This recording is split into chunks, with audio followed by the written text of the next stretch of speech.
Wife gave me a 3-0-day silent treatment to break me. I found peace, realized I didn't need her and dropped divorce papers instead. Reddit, get yourself a drink, and make yourself comfortable. My name is Liam, and I am 35 years old. I recently divorced my wife, Chloe, who is 32 years old, because she attempted to play a psychological game of chicken with me, which ultimately led to our relationship falling off a cliff. In order to comprehend the process by which a marriage disintegrates after 30 days of silence, it is necessary to comprehend the baseline. When we first met, Chloe was 28 years old, and I was 31 years old. What a wonderful match we were.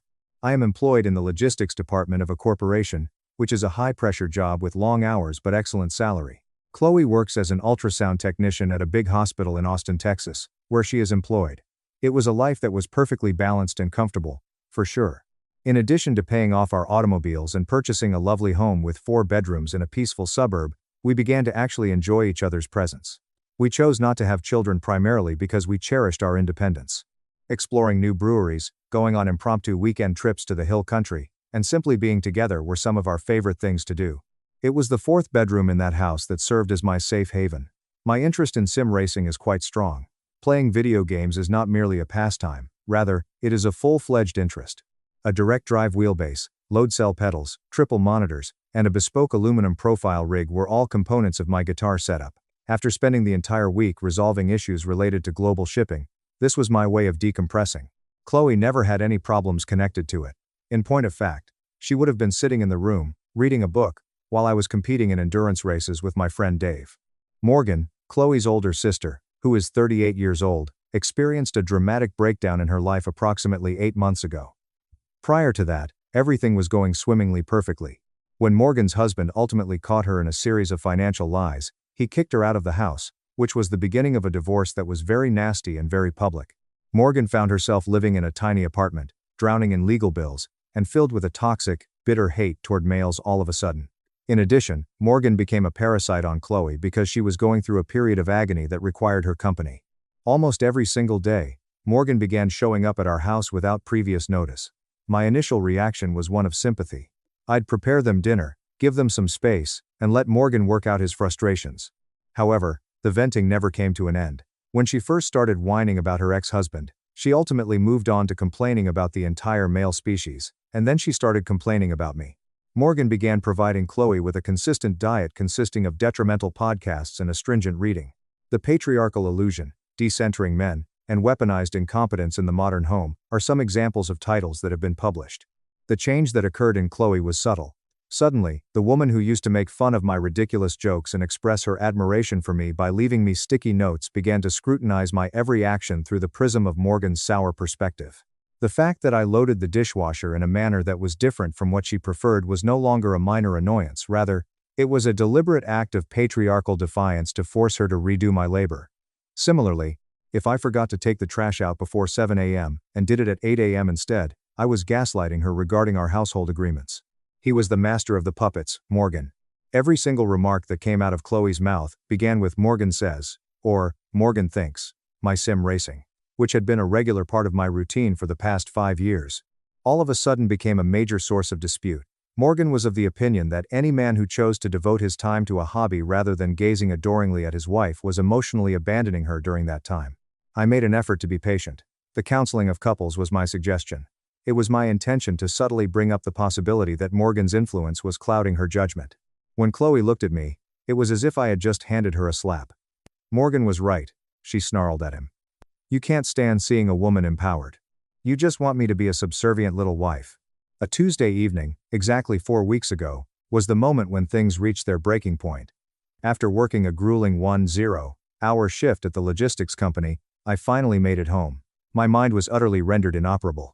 As I entered the kitchen, I discovered Morgan and Chloe were enjoying a glass of wine while listening to a podcast about the ways in which men deplete the life force of women.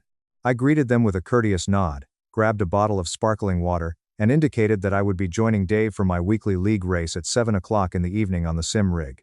The force with which Chloe slammed her wine glass down the granite countertop was so intense that I was afraid the stem would break. The tone of her voice was dripping with poison as she asked, "Are you going to race again? Don't you think that's incredibly excessive and selfish?" "Chloe, it's Tuesday," I responded in a composed manner. "I race every Tuesday for exactly 2 hours. I've done this since before we were married. Ma. A loud scowl came from Morgan, and she rolled her eyes. See, Chloe? This is exactly what we talked about. The complete disregard for your emotional needs. He prioritizes a toy car over his real-life marriage. It was too much for me to handle. I turned my gaze directly toward Morgan. I wasn't talking to you, Morgan. This is my house, and I'm speaking to my wife. Your marriage failed, don't try to ruin mine just because you're miserable. It was completely silence in the room. A reddish hue appeared on Chloe's face. The scream that she let out was, "How dare you speak to my sister in such a manner?" She is supporting me through the realization that I am trapped in an unfulfilling, one-sided partnership. I literally paid the mortgage, fixed the water heater, and did all the landscaping this weekend, while you two went to a brunch that I also paid for. I fired back. But sure, I'm a terrible partner. I'm going to go race now. I went up to the second floor, entered my racing room, and then shut the door behind me. Then, after putting on my headset and starting the engine of my virtual Porsche 911 GT3, I spent the next 2 hours driving laps around the Nürburgring with Dave. Once I had successfully logged off and made my way to our master bedroom, I discovered that the door was locked. I made a knock. There is no response. I slept in the room meant for guests. It was the first day of the month that turned out to be the most foolish and eye-opening of my entire life. On the following morning, Chloe had already left by the time I awoke. There is no remark or text. As soon as I arrived home from work, she was sitting on the couch in the living room, browsing through the notifications on her phone. "Hey, how was your day?" I said as I put my briefcase down where it had been. None of it. She didn't even flicker an eye. She did not raise her head. I remained in that position for a whole minute. "Chloe?" After getting to her feet, she proceeded to walk precisely around me as if I were a piece of furniture, and then she went upstairs. There was a click from the lock. By this point, the treatment of silence had taken effect. Morgan's masterclass in manipulating people's emotions was in full gear at that moment. Although it was fascinating in the most pitiful way possible, the first week was fascinating. It was with a horrifying level of dedication that Chloe devoted to the task. As if she were a ghost that haunted the house, she carried out her activities. Her meal would be prepared for only one person, and my coffee mug would be left absolutely empty after she was finished. In the process of doing her laundry, she would pick her items out of the hamper with great care, but she would leave my shirts unwashed. She would order fancy takeout for herself, and sitting at the kitchen island, she would eat scallops that were properly cooked while staring blankly at the wall and refusing to acknowledge my presence. On the other hand, the phone calls were the true kicker. Chloe would undergo a transformation the moment her phone rang with Morgan's caller ID shown on it. When she responded, she would let out a huge chuckle, making her voice sound extraordinarily lively and alive. She never made an effort to modulate her volume. Even when I was sitting in the living room attempting to read, she would pace about the kitchen while projecting her voice in such a way that I would not be able to miss a single word. She would exclaim, "Oh, I'm doing amazing, Morgan," in these situations. Yes, it's just so peaceful not having to carry the mental load of a man-child. No, he hasn't apologized. He's far too stubborn and entrenched in his toxic masculinity for that. I should have listened to you months ago.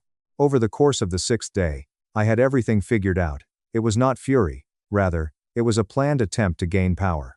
Attempting to instruct me was her goal. Her intention was to bring me to tears. She anticipated that I would break down. I would knock on the door of the guest room. I would get down on my knees. I would apologize for my entire existence, and I would beg her forgiveness. 3 years ago, I witnessed Morgan doing the exact same thing to her ex-husband as they were having Thanksgiving dinner together.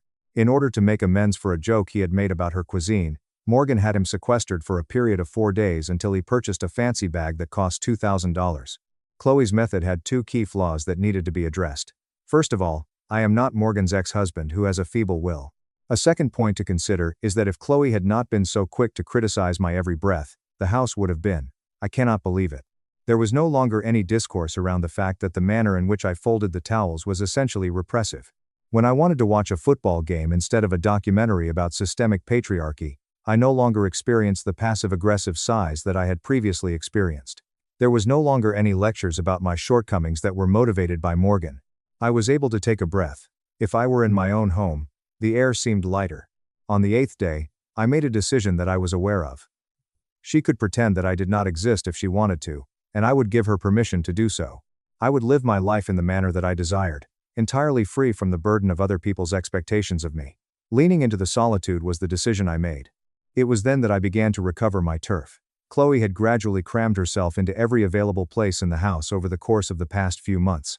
As part of her efforts to improve the aesthetic of the living room, she had moved the furniture, including moving the couch to an awkward and unsettling position and concealing the television remote controls in elegant wicker baskets. Back on Saturday morning, when she was upstairs giving me the silent treatment, I placed all of the furniture back into its original position. I brought the couch into perfect alignment with the 7.5-inch television. All of the remote controls are now sitting on the coffee table. I removed my favorite leather chair, which at the time was considered to be ugly, from the garage and positioned it in the most advantageous viewing position.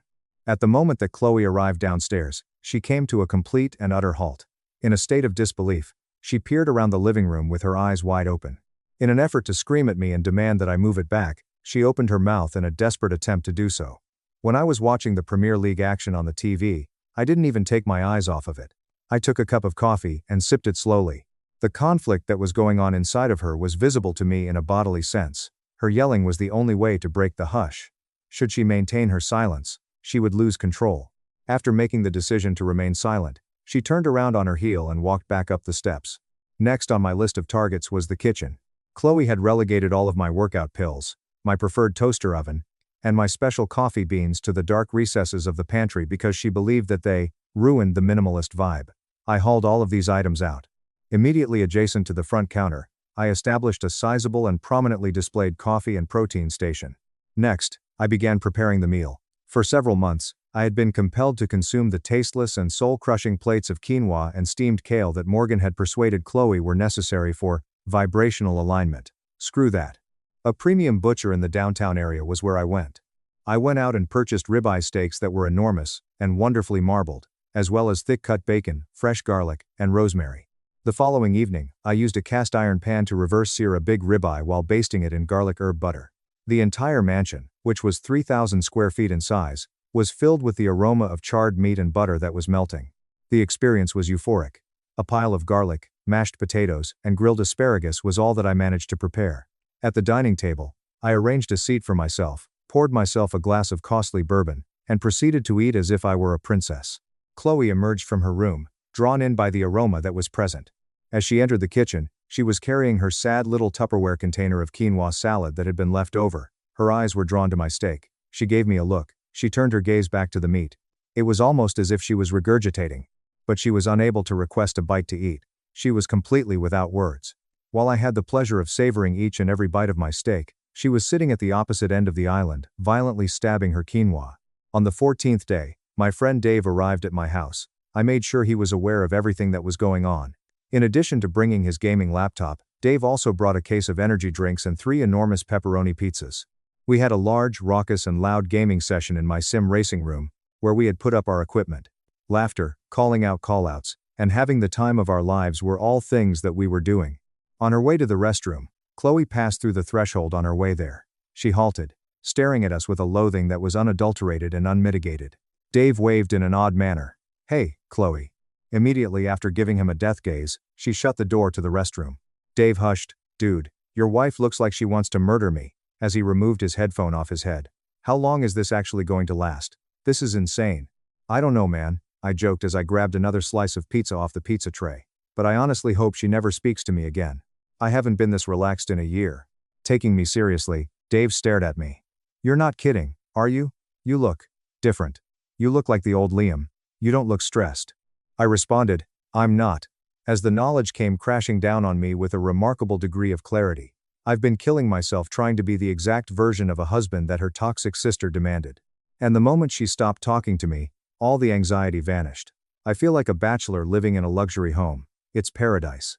At the beginning of the 3rd week, Chloe displayed signs of genuinely losing her mind. It was intended that the silent treatment would break me, but instead it was actively leading to her destruction. A prison that she had constructed for herself was ensnaring her. For the living room furnishings, for the steaks, for Dave coming over, and for the fact that I was actively thriving, she wanted to yell at me. She wanted to know why I was doing so. On the other hand, her ego, which was significantly bolstered by Morgan's continuous phone calls, would not allow her to speak first.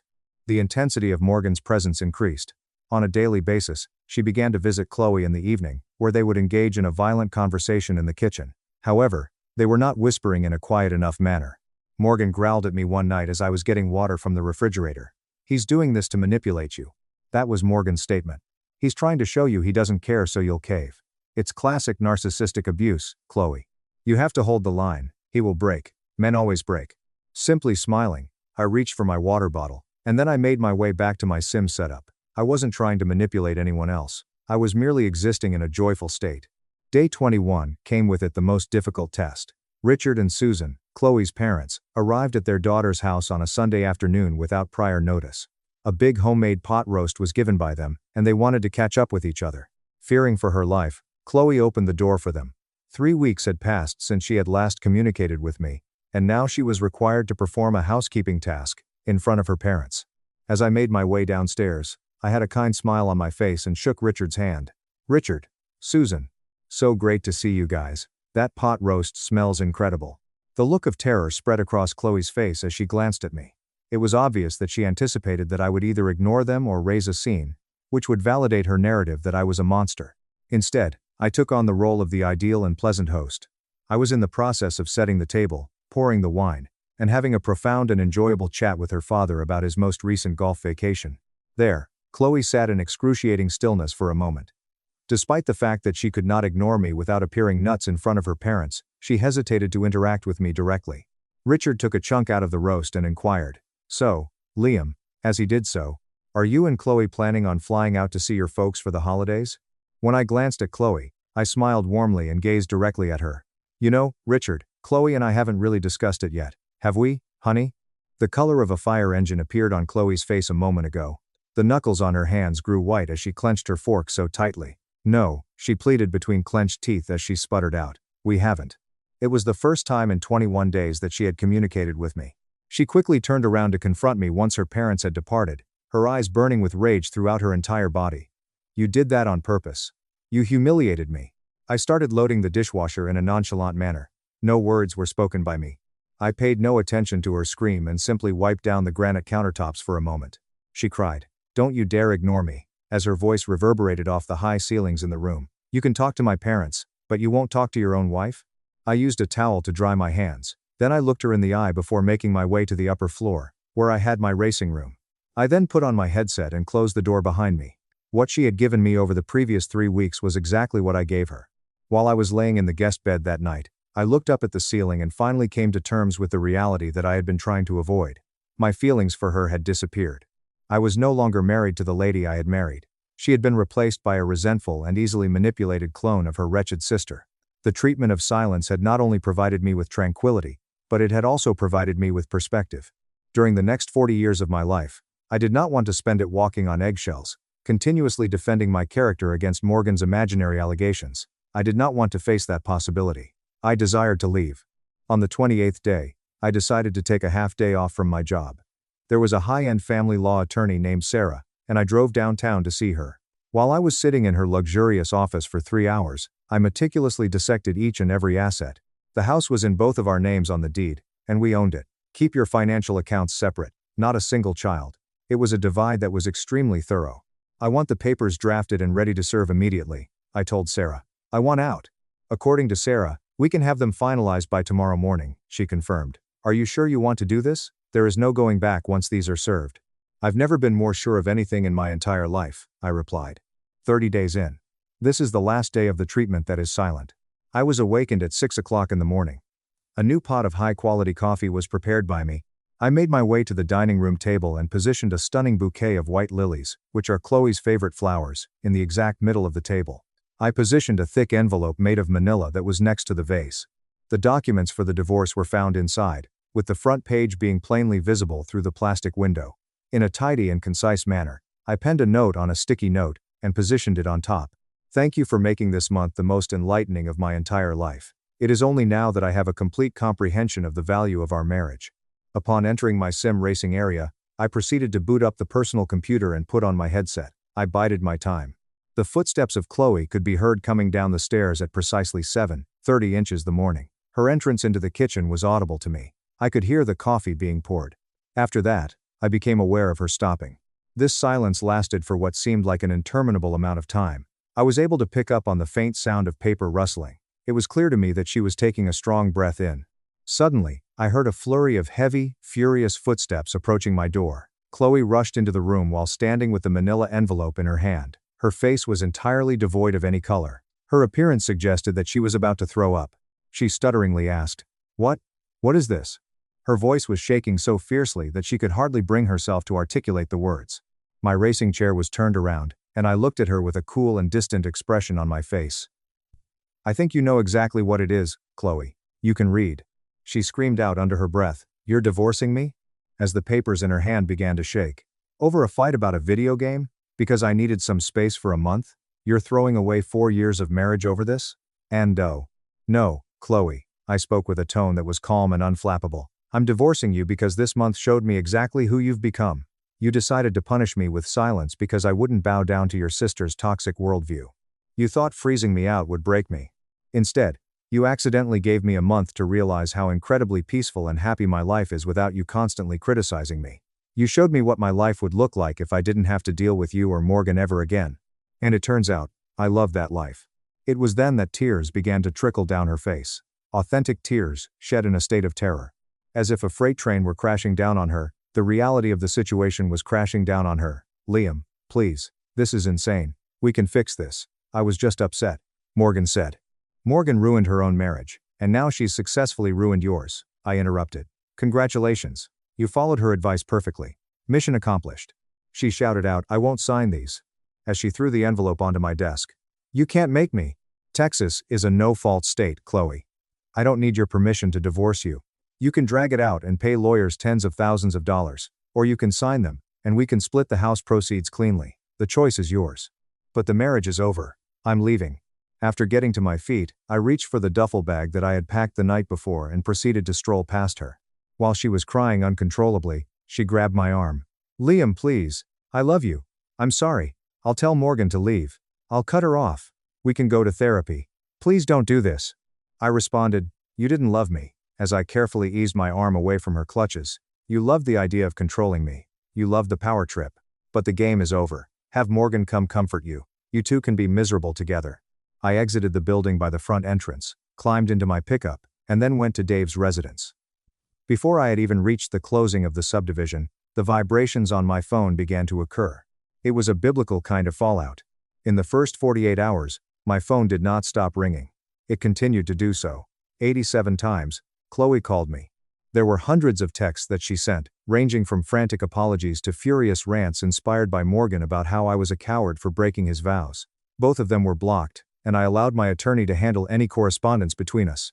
Reddit, however, is where things get weird. The complete and utterly mind-blowing turn of events that demonstrated that I had made the best choice of my entire life. Following my departure, I returned to the house with Dave and 2 other friends in order to pack up my sim setup, my clothes, and my tools. This took place 3 days after I had departed. Through my attorney, I had sent Chloe a text message informing her that I would be arriving at noon and requesting that she not be present. We were surprised to see a large U-Haul truck parked in front of the house when we turned into the driveway. I did not understand. Had Chloe already moved out of the house? After unlocking the front door, I entered the building. The house was in a state of disarray. It wasn't Chloe who was packing her bags to depart. This was Morgan bringing her belongings inside. While Morgan was standing in the center of the living room, she was supervising 2 movers who were bringing her awful velvet sofa into my house. It appeared as though Chloe was absolutely shell-shocked and fatigued as she sat on the stairs. I stepped into the foyer and demanded, "What the hell is going on here?" Immediately after entering, the expression on Morgan's face changed into a sneer as she spun around. "Since you decided to abandon your wife like a typical male, I am moving in to support her emotionally and financially. This is Chloe's house now." Chloe caught my attention. As she glanced up at me, her eyes were filled with a mixture of profound regret and complete and utter terrifying dread. It dawned on me at that moment. The momentous epiphany occurs. The reason why Morgan had been poisoning Chloe was not only because she was resentful. Morgan was in a financial bind. Her divorce had left her with little, and she was about to be evicted from her claustrophobic apartment. When she took a peek at our luxury property in Austin, which had 4 bedrooms and was paid for, she concluded that she wanted it. However, she would never be able to move in with me there since I would never permit it. In order to force me out of the relationship, she launched a psychological warfare effort. She persuaded Chloe that I was a pollutant. Even though she was aware that it would result in a significant rift, she pushed for the silent treatment. She was able to secure free housing in a massive suburban home by manipulating her own sister into destroying her marriage. This was done for the sole purpose of obtaining housing. Then I started laughing and said, "You have got to be kidding me." I literally sat down and laughed out loud. "Chloe, please tell me you see it now. Please tell me you realize what she just did to you." In an attempt to calm herself, Chloe buried her face in her hands and began crying uncontrollably. "She told me she got evicted yesterday. She said she had nowhere else to go. She said we didn't need you. You absolute parasite," I said to Morgan, who for some reason appeared to be experiencing a sudden surge of anxiety. "You destroyed your sister's life for a free room." In a shrill voice, Morgan exclaimed, "I am protecting her from an abuser." "Well, you can protect her from a one-bedroom apartment, because we are selling this house." I smiled viciously. "The judge is forcing the sale. My lawyer filed the motion yesterday. You have about 30 days, before the new owners take possession. Enjoy unpacking just to pack it all back up, Morgan." Morgan's face was completely devoid of any color. "You can't force a sale. Chloe lives here." "Watch me," was my response. After that, I went to my friends. "Grab the rig, boys. We're out of here." In a span of 2 hours, we managed to cram my entire life into a trailer. At the moment that I was leaving, Chloe accompanied me to my truck. She appeared to be in utter disfiguration. In a hushed whisper, she said, "Liam. I was so stupid." And her voice was shaking. "She used me. She manipulated everything. I threw away the best thing in my life for someone who just wanted my house. Please. Is there any way we can undo this?" The moment I looked at her, I experienced a fleeting pang of pity. However, it was quickly overshadowed by the immense relief that came from the realization that I was free. "You made your choices, Chloe," I whispered to her. "You chose the silence. Now you have to live in it. Good luck with Morgan." I got into my truck and exited the parking lot.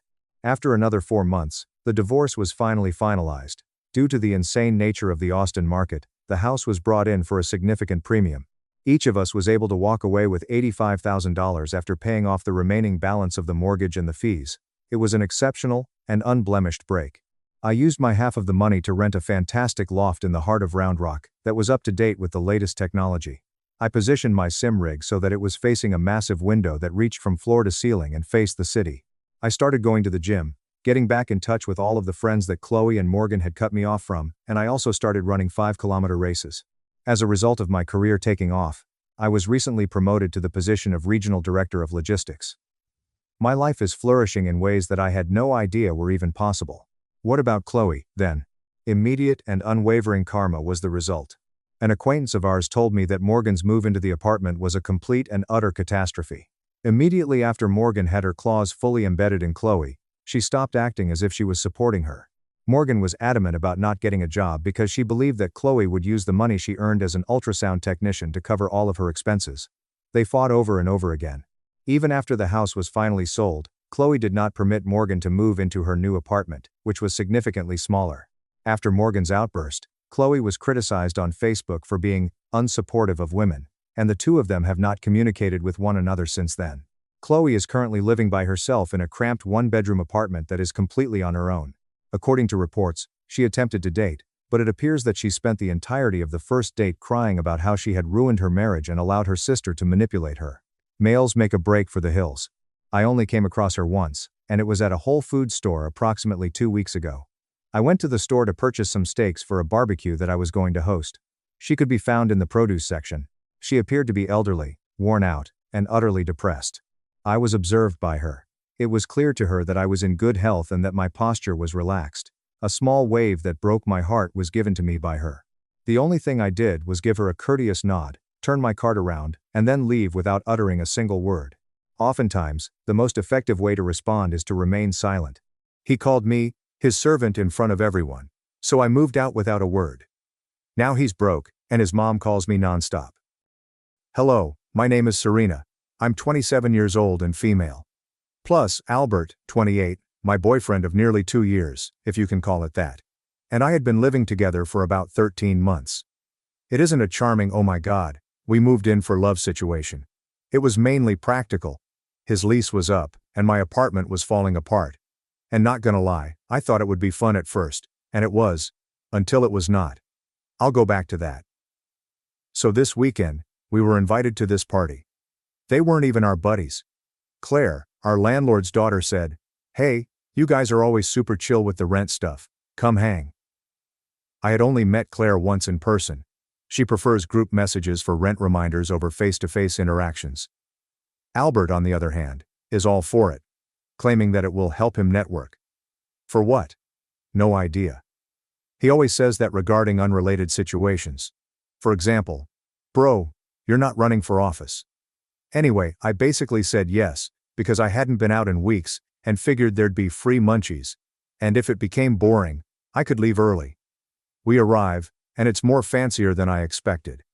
Not wealthy fancy, but there is actual glassware, and someone is already playing a Spotify playlist on a Bluetooth speaker that does not sound like it was thrown in a toilet, which is unusual for these scenarios. However, there is an odd atmosphere that comes across immediately. Claire is wearing an expensive-looking velvet top, and everyone seems to know each other except for us. And Albert acts like he's on, I don't know, maybe a talk show or anything. He's all handsy, laughing too loudly, and nudging me as if he wants me to work the room with him. I'm only there for the chips. At first, I'm simply meandering about, telling Claire about how bad our shower pressure is, and how the dryer occasionally makes strange noises. And I notice Albert is already sipping quickly, with the second cup in his hand by the time I complete the first. I make a joke about him working hard on a Saturday, and he simply shrugs and says something about needing to relax after a week of dealing with my nagging. Not even a smile. I'm not sure, but it stung, so I just brushed it off, right? He's always had a caustic response, but lately it's become more direct. I know I might be a little overbearing at times, but if I don't remind him about payments, guess who gets the angry text from Claire? Spoiler. It's not him. So around 30-ish minutes in, I realize I'm basically following him around and cleaning up after him. And he's simply chatting to two individuals I don't recognize. And I heard him say something like, "Oh, Serena's super helpful. Couldn't keep my place clean if she wasn't around." But his tone isn't complimentary. It's as if he is laughing at me. I try to brush it off again, but then he starts ranting about how he never has to worry about rent being late because someone is effectively his accountant and maid. The boys chuckle but aren't sure if it's humorous. I give him this look, and he simply winks at me. I go into the kitchen to fetch another drink, but now I'm upset. Here's where things get worse. I suppose I should clarify that Albert has always been one of those individuals who jokes but is truly cruel. For example, if I call him out, he would say, "Lighten up. It's just a joke. Why are you so sensitive?" But it's always about something I do for him or forget, and he never let it go. He'll remind me of the time I mistakenly shrunk his hoodie like it was a running gag. But if I bring up his story, it's old news. So sure, I spent the entire night watching him become drunk. And I'm texting my friend Avery beneath the table like, "Pause, distract me before I throw a chip at his head."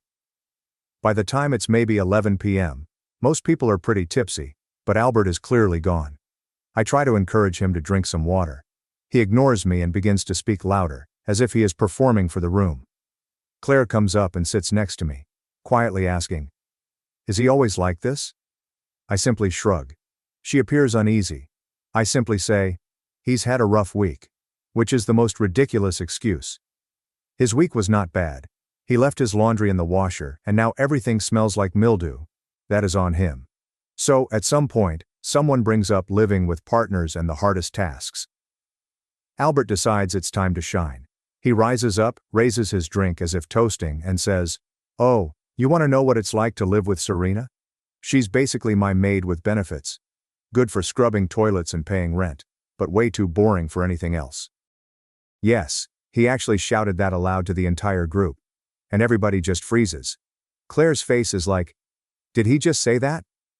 A couple of his pals laugh, but largely it's the awkward, "Oh God, please don't drag me into this" laugh.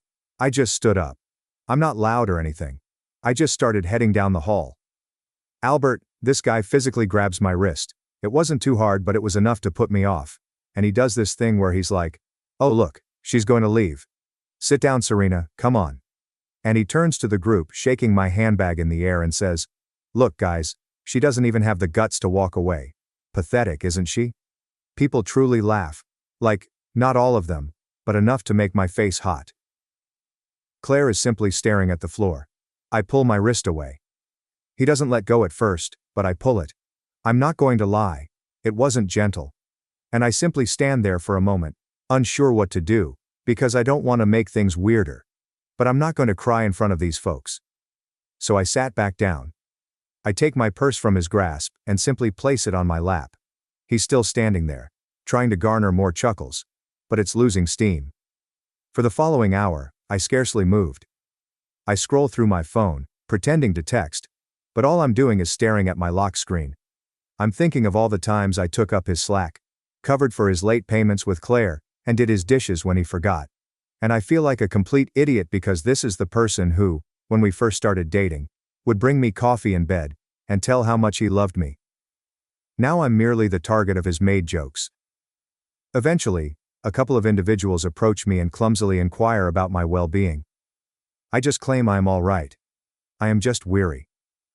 Claire sits next to me and gently says, "You don't have to stay." But I just shake my head because I don't want to raise a scene. Plus, Albert is still lingering around the door, as if he is defending it. He's resting against the wall, scrolling through his phone, and I see him type something on Instagram. I know he's probably messaging his group chat about how nuts I am. I really want to leave, but every time I rise up he gets in the way. Claire tries to go past him to let her dog out, but he ignores her and blocks the hallway until she actually pushes him out of the way.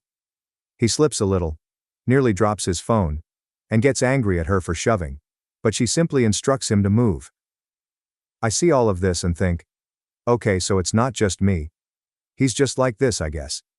He has to be the center of attention at all times, and if he feels ignored, he brings everyone down with him. It's very evident. Now that I'm paying attention, my phone keeps buzzing all night. I receive texts from Avery wondering if I'm okay, and I just answer, "It's fine, I'll call her later." I also got a couple of texts from my mother, which is strange because she never texts this late, but she's asking if I'll come by tomorrow. I almost respond only to have an excuse to go, but I don't want to start something in front of these folks. I know if I go, he'll make a fuss. So I'm simply waiting. Finally, it's approximately 2 a.m. and many are leaving. I get up, take my coat and start towards the door. Albert stands there, arms folded, and just stares at me. I do not say anything. I just walked past him. He mutters something beneath his breath. I couldn't tell what it was, probably more of the same. I step outside and stand on the porch for a minute, trying to regain my breath. Claire comes out to hand me my charger. I left it plugged in. She glances at me as if she's about to say something, but she does not. Just instruct me to text her about the dryer if things become worse. I nod, thank her, and then go. The walk home took about 10 minutes, and I spent the entire time replaying everything in my thoughts. I get to our apartment, go directly to bed, and don't say anything to Albert when he eventually enters, slamming the door behind him. He doesn't even glance at me, he simply kicks off his shoes and walks to the bathroom. I lie there going through Reddit, entering stuff into my notes app to ensure I don't forget anything. So that's how my Saturday night went. I'm so angry I'm shaking. I'm not sure what I should do next, but I'm not going to let this slip. If anyone is interested, there will be a second installment. I just had to get this out. I apologize if this is a disaster. I'm still really angry. Update 1. Okay, I didn't expect I'd be back so quickly, but a lot of you requested the next chapter, and typing it down is stopping me from screaming at my phone. Plus, I believe I'm still too upset to do anything else right now. I'm not sure if this is even readable. I'm operating on about 4 hours of sleep and a large iced coffee, which isn't helping my anxieties. Okay, here we go. So I woke up after that disastrous party, checked my phone, and the alerts were crazy. Albert's parents missed 20 calls. His mom sent him texts with messages such as, "Please call us. Are you okay? What's going on with Albert? Can we talk?" He even missed FaceTime with his sister. And gal, I just set my phone to quiet and stared at the ceiling for a while. Couldn't deal. Albert was snoring on the couch, which is unusual because he rarely sleeps there unless he's trying to be theatrical. But I believe he passed out after arriving home. I walked past him to fetch some cereal, and he simply said something and rolled over. Oh, and the kitchen was filthy. For example, last week's Solo cups were still available. The sink was full of his dishes. The counter was sticky from when he attempted to make homemade margaritas and spilled sugar everywhere. It looked like someone had hosted a toddler party there and neglected to clean up. I just stared at it thinking, I'm the only one who ever does any of this. Every single time. I can't recall the last time he took out the garbage without being reminded. He always claims he's just lousy at seeing messes, but he notices when I miss a spot. I sat with my coffee, trying to figure out what to do. I could just leave. I may text Claire and inform her that he is now responsible for the rent. I could pack my belongings and stay with my mother or Avery for a few days. But really, I want him to feel it. I want him to have to deal with the mess he's created, both physically and figuratively. I want him to understand how much I care, since he doesn't. He never has. And after last night, I'm not in the mood to become a bigger person. I'm petty, but proud. So I started building a list, literally on my notes app. Everything I paid for. Every time, I paid his portion of the rent. Every bill I put up. Every cleaning supply I purchased. Every weird item he forgot in the shop, I just picked up. The list is long. I scrolled for a whole minute simply looking at the minor details. Toilet paper, paper towels, Swiffer refills, laundry cards, light bulbs, trash bags, that dumb scented candle he enjoys. Literally everything. I even uncovered Venmo receipts from last year, when he couldn't access his account, and I covered his internet usage for 3 months straight. Never repaid me. Just kept saying, "I'll get it next time." Correct. The more I went through it, the madder I became. I started photographing things around my apartment. The couch is mine. I bought the TV when I moved in. The plates, silverware, microwave, and linens are literally all mine. Except for the ugly lamp he received from his parents, and the broken kettle that he promises to replace, but never does. I began mentally grouping things together, such as, what can I take without needing a U-Haul? What do I actually care about? What would he even notice is gone? I emailed Avery and asked if I could use her car the following weekend. She just replied with a middle finger emoji and the words, "Say less." I adore her. I ignored Albert all morning. He walked into the kitchen at midday looking completely dead. He made a huge show of pouring water and massaging his temples. I sat there scrolling through my phone, not trying to be engaged in making him breakfast. He eventually tried to make small talk, stating he couldn't recall anything from the previous night. I just answered, "You said enough." He looked perplexed for a moment, then became defensive, saying, "Oh, come on, you know I was kidding. Everyone jokes like that."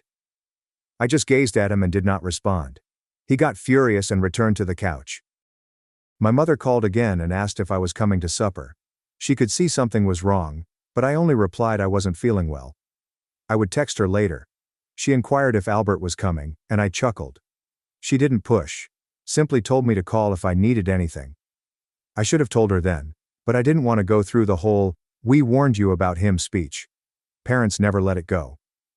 Albert spent the remainder of the afternoon on his phone, surfing TikTok and texting with his friends. I heard him giggle several times, then he became quite quiet. I looked over and saw he was in a group chat with Carson and Andrew, his 2 ride-or-die college mates. They were discussing how awkward last night was. Someone said Claire appeared irritated. Albert simply stated, "She'll get over it. She always does." I snapped a screenshot and stored it, just in case. Not for blackmail or anything, just to prove that he knows he's an ass. Around 5 I started packing my belongings. Not everything. Just the little things. My chargers, makeup, favorite hoodie, headphones, novels, and laptop. Things he'd never notice missing. Everything went into my bag and into my car. He didn't even inquire where I was going, he simply told me to bring back some chips if I went by the store. I slammed the door as I exited. I sat in the car for a minute, inhaling, before driving to Avery's to drop off my stuff. She didn't ask any questions, just offered me a soda and turned on some music. "Girl," I nearly sobbed, but I didn't. When I returned, Albert was on Xbox, shouting at a kid online about camping and Spawn. I entered the bedroom and began looking through the closet. Half of the clothes in there are mine, but he always leaves his belongings in a pile on the floor. I began folding my belongings into a laundry bag. He came in and asked what I was doing. I simply answered, "Laundry." He shrugged and returned to his game. I cooked dinner just for me. He walked in and asked where he was. I informed him that he could make his own. He literally pouted, like a child. I just walked past him and went into my room. I spent the night messaging Claire. I inquired if she was all right after yesterday night, and she answered she was just ashamed of everyone. She apologized for having to deal with Albert, and told me to let her know if I ever needed assistance with the flat. I inquired whether she believed her father would allow Albert to stay if I moved out. She responded, "Well, you're not on the lease, are you? Just him. I said, yeah, just him. Since when we moved in, he promised to handle the paperwork and never put my name down. I just mentioned it would be less complicated. She added, then he's responsible for the rent. I remarked, good to know. She responded with a thumbs up emoji. I began to feel slightly better. Next morning, I began relocating more of my belongings. Albert hardly noticed. He was debating with Andrew about fantasy football while moaning about the Wi-Fi. I began unplugging things that were mine and storing them in boxes. I took the router, which I paid for, the coffee maker, the kitchen knives, my blender, my throw pillows, and even the air fryer. I left all of his belongings, his old laptop, his gaming chair, and his mess of miscellaneous wires that he claims he'll arrange someday. I asked Avery to come help me with the heavy items. She arrived at about 2. We loaded her car with boxes. He came out and inquired what we were doing. I said, moving some things. He just nodded and went back inside. I left the necessities for the next day: my bed, dresser, and bathroom supplies. I imagined I would return when he was at the gym. He goes every Tuesday at 6 p.m., just like clockwork. Always shares a sweaty mirror selfie on Snapchat. I texted Claire that I'd be out by the weekend. She answered, just let me know if there are any problems. I replied that I'd put my keys in the mailbox that night. Albert acted as if nothing was unusual. He asked if I'd want to watch something. I replied, no thanks. He pouted again. I nearly laughed. He remarked that the kitchen was empty. I responded, maybe go to the store. He said, why are you being like this? I said, you know what you did? He rolled his eyes and walked away. I shut the restroom door and stayed there for about 20 minutes. My mother called again. I finally responded by informing her that I was moving out. She said, oh honey. She didn't seem surprised. She merely asked, do you need help moving? I replied, maybe, but Avery has it. She said, do you want to stay here for a while? I said, maybe, but I think I'll be fine. She said, okay, just let me know. I nearly told her everything, but I didn't. So now comes the good part. The following day, Albert leaves for the gym at 6 a.m. I text Avery. She comes over. We gathered the remainder of my belongings. I place a note on the counter with a list of everything he owes me for the past year. Rent, bills, groceries, cleaning supplies, and so on. As well as a note that says it's your turn to pay. Don't forget the toilets. I placed my keys in the mailbox. I take one more look at the apartment. It appears sad. The energy in the air calls me pathetic. I go away without looking back. I went to Avery's. She gives me a drink, and we spend hours watching silly YouTube videos. My mother texts to say she is proud of me. I did not reply immediately. I just want to be alone for a bit. Later that night I received a series of texts from Albert. He's mad. Says I surprised him. He accuses me of being selfish for leaving him to handle all of the finances. He says he can't believe I would do this to him. I do not reply. He calls me. I ignore it. He calls again and again. I blocked him. I blocked his mother. I blocked his sister. I also block Andrew and Carson, just in case. I text Claire and tell her I'm leaving. She adds, thank you for informing me. I inquire whether Albert has paid the rent yet. She answers, not yet. I say, good luck with that. So, that's where I am at. I'm out. I am gone. And I left him with a disaster that he can't ignore. He always aspired to be the big man, the one in charge, the one who never did anything wrong. He can now figure out how to clean up after himself, both literally and metaphorically. I am not saying I am finished either. If he wants to play games, I can join. But for now, I'm going to let him stew. Perhaps now he will know who is truly sad. Please let me know if you would like any additional updates. I have a hunch this isn't done yet. Update 2. Okay, I'm not going to lie, I didn't expect to be posting again so soon, but folks kept asking for updates. And honestly, things became messier than I thought.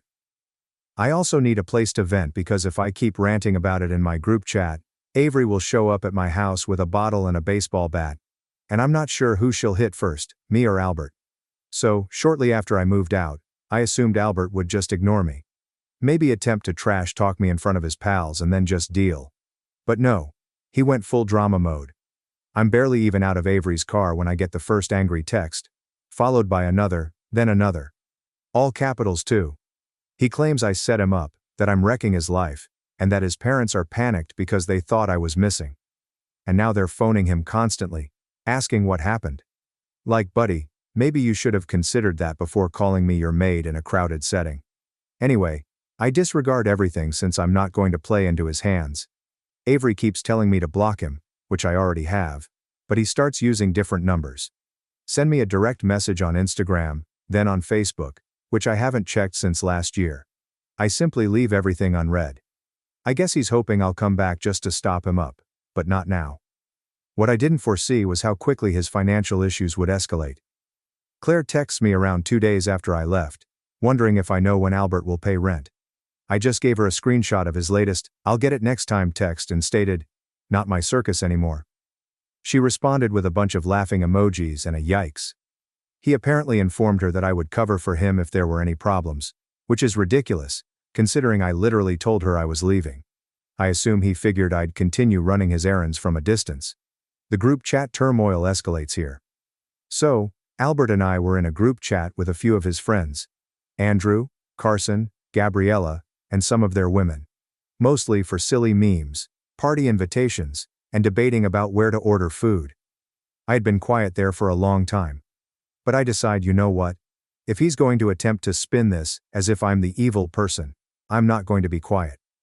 So I send a message, not in fury, but just facts. Hey, since Albert keeps messaging me about abandoning him, here's all the rent receipts. Here's the stuff I paid for. Here's screenshots of his maid with benefits joke and his texts about having me trained. Not trying to start a war, just clearing up the facts. Not gonna lie, that conversation blew up. Two of the guys attempt to defend Albert, claiming that he was just intoxicated and didn't mean it. Gabriella claims she always believed he treated me poorly, and is relieved I finally left. Andrew claims I'm being dramatic, but I simply send a photo of the letter I placed on the counter with the total amount he owes me for the year. Silence for about an hour after that. Carson ultimately texts me privately, asking whether I'm fine, and if I need any assistance moving anything else. I say, "I'm fine but thank you." And he simply responds, "Albert is having a rough time." I don't respond. Meanwhile, Claire informs me that her father is now involved since Albert failed to pay rent for the first time in his life, and attempted to blame me as well. Which, like, good luck. My name isn't even on the lease. Her father is upset and informs Albert that he has 1 week to pay, or he will leave. I can almost see Albert attempting to argue his way out of it. All phony charm. But it doesn't work this time. In normal life, I'm just trying to keep things moving. I'm at Avery's for a few days, sleeping on her couch, and we're joking about how I should bill Albert for maid services. My mother calls every day to see whether I'm all right, and I keep saying yes, but she keeps offering to bring over groceries or pick me up if I need a break. I finally go over there for supper, and she cooks lasagna without saying, "I told you so," which is her idea of a hug. He texts Avery, wondering if she can talk some sense into me. She sends him a simple, "Don't ever text me again," and then blocks him. I appreciate her for that. He tries Carson, who simply leaves him to read. Andrew attempts to call me, and I let it go to voicemail. He leaves a rambling message about Albert's awful situation, and how everyone makes errors. I've simply erased it. I'm not interested in getting guilted into solving his problems. So, social pressure is actually working. People are not buying his "poor me" act. Claire claims her father is fed up and ready to start showing the home to potential tenants if Albert fails to pay the rent by Friday. That's about 3 days away. I'm not going to lie, I get a little satisfaction from it. I mean, for more than a year, I've been discreetly handling everything. Cleaning up, paying bills, apologizing to Claire for late payments, and representing him with his parents. He's now on his own to answer for everything, and he's struggling. The finest aspect is that there are actual consequences. Claire's father is not being nasty. He is only conducting business. He adds if Albert does not pay, he must leave. Carson tells me Albert is trying to borrow money from everyone, but no one wants to offer him anything because they all know he won't pay it back. Even Andrew, who is normally his #1 hype man, admits he has bills. Gabriella apologizes for not noticing how he treated me sooner. I just tell her it's fine. I'm all right now. I received a text from Albert's mother from a strange number, as I had blocked her primary one, asking if I would assist Albert out. Just this once for old time's sake. She says he is really suffering and doesn't know how to keep up with things. I simply emailed back, I'm not his maid. She never responds. Oh, and this is petty, but I am not sorry. A few days later I returned to the flat with Claire. She let me in to get the remainder of my belongings, a box of books and my old blender, which Albert never used but insisted on keeping, just in case. He was there, and he tried to argue with me, saying I ruined his life, and that I didn't have to reveal it. I just answered, you did that yourself. He tried to come in my way, staying in the corridor and refusing to move, so I pushed past him. He shut the door behind me. Claire just rolled her eyes and replied, he's not your problem anymore. I gathered my belongings and left. So, I don't know, but I think I'm finally understanding how much of his attitude was based on entitlement. As if he truly believed I'd always cover for him, clean up after him, pay his bills, and laugh at his jokes. He used to say that I was good at keeping things together, but in reality, he didn't want to do anything. And when he was called out, he attempted to make me look like the villain. Now he's stuck. He has only himself to blame. And every time he tries to make me the bad guy, it only backfires. People are beginning to see through the act. Even his parents, who used to contact me for everything. Serena, did you remind Albert to call his grandma? Serena, did Albert find his insurance card? Are learning they can't make me solve it. I am not being mean. Just finished. I'll keep you updated if anything else happens. But, to be honest, I believe this is the beginning of him dealing with his own mess. And if you're reading this and you're the Serena in your relationship, believe me, you don't owe anyone your sanity or credit score. I suppose that's all for now, unless he tries something new, which wouldn't surprise me at all. Update 3. Okay, so this is probably going to be my last update for a bit unless something genuinely crazy occurs. Because not gonna lie, I'm exhausted, and I need to finally get on with my own work. But I promised a last wrap-up, and honestly, this one is lengthy. So, if you're still reading, thank you for your support, DMs, and girl same comments. I'm not used to random online strangers rooting for me, so this is very good. After the last piece, I was largely just waiting to see if Albert would pay his rent or get kicked out. And to be honest, I didn't think he'd go down without one final weak move. I was not mistaken. But first, let me start with the craziest part. His parents. So, the morning after I left for good, I still had 20 missed calls from his mother, father, and even his sister's old phone number. I'm not sure, but I kept ignoring them, and to be honest, it got to the point where I felt pity for not even responding to their texts. Examples include, I'm alive, leave me alone. But then, around midday my phone starts blowing up again. The same numbers, but with longer voicemails. His mother, frantic, asked me to just talk to her, claiming Albert is in poor form, hasn't eaten, can't sleep, and has never been like this before. I listen to about half a message, roll my eyes, and then delete it. I'm not cold-hearted, but I'm no longer his mediator. I am not his father, therapist, or maid.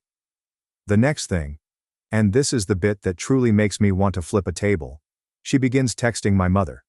Like my actual mother. I imagine she still had her phone number from the one time they met at a holiday event. I only discovered it after my mother called and said, is everything okay? Albert's mom says he can't pay rent and he needs you to come back and talk some sense into him.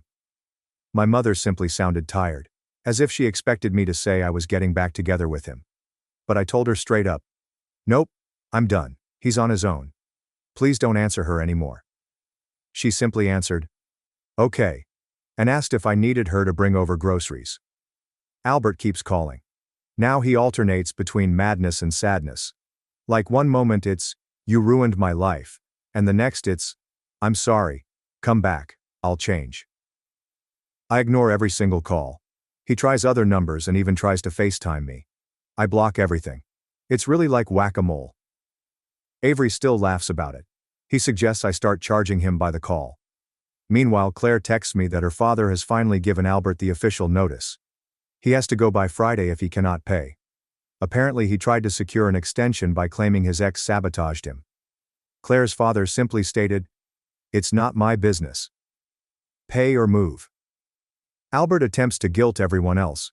Carson texts me that Albert tried to borrow money from him and claimed I stole his belongings. Nope. I literally grabbed only what was mine and left the rest, including receipts. Gabriella texts me, claiming Albert DM'd her and asked if she could vouch for him if Claire's father inquired about payment history. She gave him a gif of someone laughing, and that changed my night. Andrew is the only individual who does not appear to be taking sides, but that is because he dislikes drama, not because he is neutral. He texts me and says he doesn't want to become involved, which is practically his mantra in life. So by Thursday, Claire texts me that Albert is in complete panic mode. He's behind on everything: rent, internet, and possibly even his weird subscriptions. I still receive emails regarding his previous food box service, which, not my problem.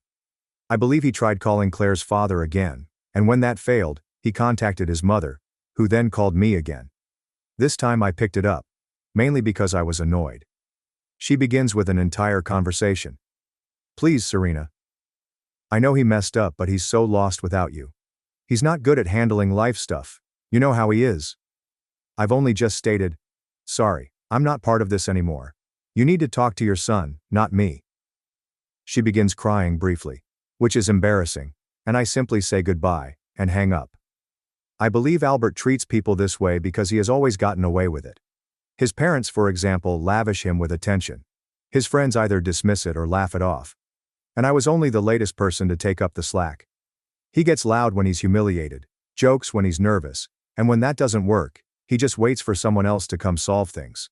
I mean, I knew he was lazy, but I never realized how much he relied on people to pick up after him until I stopped doing it.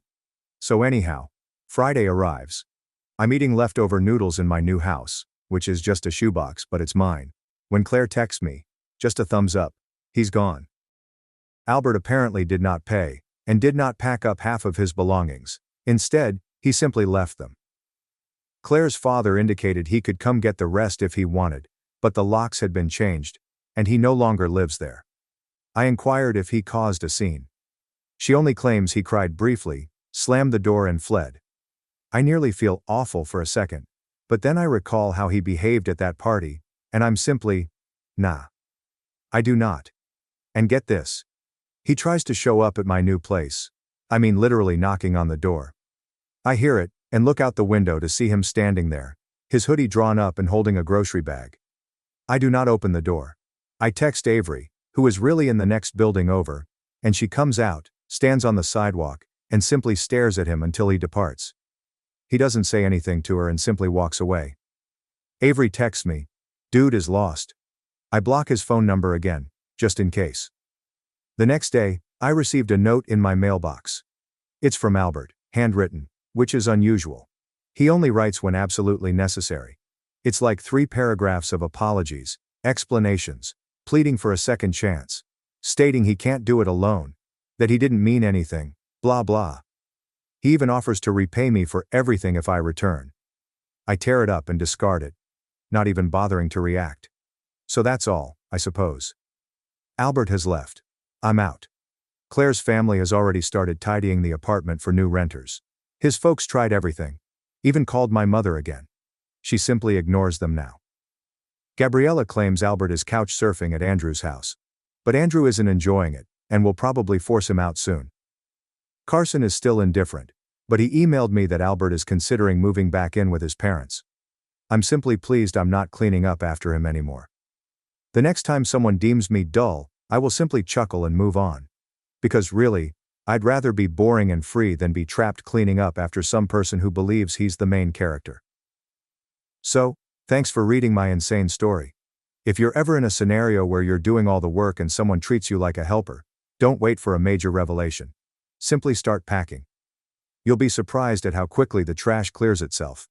And no, I did not call his parents back. Not my circus, not my monkeys. If Albert wants to get his life in order, he could start by learning how to wash laundry, or at the very least, how to pay his own dang rent. That's it for now. Maybe next time I'll write about something fun. Thanks for watching and sticking around till the end. If you enjoyed these stories, make sure to subscribe and hit the bell so you don't miss the next drama-filled episode. I discovered my wife's affair after 31 years of marriage. Gathering evidence, I secretly prepared for divorce, secured my assets, and exposed her. I work as a primary school teacher, so my schedule is very stable. I have regular hours at school, and Tuesday afternoons are earmarked for staff meetings, which usually last until 6 p.m. As a result, I was generally home by 7 p.m. Terry, my wife of 31 years, was frequently exhausted on Tuesday evenings from her gym routines. So I frequently took the initiative to make dinner while she washed and took care of other household chores. I work as a primary school teacher, so my schedule is very stable.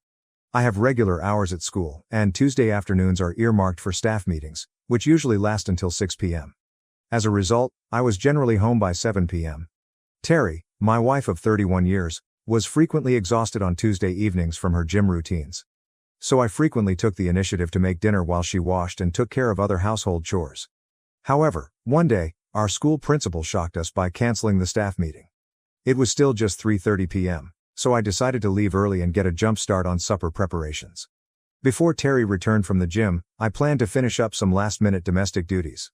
I had sensed her becoming more distant recently, and I hoped that a candlelight meal and a calm setting, devoid of the regular domestic procedures, would reignite our intimacy and passion. Our marriage had been going through a difficult period, often centered on money difficulties. Terry grew increasingly distant from me. She appeared to want greater control over many elements of our lives and would become obstinate and angry when things didn't go her way. Despite these problems, I considered myself a patient man. That day, I arrived home like any other day, parking in our garage, which was fairly far from our house. When our children were little, we positioned the garage in this location to guarantee that car noises did not disturb their sleep. Their sleep was vital not only for their health, but also for our sanity. It offered us some quiet time to refuel as they slept peacefully. So I parked and took my customary walk up to our 2-story home. Terry's car was in the garage, but it was a familiar sight on her workout days because she preferred to take the bus to the gym.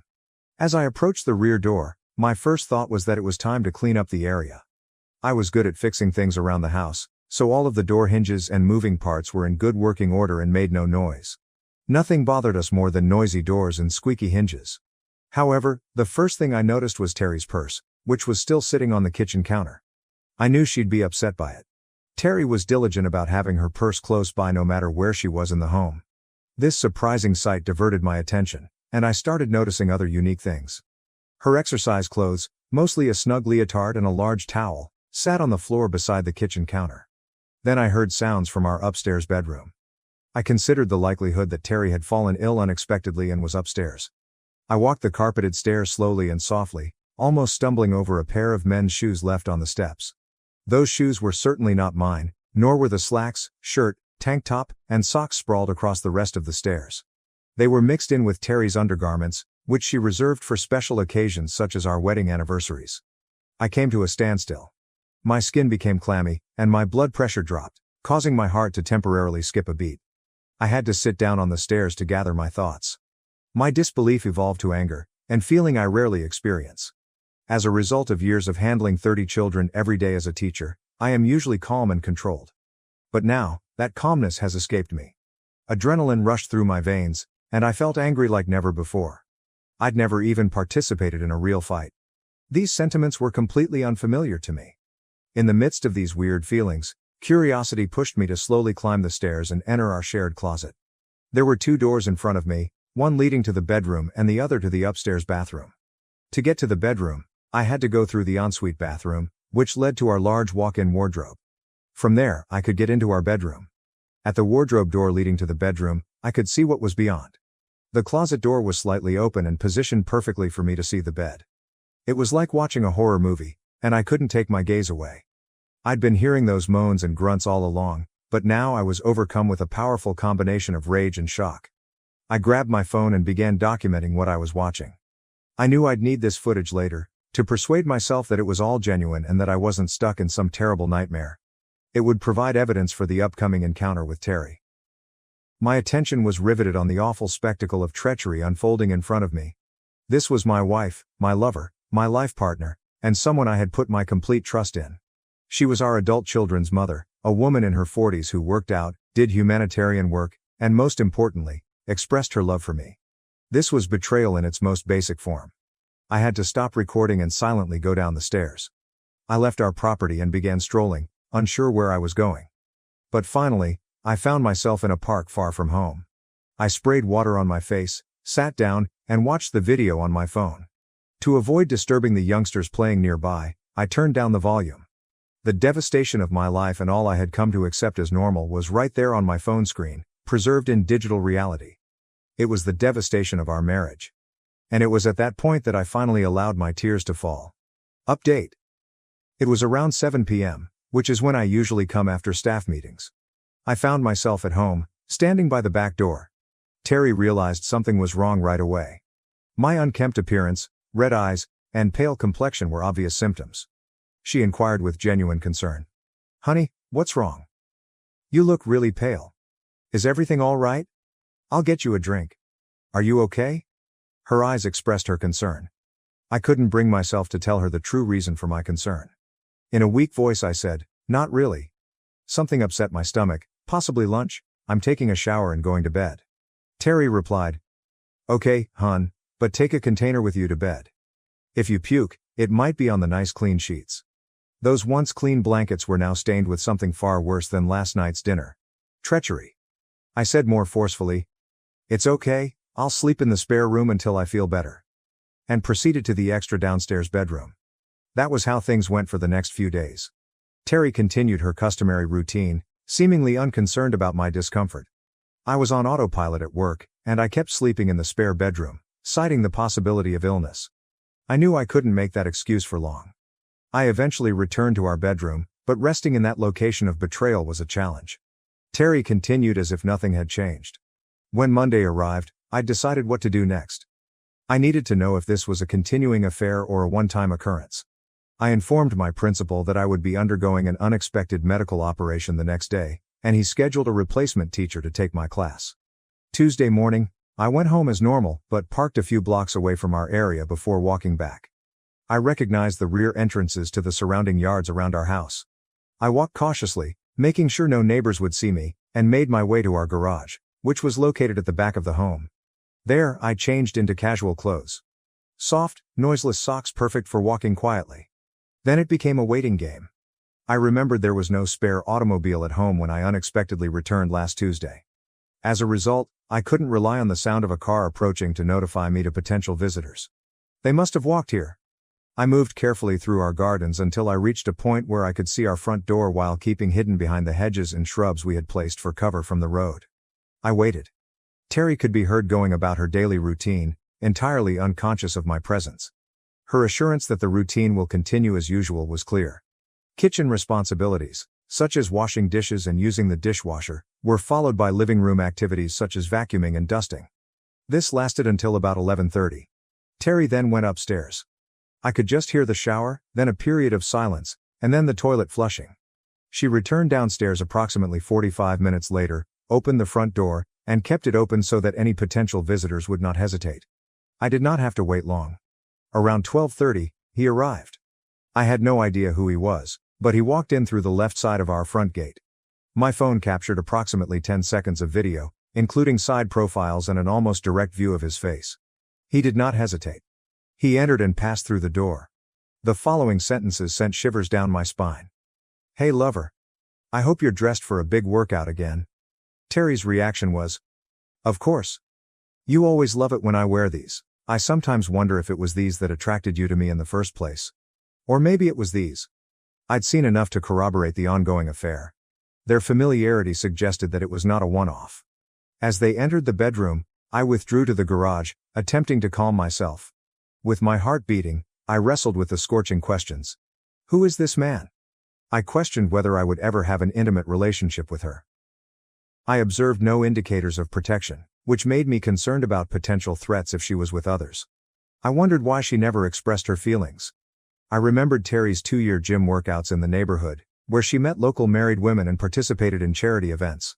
Perhaps the gym contained solutions to our problems. Update 1. As a teacher, I had access to computers, printers, and other materials. I decided to start my research by printing profile photographs from my phone film to see who was involved. Maybe that would eventually lead me to the location and time of the incident. It was easy to figure out who the who was.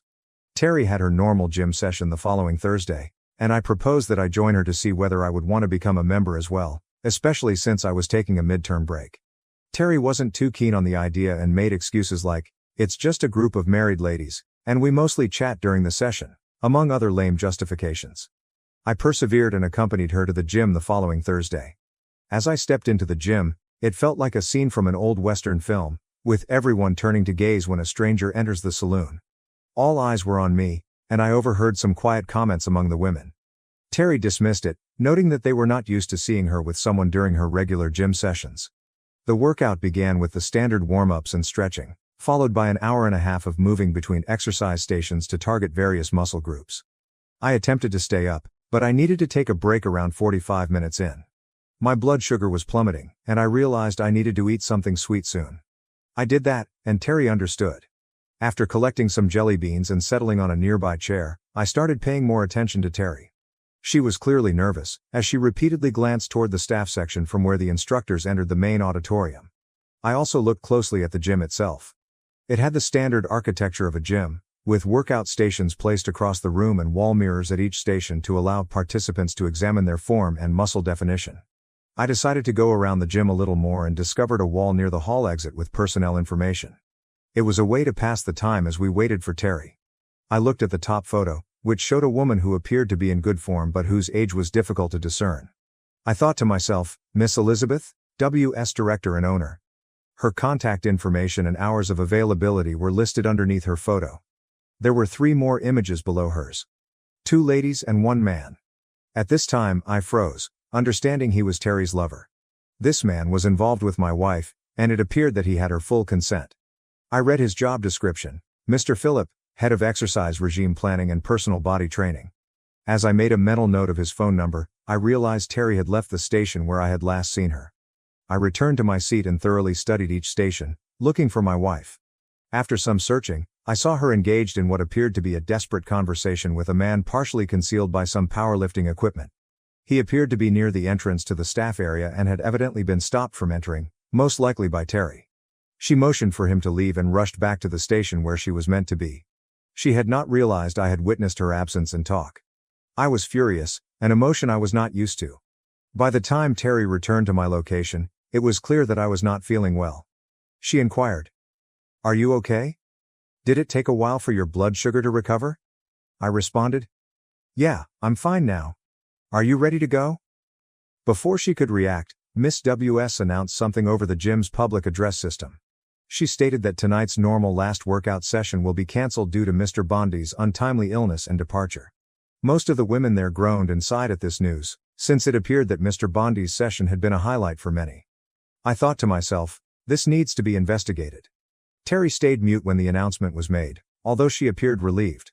Terry swiftly remarked, "Let's go," as she retrieved her towel and handbag from the spot where everyone kept their items during the workout. We were about to leave when one of the females, whom I didn't recognize, approached Terry. "It's such a shame that Phil couldn't finish the session as usual tonight," she told me.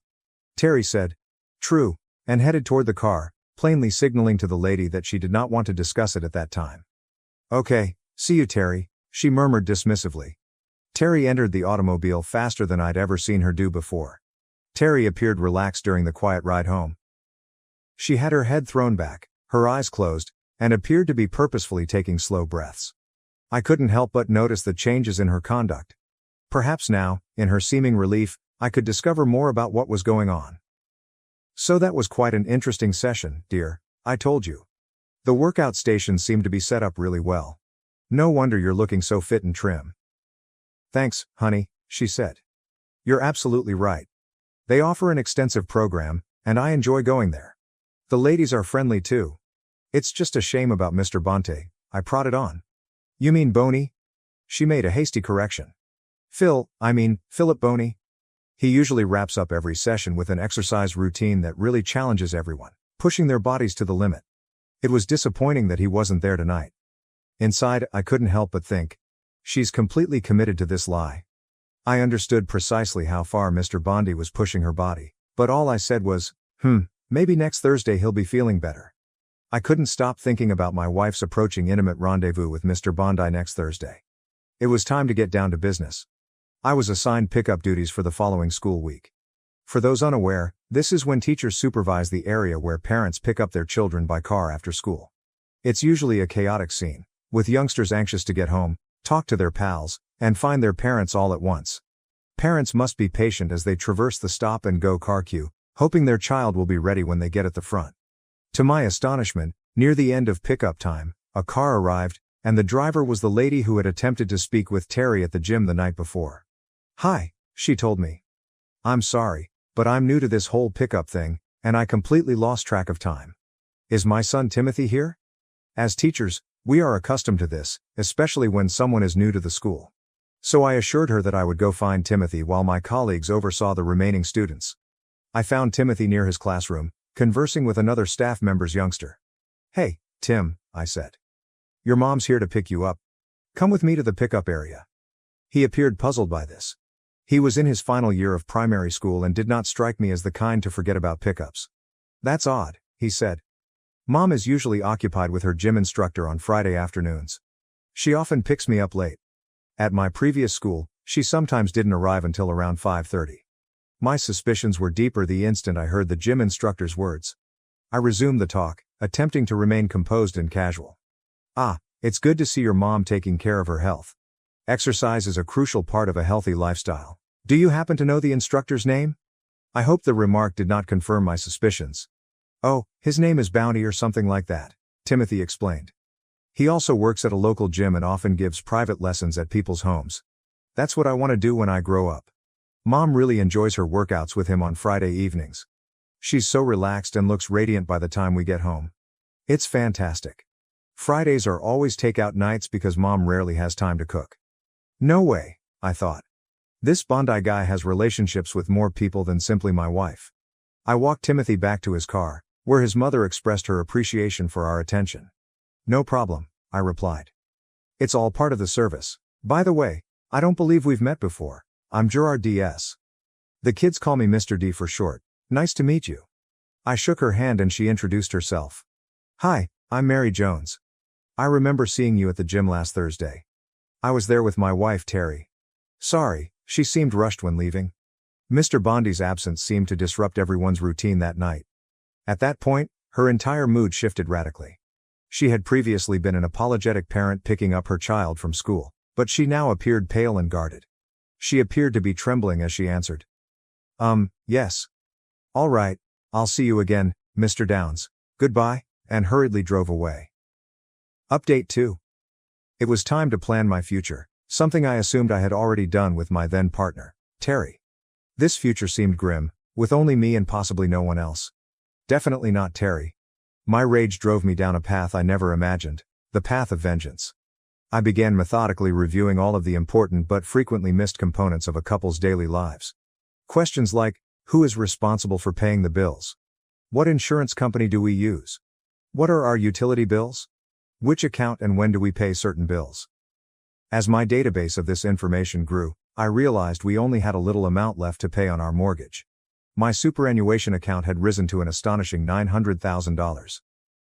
I couldn't help but be grateful to our teachers' union for insisting on mandatory super contributions as part of a teacher's fundamental employment conditions. After performing extensive online study without Terry's knowledge, I regrettably concluded that there was no way around the fact that we would have to share all of our assets equally. Our kids were now financially independent. We did have a considerable sum saved in a cash account, approximately $30,000, for an upcoming abroad trip. Unfortunately, the vacation was no longer on the agenda. My first step would be to deplete that account as quickly as possible before Terry discovered that I had exposed her deception. I surreptitiously caused many household appliances to malfunction. When Terry was not home, I would occasionally disconnect a wire. Then I'd claim that Mr. So-and-so had arrived to fix the specific equipment, charging a certain amount in cash that was somewhat less than his advertised fee. I would covertly save this money and then repair the appliance myself. Using this strategy, I was able to save approximately $20,000. I also bought tools and such, always paying in cash. I showed them to Terry and returned them the following day for a monetary refund. I agree it was deceptive, but Terry's actions had already damaged our relationship's principles of honesty and trustworthiness. The whole circumstance was making me into someone I never imagined I could be. A liar. Terry's Thursday afternoon exercises with Bondi continued, and I stopped attempting to have any type of sexual relationship with her. We simply coexisted like two housemates would. My personal possessions gradually disappeared into the garage's crates. Terry rarely went into the garage, so she didn't notice the rearranging. Her car was usually parked in front of it, and she was satisfied to leave the garage as my personal zone. However, she did challenge the absence of some of my personal goods from the shelf on one occasion. I kept postponing an explanation, claiming that I had accidentally broken things or that they were no longer useful. Terry was fine with these comments, primarily because the majority of my items did not match her intended color scheme or the room's desired vibe. When I emptied out the majority of my belongings in this fashion, the atmosphere in the house remained quite unchanged. It made me realize how much I had succumbed to Terry's control in many parts of our relationship. I took as much of my superannuation as I could and bought a tiny property on the town's outskirts. It was really small, with only 2 bedrooms and a tiny yard, but it did have a garage and was conveniently placed near my school. What made it even better was that the remaining mortgage debt allowed me to comfortably make monthly payments on half of my wage. This was not a large mansion by any means. It's incredible how good a deal you can get if you're ready to sacrifice the draw of showy, busy areas. My separation preparations were begun. I gradually transported my own items to the new dwelling. Furniture was not a problem because I could easily find used or pre-owned items at thrift stores. It seemed as if my existence had been pre-loved, once adored but now forgotten, with no value other than charity. It was time for everyone engaged to get their just rewards. I reconnected with Mary Jones after she contacted me during a school pickup. I was alone with her kid Timothy, waiting for her. When she arrived, she appeared disturbed. Her eyes indicated recent tears. As a teacher, I was educated to pick up on these indications and provide insight into my students' lives and challenges. "Mr. D, can I talk to you for a minute?" she inquired urgently. "Of course. Since no one else is arriving, just stay parked there and come over to my usual spot," I told him. I referred to the seats surrounding the school as my workplace. She parked her car, Timothy played with his soccer ball, and we sat on the bench near the pickup area. "I'm not sure how to begin what I need to tell you," she told me. "I'm uncertain about how much you know regarding the gym you saw." I looked at her closely and responded hesitantly. "I know Terry, my wife, enjoys going there, and it has helped her stay fit and active." She paused, evidently straining to speak, before continuing. "There are some things you should know about what happens there." To get to the subject quickly, I said, "Is it related to Philip Bonte?" She reacted angrily. "You have no idea how much it involves that pig." I replied, "I might have an idea, but please go ahead and tell me." She firmly stated, "He's a player, targeting many of the regular women there." When I inquired how she knew, she said, with tears in her eyes, "I was one of them until last week. We met every Friday at 12:30. She halted and looked up, as if remembering those memories. I too looked away, remembering those sessions, though not fondly. She apologized. "I'm sorry for sharing this. I genuinely enjoyed what he was doing to me while it lasted. It was only when he had someone else taking my place during that time that he abruptly ended it, offering no explanation, just, 'Sorry, no more.' I honestly thought we might have a future. I'm divorced, and I miss the regular tenderness of a married relationship, so I was delighted to have it again, this time with him. I couldn't have been more wrong." Her candor stunned me. How could she believe it was appropriate to share all of this with me? She must be quite upset. To provide some comfort, I said swiftly, "Marriage relationships aren't always what they seem." She looked at my face and saw the sorrow and anguish in my expression. "You already know, don't you?" she inquired, gently shaking her head in surprise. "You already know that he's been involved with Terry, your wife." I was honest. "Yes, I knew, Mary. Thank you for sharing this." Though I attempted to hide my animosity, I added, "But I've already set things in motion regarding the whole situation. I genuinely believe in karma, and I think it might catch up with him soon." "That guy has to face the consequences," Mary nearly yelled. "He doesn't care who he hurts or how, as long as he satisfies his sexual ego and has something to brag about to his bar pals. Just let me know if you need my help getting back at him. That person needs to pay, and he should pay dearly." She summoned her son and left. I sat there deep in thought for quite some time. Update 3: I felt relieved when Mary told me her story. For a while, my revenge plot felt like bitter grapes, arising from my inability to save my marriage, but I realized it required more thought. I began to wonder how many other ladies he was involved at the gym. It was time to collect concrete evidence. I couldn't help but be impressed by the man's stamina, but I guess even the devil never tires.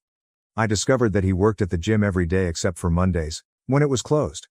I remembered the phone number printed on the gym's wall and used the telecom's white pages to trace it back to an address that was only 3 blocks away from ours. It explained how that rascal could easily go over to our house and engage in relations with my soon-to-be ex-wife. I informed Terry that I would be going for a stroll every day around 5 p.m., claiming that my expert had advised it. Fortunately, Terry had no desire to accompany me, and she understood it wouldn't interfere with her liaisons, so everything went nicely. During my first nighttime walk, I went straight to Bonte's home and discovered that he lived in a ground-floor apartment among several other identical units. His car was missing, so I remained close to await his return. He consistently left our house before 6 o'clock, so he was likely to arrive around that time. As usual, he entered his apartment shortly before 6 o'clock. This happened every day I was able to go for a walk, with the exception of my staff meeting day, when I couldn't. I suspected he did this every day the gym was open.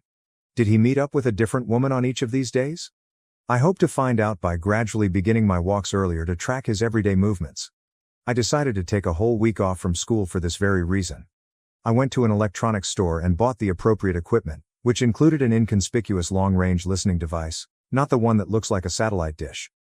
I also purchased 5 voice and motion-actuated cameras with full-color HD capabilities.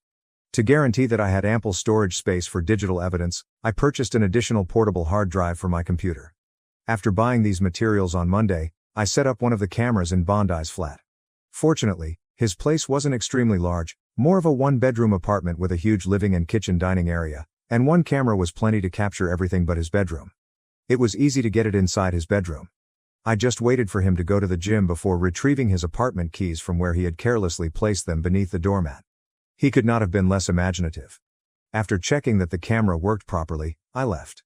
Now, if he moved or made a sound in his apartment, the camera, which had a microphone, would activate and live stream both video and audio to my computer, where it was safely archived with date stamps. It resumed running as soon as Bondi arrived home on Monday night, recording clear images of him eating takeaway in front of his television before going to bed at 9 p.m. On Tuesday, I waited until the gym closed before entering through the back door, which is frequently ignored during pre-closing inspections at most establishments. Fortunately, I had luck on my side.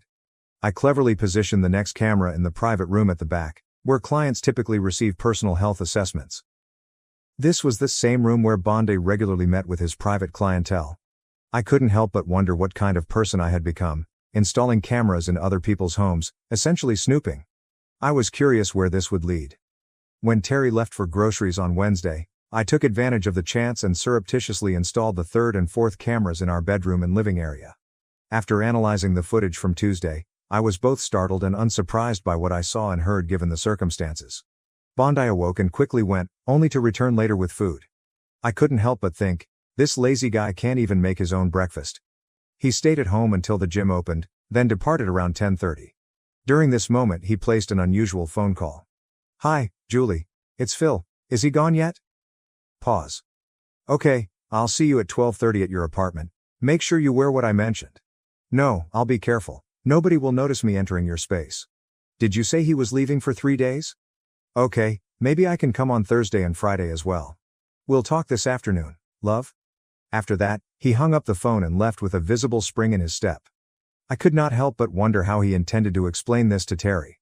On Thursday, I set up shop in the garage with my computer, excitedly anticipating the upcoming events. Almost instantly, Bondi's camera feed flashed on my screen. He'd gotten up, gone out for breakfast, then returned to make a phone call. He dialed Terry's phone, and the camera captured her part of the discussion as well. "Hi, this is Phil. How does my favorite slut feel today?" "Phil, stop talking like that on the phone. You never know who might be listening. Fortunately, my husband has gone to work. I'll see you at 12:30, as usual." Update 4. Mary, the mom from school, appeared eager to assist in any way she could. So I instructed her to construct a list of ladies with whom the scoundrel was currently or had previously been associated. She approached this assignment enthusiastically, and within a week, she had names and addresses.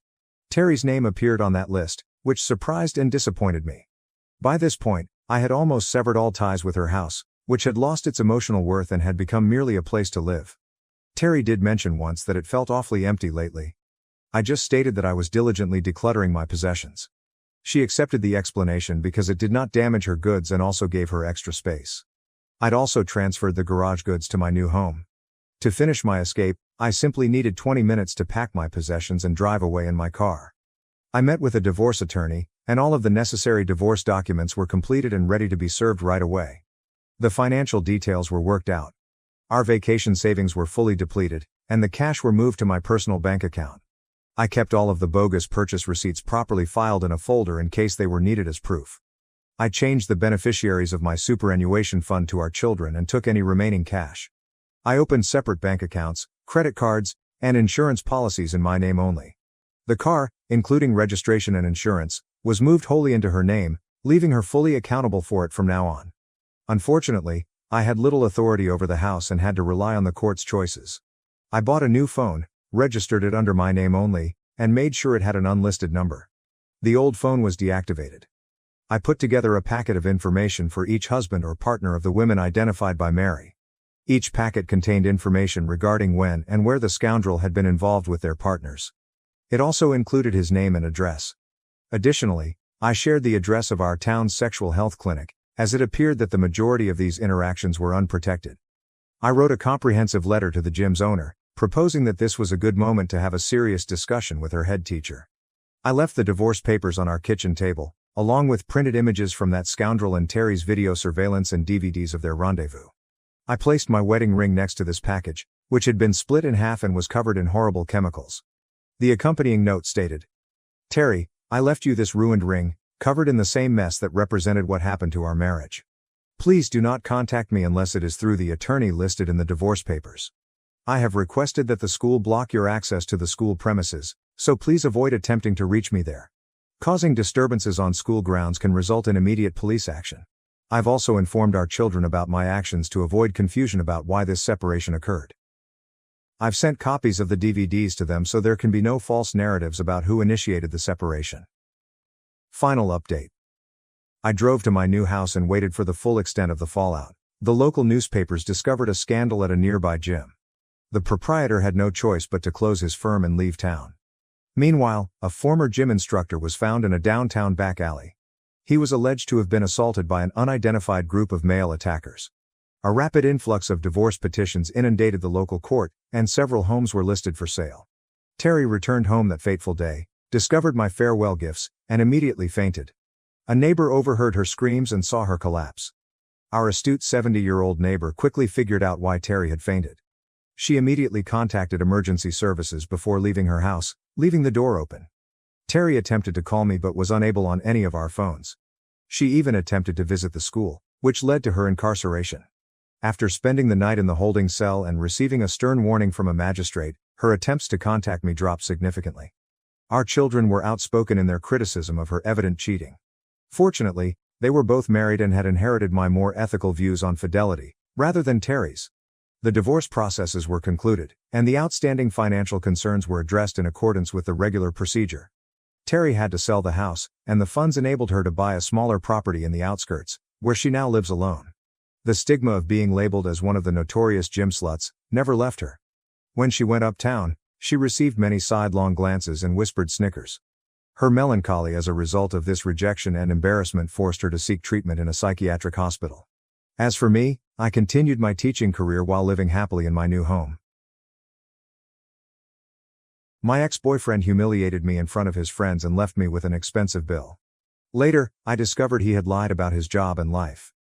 My boyfriend called me ugly in front of his friends and ditched me in a restaurant, leaving me to pay for our meal. As he walked away, he exclaimed, "A girl like you should be grateful I even dated you." I smiled and patiently waited.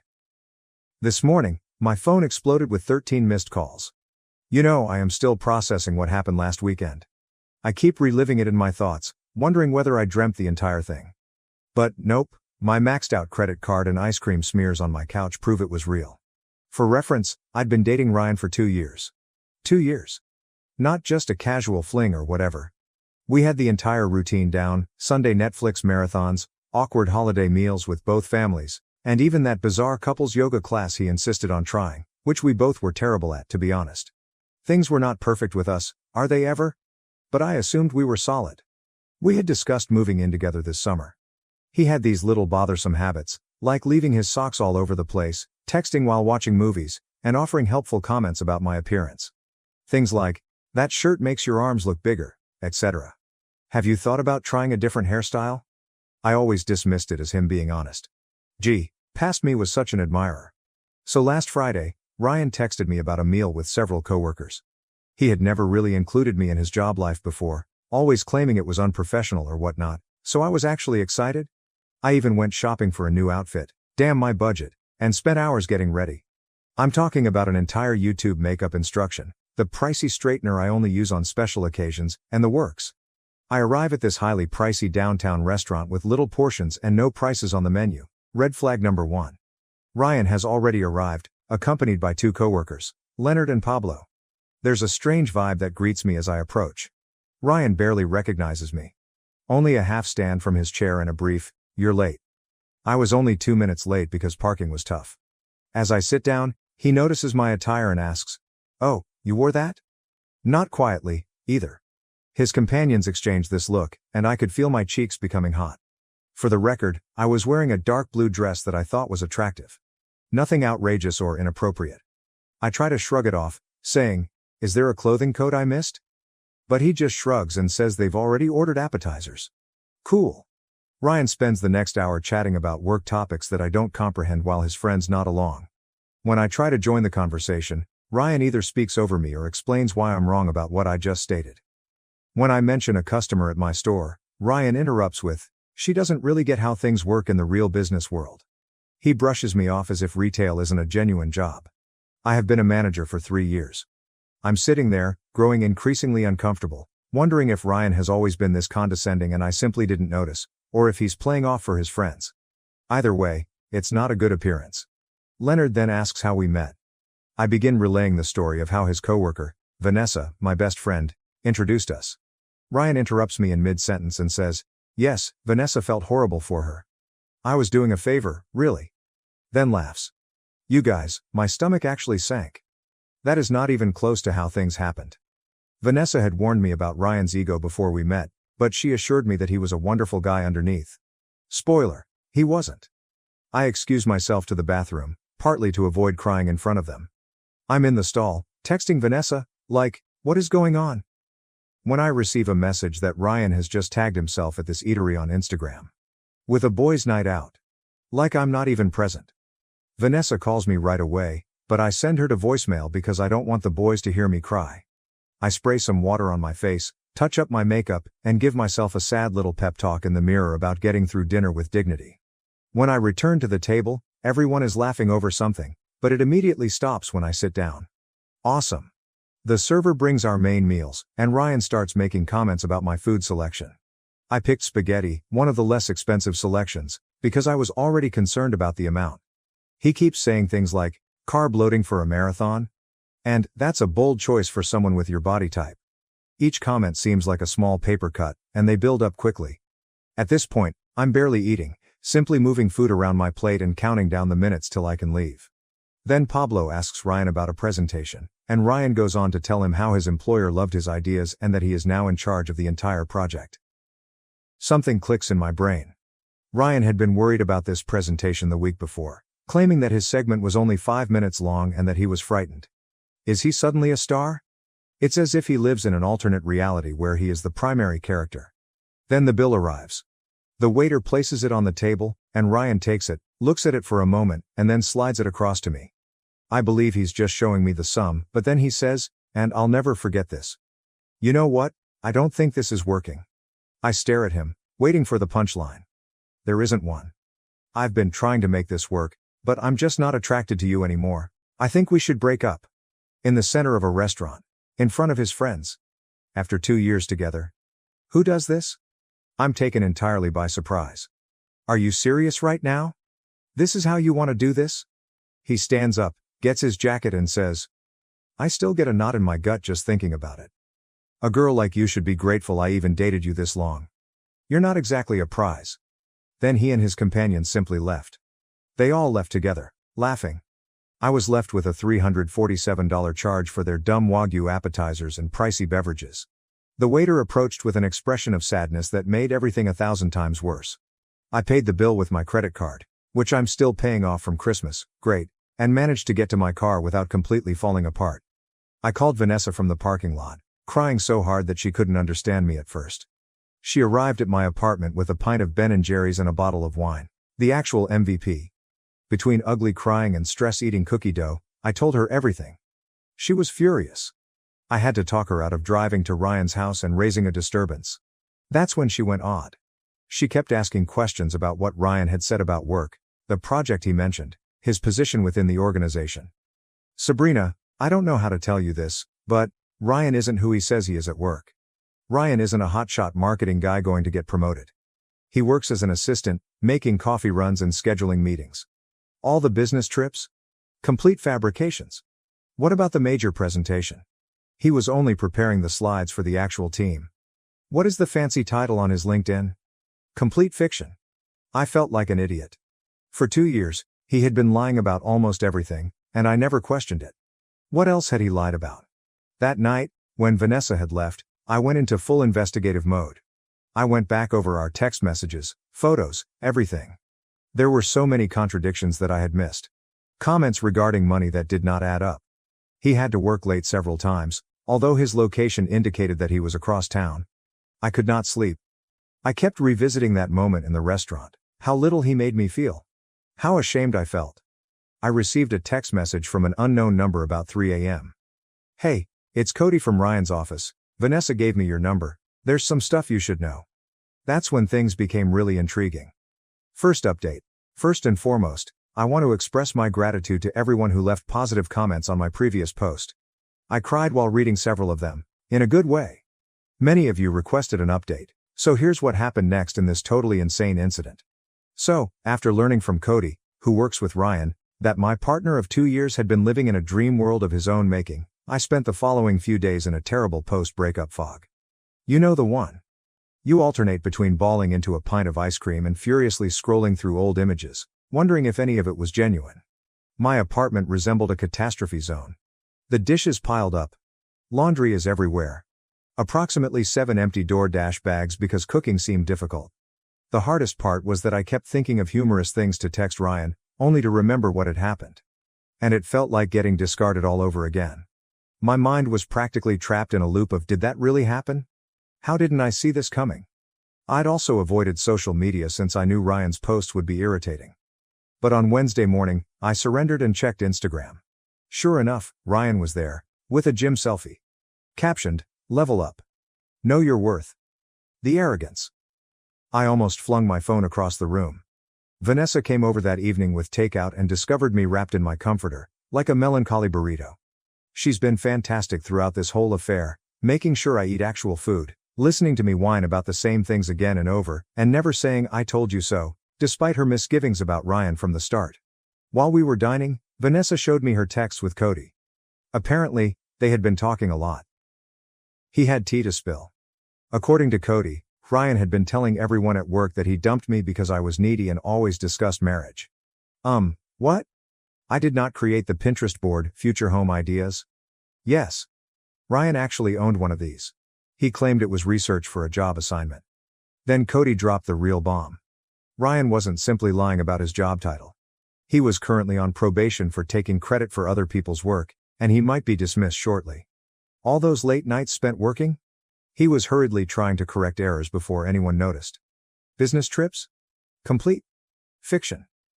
I was still processing everything when my phone rang. It was Tina, Ryan's mother. I almost didn't respond. Awkward, but I decided to be mature about it. Tina has always been quite nice to me, as in, she remembers my birthday and asks me questions about my life. She sounded anxious and inquired whether everything was fine between me and Ryan.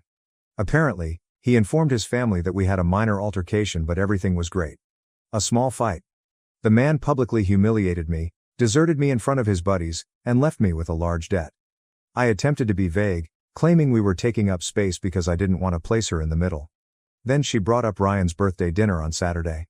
And how my entire family was looking forward to seeing me there. You guys. I almost choked on my lo mein. Ryan informed his family we were still together. And that I planned to attend his birthday dinner. The supper was held at his parents' place. And apparently, he informed them that we had major news to share. After hanging up, I sat there stunned, as Vanessa looked at me as if I had grown a second head. She questioned whether he was insane or a pathological liar. Honestly, I wondered the same thing. That's when we devised the plan. I was not going to just ignore his family. They had always been friendly to me. And they deserved to know Ryan's true character. But I wasn't going to make a scene or be vengeful. I would simply attend the meal as invited and let the facts unfold spontaneously. Cody and I met for coffee the next day. We had only met through Ryan, so it was rather weird, but he turned out to be pretty nice. He validated everything and provided additional information about Ryan's work. The team Ryan claimed to lead. Actually, it's just him and 2 interns. What about the major presentation he oversaw last month? He was only managing the slideshow while his boss spoke. Cody appeared genuinely concerned on my behalf, claiming that Ryan's stories about me had always felt odd. Ryan apparently came to work saying that I was high maintenance, despite the fact that I was paying for the majority of our dates at the end. Because Ryan stated he was between paychecks. I noticed he had poor money management skills. Midway during our chat, Cody received a text from their boss asking if he could come in on Saturday evening to assist with an emergency project. Cody was disappointed since he had plans. But then I got an idea. What if Cody needed to drop off something at Ryan's parents' house during his birthday dinner? The timing would be ideal. As we were working out the specifics, my phone rang with a text from Ryan. First since the restaurant incident. It simply said, "We need to talk about what happened." I might have overreacted. Might have? I showed Cody, and he almost spit out his coffee. Overreacted is when you get annoyed about someone being late, he told me. Not when you publicly humiliate your girlfriend of 2 years and stick her with a $300 bill. I did not respond. Allow him to sweat. The following 2 days were a whirlwind of preparation. I was not going to this meal unprepared. I went over previous texts and discovered all the lies. Dates that he claimed to be at work. Conferences that did not exist. Cody verified that the stories about coworkers were all fake. Ryan posted images of himself from work events that were actually downloaded off the company website. Vanessa came over on Friday night to assist me choose an outfit. I'm not going to lie, part of me wanted to show up looking fantastic simply to spite him. But we thought that the ideal way was to look attractive without appearing to try too hard. We chose a plain black outfit that Ryan previously claimed made me seem average, which I now realize was his strange negging attempt. Because I always received compliments when I wore it. I barely slept Friday night. What if this backfires? What if his family supported him? What if I froze and couldn't go ahead with it? By Saturday I'd eaten my nails down to nothing and mentally run through around 17 situations. Around midday, Ryan texted again. Looking forward to seeing you tonight. Wear something nice. My parents are excited. I did not respond to that either. Allow him to think what he wants. I spent the afternoon getting ready, feeling a strange mix of anxiety and anticipation. Vanessa helped me with my hair and gave me a pep talk when I started to lose confidence. At 5:30, I got into my car and drove to his parents' house. I had to pull over once because my hands were too shaky to drive securely. I sat for a minute, doing breathing exercises from a meditation app I got months ago but never used. What was I doing? Was this crazy? Maybe I should just block Ryan on everything and live my life normally. But then I remembered him sitting there at his birthday dinner, undoubtedly telling everyone a fabricated version of our relationship. Perhaps even making himself the victim. My determination hardened. I arrived at his parents' house around 6:15. Fashionably late. Which I knew would irritate Ryan. Several automobiles were already parked in the driveway. It appeared that the entire family was present. I checked my cosmetics in the rearview mirror, took one final deep breath, and headed to the door. Ryan's father opened it with a bright smile and a hug, leading me inside. The home smelled like Tina's delicious pot roast. I experienced a brief moment of sadness. I really liked Ryan's family. And this would probably be the final time I saw them. I rounded the corner and entered the living room. Ryan was there, drink in hand. He was in the middle of laughing at something his cousin had said. He froze when he saw me. He clearly did not expect me to show up, despite what he told his family. The look on his face was priceless, to be honest. Panic flared across his features for a brief moment before he calmed down and approached. With a phony smile, he hugged me tightly and murmured, "You actually came. We need to talk privately." I simply smiled and said, loud enough for all to hear, "I wouldn't miss your birthday for anything. Especially since you've been telling everyone we had big news to share." His face lost its color. Tina clasped her hands happily and asked if this was what she expected. Ryan's sister sent me a knowing look. His father started joking about finally having grandchildren. Ryan held my elbow too tightly and attempted to steer me down the corridor. But his mother yelled out that dinner was ready and that everyone should sit down. We all took our places around the dining table, with Ryan warily monitoring my every move. Cody sent me a text message. On my way. 15 minutes out. Ryan leaned down and hissed. What are you doing here? I thought after the restaurant. I simply smiled nicely and said, loud enough for anyone to hear. Oh, I wouldn't miss the chance to tell your family about what happened at that restaurant, Ryan. I'm sure they'd love to hear that story. The look of complete dread on his face when his mother began bringing out the meal. It was worth every second of anxiousness to get there. It's game on. Second update. I'm finally ready to discuss what happened at Ryan's birthday dinner. Sorry for the delay. I needed a mental health day after all of this stress. Additionally, my Wi-Fi has been acting up because my neighbor grabbed my password and presumably downloaded the entire internet. Where have we left off? Right, me, sitting at Ryan's dinner table with his family, while he worried about what I could say. So there I was, surrounded by Ryan's folks. His parents are Tina and Ralph. His sister, Kayla. His grandmother. And two relatives whose names I constantly mix up. Tina's wonderful pot roast, those buttery mashed potatoes I'd literally dreamed about, and a fancy salad that no one was going to eat but everyone would pretend to like. The first 20 minutes were just unpleasant. Ryan kept trying to manage the conversation while giving me warning glances. I simply smiled and passed the bread rolls. I enjoyed the way his left eye twitched whenever I opened my mouth. Petty? Maybe. Satisfying? Absolutely. Tina kept the conversation going, bless her. She inquired about my family, job, and the usual small conversation. Then she remarked how proud everyone was of Ryan's great promotion. I almost choked on my water. I looked at Ryan, whose face had turned the same shade as the beets on the table. Ryan jumped in, discussing how his team was crushing their goals and how his boss was essentially grooming him for senior management. I simply nodded along, watching him burrow deeper with each syllable. Then Ralph, who has always been the quiet kind, suddenly inquired about the Johnson account. Ryan had apparently been informing his father about a large deal he was reportedly leading. Ryan's response was so ambiguous that it could have been a horoscope.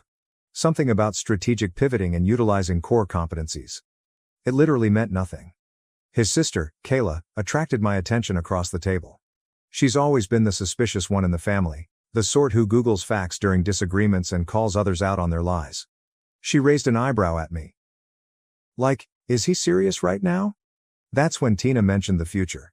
She inquired about our major announcement and whether it had anything to do with us taking the next step. Ryan nearly dropped his fork and murmured something about how it was not the appropriate time to address it. His grandmother, who has no filter and is my absolute favorite person in his family, cut in. So, are you two moving in together or what? Because Ryan said you were looking at apartments together. Again, new to me? The furthest we had gotten in that conversation was my remarking, maybe we should think about combining our Netflix accounts to save money. Ryan sought to redirect the subject back to himself, mentioning how his boss had given him a company card for business spending. I could not help myself. I was curious. What kind of expenses are you authorized to approve? He mumbled something about client dinners and team outings. At that point, I casually mentioned, oh, speaking of dinners, Ryan took me to this amazing restaurant last week. What was it called again, honey? The one where you met up with Leonard and Pablo? The color on his face drained faster than my phone battery on TikTok. Seriously, my phone can't take more than 20 minutes of browsing without dying. Anyone else? Before he could reply, the doorbell rang. Perfect timing. Tina went to answer it, and I could hear her delight. Oh, Cody? What a surprise. Ryan looked like he was about to pass out. Cody strolled in, dressed professionally in a button-up shirt and holding a folder. He apologized for disturbing Ryan's birthday meal, but he had some work documents that Ryan wanted to sign right away on Monday morning. Tina, the perfect host, quickly offered him to join us for dessert later. Ryan attempted to lead Cody to the front door, but Ralph demanded they handle work right there at the table. Since we're all family here. Cody sat in the empty chair beside me, which I had carefully saved. NGL. Ryan gripped his fork so tightly that I thought it may bend. That's when Ralph asked Cody how the big presentation went. The one Ryan appeared to be leading. Cody seemed perplexed for a second. He eventually caught on. He looked at me, then at Ryan. And I could see him reaching a decision. Cody stated that the presentation went well. However, they added that their supervisor had delivered it, with Ryan and the crew offering assistance. Ralph was perplexed and responded, "That's not how Ryan described it." I jumped in, because I'm messy like that, and asked Cody about Ryan's promotion. Cody seemed so uncomfortable, torn between loyalty to a coworker and not wanting to lie to an entire family. He fidgeted with his napkin and made some vague remarks about company restructuring. Ryan interjected with a phony laugh and attempted to change the conversation to sports or something. But his sister wouldn't have it. She asked Cody directly what Ryan's current title was. The hush that followed was like the moment you drop something in a public restroom.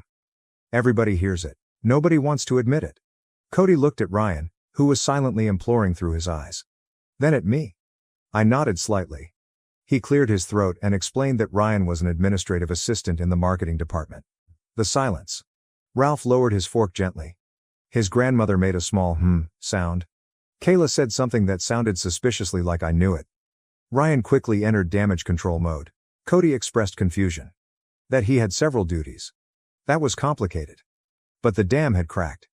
His relatives began asking him specific questions, which he couldn't avoid. When did you get promoted? He had not. Why did you say you had a team? He did not. What about that corner office you mentioned? Also fictitious. Ryan's stories became more detailed with each query. He kept looking at me, as if this was my fault. This simply increased my will to let everything out. Tina, bless her heart, tried to smooth things out. She advised we all have some cake and talk about brighter topics. Kayla questioned me about the restaurant I mentioned earlier as she went to the kitchen to get it. This was my moment. I took a big breath before telling them everything. Ryan invited me to meet his pals. How he had belittled me throughout supper. How he abandoned me in front of everyone and walked away, leaving me with a $347 bill I couldn't afford. Ryan tried to interrupt numerous times, but his father cut him off with a glare I'd never seen before. Pure disappointment. Ryan's defense? That I was exaggerating and playing the victim. I had embarrassed him in front of his coworkers by not fitting in. Leaving me with the bill was teaching me financial responsibility. His grandmother literally snorted at the last one. Cody, who had been quiet for most of this, eventually piped up. He confirmed my story. He also mentioned that Ryan had been bragging to coworkers about how he had put me in my place. He even took out his phone and showed Pablo's texts. Everyone, get your receipts. They were discussing what had transpired. Tina returned with the cake just as Ryan attempted to paint himself as the victim. She put it down and questioned, "What did I miss?" Nobody talked for a time. Then Ryan's father said, very gently, "We need to have a family discussion about honesty." Ryan erupted. Like a full-blown anger tantrum. He accused me of inciting his family against him. Called Cody a traitor. And said that everyone was simply jealous of his accomplishment. What is success? He knocked over his water glass, pointed toward me, and shouted, "A girl like you should be grateful I even bothered with you." His mother gasped. His grandmother muttered something that I'm sure was old folks swearing. His sister only shook her head, as if she wasn't surprised. I remained calm and said, "The only thing I'm grateful for is finally seeing who you really are." Ryan stormed out, slamming the door so forcefully that one of Tina's ornamental plates flew off the wall and fractured. The aftermath was very quiet. Tina apologized to me around 50 times. Ralph appeared exhausted and dejected. Kayla helped mop up the spilled water. Cody apologized for his role in the unpleasantness. But he stated he couldn't stand by and let Ryan lie to everyone. The oddest thing happened. Instead of asking me to leave, they insisted that I stay for dessert. We all sat there. Ryan's ex-girlfriend, co-workers, and family, eating birthday cake, without the birthday boy. In any other context, it would have been the most uncomfortable thing ever. However, it wasn't. After the cake, I helped Tina clean up the kitchen. She kept apologizing, claiming she had no idea Ryan was lying about so much. She appeared really heartbroken. Not simply about what he'd done to me, but about who her son had become. I felt awful for her, to be honest. No parent wants to discover their child is, well, it's kind of bad. She calmly inquired if there had been any previous indicators. And I admitted that looking back, there were warning signs I had overlooked. Because I wanted to think the best of him. Ryan's dad grabbed me aside as I was about to leave. He praised me for being honest, and he apologized for what his kid had done. He appeared despondent, as if he was trying to find out what went wrong with his upbringing. I assured him it was not their fault. Ryan had made his own decisions. Cody volunteered to take me to my car, perhaps understanding that I needed a moment to comprehend things. As we proceeded down the road, he remarked that Ryan had been having troubles at work for several months. Taking credit for others' ideas. Lying about his contributions. Even fabricating client emails. He was on his final warning before possible termination. Ryan's intense need to appear successful made a strange kind of logic. His entire persona was based around this fabricated appearance of prosperity and status. When I considered it that way, I almost felt bad for him. Almost. I thanked Cody for supporting me and drove home. In a strange sense of emotional fatigue coupled with relief. Like when you finally remove an uncomfortable bra at the end of the day. Sorry for the strange analogy, but you understand what I mean. When I came home, I saw 3 missed calls from Vanessa requesting updates. I was going to call her back when my phone vibrated with a text message from Ryan. "You've ruined everything. This isn't over." I did not respond. I just blocked his number and made myself some tea. I should have been terrified or upset. But really? I just felt exhausted. And even a little proud of myself for standing up to him. I assumed that was the end of it. I actually did. But what about this morning? My phone blew up with 13 missed calls from Ryan's mother, his sister, Cody. There were several numbers I didn't recognize. Something had occurred overnight. Based on the increasingly agitated voicemails, Ryan had totally lost it. Last update. I'm now ready to explain the 13 missed calls. Thank you for your patience as I processed all that happened. I apologize for the delay. My laptop chose to perform an unexpected 4-hour update precisely when I sat down to write this. So where were we? Right. I awoke on Sunday morning after the birthday dinner debacle to discover my phone flooded with calls from Ryan's family and Cody. At first, I believed someone had died or something. My stomach dropped as I scrolled through the notifications. Tina missed 5 calls. Kayla contributes 3. Cody sent 2. 3 numbers I didn't recognize. I called Tina back first. She seemed the most concerned based on her voicemails, which were simply variations of "Sabrina, please call me as soon as you can." She answered the first call, sounding weary. Ryan reportedly stormed out of the birthday meal. He'd had a wild night. He arrived at his ex-girlfriend's residence at 2 a.m. drunk and raving about how I had ruined his life. The ex, who I didn't even know existed, was understandably frightened and contacted Kayla, who had to go get him. But that was not all. Ryan had also spent the night sending bizarre messages to almost everyone we knew. He texted Cody and threatened to ruin him at work. LOL. Good luck doing that when you're about to be fired. He wrote a long, meandering update on Facebook about being surrounded by snakes, and how people would regret betraying him. Most concerning. He sent my address as a private message to his friend Pablo. He threatened to make me pay for humiliating him. Pablo, who evidently has a moral compass. I immediately called Tina and forwarded the message. That is why she was so desperate to contact me. I was sitting on my couch, in my ratty old jammies, hair still in yesterday's sloppy bun. Trying to comprehend all of this information while Tina apologized about 50 times for her son's actions. I should have been afraid, I suppose. But really, I just felt exhausted. For example, if your phone has been stuck at 1% battery for several hours, just waiting for it to die so you may charge it and proceed. Tina insisted on coming over to make sure I was fine. Which was extremely sweet. However, it also caused me to stress and tidy my apartment. Nothing pushes you to clean up like knowing someone's mother is about to see your living environment, am I right? I was practically flinging dirty stuff into my closet and cleaning hardened toothpaste off the bathroom sink. My doorbell rang. But it wasn't only Tina. Kayla was also with her. They brought coffee and some small pastries from the bakery near their house. Which, to be honest, is probably what I miss the most about being with Ryan. We sat at my modest kitchen table. With the unsteady leg that I've been wanting to mend for months. And they told me about Ryan's position. According to Kayla, Ryan has previously lied about his life. In college, he reportedly told everyone he was on the baseball team. When he was actually cut at tryouts. He once claimed to be speaking with a popular girl. Who didn't know who he was. He had a consistent practice of inventing this imaginary version of himself. One that was more prosperous, popular, and had more of everything. While they talked, my phone kept vibrating with texts from friends who had witnessed Ryan's social media meltdown. Vanessa was freaking out. Wanting to come over with her boyfriend, who does kickboxing, just in case. She watches way too many crime series, I swear.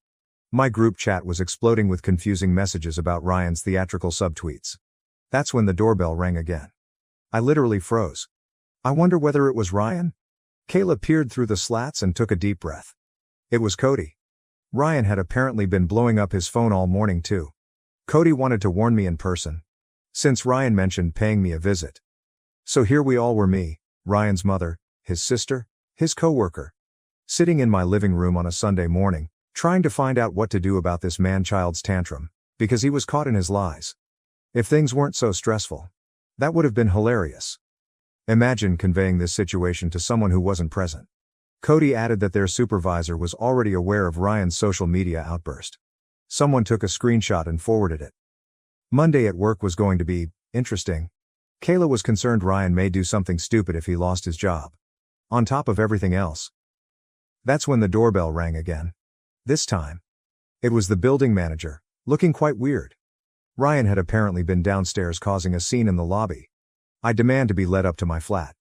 The manager had refused, bless him, and threatened to call the cops. At that point, Ryan stormed off. I got yelled at for lying, loud enough for everyone on the first floor to hear. Tina appeared devastated. She kept apologizing, saying she didn't know what went wrong with him. I felt bad for her. Imagine finding your adult son is essentially a living red flag. Kayla was more practical, advising that I document everything in case Ryan's actions escalated. We were all sitting there, trying to figure out what to do. My phone buzzed with a notification. Ryan tagged me in an Instagram story. Against my better judgment, and everyone in the room warning me not to look. I opened it. It was a photo of me from early on in our relationship. Sleeping on his couch, mouth open. Captioned, "Miss Perfect who ruined my birthday isn't so perfect. A girl like you should be grateful that anyone took pictures of you at all." As if that was his grand revenge, a slightly unflattering snapshot taken 2 years ago. I genuinely laughed out loud. Tina wasn't anticipating this reaction. But really? If this was the worst he could do? I was going to be okay. Just as we were considering the next step. There was a tremendous beating on the door. We all jumped. Then we heard Ryan's voice, slurring slightly. "I know you're in there, open the door." Cody quickly jumped up, as if he were going to face Ryan. Which was nice, but unneeded. I was already calling the building's security guard. The advantages of a little more expensive apartment building. Ryan continued hitting and yelling. And I could hear my neighbor's door open as she came outside to check what was going on. By the time security arrived, Ryan had moved on to kicking the door. The security guard did not screw around. He warned Ryan to leave or he would contact the cops. There was some back and forth that I couldn't fully understand. Then came quiet. The security gently knocked and informed me that Ryan had left the building. But I was still in the parking lot, possibly waiting. Tina felt mortified. She insisted on going down and dealing with her son herself. And honestly, I was delighted to allow her. She was so distraught that Ryan's father, Ralph, had to come and pick them both up. The scenario was sad. After they went, Cody and I sat on my couch in startled quiet for a while. He eventually broke it by asking, "Do you have any alcohol?" Which seemed like an appropriate reaction to the morning we'd experienced. We shared a bottle of wine I had saved for a special occasion, and this certainly counted. Cody left in the late afternoon, and I was emotionally weary. Vanessa came over and spent the night, just in case Ryan decides to make another appearance. He didn't, fortunately. We ordered pizza, watched horrible reality TV, and tried to understand how chaotic my life had become. The following weeks were an adjustment period. Ryan was sacked from his work after failing to show up for 3 days. Sending disrespectful emails to multiple coworkers. He temporarily went back in with his parents. I only know this because Kayla and I have remained in touch. She's actually pretty cool. We get coffee occasionally. Ryan attempted to call me several times, leaving voicemails ranging from angry, tearful, strangely nostalgic. I preserved them all, just in case. However, he never responded. He made a couple bogus Instagram accounts to contact me, but they were so clearly him. Who else would type, "You're making a big mistake," with that spelling error? I immediately blocked them. The strangest thing was running into him at Target, approximately a month later. I was in the home area, looking for shower curtains. Suddenly, he appeared, holding a package of socks. And it looked like he hadn't slept in days. We established eye contact. Just for a second, I was concerned that he would cause a scene. Instead, he simply turned around and went away. He left his shopping cart right in the aisle. It was 3 months ago now. Ryan eventually relocated to his uncle's home in another state. According to Tina, who continues to send me holiday cards. It's lovely but awkward. His social media has been unusually silent. Kayla believes his parents have finally cut him off financially, until he receives therapy. As for me? I'm doing very well, actually. My apartment now seems like mine again. I've changed the furnishings and replaced the items that reminded me of Ryan. The oddest effect of all this could be my surprising friendship with Cody. We're not dating or anything, though Vanessa is still working to make that happen. But we have lunch occasionally. And text about ridiculous TikTok videos. It's good having someone who witnessed the entire Ryan story. And knows why I'm having trust issues the size of Texas. Looking back on everything, I'm not angry anymore. Well, not just angry.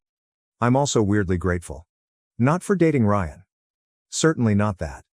But to discover who he truly was, before things progressed further. Imagine if I had moved in with him. Shudder. I spent 2 years loving someone who never saw me as a priority, giving her everything but only receiving disregard and exploitation. So, I've been keeping this story under wraps for a while, but now it's time to share it all. Warning, this is going to be a long one. Looking back, I realize I was the world's biggest sucker. The clues that my relationship was a disaster were everywhere, but I was too love-blind to notice any of them. I know, it's classic simple behavior. Melissa took over my entire life from the start. I am 27, she is 25, and we met at a friend's housewarming party. I'm generally the cautious type, never the guy who rushes into relationships without considering things through.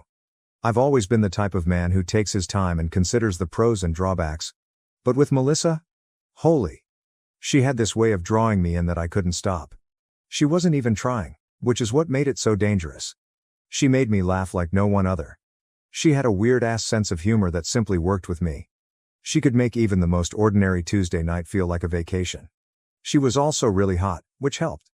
The type of girl who makes your pals email you, "Damn, bro, how'd you land her?" after meeting her for the first time. So, because I was so darn into her, I went all in.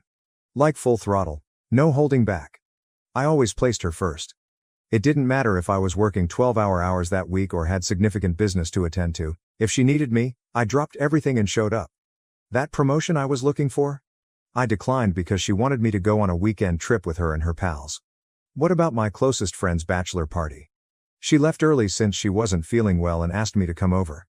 I also paid attention to all the minor details about her, her favorite meal, her coffee preferences, which movies made her weep, anything with dogs, and which side of the bed she needed to sleep on.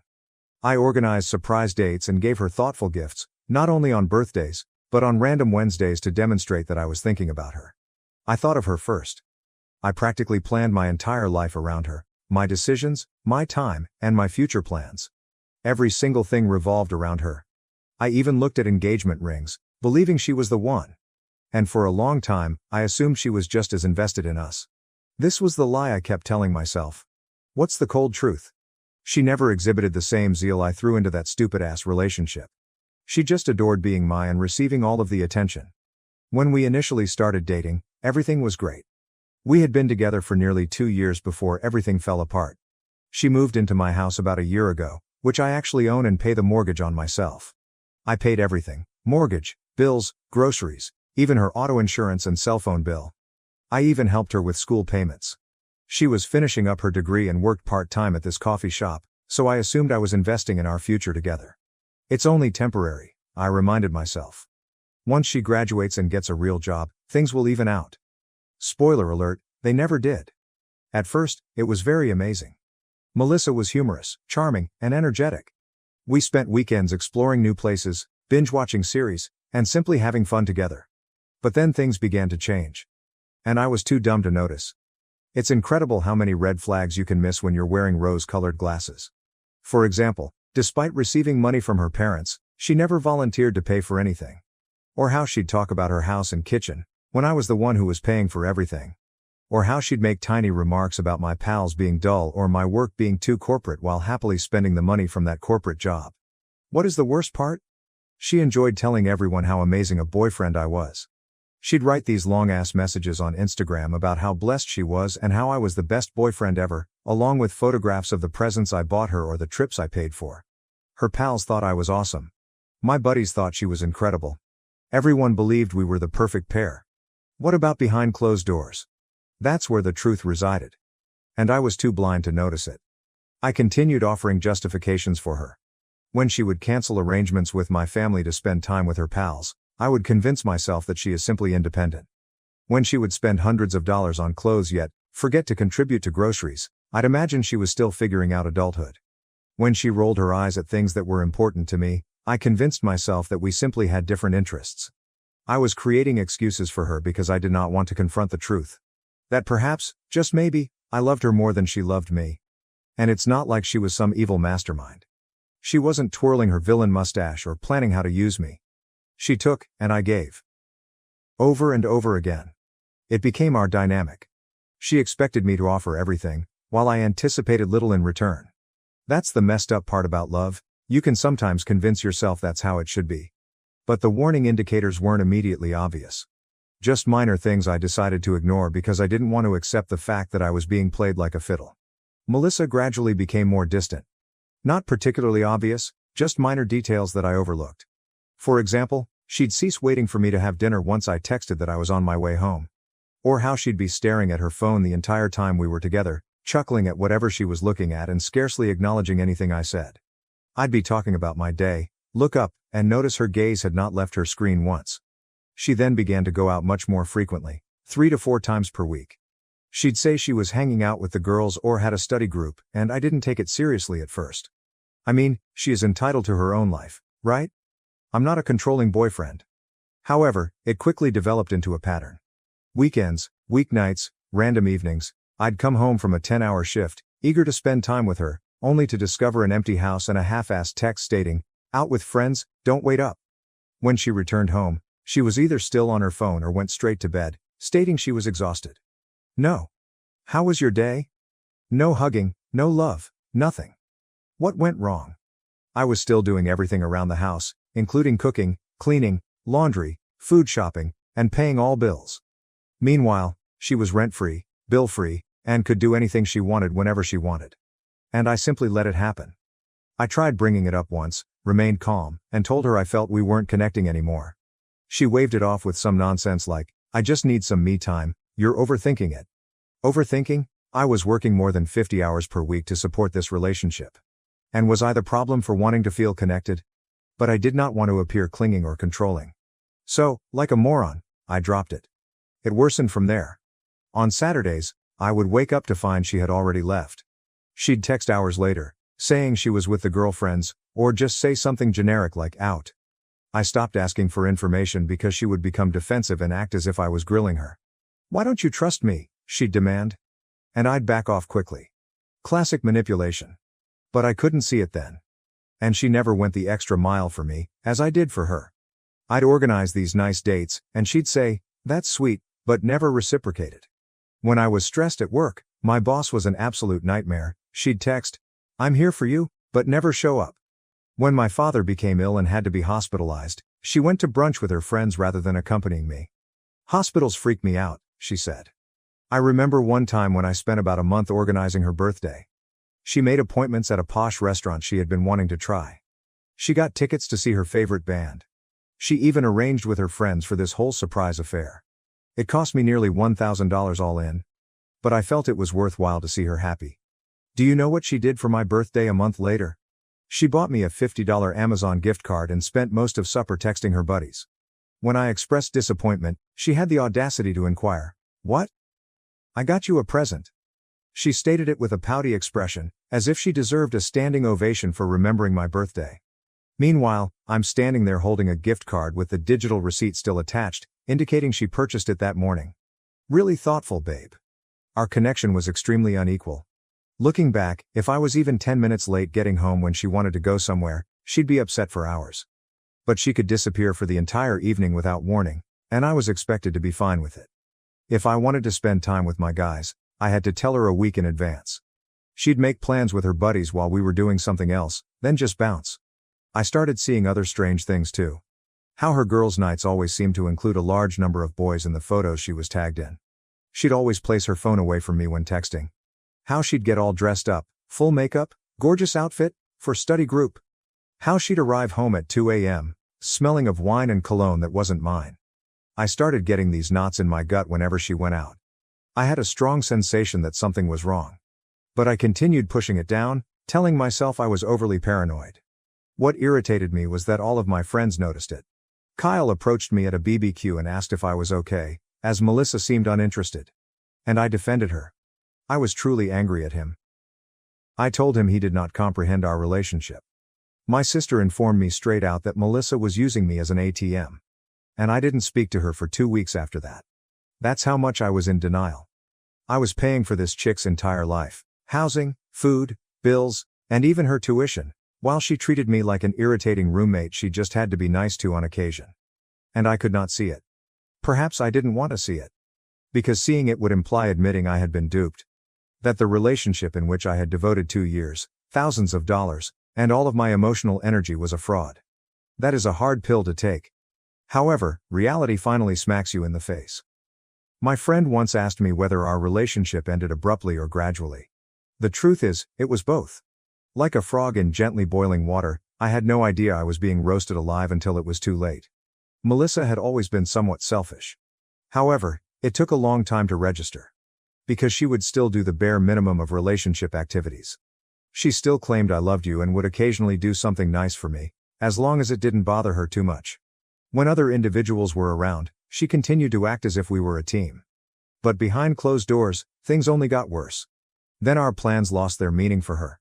We'd agree to watch a movie on Friday night, but by Friday, she'd forgotten and made plans with her pals. When I reminded her of our intentions, she sighed heavily, as if I was being a burden. "Can't we just do it tomorrow instead?" she'd ask, already dressed to go out. And when we were together, which was becoming increasingly rare, she'd act as if being with me was a task she had to complete. She'd frequently check the clock, use her phone, or mention how much fun she was missing out on. And when I called her out on her attitude, she would gaslight me. "You're too sensitive. It's all in your head." Or, my personal favorite, "You're being controlled." She was a master of the quiet treatment. If I did something to irritate her, didn't get the exact brand of whatever she requested. I questioned her about arriving home at 3 a.m. I asked her to chip in for groceries on occasion. She'd get chilled. Would not speak to me. Would not look at me. I would pretend I wasn't even in the room. It could last several days. And I'd have to apologize simply to make it stop. Even when I had not done anything wrong. It was exhausting. My mental health was deteriorating. I could not sleep. Could not concentrate at work. I was constantly on edge, wondering which version of her I would find when I got home. Will she even be there? Would she speak to me? Or will I be ignored for some insignificant infraction? I started having persistent stress headaches. I lost weight because my appetite was shattered. My work performance suffered, which just added to my stress. Because I needed the job. To keep a roof over her head, and the vehicle she drove, in her name. Throughout it all, she kept talking. Never once was I asked whether I was okay. I never realized I was disintegrating at the seams. As long as the bills were paid, she could do whatever the heck she wanted. I could as well have been a ghost. That's when the wheels started turning in my mind. The internal struggle started. I started asking myself difficult questions. Was I really going to continue living like this? Allowing someone to deplete my emotional, mental, and financial resources? Was I being weak by staying? Or is it selfish to consider leaving? For a while, I fought it. I told myself I'd be a jerk for walking out. That partnership requires effort, patience, and sacrifice. But even the strongest man can only carry so much dead weight until it draws him down. And I was finished drowning. I had already checked out. So I started thinking about my departure strategy. How can I leave without destroying the entire place? Do I start small and gradually pull back? Or take off the band-aid and walk? Would she care? Is it only my pride that hurts? I did not want to be the man who quit up. But I also wasn't going to be the idiot that stuck around a losing game. What's the truth? I was already halfway there in my head. My body simply hadn't caught up yet. Then came the darkness, which propelled me the rest of the way. It wasn't a dramatic explosion. There's no catching her in the act. There was no screaming match. No smashing doors. If I had to wager, cheating was undoubtedly involved. But no, the item that opened my eyes was small, simple. But it hit harder than a slap in the face. It was the type of event that did more than just sting, it makes a mark. It was Friday night. I had been grinding all week. Late nights at the workplace, wrapping out a major project.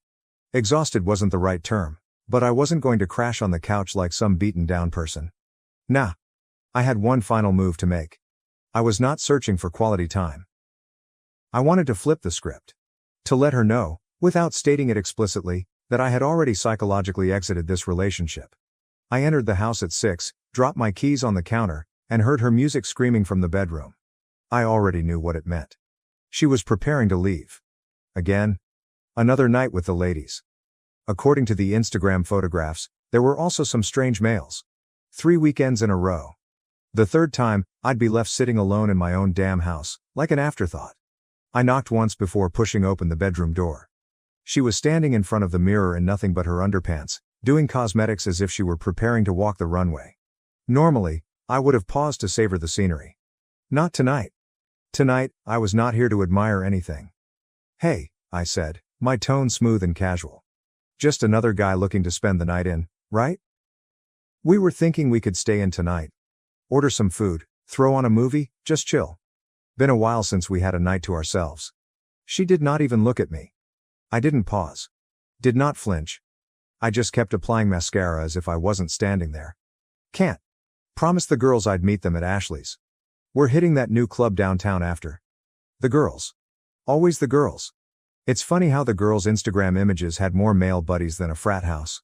I kept my voice quiet and my posture relaxed, leaning against the doorframe as if I had all the time in the world. "Yeah, I thought maybe you'd want to catch up. We've barely crossed paths all week. I come home and you're either gone or heading out the door." She eventually looked at me in the mirror. Her eyes flickered with annoyance. "It's not my fault you work so much." So there it was.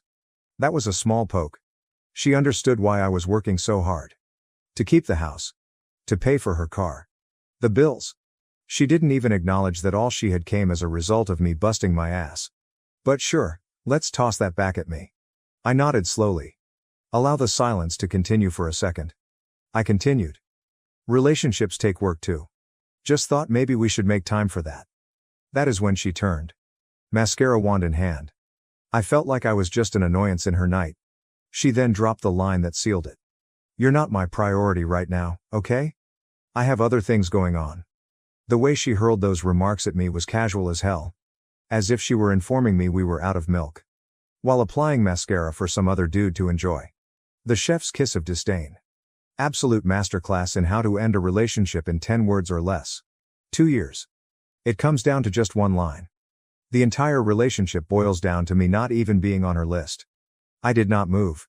I didn't say anything for a moment. Just standing there. Allowing it to land. Allowing her to hear how quiet I could be when I was finished caring. "What did you just say?" I inquired. Not because I didn't hear it, but I did want her to hear it again. I wanted her to really consider what she had just said to me. She sighed, returning her gaze to the mirror, her tone casual and dismissive. "Don't be so dramatic. I already have plans. We can hang out tomorrow or whatever." And that was all. The moment. The last nail. After all I'd done. After each time, I put her first. I was not even an afterthought. I served as a placeholder. An ATM with a heartbeat. I did not yell, did not argue. That would have given her excessive credit. I just stood there, looking at her reflection. I'm wondering how the hell I let things get this far. How I let her believe she could walk all over me and I'd just keep taking it. But that was the last time she spoke to me as if I were nothing. "Fine," I answered in a firm voice. Calm. "Go have fun." And I intended it. Go have some fun, Melissa. Enjoy it while you can.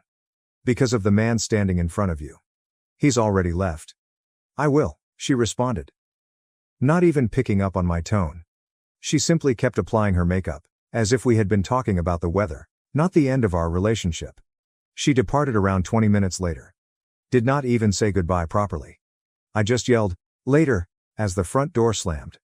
I stood in the kitchen, listening as her car pulled out of the driveway. I felt a strange sense of serenity rush over me. It felt like something had finally clicked into place. I took a soda and sat on the couch. Just thinking. I'm replaying the past few months in my thoughts. All the times she had brushed me off. All the girls' nights that strangely featured guys I had never met. Throughout my own relationship, I felt like an afterthought. I took out my phone and began scrolling through our text history. It was an eye-opener. Page after page of me checking in. Asking about her day. Telling her I miss her. Making plans. What were her responses? Always short. Often, hours later. We frequently canceled or changed our arrangements. When she was going through a difficult time, I would write her paragraph-long letters of encouragement and affection. She'd respond with the YEPBKX, or a thumbs-up emoji. It was all fine there. In black and white. The evidence of her not giving a damn had been in my pocket the entire time. Frustrated, I locked my phone and tossed it onto the couch. But boredom drew me back in. I opened Instagram and scrolled idly through the tales, attempting to numb the frustration that was burning beneath my skin. I watched one of Melissa's pals post videos of their night out. Dim lights, loud music, people laughing, drinking, and grinding on the dance floor. The entire atmosphere of the place screamed pandemonium. My thumb paused for a second before swiping up to send a casual message. "Is Melissa having a good time?" I asked. No emotion. There's no edge. Just a basic question. A few minutes later, the friend responded. "Yeah, she's great, totally vibing tonight." Cool. I left it to read. Then the following story appeared. And there she was. Melissa. On the dance floor. Grinding on a guy with his shirt half open and abs on full display. She was giggling, her arms wrapped around his neck. As if she did not have a boyfriend at home. As if she didn't have someone to pay her bills, cover her tuition, and maintain a roof over her head. And with that, the switch switched. I locked my phone, tossed it on the sofa table and lay back, taking it all in. I was not going to argue. I was not going to blow up her phone or have a big confrontation. What's the point? She had already made her decision long before tonight. All that remained was for me to make my own. About an hour later, I heard the key enter the door. She stumbled in, giggling at something on her phone, with no care in the world. She didn't notice me sitting there in the dark lighting. "Have fun?" I inquired, my tone calm and steady.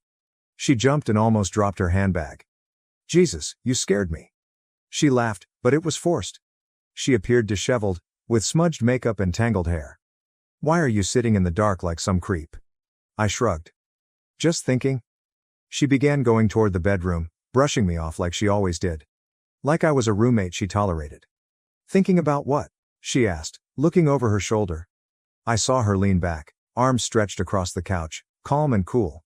The kind of tranquility that comes when you've chosen to stop playing games. "About how easy it is to lose respect for someone," I muttered. "Not bitter? Just facts." She paused, looking back. "What's that supposed to mean?" I did not move, didn't blink. "Nothing, just an observation." She sighed, irritated. "Can we not do this right now? I'm tired and drunk and I just want to go to bed." "Yeah," I replied, standing up, my voice calm but sharp. "Bet you are. All that hands-on cardio must be wearing you out." This made her freeze. She blinked, confusion flashing in her eyes. "What are you talking about?" I smiled. "You know what I'm talking about, Melissa." She opened her mouth, prepared to lie. I saw it on her face. Prepared to tell me, just fun, just friends. But I did not give her a chance. I didn't want her justifications. I didn't need her phony tears or pathetic apologies. I was done with the game. "I'm not in the mood for stories," I replied plainly. "Go to bed." She hesitated, as if she were waiting for me to start a battle. Because she realized she was doing something wrong out there. But there wouldn't be one. She no longer deserved that energy. She was not worth it. After that night, I did not simply stop caring. I cut the cord. Hard. I went full ghost mode in my own home. I didn't want to waste energy on someone who had already shown me where I stood in her life. Texting during the daytime? Dead. Are you asking about her classes? Done. Picking up her favorite snacks? Making dinner? Folding her laundry? Asking where she was going or when she'd return? Over. Why bother? If I wasn't her priority, she certainly wasn't going to be mine. She no longer deserved that version of me. But I did not stop there. I began severing the ties that bound her to the life I was paying for. I logged into each account. Car insurance? Gone. Phone bill? Gone. Her streaming services? Gone. I cut her off cleanly. No more free rides on my dime. I wasn't going to pay for her nights out, intoxicated Uber rides, or endless shopping sprees while she pretended to be single in public and treated me as an afterthought in private. What about her tuition payments? Cancelled. Did she want independence? She was going to receive it. At first, she didn't even notice it. She was too preoccupied with her own affairs to realize that her personal butler and private banker had gone off duty. However, after a week, she began to notice the shift. I noticed that the man who had formerly made her the center of his life no longer orbited her. Initially, the stares she gave me were subtle. Confused. Testing. She seemed to be trying to figure out what was wrong but couldn't quite pinpoint it. "You've been quiet lately," she murmured one night, sitting at the far end of the couch, her gaze shifting between mine and her phone. I shrugged without looking up. Have I? Yeah. Is something wrong? I let the silence continue. Then he gazed up at her, calm, unconcerned. Nothing that matters to you? Her brows pushed together. What's that supposed to mean? I cocked my head and smirked faintly. It means exactly what it sounds like.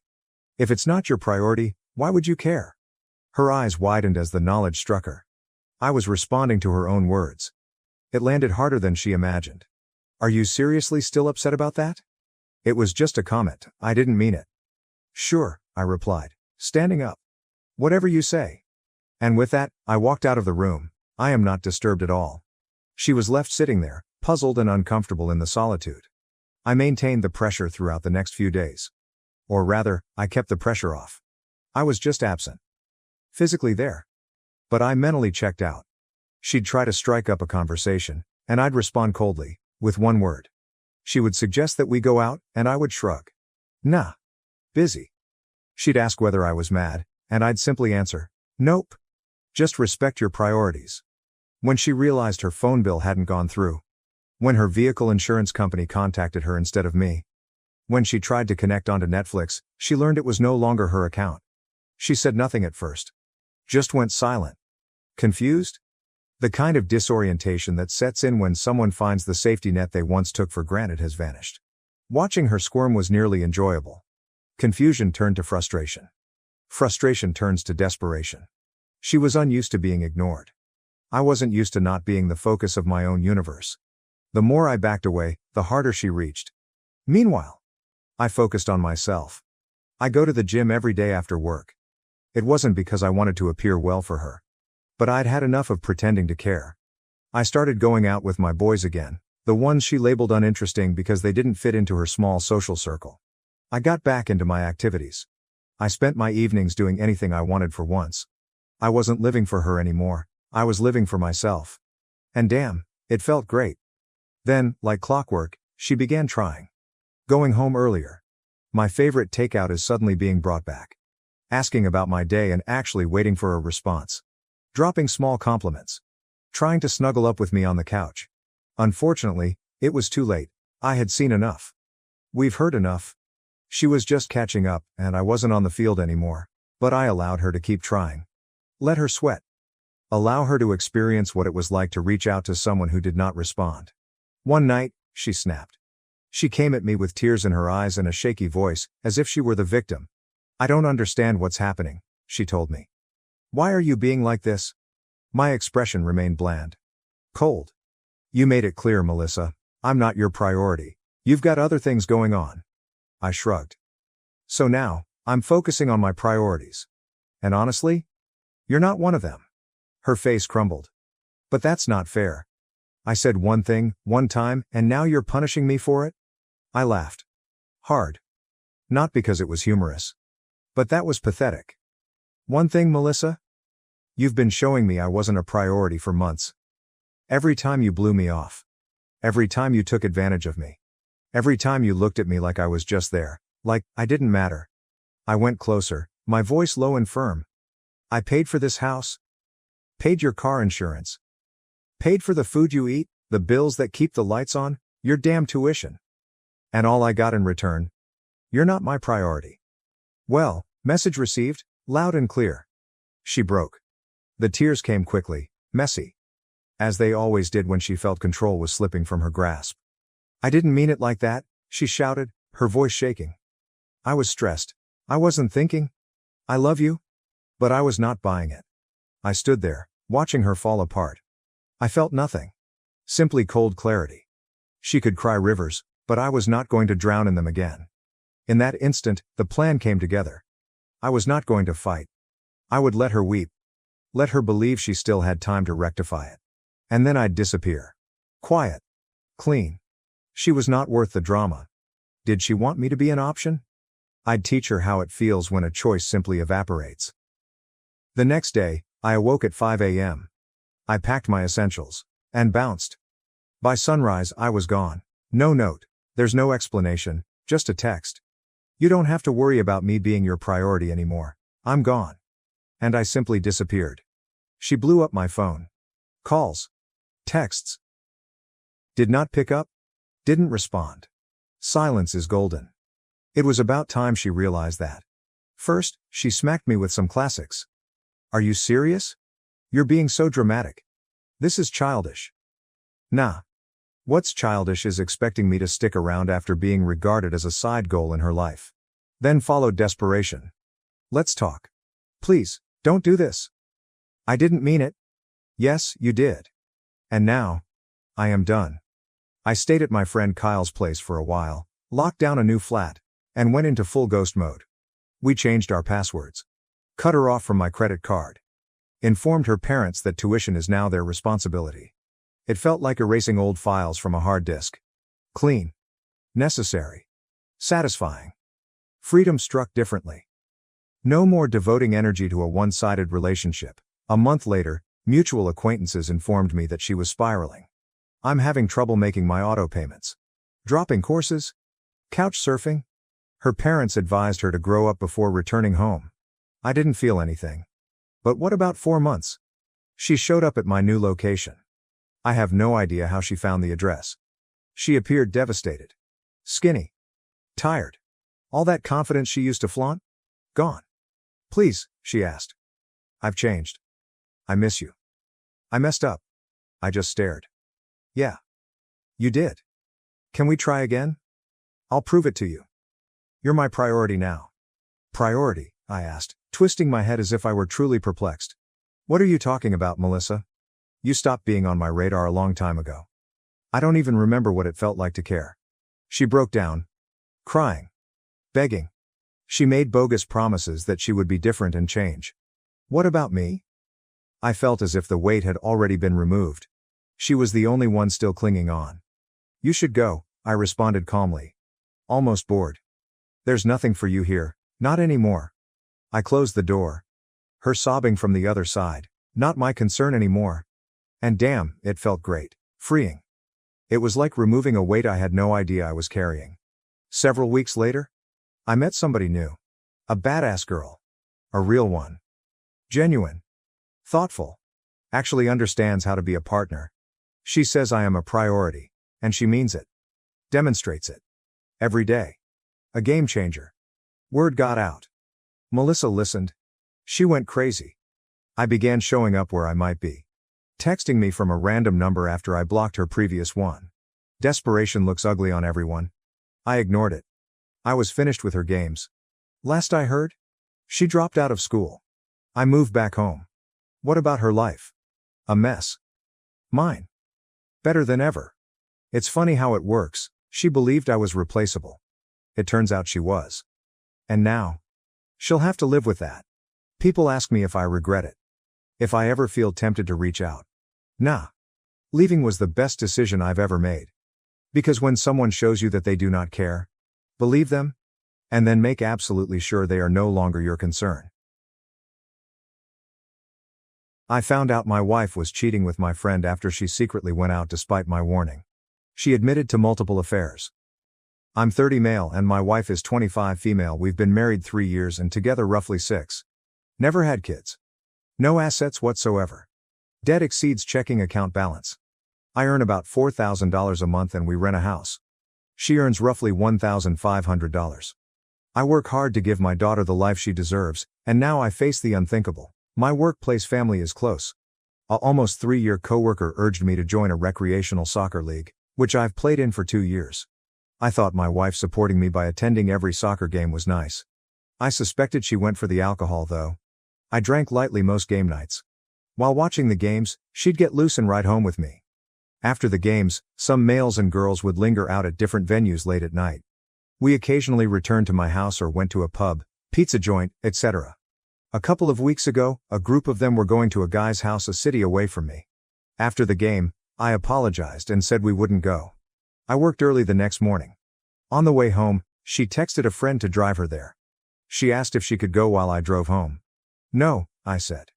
Work in the morning, but I want to be with you tonight. She silently punished me with anger and alcohol. As I entered the driveway, a car pulled up in front of the house. It was my pal. Her executive choice to attend this party enraged me. I told my friend to exit from his automobile. My wife left my car and entered his. Driving away. The dead iPad I got her years before was plugged in my wrath. Though old, I knew it was linked to her messaging/social media accounts. I noticed where she was and tried to stand. That night, I fell asleep at 3 a.m. She was still away. Morning came, and she was in our bed. I had no idea when she returned. I woke up, got ready for work, and went without waking her or kissing her goodbye for the first and last time. I wanted her to know I was mad. I put the iPad in my briefcase before work. I worked that day. After a meeting and a few conversations, I pulled out the iPad and saw a message app notification. Buddy is typing. An awful exchange of self-destructing messages appeared in the app. I saw their communication in real time, thus this app must have been obsolete. The night prior, they recanted. Buddy was talking about them making love and other guys having fun last night. Very nearly lost it. After that, things became worse. I watched my wife tell Buddy to send her a video of him enjoying himself.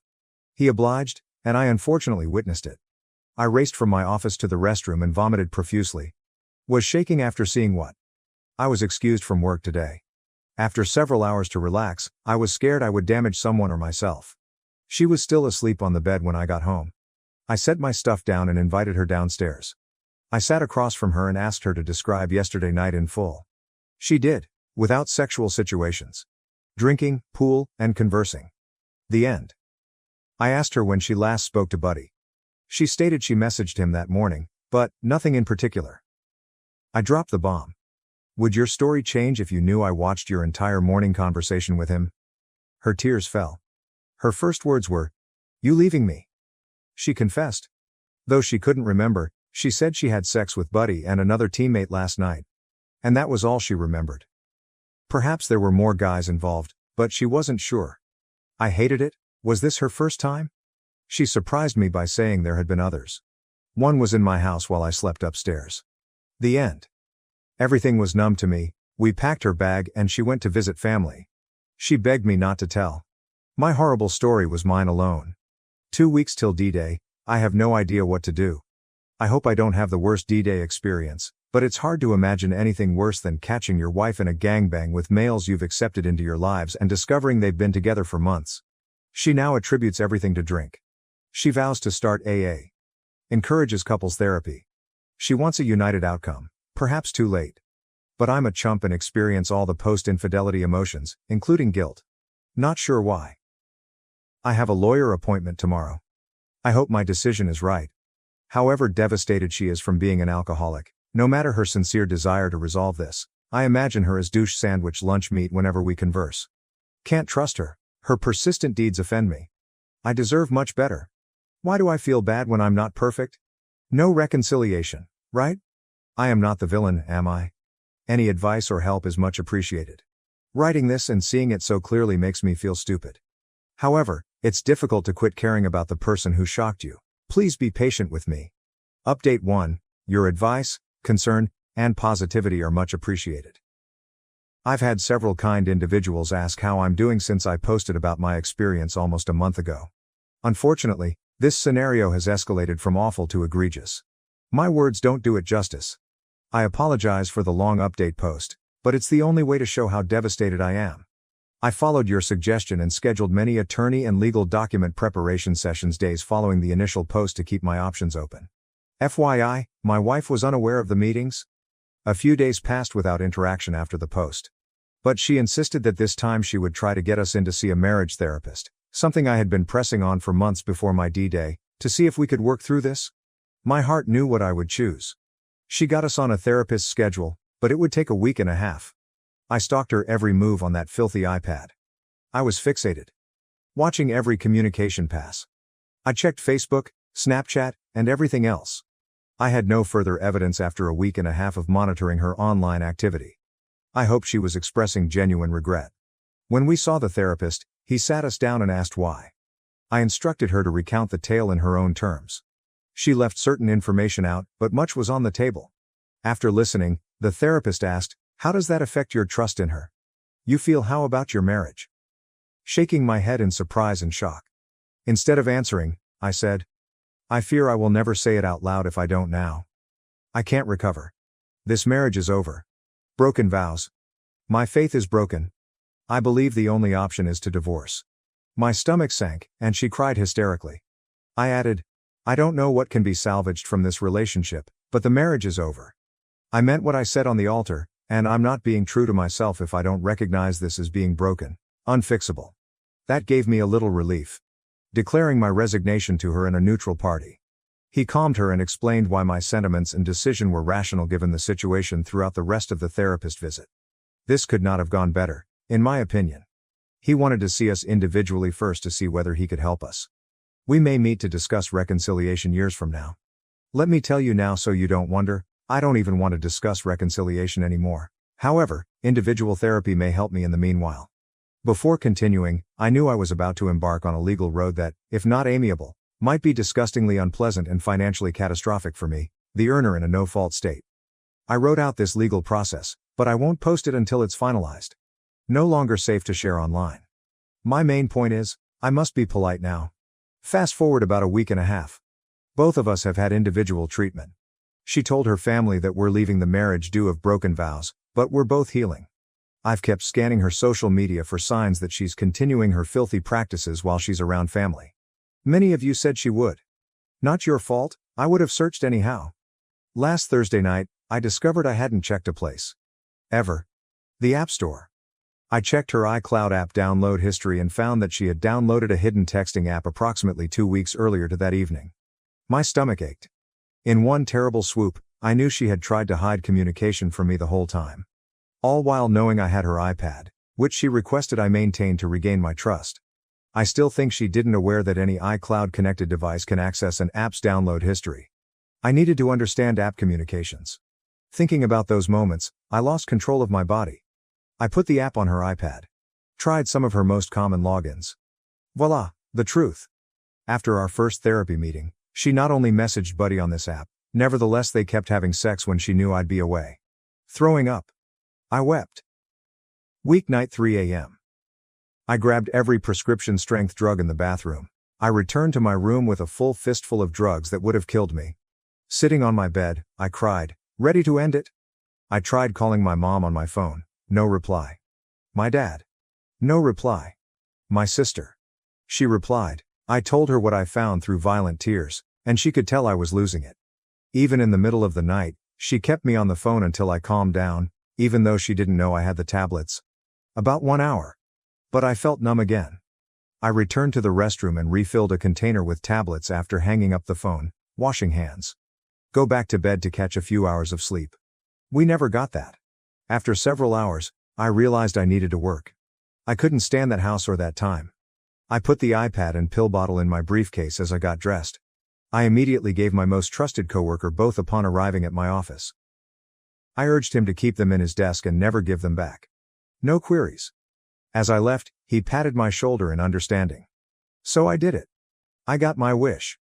What I sought. Undisputed proof that my wife cheats and lies. I spent days deciding what to do with my newfound knowledge.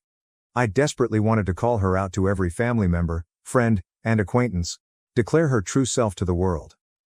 What she did? And still did. But I couldn't. I had started divorce proceedings. There's still time for her to get nasty and expensive. As days passed and additional texts, calls, and attempts to contact me remained unanswered, she eventually made an effort to visit me. About lost my crap during the encounter. I deliberately remained ambiguous and indifferent to her. I was unsure what to do. I gave her a chance and asked her directly when she lost her temper and started ranting at me for acting weird. Have you spoken to Buddy since that night? Her reply. No, I blocked him everywhere. I asked again. Are you sure? She insisted she hadn't. He was filthy. That she would never hurt me. That she could never hurt me. I dropped the bomb. What about this app? What about my phone footage of that app showing your two talks all along? You sent each other pictures?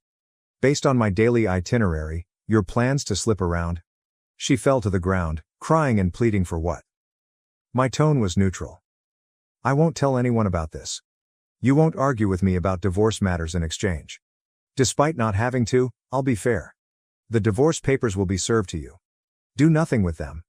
Otherwise, people will have to know why I'm being so unreasonable. Your pick. She departed. 2 days later, she was served. I haven't told anyone outside my immediate family since that day. However, Find My iPhone proves she has visited him every night since then. At home with his mother. Her family thinks she attends AA every night. But my screenshots of her location during those meetings reveal otherwise. Why hasn't she changed her iCloud password? Why I keep gathering proof is beyond me, but I do. Waiting for this legal period is worrying me. One where she could challenge me in court, while fully aware, her family believes she's doing well. So far from the truth, in fact, she lies to all of them. Unfairness pains me most right now. She can pretend everything is fine around her family. Each night, she flees for sex with him. Then sneaks home at night to maintain appearances. I work every day. An empty, haunted house awaits you. Experience true solitude in every way. I no longer consider self-harm. However, these are dark days. I take things hourly. Day by day. Until I know I survive this torture. My finances intact, leaving her behind. As for my next steps, I'm unsure. I'm just surviving until then. Thanks for reading, caring, giving guidance, knowledge and courage. You were my only vent when I felt absolutely isolated. I may know nothing about you. I trust you more than my wife. Undoubtedly. Thank you. Second update. This is my third and hopefully last post. I survived my darkest days because to the great support and counsel I received here. I hesitated to comment because my divorce is finally final. No more hiding. After the unreasonably long 6-month and 1-day cooling off period to see whether my ex-wife might lawyer up without me knowing, it's done. After going entirely silent, I feel like I can finally move forward in my life. As ridiculous and ugly as my 2 initial posts after D-Day were, many people followed them, and I should have realized the rest of the cooling off period would be just as terrible. I wanted to update you on what's happened since my last post. My last post was 6 weeks after D-Day. I didn't indicate in that post that I had filed my divorce papers with the county. Many wonderful Redditors advised me to give her the iPad and cut any ties to gadgets, shared logins, and accounts that would allow me to obsess over what, where, who she was doing. I knew enough. Out was my goal. My approach to divorce may have caused emotional harm in the long term. It had less long-term influence on my wallet. Despite its painful slowness, it all made sense in real time. After accepting that I could never trust her again, I needed to get rid of her. I wasn't going to give her $2,000 in spousal support month to month for half the marriage. We had no kids together. But my state allows no-fault divorce, and I was the breadwinner. No way. No way. I'm not compensating her for her harm. I got mad. Thought about it, and planned to leave this marriage and her quickly and completely. Looking back, I regret my divorce negotiating techniques. It worked out. Though I think my morality may have suffered. A matter of opinion. From my perspective on fault and accountability, she caused me mistrust, grief, and anguish that dwarfed my acts. I submitted the divorce paperwork to the county around my last post, but I was still waiting for their confirmation. I hid this from my wife, who lived with her family. She was never allowed back in my home after I made her leave. I scheduled several meetings for us to chat. I wanted to convince her I still wanted to save the relationship. Complete falsehood. But in all our conversations, I made it clear that I thought our marriage was finished. Breach of vows. If we wanted to start over, we must start over. This marriage must terminate mutually. We can then court each other again and build a better relationship. This is making me gag typing it. I can't believe she bought it. I would make it as easy and pleasant as possible for her, accelerate the process, and keep it out of the public eye, just to get through this phase so we could focus on the next together. My service of her was an example.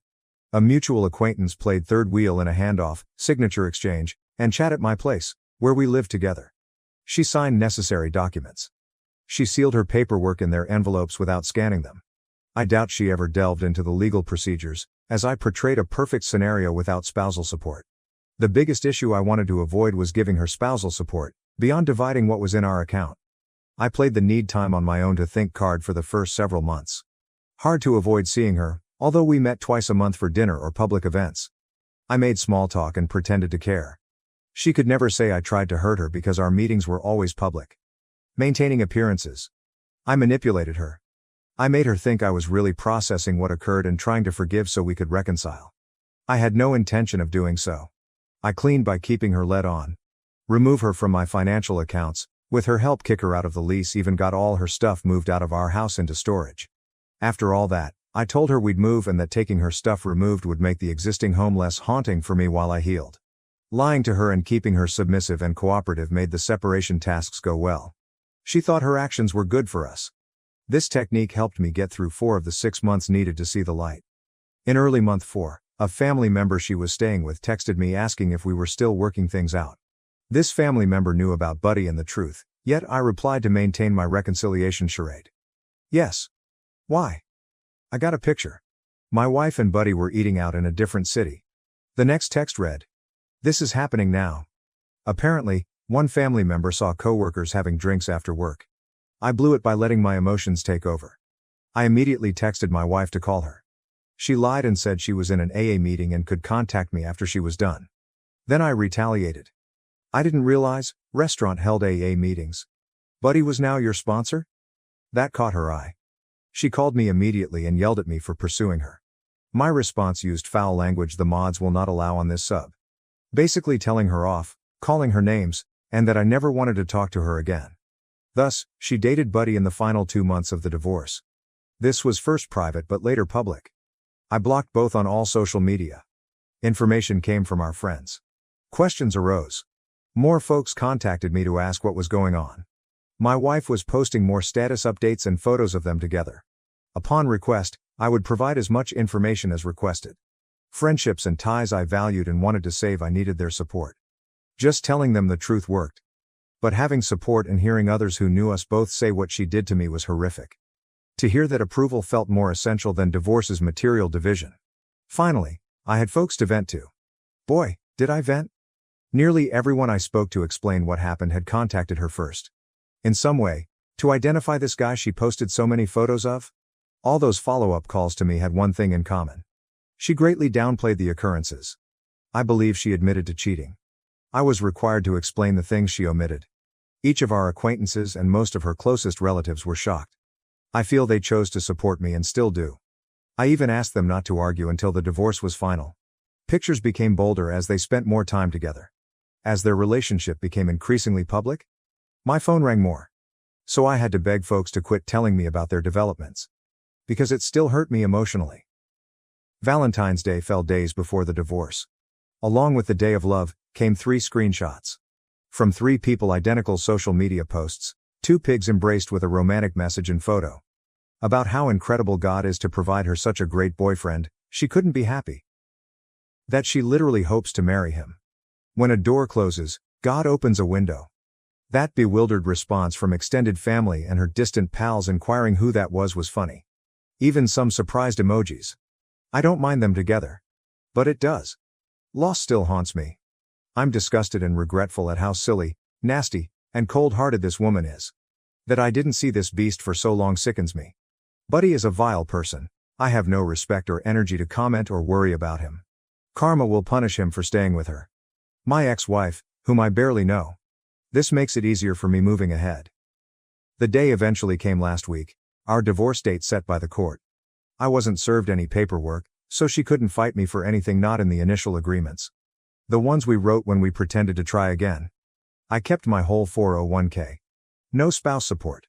I owe nothing more. No attorneys. No court. No more dealing with them. Later that day, I blocked her number from my phone. Next day, 7 of my best friends, 6 of them were mutual friends, gave me a divorce party. The Snapchatters posted it all night. Documenting the party was worthwhile. That got my ex-wife to block them all on social media. Some received abusive SMS. Her maid of honor attended my divorce celebration and never wants to see her again. P.S. My final internal struggle.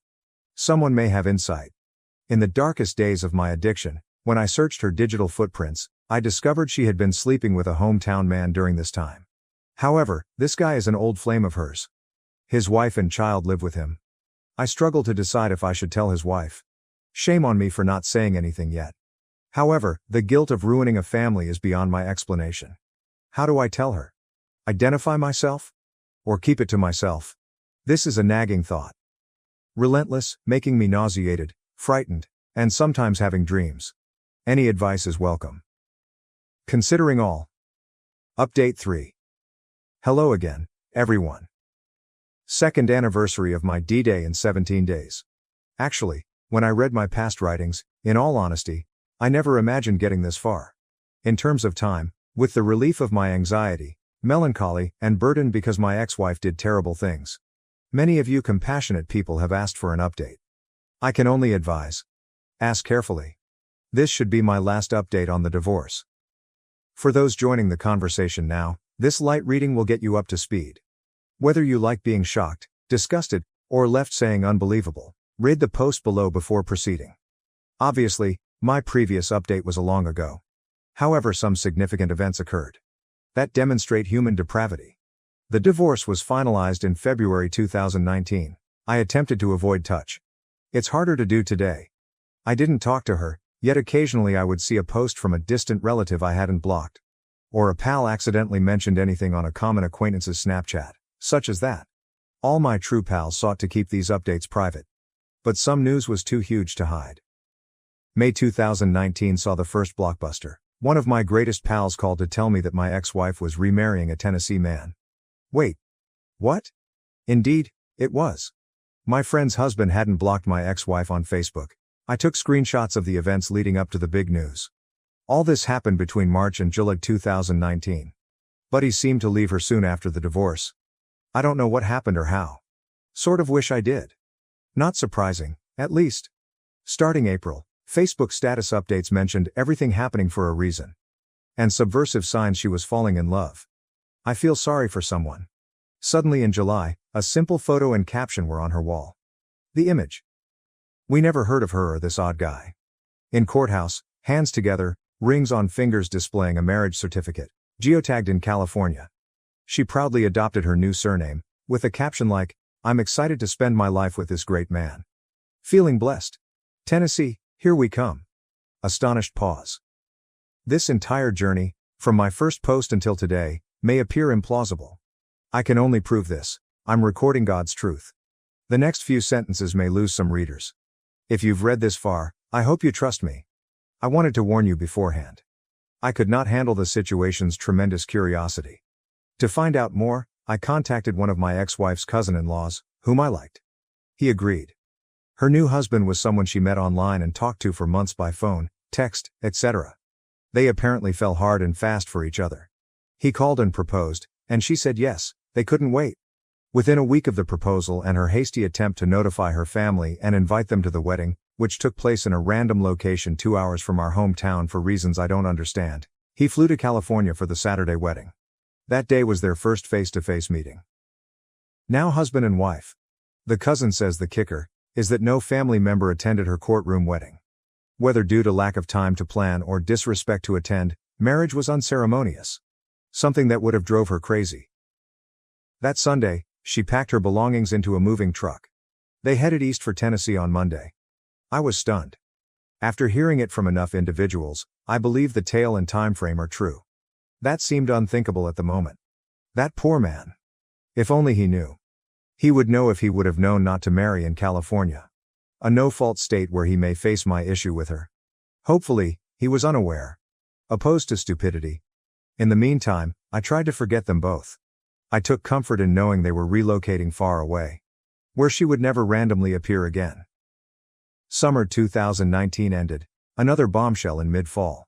While browsing Instagram, a video showed my ex-wife carrying a dish in front of her father appeared. He covered his eyes with palms. Before I realized what I was seeing, I observed one blue frosted cookie on the dish. The video showed my ex-wife counting down. 3, 1, a boy. Her father opened his eyes. A crazy gender reveal video. Why is this visible? Her mother recently opened a public Instagram account and posted this video of her husband's enthusiasm. Instagram's algorithm suggested this video from someone I may know. Completely lost it. That was a terrible few days and nights. I felt disdain, agony, frustration, and a little envy. I want to be a dad. If these events had not occurred on our prior timeline, we may have had a child then. My child could have been it. I could have fathered. My age is 32. I assumed I'd be one by now. Not even on a path to a relationship or child.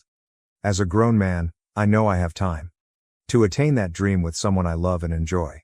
I keep comparing my life to what I thought it would be by now. I can only tell that in this situation, I prefer my position to the soon-to-be fathers. I expect the baby to be born immediately. I've been lucky and among friends to not hear either way. I know not knowing is best. Against the alternative.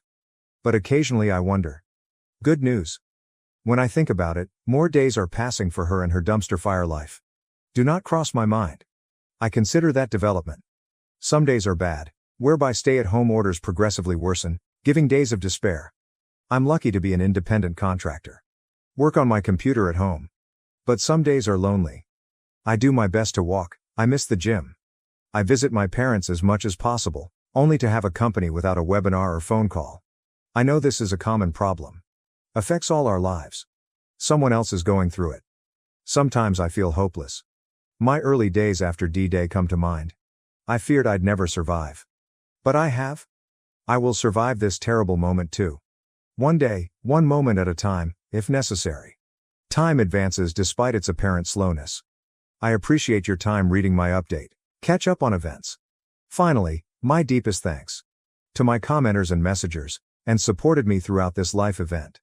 Without a doubt that collective strength saved me, encouraged me, and offered me another chance at happiness, after escaping misery. Thank you. To 2 more years of survival and success. Update 4, it has been 3 years since D-Day. And over a year since my last post. The first was last year. Where I can finally focus on myself.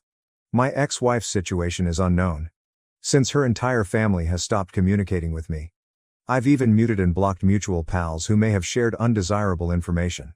From past experience, keeping anything related to her or her family off my feed would offer me the best chance to focus on my future without getting lost in the past. Truly, being without her family was hard. Because they were my family till she did what she did. Some I loved like blood kin. Accepting the loss of such relationships was difficult and unfair. Ultimately required. I know this method is profitable, because more days go by without thinking about her. Versus when I, despite thinking about her now, more like thank God I dodged that crap storm. Rather than sadness or pain. During the pandemic last year, my career changed drastically. I founded my own tech support IT system design consulting firm. A faith leap, but it paid off immediately. I got several contracts fast, including 2 government agencies in my county.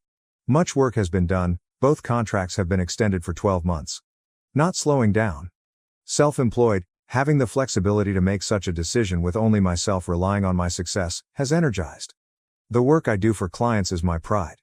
Feeling self-worth has changed everything. I view the past differently and don't worry about the future. My job is steady. My finances are better than ever. Past recollections are mostly gone from my mind. My body is healthier than it has been since this started. I like myself as a man. The one issue I have due to my usual distrust of individuals romantically, especially women. I left my job easily since I distrusted others. Entering into business for myself seemed obvious. I can perform the work alone, and I always do. Romantically, the desire to be with someone has diminished. No problem being alone.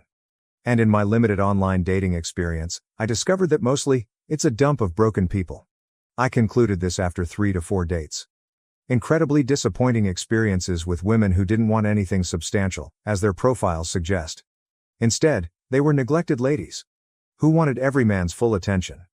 No one of my dates a year ago seemed believable, were simply talking to me. I felt like I condoned their fielding. No more of that for one lifetime. Not to be disrespectful to women, or that I took a pill, or went my own way. I crave that intimacy and connection. Want someone to share my life. Just because I feel that way doesn't mean I'll let anyone in. Just to avoid solitude. Willing to wait. Get my task done. Continue guiding my life toward success. Keep my eyes, ears, and heart open to the notion sometime I can love again. I have obnoxious self-talk. I think of that more than I should. Reminding me I'm 34 and that I should have a wife and children by now. That I should be joyful like my buddies. Who seem to be paying mortgages, traveling, loving their kids, and enjoying their best lives. I have what? Banked money. Do you feel better about life? Clearly, I need to improve this. But I know that rigidly following a mental chronology does not meet my needs. For now, I'm thankful for my life. I am incredibly lucky. Not living a different life, with my ex-wife attached. And I hope, if I keep prioritizing myself, maximizing my days, no matter what happens, I'll look back and feel proud of myself, and that I capitalized on a terrible hand.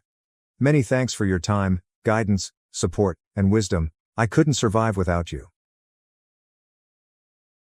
I quietly bought my brother's company and let Grandma reveal the truth at Easter dinner. It wasn't for revenge, it was to end the silence. Easter dinner at my folks' has always happened. Same food, stories, overcooked ham, and awful tension that hangs to the walls like baked pineapple and boiling vegetables. Ben, my older brother by 3 years and 100 recognized accomplishments, takes his place at the head of the table like a throne every year. Dad always cut the turkey on that end, so he didn't get that spot. Ben always sat next to him, soaking in approbation like sunlight in the family plant. The same happened this year. Except it was. I returned to town after finalizing a deal that gets you Googled. Of course, quietly. Few LinkedIn lines, no interviews, no press photos, and a Friday 400 p.m. company-wide email. That suits me. I operate under the radar for results. Ben acts like a library foghorn. Noisy, relentless, and determined the world must hear him and his words. So, mashed potatoes were passed. Dad had 2 scotches. And Ben started his latest diet rant about how the tech sector is not for the weak. Something about hustle culture, tensioning deliverables, and overestimated emotional intelligence. I wasn't listening initially. My main concern was cutting the dry turkey breast without it collapsing into sawdust. And then he said it. He said, leaning back like a king in court, that not everyone can succeed in IT. He looked around the table for applause or a nod from Dad. Indeed, Dad gave it to me. Only employs that hushed grunt of agreement when Ben talks. The sound that meant my boy always aimed high. I didn't blink or react, simply sipped red wine while my brain processed that. Grandma Jean looked at me. She hadn't spoken, but her eyes were narrowed, her warning sign. Another boasting round followed. Ben boasted about firing a third of his workforce last month, like he was a strong leader. He termed it, right-sized. I called it. He laughed. He said I wouldn't comprehend because I wasn't in the trenches. Mom was moving in her seat to defuse the situation before it became a weekend-long passive-aggressive minefield. When she questioned how the company was going, he spat out numbers, revenue predictions, Q1 losses, and investor pressure. All of it was amazing unless you understood it. Which I did. I kept quiet not because I was frightened to speak, but to see how far he'd dig his own hole before someone gave him a lantern. Grandma was that someone. Grandma Jean is 90, but she can pay her own taxes, roast a chicken, and play whack-a-mole with egos. She constantly thinks long-term in our family. Mother, watcher, who recalls everything and forgets nothing. She waited until Ben breathed between Q4 pivot strategy and chain of command management. She turned to me, unwilling to melt her innocence and butter in her mouth, and uttered the question that would upend the table dynamic. Is that why your company bought Ethan? You could have heard a pin drop. Not simply a battery, dust particle, breath, or heartbeat. Ben froze. Fork near mouth. Dad stopped chewing mid-bite, which rarely happens until someone dies or the electricity goes out. Mom stared at her wine glass as it held the universe's secrets. And I? I kept eating my roll like nothing happened, like she hadn't lit a match in a propane-filled room. Ben blinks. Once or twice, then exclaimed too loudly and fakely. The voice rose half a tone higher than normal to say it wasn't like that. Merger. Strategic alliance of shared interests. Grandma frowned. She stated the only way grandmas can, when they know you're full but want to watch you squirm longer. I said nothing. Not yet. You don't waste a first shot when the truth is loaded. You want impact. Ben didn't know, and no one at that table save me, and Grandma knew that I'd watched his company go downhill for 8 months. I acted when the board was desperate, layoffs hit, and morale was low. He was clean, legal, efficient, and on my org chart. Despite not wanting revenge, it tasted like it. An Easter meal was served. My brother was red-faced, my parents astonished, and my grandmother smiled like a cat who knocked a vase down and challenged you to chastise her. That moment has no sequel, just silent. Pure pain, lovely quiet.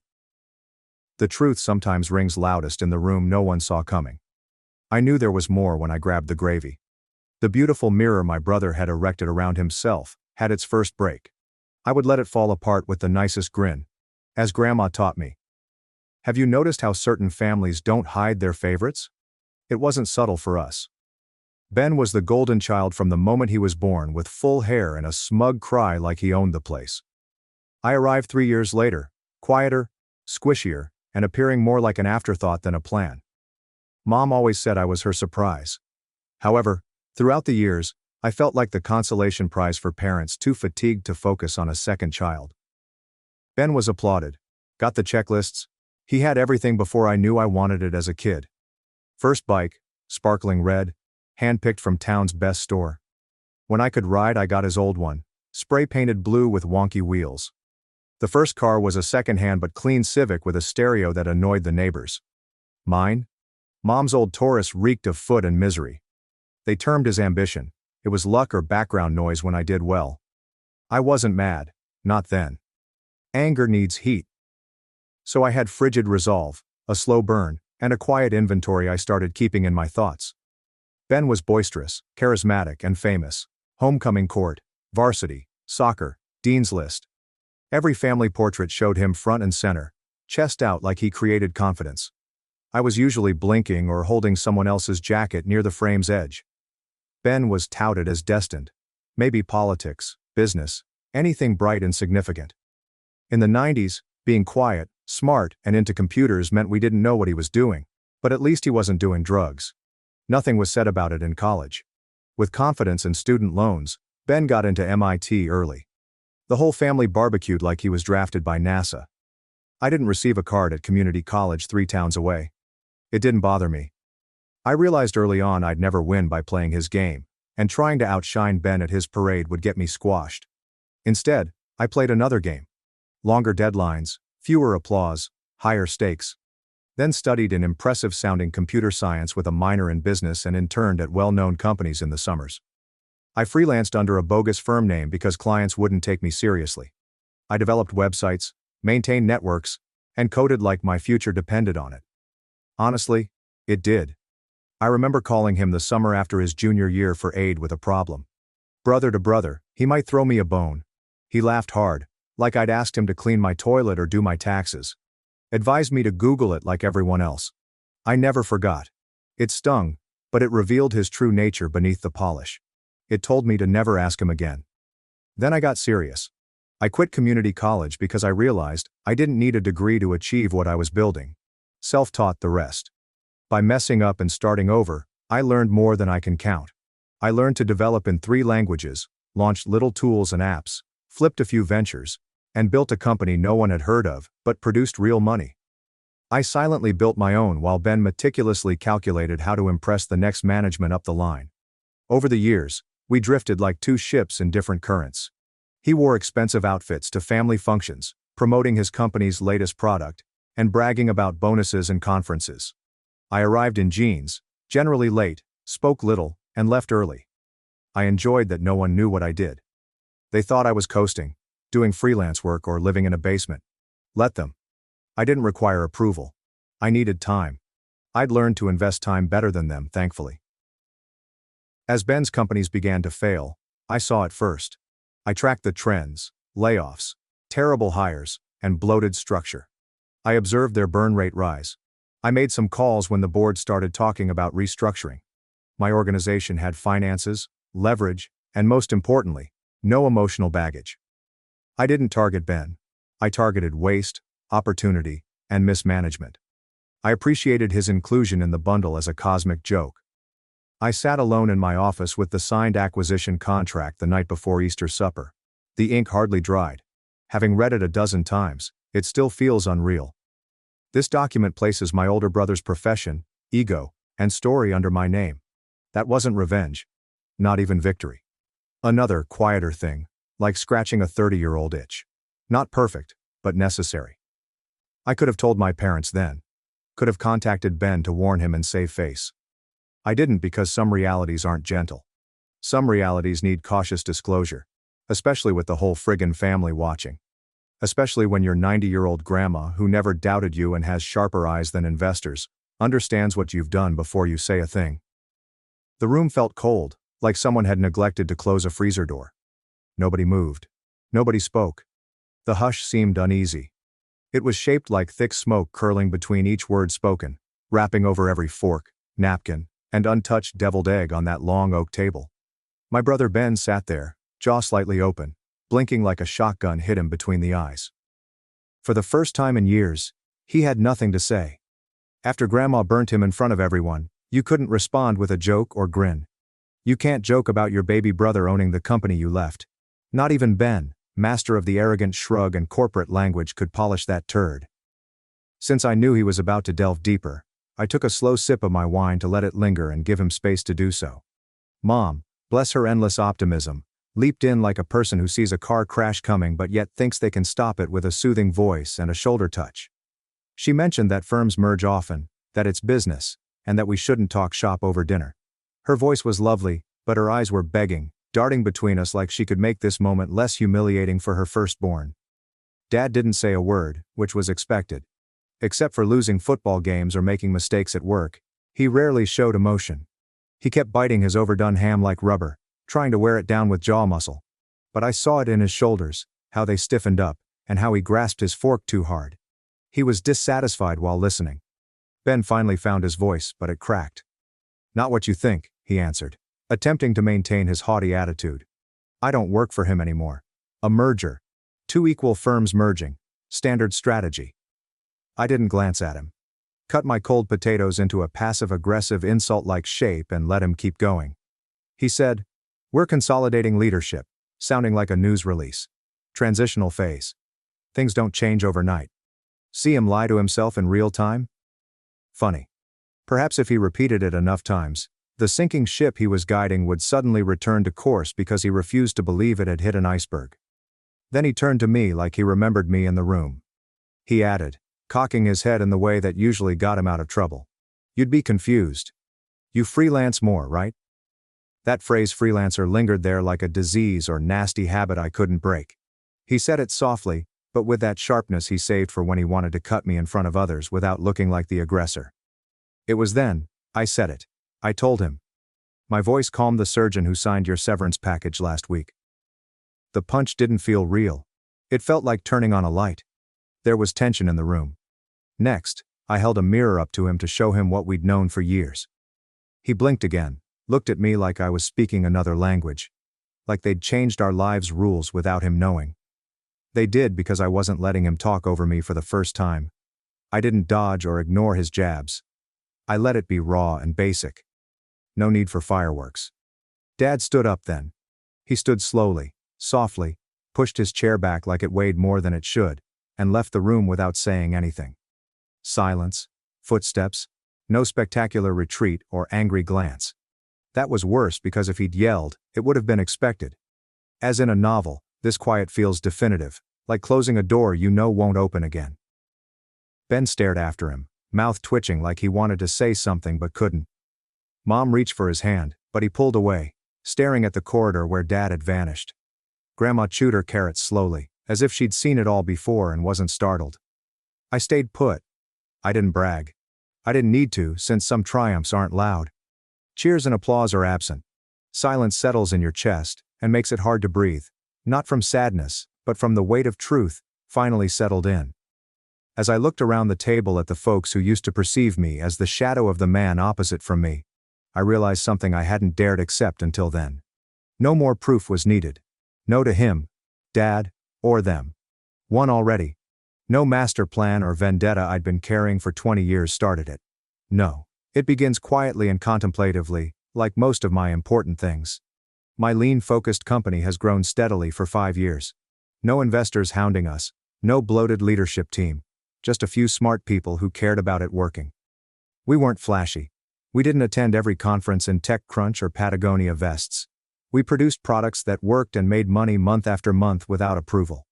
While high management conducted yoga retreats and published cryptic LinkedIn statements about resilience, Ben's company earned publicity for announcing things it hadn't created, having launch parties for beta products, and hemorrhaging personnel. I'd been watching them slowly break apart from afar for almost a year, not because I hated them, but because I noticed inefficiencies. Ben's company, once a darling, was a textbook example of how arrogance and overspending can wreck something excellent.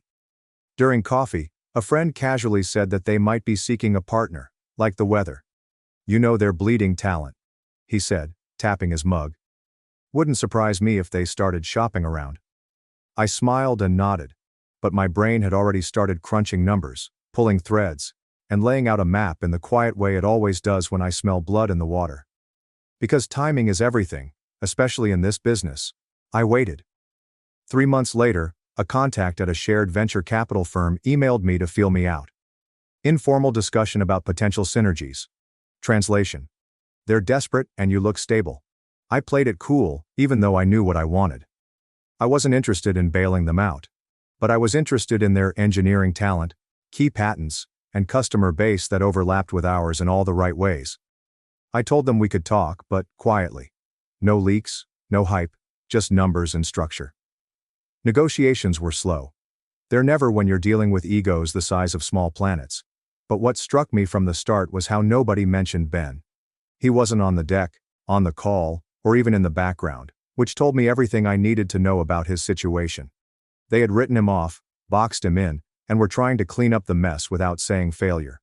I was in my office late on a Thursday, when the air felt thick with momentum, and decisions felt like physical objects you could hold in your hand.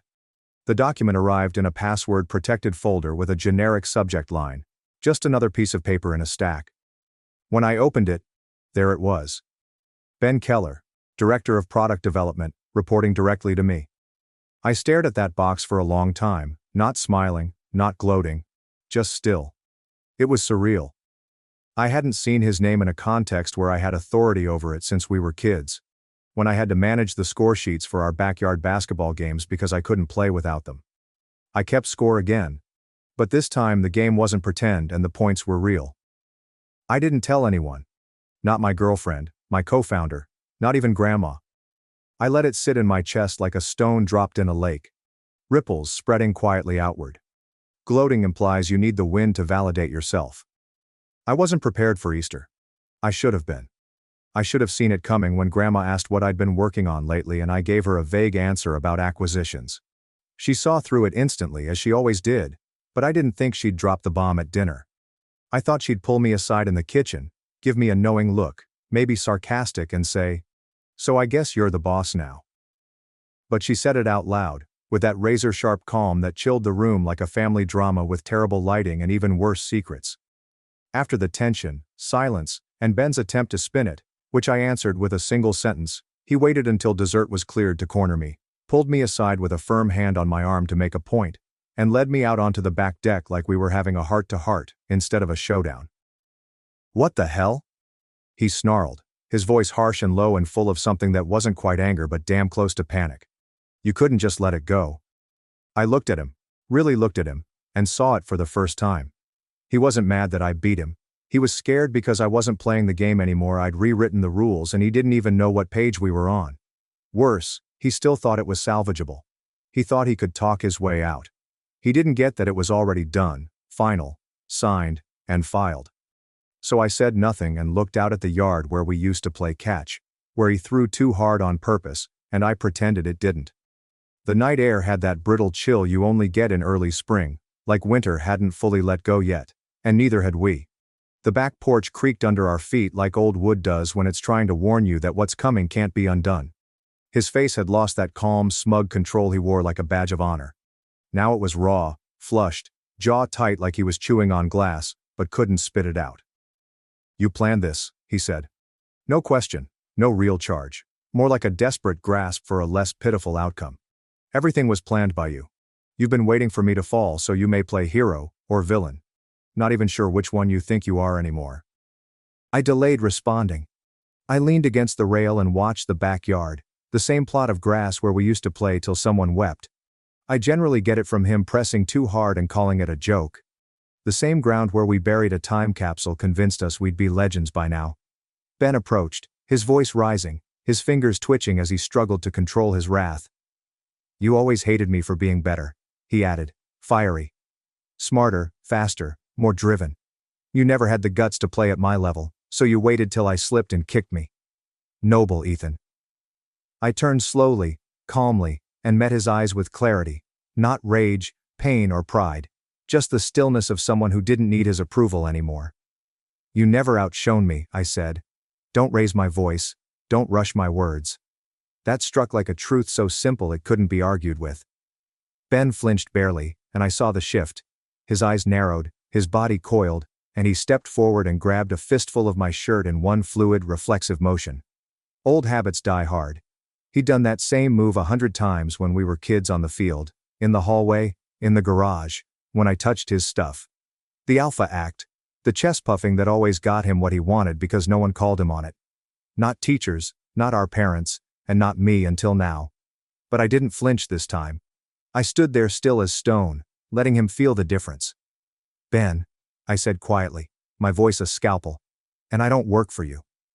For a second, he stood there, knuckles white, face inches from mine. Then he let go slowly, fingers trembling like he wanted to hit something but knew it wouldn't help. He took a step back and laughed, a bitter, hollow sound that cracked under the weight of everything he didn't want to admit. "You think this makes you a better man?" he asked shakily. "You think buying my firm makes you valuable?" "I never needed to buy your company to be worth something," I replied, turning back to the yard.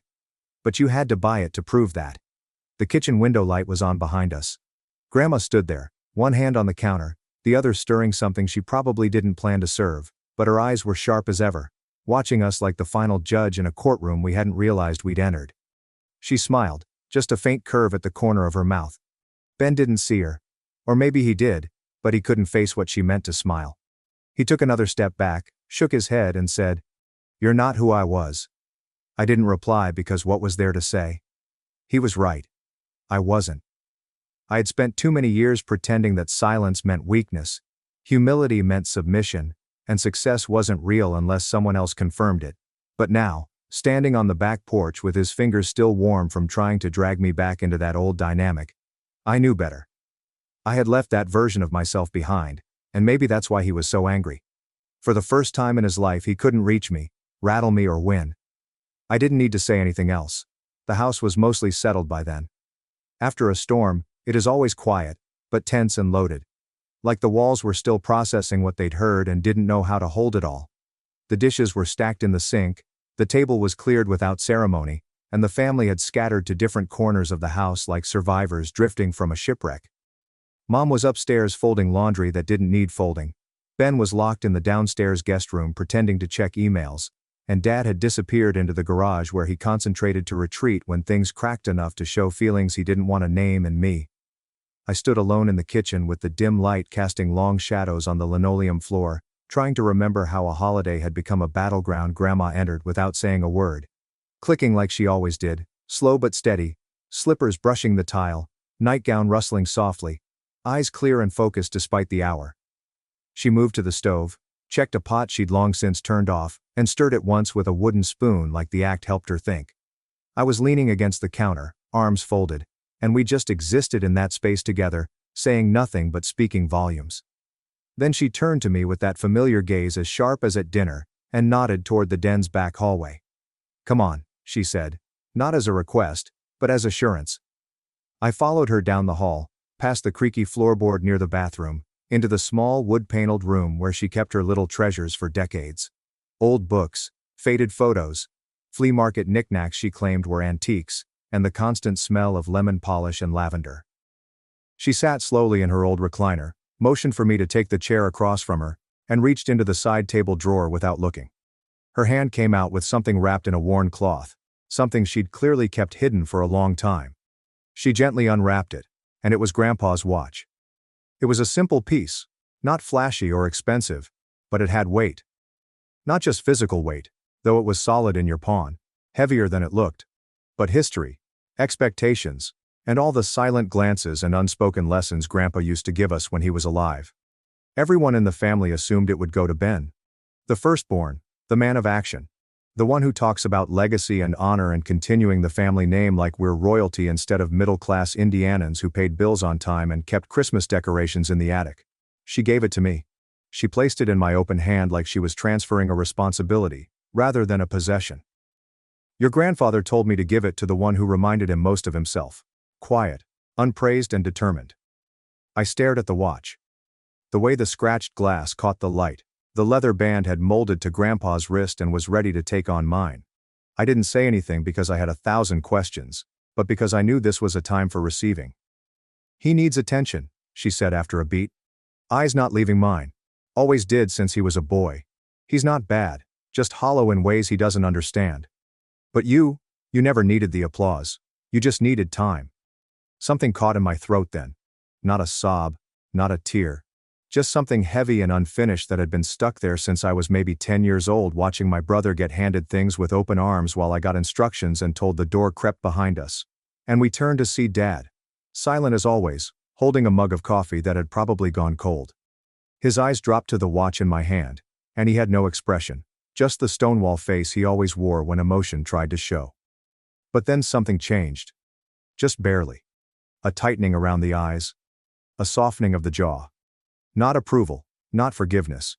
Just recognition, acknowledgement, maybe even a whisper of regret. He didn't speak. Just nodded once and turned away. Footsteps echoing down the hall with the weight of a man who wishes he'd seen things sooner. Maybe wished he'd asked different questions, looked in different directions. Or maybe that was just me projecting. Either way, his silence said more than words. I looked at Grandma again. She was watching him disappear, then turned to me, eyes gleaming slightly. "Some things can't be bought," she said slowly and confidently. "But some people, oh, they're for sale, all right." She leaned back in her chair, closed her eyes, and exhaled like a woman who had just finished the last chapter of a story only she understood. I sat there with that watch in my hand, feeling every moment that had led to this one. Not angry, not triumphant, just still. And that was enough. Monday mornings in tech are usually a mix of chaos and caffeine. Unread emails scream from every tab. Slack messages pile up faster than your thoughts can organize, and calendar invites feel like handcuffs. However, this Monday was quiet in a way that felt orchestrated, like the moment before a string quartet started playing in a hushed theater. When I entered the office, there was no tension, no whispering rumors in the break room, no sudden movements. Just a strange calmness. Like the building knew something had been removed and was adjusted to the new weight. Ben's name was gone from the system by 9:30. No internal memo, no all-hands meeting, no we wish him well on his journey. Just empty corporate platitude. His profile was wiped from the org chart, his desk was cleared, and his access badge was deactivated in the admin log. It was the quietest resignation I'd ever seen. It feels heavier than if he had gone out with a bang, a tantrum, or a smug LinkedIn essay about pivoting into new opportunities. By noon, my inbox was full of emails from current and former employees who had waited for this moment like the weather. The messages weren't long and didn't need to be. Just a steady stream of thank you took long enough, and he was a nightmare to work for. A few were more personal. One engineer said Ben had taken credit for his work 3 quarters in a row. Another described being screamed at during a Zoom call for asking about project timelines. A woman from HR wrote that she had reported his behavior to higher-ups and was told to document more thoroughly next time, as his toxicity needed a spreadsheet to be acknowledged. As I read each word, line, and pixelated gratitude, something strange and unfamiliar began to stir in me. It wasn't pride or vindication but a quieter sense of responsibility. Maybe the weight of knowing that when you remove a tyrant, you have to rebuild the wreckage. That afternoon my phone buzzed with Mom. She never called during work hours unless it was urgent or emotional, usually both. I stared at the screen, wondering if she knew, how she knew, and what she wanted to say that couldn't wait until the next family gathering where she could smooth over the cracks with casseroles and nervous smiles. On the 4th ring, she was crying. Not sobbing or hysterical, just that soft, breathy kind of crying where every word sounds like it's pushing through a storm. She asked why I hadn't told her, how long I'd known, and what happened to the little boys who used to play with Legos on the living room floor, building castles, robots, and towers out of plastic and dreams and sibling rivalry. "Why didn't you speak up?" she asked, voice trembling. And the answer came so easily, I didn't even pause. "Because I wanted a brother," I said. "Not a rival." She didn't respond at first. Just breathed. Let the silence carry all the things neither of us could name. I think deep down she knew not about the company or the deal or the power shift, but about the fracture, the long, slow drift between us that had started years ago and had only grown wider with every up-out month. Perhaps she cried because I waited so long to stop pretending everything was fine. After the call, I sat in my office alone, lights dimmed, door closed, the kind of stillness that only comes after emotional fallout. I leaned back in my chair, hands steepled beneath my chin, thinking not about the company, staff, or budget meetings ahead. I wondered if Ben, the boy with the scraped knees and the crooked grin who laughed too loud and threw baseballs too hard, would ever forgive me or himself. When I got home that evening, the sky was already twilight. I kicked off my shoes, loosened my collar, and dropped my bag by the door. On the kitchen counter was an envelope. It was heavy, not physically, but in a way that feels old and waiting. No name on the front. No return address. I stared at it for longer than I should have, the edges soft under my fingers, the paper thick and folded with care. I don't know why. Maybe I wasn't ready. Maybe I didn't want to know what was inside because not knowing still held possibilities. Words of apology, anger, and a final declaration from a man who had never been big on words. I put it in my desk drawer, unopened, and that was enough for now. Thanksgiving came around like it always does, just cold enough to make your breath visible in the morning, and sentimental enough to bring families back together, ready or not. The leaves were mostly gone, scattered across the lawn like forgotten promises, and the house felt smaller than I remembered. Maybe because fewer voices were filling it. Or maybe because silence makes the walls feel closer. Either way, the air was different this time, not just from the season, but from the absence that sat at the table like a ghost in a folding chair. Ben wasn't there. His name wasn't directly mentioned, not in a way that opened the door to a real conversation, but he was everywhere in the gaps. The empty seat, the untouched place setting that Mom laid out anyway like muscle memory, had overridden common sense. Dad kept glancing at it without realizing it. It was more like grief, but without the clarity of death to make sense of it. A slow mourning for something that had cracked but never quite broken, still sharp enough to bleed but not broken enough to bury. Mom was distant, like someone caught between traditions she didn't want to lose and a reality she couldn't accept. She smiled when she had to, refilled glasses too often, and kept asking everyone if they were warm enough, like it was a question that might fix something if asked again. I caught her looking at me more than once, not with blame, but with that soft, searching gaze only mothers have, the kind that scans your face like it might reveal the child she used to know buried beneath whatever you'd grown. Dad nodded at me when I walked in, a gesture so small and restrained it might have gone unnoticed if I hadn't been waiting for anything more. He didn't speak to me until I was halfway through my second helping of mashed potatoes, and even then, it was just a weather comment, used as bait. Grandma was there, of course, in her usual chair by the window, watching the wind play with the trees and the neighborhood kids tossing footballs between driveways.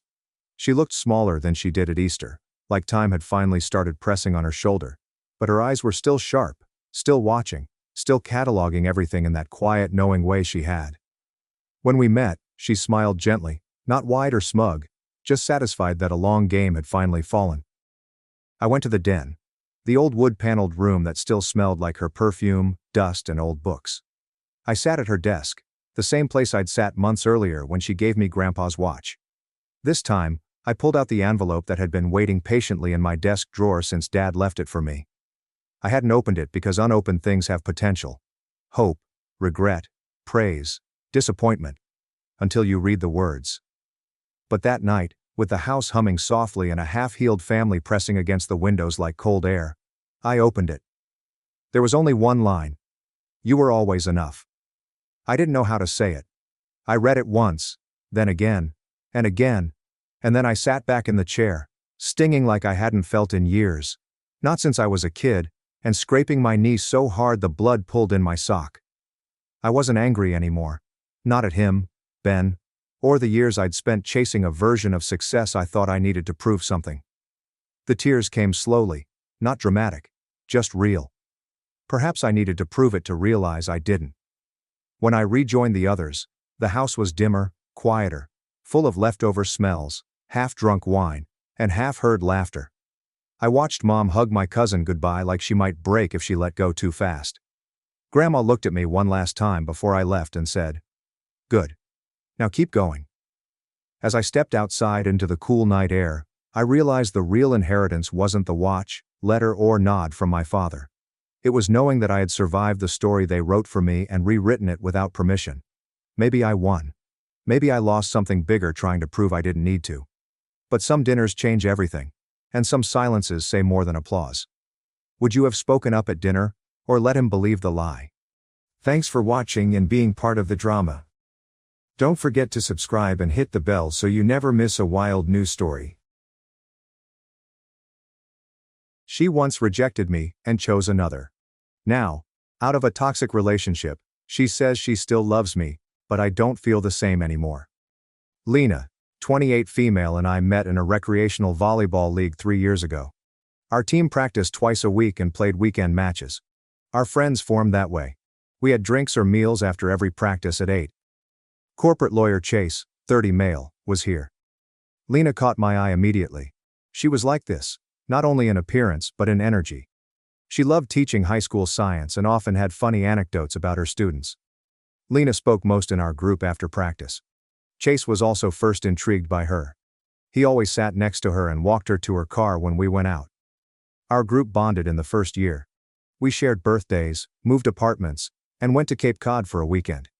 Lena became more attractive to me throughout this time. She crossed my mind during work meetings and grocery shopping.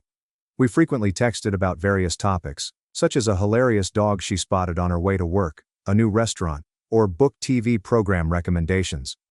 After a year and a half with Lena, I told her how I felt. It was difficult to decide. Changing our friendship kept me up at night.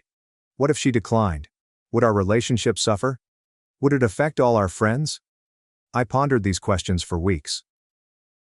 One night after practice, I invited Lena to coffee. Just us two. Near the gym, we visited this small cafe. I recall everything about that time. I saw the chipped blue mug in front of me, the espresso machine hum, and the dusk light through the windows. I informed Lena that my love for her had gone beyond friendship and asked if she would date me. Lena took what seemed like hours to respond to her coffee. She stated she loved our friendship but not me. She said she wasn't searching for a relationship because she was considering applying for a master's program. I spent hours staring at my ceiling at home that night. Despite the hurt, I appreciated her rejection. I avoided acting differently around her for several weeks. We kept playing volleyball, hanging out, and texting. The rejection pain dissipated as I focused on going forward. After rejecting me, Lena started dating Chase within 2 months. They revealed themselves during our Friday night drinks while holding hands. The sight hit me hard. They received congrats from everyone while I tried to absorb what was happening. She wasn't only dating someone else. She explicitly stated she didn't desire a relationship at that time. Seeing them together showed me her rejection wasn't about timing or priorities. She wasn't interested in me. I felt something change then. I lost interest in Lena. Not out of spite or resentment, but because shared passion is essential for my romantic desire. Without exchange, such feelings were trapped. I remained friends with Lena and Chase despite this news. I wanted Lena to be happy. Chase making her happy is fine with me. We still play volleyball, but I missed some after becoming CFO. Lena and I still texted, joked, and told stories. She became close friends with my sister, Claire, 32 female, with whom she went shopping and had lunch every few weeks. Thank goodness they connected. Claire wanted Boston friends after moving there recently. Chase and Lena split months ago. Our group was shocked, because they always appeared like a fantastic match. Chase stopped attending our meetings first, then Lena. When she joined us, she was quieter, and less herself. I discovered the truth 3 weeks ago. Shaking, Claire called me. Lena showed images of arm and back bruising. Chase abused her physically and emotionally. He continually judged her, monitored her phone, and cut her off from friends. This news left me flabbergasted. My longtime friend Chase, who laughed with us and helped us move apartments, was torturing Lena behind closed doors. Lena spent more time with Claire and at my house after this discovery. We encouraged her without pressuring her. She was improving, but I thought she needed professional help to digest things. Lena visited my apartment 2 weeks ago. We drank wine and chatted about nothing important. A new Netflix program, volleyball season, weather. 2 people can hardly stand in my tiny kitchen without knocking into each other. Lena kissed me while we laughed. I left the kiss after 10 seconds. I joked about the wine being stronger than expected. Lena laughed too, agreeing it was booze. Shortly after, she left to create lesson plans for tomorrow. Lena returned to my door the next morning. She asked to talk with red eyes. Sitting on my couch, she said she had loved me for months. She wished we had started our relationship earlier. Lena says she initially declined Chase's invitation. He kept delivering flowers to her school and bringing takeout from her favorite restaurant to her apartment until she agreed to a date. She felt rushed into the relationship. Lena thought she and I might have met if Chase hadn't pushed so hard. I listened to what she said, having chaotic feelings. After she stopped being romantic, I told her I loved her as a friend, but no longer loved her. I didn't feel excited about dating her anymore. Lena's face fell. She wondered whether I was rejecting her out of revenge after years of rejection. I assure her that wasn't the case, but secretly I knew her initial rejection had affected my view of her. Once I discovered she didn't share my romantic feelings, they never returned. It wasn't revenge. My initial need was shared enthusiasm. Lena seemed distraught leaving my flat. Claire called me that night, angry I rejected Lena. She said Lena was my perfect match and I was nasty and vengeful. Claire claimed that Chase, a textbook narcissist, had twisted Lena, and I was punishing her for nothing. Lena texted me the next day, requesting solitude. She suggested we quit seeing each other. This upsets me because I tried to keep our friendship despite my sad sentiments when she rejected me years ago. I still consider Lena a friend and hope we can reconnect. I granted her space and planned to contact her when things calmed down. Claire needed to be told about limits and asked to leave first. 2 weeks have passed since I posted, and things have taken some unexpected turns. Claire joined me for lunch the day after my post. She silently read the Reddit thread on my phone while I picked up my omelet. Her phone was put down and she apologized after reading. Claire agreed that she shouldn't meddle and pledged to back my decision. She even agreed with many commenters that Lena and I should be apart for now. My chat with Claire went better than expected, and I was relieved to resolve at least one stress. After much counsel and my own instincts, I chose to stay away from Lena. We had time to process because I didn't text or phone her. A week after meeting Claire, I attended a friend's Cambridge housewarming celebration. The apartment was full of people, music was loud, and everyone seemed happy. After a hard week at work, I went home around midnight, exhausted. When I got to my building, the front desk clerk said Lena was waiting. Unsure what was so essential that she needed to see me at midnight, I allowed her up. Lena was looking better after months. She smiled broadly and had sparkling eyes when she saw me. She hugged me like she missed me and wanted to hang out. Lena said she saw my party Instagram story and asked our common buddy where I was. When she heard I left early, she came over. I had a few drinks while talking to Lena after drinking at the party. We reminisced about our week apart in a relaxed manner. Lena kissed me again in my kitchen. Due to drink and familiarity, I didn't stop her this time. Lena slept. I got up first the next morning, my head hammering from the cocktails. I went to fetch coffee while Lena slept, unsure what transpired. She was showering when I returned. I waited on the bed with coffees, knowing we had to chat. Lena requested to speak. She admitted I could believe she was using me as a rebound or backup following Chase, but she assured her feelings were genuine. She wanted to show me we could work together and be a couple. I told Lena I was confused. Though the night before had been pleasant, I still didn't feel the same way about her as she did about me. I said my feelings for her were not romantic. Lena sobbed and asked if she could alter my mind. I advised us to take a break to calm down. Perhaps we could revisit the conversation with clearer heads and repair our friendship. But seeing each other now will hurt more. Lena cried more but agreed. After breakfast and easy discussion, she departed my apartment a few hours later. I paced my apartment after she departed, shaken by all that happened. Despite our physical intimacy, my feelings remained the same. Although it was harder than expected, I knew a clean break was right. Later, I realized sleeping with Lena was wrong. Alcohol clouded my judgment, sending confusing signals when she needed clarity. Coffee I brought back wasn't a boyfriend gift. Coffee preceded an uncomfortable conversation. I think Lena needs time to recover from Chase. Abuse produces profound wounds that take time to heal. Therefore, she may not be ready for another relationship. My romantic sentiments for Lena are 95% gone.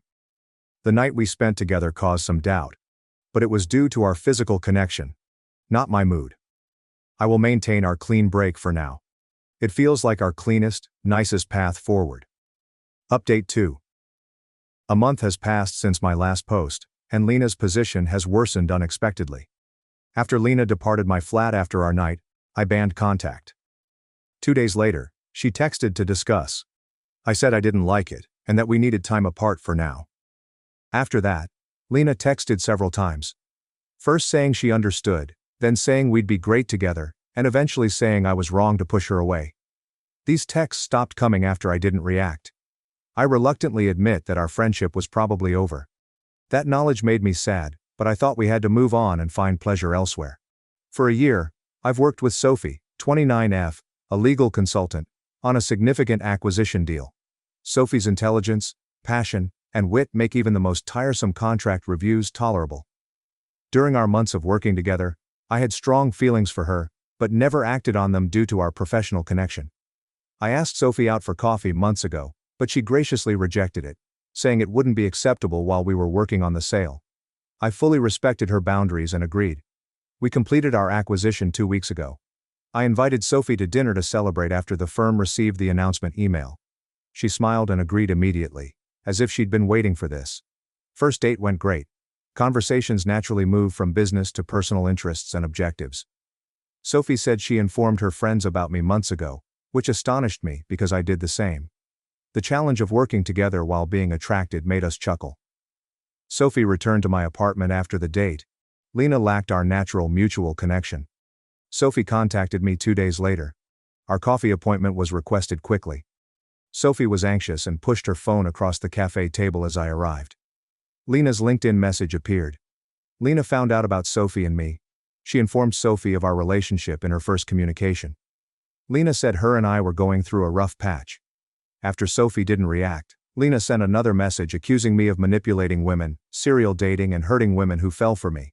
Sophie was naturally alarmed by these messages. She liked me but didn't want to get engaged in romantic drama. She suggested we quit seeing each other before things escalated.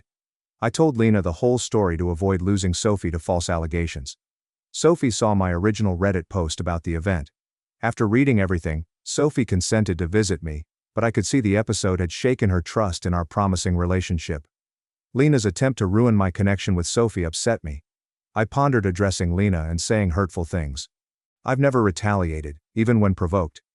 However, Sophie and I blocked Lena on all social media and communication methods. I called Claire to tell her, and Lena's behavior startled her too. Claire said she wasn't in touch with Lena anymore, which I trusted. I chose not to notify our mutual friends about Lena's situation. Some friends may only hear Lena's account, but I'm keeping my personal life secret. Only LinkedIn remains for professional reasons after I canceled most social media accounts. Many reviewers on my prior postings told me Lena might be manipulative or unstable, but I ignored them. I now see what they saw that I missed due to our friendship. If Lena contacts me again, I'll set boundaries. I wonder if Lena's friendship with Chase affects her more than we thought. Her destructive behavior may have been taught by an abusive relationship. Despite my anger at her behavior, I remember Lena as compassionate, witty, and passionate about teaching, and I see how much she's changed. Update 3. I wanted to inform you on how things went after 3 months. After Lena tried to interfere with my relationship with Sophie, she didn't contact us for a month. Her presence at places she knew I may have increased. She visited my gym, the coffee shop near my office during lunch, then a restaurant where I was having dinner with coworkers. I avoid interaction, and depart swiftly every time. I resolved to take direct action after 5 coincidental meetings. A lawyer urged me to write Lena an official no-contact letter. The letter indicated that I did not want to engage with her, and that any attempts to contact me or visit me would be harassment. Lena emailed me and Sophie a lengthy email 2 days after the letter arrived. She apologized and said she had started therapy to cope with her connection with Chase. She wrote that she admits her actions were wrong and will respect our boundaries. I ignored the email per my lawyer's advice. We agreed to keep Lena out of touch after discussing it with Sophie. Despite the earnest apology, the relationship was too damaged to renew. Claire briefly contacted Lena after the apology email. Claire reports that Lena regrets her behavior and is addressing major concerns related to her relationship with Chase. Claire and Lena met for coffee once, but Claire felt it would be disloyal to me and complex given the past. The drama eventually disbanded our volleyball team. Some friends stayed with me, others with Lena, and some left, uneasy. Some days I miss those friendships, but I know why. Sophie and I have been dating for 4 months. My relationship with Lena was complicated, but this one went smoothly. We have agreed to move in together when my lease ends next month. Working together goes nicely. We're professional at work but enjoy our personal lives. I learned via mutual contacts that Chase moved to Chicago for work. No one in our former buddy circle talks to him, and Lena filed a police report about the abuse, but didn't press charges. Time has allowed me to process everything. My experience with Lena showed me the importance of setting boundaries and ending friendships. I'm no longer angry at Lena, but I don't want to see her. Through this, Claire and I have become closer as friends. Now a trusted confidant, her friendship with Sophie is growing. We have weekly dinners and feel like we're establishing a healthy social group. I learned from this that sometimes the hardest actions, like cutting ties with a loved one, are vital for your well-being. Moving forward requires letting go, even if it hurts. I appreciate building a life with respectful limits and open communication. Thank you to everyone who advised and supported me during this difficult time. Your advice helped me manage difficult emotions and make better choices. I'll stop posting updates now that this chapter is over. Move on to the next story. Story 2. My jobless cousin bullied my sister after my parents let him stay. My parents chose him over us when I defended her. I'm a 25 female and live with my parents while finishing my social work master's. Our family has always been close despite sibling rivalries and disagreements. I'm the middle child between my older brother Jake, 28 male, and younger sister Mia, 21 female. Our parents raised us to always look out for each other. Our parents David, 55 male, and Linda, 53 female, have always supported our goals. They encouraged us to study, even if it meant staying home to save money. Due to this, I don't pay rent but contribute to utilities and groceries. Our arrangement has worked wonderfully for years. Jake returned home last year after quitting his marketing job. When his firm restructured, he was living in the city and climbing the corporate ladder. He lost his job and struggled to pay rent in his luxury apartment. Jake returned home to regroup and find his footing, so our parents welcomed him. Mia, the youngest, attends community college at home. She's always been our most sensitive and artistic. Mia is pursuing her photography passion, while Jake and I choose more traditional careers. Our parents are supportive but worried about her field's financial security. Our cousin Alex, 23 million, came to be with us 2 months ago, changing our life. My mom's sister's son, Alex, was our vacation and summer companion. He was always the life of the party, quick with a joke and never took anything seriously. Alex struggled despite his easygoing exterior. Alex struggled with his parents' breakup throughout high school. He acted out, got in trouble, and quit college after a semester. He's bounced between jobs for years, never finding his niche. His recent relationship with Sarah seemed to change him. Alex seemed to be settling down and planning his future for the first time in years. We were surprised when Alex arrived 2 months earlier, looking lost and defeated. He said Sarah broke up with him and kicked him out of their flat. He was too embarrassed to return to his mother's house and had nowhere else to go. Since our parents are loving, they offered him our guest room till he recovered. All appeared well at first. Alex was appreciative for the support and tried to help around the house. He did the dishes, mowed the lawn, and helped Jake with job applications without being asked. We hoped this would wake Alex up and change his life. After a month with Alex, I noticed a difference in household dynamics. It started off subtly, a snarky remark or a backhanded compliment. Most comments seemed to target Mia. I originally dismissed it as Alex's regular mocking. He'd always been a jokester, even as a kid. As time went on, I couldn't ignore the pattern. Alex seemed to intentionally upset Mia. Alex said, "Isn't that skirt a little short for a family dinner?" Or, "I bet you're trying to impress that barista at the coffee shop." When Mia talked about her photography projects, Alex rolled his eyes and said something about starving artists. I tried to discuss it discreetly with Alex. I approached him in the kitchen one afternoon when everyone was out. I said, "Hey Alex," attempting to be casual. "I've noticed you've been pretty hard on Mia lately. Is everything okay?" Alex shrugged, grabbed a beer from the fridge. "I'm joking," he said. "Mia must toughen up to succeed in life. Besides, it's not my fault if she can't take a joke." "I didn't want to create house tension," he said. "I choose to monitor the situation." I spent more time in the common areas while Alex and Mia were home to deter misbehavior. Mia was increasing her withdrawal. Her living room was her favorite spot for sketching and laptop photo processing. She mostly holds up in her room now. After hesitating, she told me Alex's comments were hurting her. "I can't do anything right while he's around," she said, crying. "But I don't want to tell Mom and Dad. By keeping Alex, they're doing so much." I assure Mia that her feelings were valid, and that she had a right to feel comfortable at home. Mia asked me not to tell our parents about the situation. Alex was already struggling, and she didn't want to cause controversy. A family supper last week resolved matters. All of us were at the table for Mom's excellent lasagna. The conversation started lightly with Jake mentioning a promising employment opportunity and Dad planning a weekend fishing vacation. Suddenly Mia revealed that she was going on a date with a photography classmate. Alex's demeanor changed when she spoke. His sparkle in his eyes made me apprehensive as he leaned forward. Well, he sarcastically remarked. It appears our tiny Mia is finally expressing herself. Mia flushed red and stared at her plate as Alex interrogated her about the guy, asking increasingly personal and inappropriate questions. So, is this guy aware of your, shall we say, limited experience? Or, are you planning to fake it till you make it? He sneezed. I saw Mia shrinking in her chair, mortified. I tried to change the subject by asking Dad about his fishing trip, but Alex kept going. He turned to me and narrowed his eyes. What's the matter, sis? Afraid little Mia can't handle a little teasing? Or are you jealous that she has a date and you don't? Enough, Alex, I snap. You're a guest in this house, and you need to show some respect. Just because your life is a mess doesn't mean you can take it out on Mia or anyone else. The table fell silent, and everyone stared at me in shock.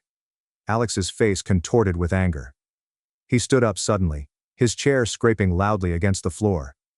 You know what? I don't need this. I'm out of here. He stormed out of the house, slamming the door behind him. The silence was deafening. Dad cleared his throat and said, I think we all need to calm down. Slowly. Alex is family and he's going through a tough time. We need to be more understanding. I couldn't believe the words. Dad, did you not hear how he was talking to Mia? To all of us? That's not okay. Tough time or not. Mom tried to intervene, suggesting we take a breather and discuss things when everyone had calmed down. But Alex didn't return for 2 days. When he did, my parents called a family meeting. They said Alex would be staying with us for at least another month and that we needed to get along. I tried to explain Alex's behavior toward Mia, but my parents dismissed it as cousin rivalry and told us to resolve it ourselves. Now the house is unbearably tense. Alex hardly speaks to me, throwing me dirty looks anytime we're in the same room.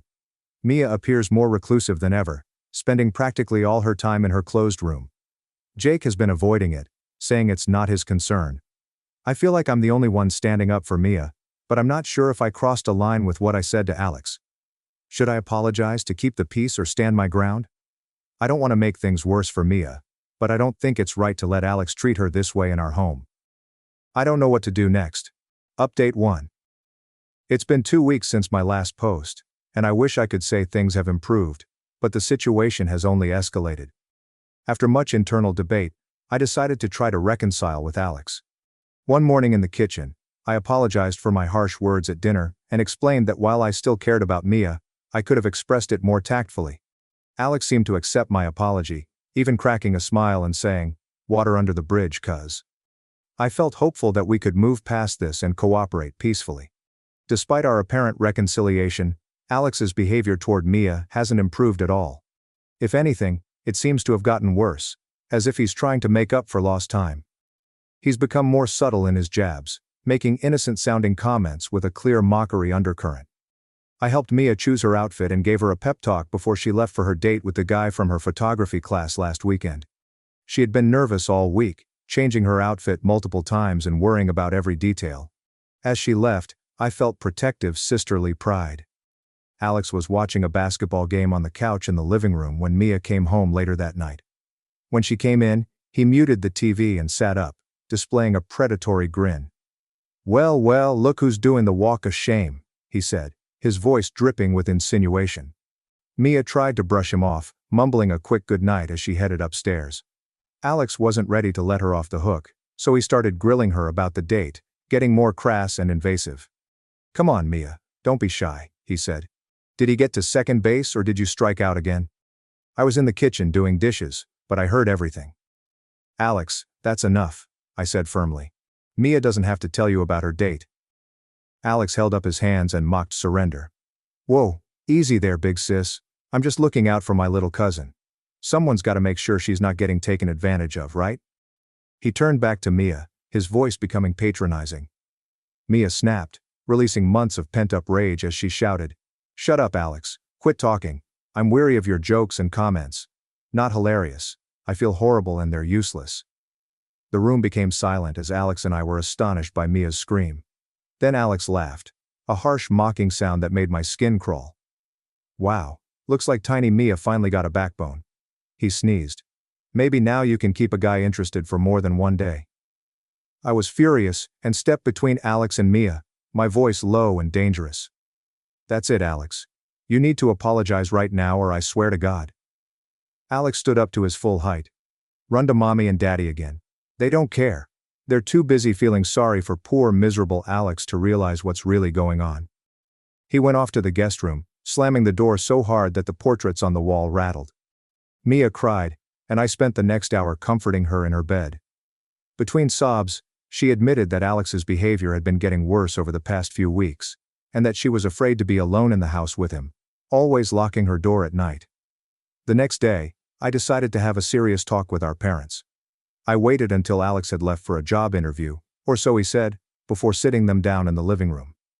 My parents' reaction was shocking and disappointing. My mom shook her hands nervously, her brow furrowed with concern. But not for Mia. I explained everything that had been happening, from Alex's constant belittling comments to the incident after Mia's date.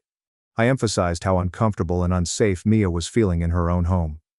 "Honey," she said, "you may be exaggerating. Alex is struggling so much. Alex lost his job, girlfriend, and home at once, so it's no wonder he's behaving out. Mia's young." "Are you serious?" I asked, my voice rising in disbelief. "Alex is an adult. His hard time doesn't give him the right to harass Mia or anyone else. She doesn't feel safe in her own home." My parents exchanged a look that made my stomach drop. My father grew stern. "We appreciate that you're trying to help your sister, but you need to stay out of this. Alex is family, and we won't kick him out when he has nowhere else to go." "So what? We just let him keep treating Mia like this?" I demanded. My mother sobbed. "We'll talk to Alex. We're not kicking anyone out, but if you keep causing problems, we may have to adjust our financial support. Your tuition isn't cheap, you know." I felt slapped. I couldn't believe my parents were prioritizing Alex's comfort over Mia's safety and using my education to keep me quiet. I stormed out of the room, my mind reeling. Now I'm at a loss. Mia is miserable. Alex is unapologetic. My parents seem determined to ignore everything. Jake still wants to help, saying it's not his problem, but I feel like I'm the only one trying to protect Mia, and I'm afraid of the consequences if I push too hard. I'm starting to wonder if I should move out, but I don't know how I'd afford it while finishing my degree. Leaving Mia alone makes me sick, but I'm running out of options. Does anyone have any advice on how to support Mia without alienating my family or jeopardizing my education? I feel trapped in an impossible situation and don't know what to do. Update 2. The past week has been a roller coaster of emotions and events that I'm still processing. After my last update, I felt trapped. My parents refused to acknowledge Alex's seriousness, leaving me feeling helpless and frustrated. I knew I needed to do something more concrete to protect Mia, but I was afraid of overstepping or making things worse. After much internal debate, I made a decision I'm still not comfortable with. I set up a hidden camera in the living room, which is unethical and possibly illegal, but I needed evidence to show my parents that they couldn't deny it. I borrowed a small camera from a friend in my program and carefully placed it on an angled bookshelf to capture most of the living room and part of the kitchen. After 3 days of anxiously checking the footage each night when everyone was asleep, I saw nothing particularly damning. Just the usual family comings and goings. But on the 4th day, Alex cornered Mia in the kitchen while she was getting a glass of water. He blocked her path, leaning in close as he spoke. The audio was muffled, but I could hear Mia's fear as she asked him to move. Alex reached out and tried to touch her face, but she jerked away, knocking over her glass. As water spilled across the counter, Mia ducked under Alex's arm and ran upstairs. I was shaking with anger as I watched the footage. This was no longer about snide comments or inappropriate jokes, this was physically intimidating. I went to confront Alex, but he wasn't in the house. I found Mia curled up on her bed with her headphones on. She cried when I showed her the video, admitting that Alex had been getting more physical with his jokes in recent weeks. We showed our parents the video when they got home from work. My mom cried and my dad turned red with anger. Instead of yelling at Alex, He yelled at me. You violated everyone's privacy. What were you thinking? I was shocked. I tried to talk about Alex's behavior, but my parents kept talking about me breaking their trust and how low I would go. When I told my dad that the camera had caught Alex assaulting Mia, he said, it was probably just a misunderstanding, as if to say that Alex was probably just teasing. Mia, who had been quiet throughout the confrontation, stood up and said, I can't believe you're defending him, shaking her head. I'm not safe here anymore. I want to leave. That's when I knew we had to leave. I told my parents they were failing to protect their daughter and that I couldn't stand by and watch. I helped Mia pack a bag, threw some of my own things in, and we left that night. Jake finally intervenes and is trying to mediate between us and our parents, but they're more concerned about me overreacting and dividing the family than Alex's behavior. If I don't apologize for the camera incident at home, they'll cut me off financially. I'm looking into getting Mia and me our own place, but it's going to be tight. I'm also considering going to the police with the video footage, but I'm worried about Mia. How do I protect Mia and myself while dealing with the fallout from my family? Has anyone dealt with unsupportive parents? Update 3. A month has passed since my last update, and so much has changed. After much discussion with Mia and advice from a domestic violence hotline, we decided to file a police report about Alex's behavior. It was hard, but we knew it was necessary for our safety and to prevent Alex from harming others. The officers who took our statement were understanding and professional. They reviewed my video footage and took detailed accounts from Mia and me about Alex's behavior. They said Alex's actions may have been harassment rather than assault, but the video of him cornering Mia was particularly concerning. The police also interviewed our parents and Jake, which seemed to wake them up to the seriousness of the situation. Mom called me in tears, apologizing for not believing us sooner and begging us to come home. Dad was more reserved, but Jake said he seemed shaken by the police involvement. We also contacted our aunt, Alex's mother, to let her know what was going on. Instead of defending Alex, she broke down and revealed that this wasn't the first time he had shown inappropriate behavior toward women. The family had swept away incidents in high school and college, hoping Alex would grow out of it. Due to the police report and investigation, Alex is now facing charges of harassment and attempted sexual assault. He's been ordered to stay away from Mia and me and is no longer living at our parents' house. Last I heard, he's staying with a friend and must attend counseling. Mom has been calling daily to check on us and offering to pay for Mia's therapy. Dad is still struggling to accept everything, but he's trying. He helped us move our remaining things out of the house and respects our need for space. Jake has surprisingly stepped up in a big way. He's been mediating between us and our parents, helping them understand our perspective. He's also supported our decision to involve the police, saying he wishes he had taken our concerns more seriously earlier. Mia and I have found a small, affordable apartment. It's not much, but it's ours and safe. I work part-time at a local community center to cover expenses, and Mia does freelance photography. Juggling work, school, and our new living situation is difficult, but we're managing. I told my graduate advisor about my education. They were very understanding and helped me create a more flexible schedule. I may have to extend my program by a semester, but I'm determined to finish my degree. We're taking things day by day, focusing on healing and moving forward. I've learned that trusting your instincts and asking for help are crucial. Thank you to everyone who gave advice and support throughout this ordeal. Your words of encouragement meant more than you know. If anyone else is in a similar circumstance, please ask for help. You're not alone and deserve home safety. Thanks for watching and being part of the drama. Don't forget to subscribe and hit the bell so you never miss a wild news story. My husband demanded a DNA test to deny that the baby was his. He was having an affair and planning to take control of my father-in-law's company. The words that just came out of my husband's mouth are far worse than the pain that rips through me like a sharp blade. Adam comes forward, his pricey suit immaculately ironed despite the 12 hours we've spent in this delivery room, while I'm still gasping for air, trembling and drenched in sweat. I want a DNA test. He doesn't question our baby daughter's paternity. His voice is dispassionate and flat, as if he's ordering coffee. With her hands still holding our baby, my baby, the nurse freezes. The beeping monitors suddenly become too loud and obtrusive, and the room appears to shrink. Dr. Collins's wrinkled face wrinkles in worry as he looks up from his charts. Adam, what are you talking about? My voice has an odd, aloof quality, as if it were someone else's. He refuses to look at me. Rather, He looks coldly and calculatingly at our daughter, who weighs 7 pounds, 4 ounces of perfection. You heard me, McKenna. I want proof she's mine. Like poison gas, the accusation lingers in the air. This is the result of 12 years of marriage. To make him feel even a small portion of the agony pulsing through my chest, I want to shout and throw something. Rather, I chuckle. It's a harsh, bitter, terrible sound. Get out. In my mouth, the words taste like metal. Get out before I call security. Dr. Collins begins. Mrs. Harrison. But Adam interrupts. I have every right to be here, and every right to request this test. His fingers skim the screen as he takes out his phone. My lawyer says. Your lawyer? You've been talking to your lawyer while I was in labor, I blurt out. The only indication that he is still capable of feeling guilt is a faint flush that appears on his neck. I've been preparing for this moment for weeks. Weeks. The term keeps repeating in my mind.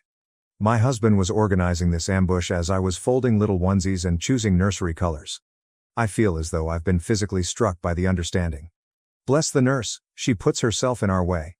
Sir, perhaps we should continue this discussion outside. No. I ignore my aching body's protest and push myself to sit up straighter. Let him stay. Let him watch the test. Let him see exactly how wrong he is. Something flickers in Adam's eyes, but his expression remains unchanged. Disappointment? Solace? I'm no longer able to tell. I used to be familiar with all telltale signs and micro-expressions. At what point did my husband lose his identity? Dr. Collins adds, I'll arrange it immediately. In a deliberately bland tone. Though I must say, in my 30 years of practice, just do it, instructs Adam. I used to find his nervous habit of straightening his tie charming. The sooner we know the truth, the better. The truth, as though he still knows what that word implies. My girl, our daughter, is sleeping soundly in the bassinet, oblivious to the storm that is building all around her. Her dark hair, like mine, is already beginning to curl, and her little fingers are balled into fists. Even though my hands are shaking, I answer. Fine, in a calm voice. Do the test. But when it proves what I already know, don't expect forgiveness. It buzzes on Adam's phone. When he looks at it, his mask briefly comes off, guilt, terror. He's on his way to the door before I can comprehend it. He says, I'll be back tomorrow, without turning around. My lawyer will contact you about the arrangements. After he leaves, the door clicks shut, and I can breathe again. Dr. Collins touches my shoulder tenderly. McKenna, I'm so sorry. Don't. My fingers already discover Sam's number as I grab for my phone. I'll let my cousin know what to do. He always does. Just get me the paperwork for the test. And, Dr. Collins, make sure it's witnessed at every step. His eyes light up with comprehension as he nods. Of course. I gaze at my daughter once more, committing to memory every exquisite feature of her face. One thing is certain, regardless of the game Adam is playing or the falsehoods he is telling himself. He doesn't know what he's begun. After 3 days in the hospital, Sam feels as though his flat is a haven. As Tara bustles around the kitchen brewing tea, I curl up with Emma on his worn leather couch. My worries are calmed by the familiar smell of coffee grounds and old books, but my hands continue to shake. Saying, he's changed all the locks, I observe Sam pacing. Changed the security codes too. 12 years of marriage, and he locks me out like I'm some kind of criminal. With his journalist's notebook already stuffed with scrawled notes, Sam stops pacing. When exactly did things start changing with Adam? Think back carefully. The inquiry is a kind of gut strike. I close my eyes and attempt to remember when my marriage started to go apart. When I say, maybe 4 months ago. He started working late, missing doctor's appointments. Said it was a big merger, the Preston Tech deal. Tara's expression is disturbed as she puts down a mug of chamomile tea. That closed months ago. I gave it a quick glance. How do you know that? Because my sister works in their PR department. Tara and Sam exchange glances. The deal fell through in March. March. When Adam began bringing pricey new suits home. When the enigmatic business travels started. When he completely stopped caressing me. Sam taps his pen against the notebook and says, this is what doesn't add up. Why wait until the baby is born to demand a DNA test? Why not do it during pregnancy? Because he needed a scene, states Tara in a low voice. He needed witnesses. It dawns on me like a blast of cold water. He's assembling evidence against me. Emma stirs in my arms, and I instinctively move her blanket. Her little face reminds me of how calm and trustworthy I used to be. Sam says, there's something else. But he hesitates. I made some calls. Adam's been meeting with divorce attorneys since January. January. When I initially informed him of my pregnancy. He remarked that everything was fine as he grinned and gave me a hug. That son of a... I stopped myself and glanced down at Emma. Why go through with the pregnancy if he was planning this all along? Because of the Harrison family trust, Tara responds accordingly. Your father-in-law's will had specific conditions about heirs, didn't it? Things begin to come together. The trust only pays out if there are legitimate children. Even I can hear the hollowness in my voice. He needed proof the baby wasn't his to invalidate the claim. Sam hears a buzzing sound on his phone. His face darkens as he looks at it. Adam just posted on LinkedIn. He's accepted a new position at Grant Technologies. Grant? Something in my memory is triggered by the name. Wait, isn't that the company that tried to buy out Harrison Industries last year? Sam concludes. The same one your father-in-law refused to sell to before he died. We all jump when someone knocks on the door. Glancing through the peephole, Tara takes a rapid step back. It's Adam. I say. Don't open it. And squeeze Emma tighter. Adam's words, McKenna, echo through the door. I know you're in there.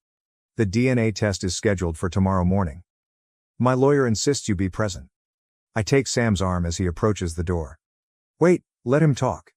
Adam goes on. You're making this harder than it needs to be. His voice becoming almost soft.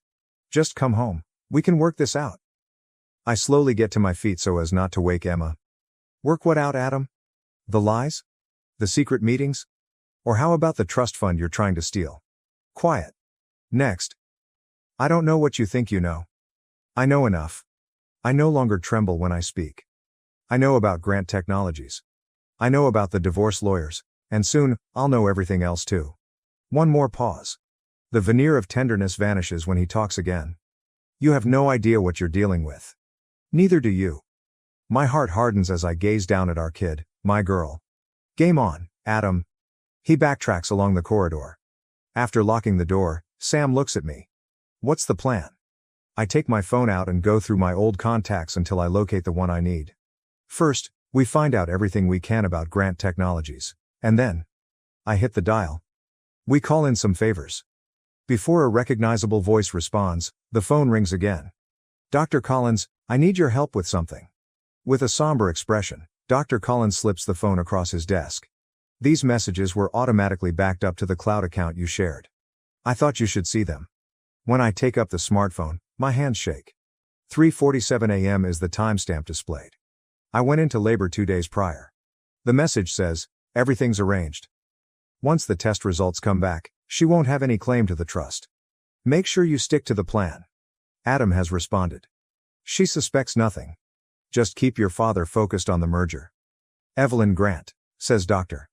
Collins in a low voice. Daughter of Marcus Grant. I find the name to be bitter. Last year, he attempted to compel my father-in-law to sell his business. With his journalistic instincts taking over, Sam leans forward. The same Marcus Grant who mysteriously acquired 3 board seats after your father-in-law's death. I continue to scan through texts, each one getting worse. Plans, meetings, and personal information that makes me queasy. Since January, when I informed him about the pregnancy, they have been dating. When Sam says, the timing's not coincidental, Grant Technologies announced their hostile takeover bid last week. With Adam's help, they'll have controlling interest in Harrison Industries unless there's a legitimate heir. The parts fit together perfectly. That's why he needs the DNA test, to show Emma isn't his. It's not about the baby at all, it's about the company. We are interrupted by a knock. Tara enters with a pallid face. Adam's here, with lawyers. Even though my heart is racing, I make myself remain composed. Let them in. Adam walks in with 2 suits that probably cost more than my yearly income, as if he owns the place. He's wearing a tie I've never seen before, and he appears colder and sharper. Dr. Collins begins. This is a private medical facility, but Adam interrupts. We're conducting a paternity test that my client has every right to oversee. The senior attorney takes the stand. We have concerns about potential tampering. I chuckle. I'm unable to stop it. Tampering? That's rich, coming from you. Adam's mouth clenches. Careful, McKenna, you're already facing potential fraud charges. I hold out the phone and ask, if what? If these messages somehow become public? The ones showing you and Evelyn planning to steal your father's company? He becomes motionless. I catch a glimpse of genuine terror in his eyes. You had access to your private messages? On our shared cloud account? I get to my feet, my rage giving me courage. The one you forgot to disconnect when you were so busy planning your little corporate takeover? Something is whispered in Adam's ear by the younger attorney. His expression gets gloomy. He responds. This changes nothing. But his tone falters. The test will proceed exactly as planned. Dr. Collins cuts in. Under my supervision. With witnesses present, unless you'd prefer to explain to the board why you're colluding with Grant Technologies while serving as Harrison Industries CFO. Sam moves forward while Adam's hand fumbles with his phone. I wouldn't. My article about corporate espionage at Grant Technologies goes live in an hour. Fascinating stuff about insider trading and family betrayal. Adam responds, you're bluffing, yet his forehead is dripping with perspiration.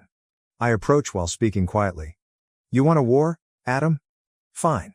But remember, you taught me everything about corporate finance during those late-night strategy sessions. Everything. McKenna? And I learned something else from you too.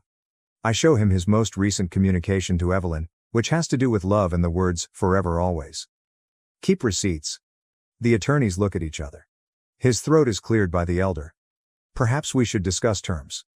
No terms, I respond, observing Adam's flawless exterior crumble. No deals. You wanted to play dirty? Let's play. But remember, you're not just fighting for money anymore, you're fighting for survival. Adam's shoulders are stiff with rage as they depart. Sam lets out a faint whistle. That was just the beginning? I finish sitting back down as my legs threaten to give out. Doctor, how long till the test results, Collins? 24 hours, he adds, closely examining me. Are you certain of this? After we begin? I'm sure. I glance at the picture of him and my father-in-law at the medical school graduation that is on his desk. He made the incorrect decisions. I'm not going to make the same error. Squeezing my shoulder, Sam asks, what comes next? I take out my personal phone and navigate to a number I never would have imagined using. We then speak with Evelyn Grant. She has to find out what sort of man she's actually interacting with.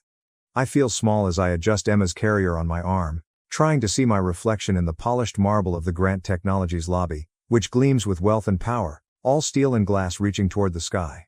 I'm wearing one of Adam's favorite suits, the one he bought me for board meetings, and it fits differently now, but the armor is what counts. The receptionist says, Miss Grant is in a meeting, without even looking up. Tell her McKenna Harrison is here, I add, keeping my voice calm, with her fiancé's baby. Her head shoots up, eyes widening as she takes in Emma's dark hair, which are much like Adam's, and the clicking of keys stops.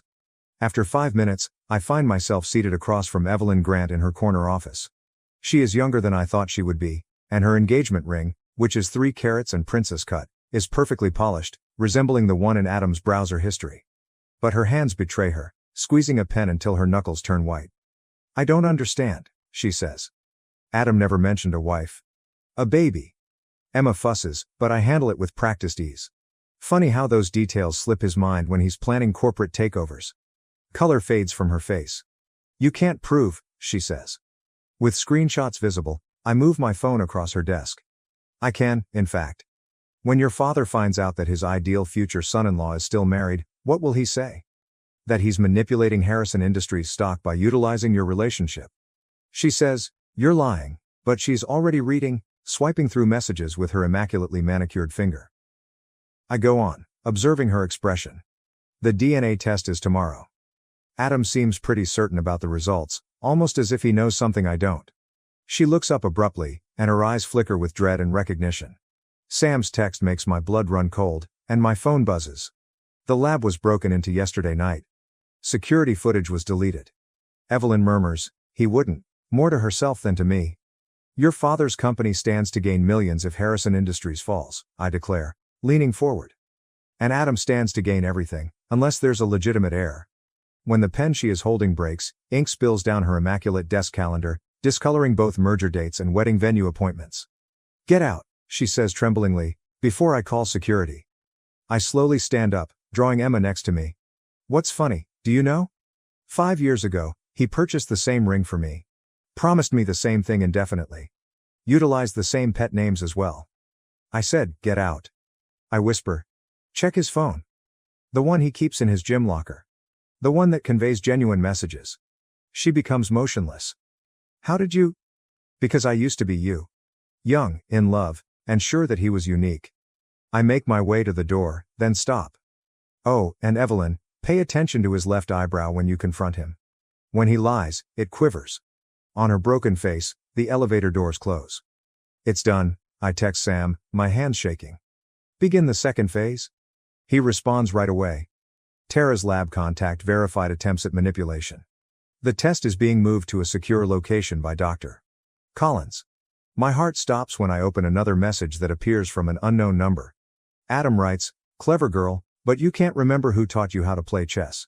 Check your email from Harrison Industries. The creative accounting remedies you assisted me with last year are going public, or you have an hour to leave the board. It's your turn." My stomach churns as I realize how long Adam has been plotting this. I stare at the screen, remembering late evenings spent poring over spreadsheets, following his advice, and signing agreements he swore were regular. I see my father-in-law's fortitude, my own resolve, and something else, something Adam never understood about the Harrison legacy, in Emma's face as she stirs, her little fingers capturing my finger. I call Dr. Collins. "How soon will you get access to last year's original audit files?" "Already done," he responds.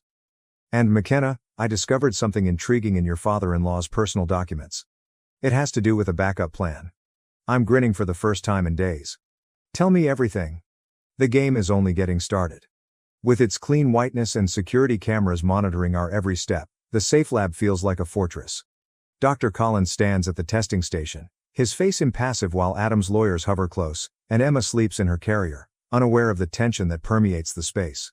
Dr. Collins says, "All parties will remain present, and the results will be available in 30 minutes. With mascara smearing her cheeks and her flawless poise ruined, Evelyn storms in as the door flings open. "You're a jerk." Adam takes a step back, his self-assured facade falling off. "Evelyn, this isn't the locker at the gym." She throws her phone in his direction. It strikes the wall with a crash. "You're still married despite having 3 other ladies." The lawyers look at one another in panic, and one of them grabs for his briefcase, but Sam stops him. "Until we hear those results," he continues softly, "nobody leaves."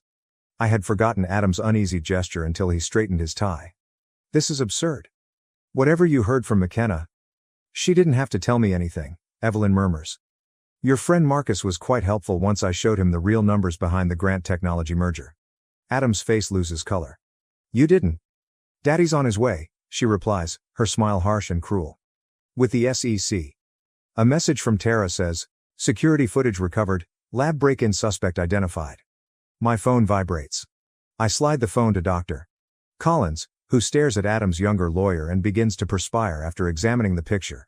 Dr. Collins remarks, "Interesting?" "Very interesting indeed." I can see Adam's eyes flit between us, calculating that expression he gets when he's about to give up a piece to keep his game alive. "The accounting discrepancies," he continues abruptly. "All of which McKenna approved. She bears equal responsibility." With the exception of the backup plan, I interrupt, observing his expression. "The one my father-in-law left with Dr. Collins prior to his passing." Adam becomes motionless. "What?" "Adam, he was aware. Concerning the embezzlement. Concerning Grant Technologies. Including your attempts to access Emma's trust fund before she was even born," I reply steadily. "He documented everything." The senior attorney clears his throat, saying, "Mr. Harrison, maybe we ought to stop talking." Adam utterly loses his cool and turns to face me, his fists clenched. "You're playing a bluff. Richard never did." "Your father trusted me," whispers Dr. Collins quietly. "Not just as his doctor, but as executor of his estate, including the real will." The device emits a beep. "Test results ready?" Sam stops Adam before he can get the printout. "It's over," Sam declares. "The SEC has everything, the fake DNA test orders, the embezzlement records, even your deals with Marcus." Adam backs away from the door when he hears heavy, deliberate footsteps echoing in the hallway. "McKenna," he attempts, his tone lessening to that well-known deceptive one. "We can still make this right. For Emma's benefit." "Don't you dare use our daughter as a bargaining chip," I shout, my words blazing like venom. The door opens, and Marcus Grant comes in first, followed by 2 SEC agents, while Tara records everything with her phone. One agent says, "Adam Harrison, you are being investigated for securities fraud." The events that follow are shown in slow motion. Sam yells something about betrayal, Adam rushes toward the emergency exit, the younger lawyer blocks him, and Emma sleeps soundly through it all, oblivious to the fact that her world is turning on its axis.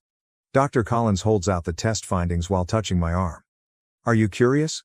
I look at the paper and go back to all the times I questioned whether Adam was telling the truth or if I had failed as a mother or a wife.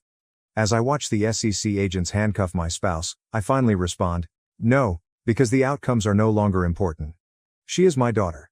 I only need to know that. Marcus Grant walks toward his tomb. Mrs. Harrison, your testimony is required tomorrow. I interrupted, drawing Emma next to me. I'm taking my daughter home right now, and as we go, I hear Adam yelling my name, desperate now, realizing what he's lost, and I don't turn back. Some games aren't worth winning, and some victories come from walking away rather than seeking revenge. I have all I need in my arms tonight, but tomorrow will come attorneys, testimony, and struggles for control of Harrison Industries. Perhaps it's because half of the board resigned when the SEC probe went public, or perhaps it's because Dr. Collins is constantly looking at his watch or Sam avoids eye contact, but the Harrison Industries boardroom is colder than I remember. Spreading papers across the gleaming table, Marcus Grant declares, the evidence is conclusive. The DNA test results were altered before they reached the lab. However, my client maintains that Mrs. Harrison was complicit in the financial irregularities. Adam's new attorney interrupts. I say, the signatures on these documents were forged, but even I sound insincere. I never? Can you demonstrate it? Because these trading records show otherwise, the attorney says, advancing further documents. During the relevant period, there were significant transfers to your personal account. Adam requested that I cease keeping an eye on our joint account because he had it handled, and my hands shake when I recognize the account numbers. Sam rises up suddenly and says, this is absurd. When McKenna approved these transactions, she was on maternity leave? The timestamps say otherwise. The lawyer's smirk is shark-like. The contingency plan has been compromised. Marcus Grant begins, his words tumbling like stones, while Dr. Collins clears his throat. Last night, someone gained access to Richard Harrison's secret files. Everything is gone. The room whirls, and I hold onto the edge of the table as the floor moves beneath me. That isn't feasible. The security procedures, the lawyer explains, almost empathetically, were bypassed using your credentials along with some very interesting emails about offshore accounts. My phone is buzzing, and Tara is sending me urgent updates. Speculation about the DNA test issue is growing on social media, news sites are reporting on fraud at all levels of Harrison Industries, and the business stock is plunging. I can explain, but Adam's attorney raises his hand. Save it for the SEC hearing. In the meantime, the board has called for an emergency vote of no confidence, given the circumstances, he says, standing up and arranging his papers. You can't, I cry, my throat clenched. My father-in-law dedicated his life to this business. He had faith in me. I recoil when I hear Adam's voice. He stands in the doorway, spotless even with his ankle monitor for home imprisonment. As if I trusted you not to tell Evelyn behind my back. Don't you dare. The board needs stability, he adds calmly. Someone with clean hands to bring it through this storm. Thankfully, I have a deal with the SEC that calls for complete cooperation in return for a lighter sentence. The falsified signatures, the corrupted data, and the meticulously crafted paper trail that leads directly to me all fit together. The understanding tastes like ash as I reply, you're going to pin everything on me. The fraud, the cover-up, all of it. I told Evelyn that. He twitches his left eyebrow. McKenna, you caused this to yourself. If you had only cooperated? Did you play along? I get up so fast that my chair falls over. You stole my daughter's inheritance, right? Richard built everything, but you ruined it all. Your daughter? His grin turns ruthless. Roughly. The results of the initial DNA test were really intriguing. The audience falls silent, and as Sam approaches Adam, security personnel intervene. I murmur. You're lying. But skepticism seeps in like poison. I think about all those late hours at work, the enigmatic business trips, and how he never wanted to talk about nursery colors or baby names. Am I? He takes out his phone and displays a lab result that I had never seen before. Do you want to know how these genetic markers work? Adam's attorney interrupts Dr. Collins before he can finish speaking. In light of the situation, my client is ready to request complete custody. When evaluating a person's suitability for parenthood, the court typically disapproves of fraud and embezzlement. I hear Emma's midnight sobs and morning laughter, see her face with her small fingers and dark curls, and feel the weight of her in my arms. The only thing that has seemed genuine since this nightmare started. The board votes in an hour. Adam replies quietly. So step down immediately. Give us your shares, and we might be able to set up supervised visits. I sway and Sam takes my arm. McKenna, don't. My vision is blurring though, and I'm already reaching for the resignation letter. Sometimes surrendering isn't about giving up. Sometimes it's about buying time to fight in a different way. Sam stands guard at the door while Tara works her magic on the computer, and Dr. Collins's office feels strange at midnight, with shadows creeping across his father's medical degrees and the steady hum of backup generators masking our footsteps. Found it, she murmurs. The original backup of the server. During the purge, Adam's crew didn't notice it. When I put in the flash drive Richard Harrison gave me years ago, his insurance policy, which I never imagined I'd need, my hands trembled. How much time? Tara's fingers dart across the keyboard as she says, if your father-in-law's passwords still work, it will take 10 minutes to decrypt. Adam stands with 2 security guards on either side of him, his ankle monitor glowing accusingly in the dark as the door slams wide. I knew you'd try something desperate. He straightens his handcuffs and enters. How about breaking and entering? That will appear awful during the custody hearing. Sam shifts between us. How did you discover? Adam's eyes do not meet his smile. Dr. Collins isn't as devoted as you believed. Everybody has a cost. Like the cost of Evelyn? Or was she just another stepping stone? The words have a harsh bite. For a moment, he loses his composure. You don't understand what's at stake. Tara whispers. 7 minutes, behind me. Adam narrows his gaze. It won't matter what you're attempting to recover. Tomorrow morning, the board will cast its vote. Your resignation has already been handled. As I watch the progress meter crawl, I remark.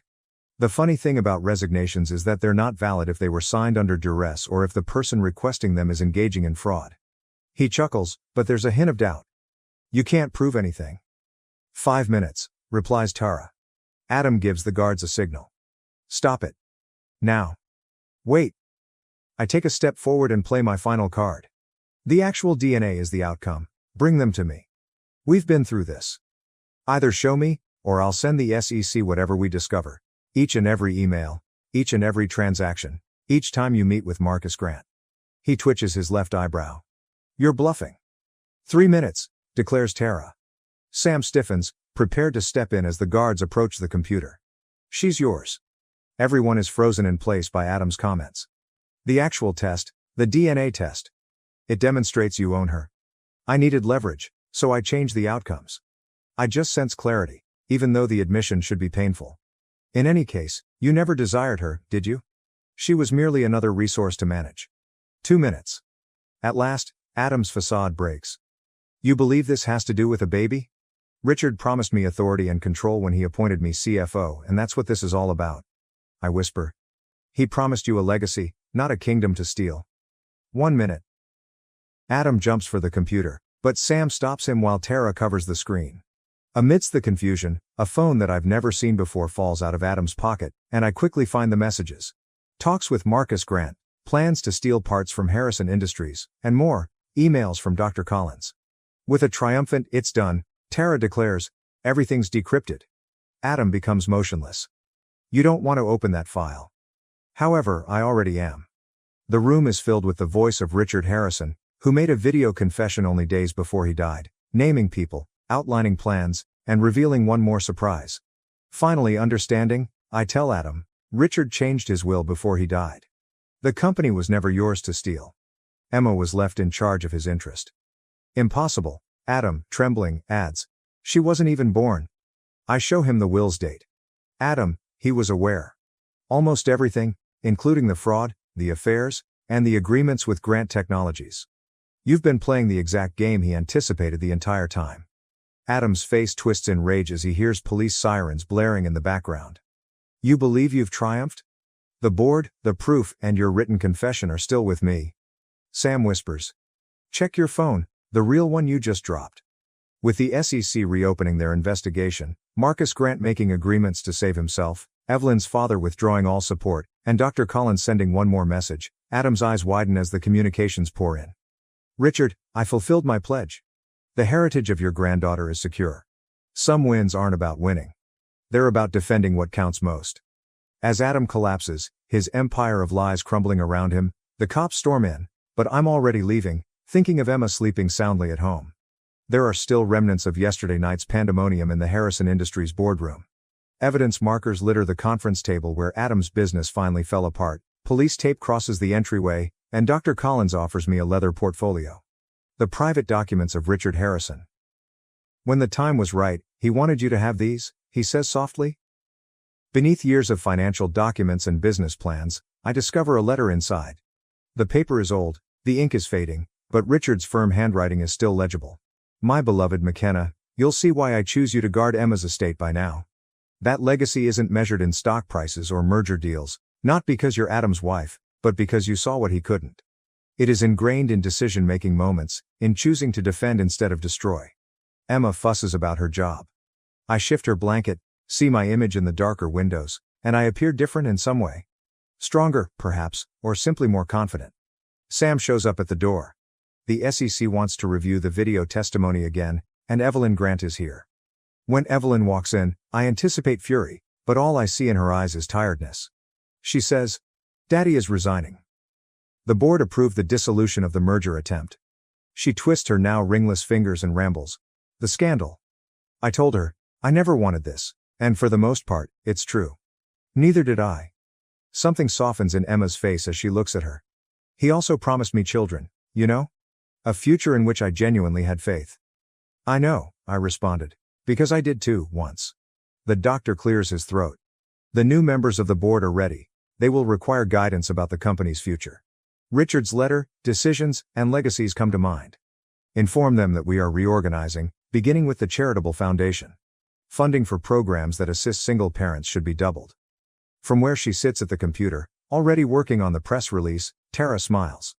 We hear a commotion outside, and through the glass walls I see Adam being escorted out by federal officials, his flawless suit creased, his confidence mask finally shattered. He looks at me and begins to talk, but I turn away because some discussions aren't worth having. There's something else, Doctor. Collins says, holding out another envelope. Precise instructions regarding Emma's trust were left by your father-in-law. Money isn't the only factor. The grant is a challenge. Projects for community investment must equal every dollar. Finally comprehending, I chuckle. He ensured that the legacy would not be taken, it must be earned. Speaking of earning, Sam adds, the investigative piece just went live. The cost of truth and corporate corruption. However, in my opinion, karma in the boardroom sounded more fitting. As Emma falls asleep, I make the decision, no more karma, and no more retaliation either. Simply move forward. Dr. Collins' eyebrow goes up. What about Adam? We face justice through proper channels. Richard's portfolio is closed by me. I'm done playing his games. Evelyn gets up to go, but stops at the door. In my opinion, Richard made a wise decision. She nods to Emma, saying, not just for the company, but for her. When she leaves, I proceed to Richard's former office, where his nameplate still hangs on the door. It will soon read Harrison Industries Trust Management, and his presence permeates every thoughtfully chosen element. I discover a final message, dated the day of his death, tucked inside his desk calendar. Remember, knowing when to fight isn't what gives you power. Knowing when to stop is the key. I take Emma and inhale that lovely baby aroma as she wakes up, wanting attention with her father's determination but mercifully without any of his calculation. Are you prepared to return home? From the doorway, Sam asks. I corrected him, gathered our belongings, and said, not home. Forward. We bring lawyers, restructuring plans, and 1,000 decisions concerning Emma's future tomorrow, as reporters outside wait with questions about scandal and redemption. But now, in this silent triumph, I realize what Richard had known all along. Sometimes the best form of retaliation isn't demolishing what others have created, but rather creating something better out of the ashes they left behind. Thank you for watching. If you haven't subscribed yet, please do so and hit the notification bell to stay updated with more shocking real-life stories happening around you. I sued my parents and received a $1,200,000 settlement for years of favoritism toward my older sister, which deeply affected my life. I sued my parents for manipulating my golden sister and received a settlement of $1,200,000. Growing up, I always felt like I lived in the shadow of my older sister, Elizabeth. She was 3 years older than me, and from the moment I was old enough to notice, it was clear she was the star of our family. My parents, John and Margaret, were well off and well respected in our community.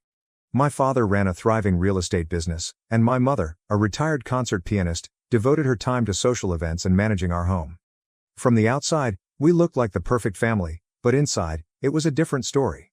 Elizabeth was their golden child, and everything about her life reflected that. She was brilliant, charismatic, and excelled at everything she tried, whether it was academics, sports, or music. She outshone everyone, including me. My parents adored her, showering her with praise and attention.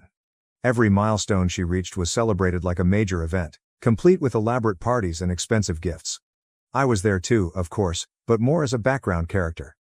My own accomplishments, modest as they were, barely registered. It wasn't that I wasn't trying. I did well enough in school and stayed out of trouble, but I didn't shine like Elizabeth. The difference in how we were treated became painfully clear over the years. One Christmas stands out in my mind. I was 8, and Elizabeth was 11. My parents had gone all out with the presents that year. The living room was piled high with gifts, but the centerpiece was a grand piano gleaming under the Christmas lights. Elizabeth had been begging for it for months, and my mother, who still missed her own days as a pianist, had finally caved. They were ecstatic as they unveiled it, going on and on about how Elizabeth would carry on the family tradition. When it was my turn, my dad handed me a small box. Inside was a sketch pad and a set of crayons. "We thought you might like to draw," he said with a smile. I tried to act grateful, but the message was clear. Elizabeth was the star, and I was just there. Things didn't improve as we got older. In school, Elizabeth continued to dominate. She was class president, captain of the cheerleading squad, and eventually valedictorian. Everyone loved her. Teachers sang her praises, and her peers either idolized her or envied her. Meanwhile, I struggled to find my place. I had a small group of friends, nerdy kids like me who loved video games and comic books, but I was invisible to most of the school. I wasn't bullied exactly, but I wasn't noticed either. One of the most humiliating moments of my childhood happened during a school talent show. I had decided to perform a magic act, something I'd been practicing for weeks. Elizabeth was also in the show, playing a piano piece she had mastered in a matter of days. She went first, and of course, the audience went wild. Her performance was flawless, and she got a standing ovation. Then it was my turn. My hands were shaking so badly I dropped one of my props. A few kids in the audience laughed, and I could feel my face burning.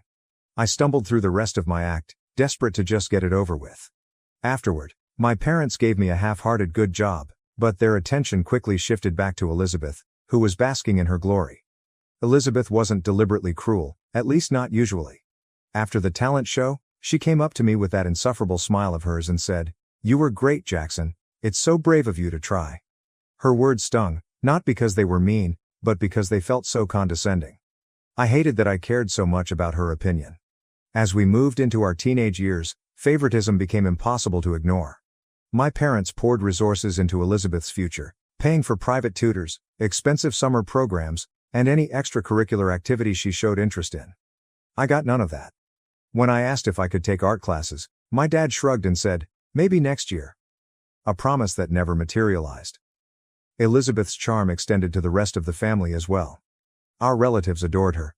Family gatherings turned into endless cycles of "Elizabeth is so talented," and "Elizabeth is going to do great things." I often wondered if they even remembered my name. At one Thanksgiving dinner, my aunt turned to me and said, "You must be so proud of your sister." I nodded, biting back the urge to say, "And what about me?" Even as I tried to carve out a path for myself, it felt like Elizabeth was always one step ahead, effortlessly overshadowing me. She didn't just succeed, she excelled. And she did it with an ease that made my own struggles seem pitiful in comparison. I began to resent her, not just for how she was treated, but for how she made me feel about myself. My parents' favoritism wasn't just about praise or attention, it had real consequences. When Elizabeth turned 16, my dad surprised her with a brand new car, a sleek red convertible. She squealed with delight, hugging him and gushing about how it was the best day of her life. 2 years later, when I turned 16, I got the keys to our old family sedan, a beat-up station wagon with a busted radio and a sagging roofliner. "It's still a good car," my dad said, as if that made it any less humiliating. Elizabeth went off to an Ivy League university, her tuition fully covered by my parents, who couldn't stop bragging about their brilliant daughter. I, on the other hand, ended up at a state school, working part-time jobs to cover what my partial scholarship didn't. My parents didn't even bother to visit when I moved into my dorm. They were too busy helping Elizabeth set up her new apartment near campus. By the time I graduated, the resentment I felt toward Elizabeth and my parents had hardened into something deeper. I knew it wasn't healthy, but I couldn't help it. Every time I saw her with her perfect life and her endless string of successes, it felt like a reminder of everything I wasn't. The first time Elizabeth referred to me as her backup plan, it was meant as a joke, or at least that's how she sold it. It was during one of those rare family dinners where everyone pretended we were closer than we really were. Elizabeth was home for the weekend with her fiancé, Ryan, a stockbroker with the personality of a cardboard box but a bank account big enough to make my parents fawn over him. We were sitting around the dining table, halfway through dessert, when Elizabeth casually leaned back in her chair and said, "Well, if Ryan ever dumps me, at least I know Jackson will always be single and available." The room erupted into laughter, but I just sat there, stunned. It wasn't the kind of joke you expect to hear from your sister, especially not in front of your fiancé, Amelia, who had been sitting quietly beside me. Amelia gave me a small, uncomfortable smile, the kind that said she was trying not to make a scene but didn't find it funny either. Later that night, as we were driving home, Amelia finally said, "Does she always talk to you like that?" Her tone was neutral, but I could tell she was bothered. "Elizabeth is Elizabeth," I replied, trying to brush it off. "She thinks she's being funny." Amelia didn't push it further, but I could see the question lingering in her eyes. She didn't need to say it out loud. I was already asking myself the same thing. Over the next few months, Elizabeth's jokes became a recurring theme. She'd bring it up at the most inappropriate times, always with that same smug smile, as if she enjoyed watching me squirm. At first, I tried to laugh it off, but it was hard not to take it personally. It didn't help that Ryan found it hilarious. Hey, at least you've got a backup plan, buddy," he said once, clapping me on the shoulder. I wanted to punch him in his perfectly chiseled face. Amelia, however, wasn't amused. During one family barbecue, Elizabeth made her usual comment, something along the lines of, "Don't get too comfortable, Ryan. Jackson's been waiting in the wings his whole life." This time, Amelia didn't hold back. "That's incredibly disrespectful," she said, her voice calm but firm. "Jackson isn't anyone's backup plan." The laughter stopped. Elizabeth's face froze for a moment, then twisted into a patronizing smile. "Oh, come on, Amelia. It's just a joke. Don't take it so seriously." "I'm not sure why you think that's funny," Amelia shot back. The tension was thick enough to cut with a knife. My parents exchanged uncomfortable glances, but no one said anything to Elizabeth. They never did. The drive home that night was silent. I could tell Amelia was furious, but she waited until we were in the privacy of our apartment to let it out. "You need to stand up to her, Jackson," she said, pacing the living room. "This isn't okay. She's treating you like a doormat, and you're letting her." "I know," I muttered, rubbing my temples. "But what am I supposed to do? She's always been like this. If I say anything, it'll just make things worse." "It's already worse," Amelia snapped. "She's undermining you in front of everyone, and your parents just sit there like it's normal." "It's not normal, Jackson. It's toxic." Amelia was right, of course, but knowing that didn't make it any easier. Confronting Elizabeth felt impossible. She was so good at twisting words and making herself look like the victim. I'd seen her do it 100 times before. Things reached a boiling point a few weeks later at another family gathering. This time, it was my parents' anniversary party, a lavish affair at a fancy restaurant. Elizabeth, as usual, was the center of attention, holding court with Ryan at her side. Amelia and I tried to stay in the background, but Elizabeth wouldn't let us. Halfway through the evening, she raised her glass and said, "Let's toast to my amazing little brother Jackson. He's always been there for me, and I know he always will be, my reliable backup plan." The room went silent. Everyone turned to look at me, waiting to see how I'd react. Amelia's hand tightened on my arm, a silent plea for me to say something. My heart was pounding, but I forced myself to stand up. "Elizabeth," I said, my voice shaking slightly, "I don't know what your problem is, but I'm not your backup plan. I'm not your safety net, and I'm not going to sit here and let you treat me like a joke anymore." The words hung in the air like a challenge. For a moment, Elizabeth looked genuinely surprised, but then her expression hardened. "Wow, Jackson," she said, her tone dripping with sarcasm. "Someone's a little sensitive tonight." "I'm not sensitive," I shot back. "I'm tired. Tired of you belittling me every chance you get. It's not funny, and it's not okay." To my surprise, a few people at the table nodded in agreement. Even Ryan looked uncomfortable, but my parents predictably tried to smooth things over. "Let's not ruin the evening," my mom said, her voice tight. "Elizabeth didn't mean anything by it." "Yes, she did," I replied.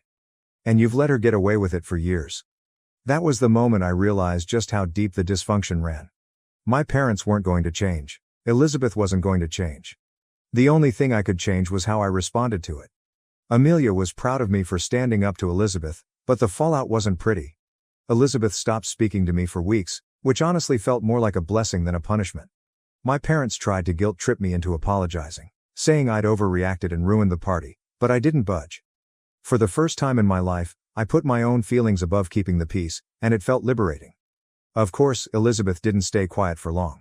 When she finally did reach out, it was under the guise of clearing the air, but it quickly became clear she had no intention of apologizing. Instead, she doubled down, claiming I had misinterpreted her jokes and accusing Amelia of turning me against her. That conversation ended with me hanging up the phone, something I'd never dared to do before. It was a small act of defiance, but it felt monumental. For the first time, I wasn't just Elizabeth's overshadowed little brother.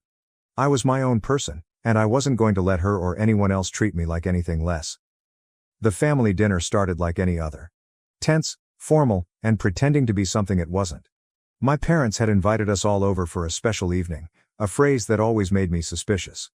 Elizabeth arrived late, as usual, sweeping into the room with Ryan at her side and an air of self-importance that was impossible to ignore. Amelia and I were already seated, making polite conversation with my parents, John and Margaret, and a few extended family members.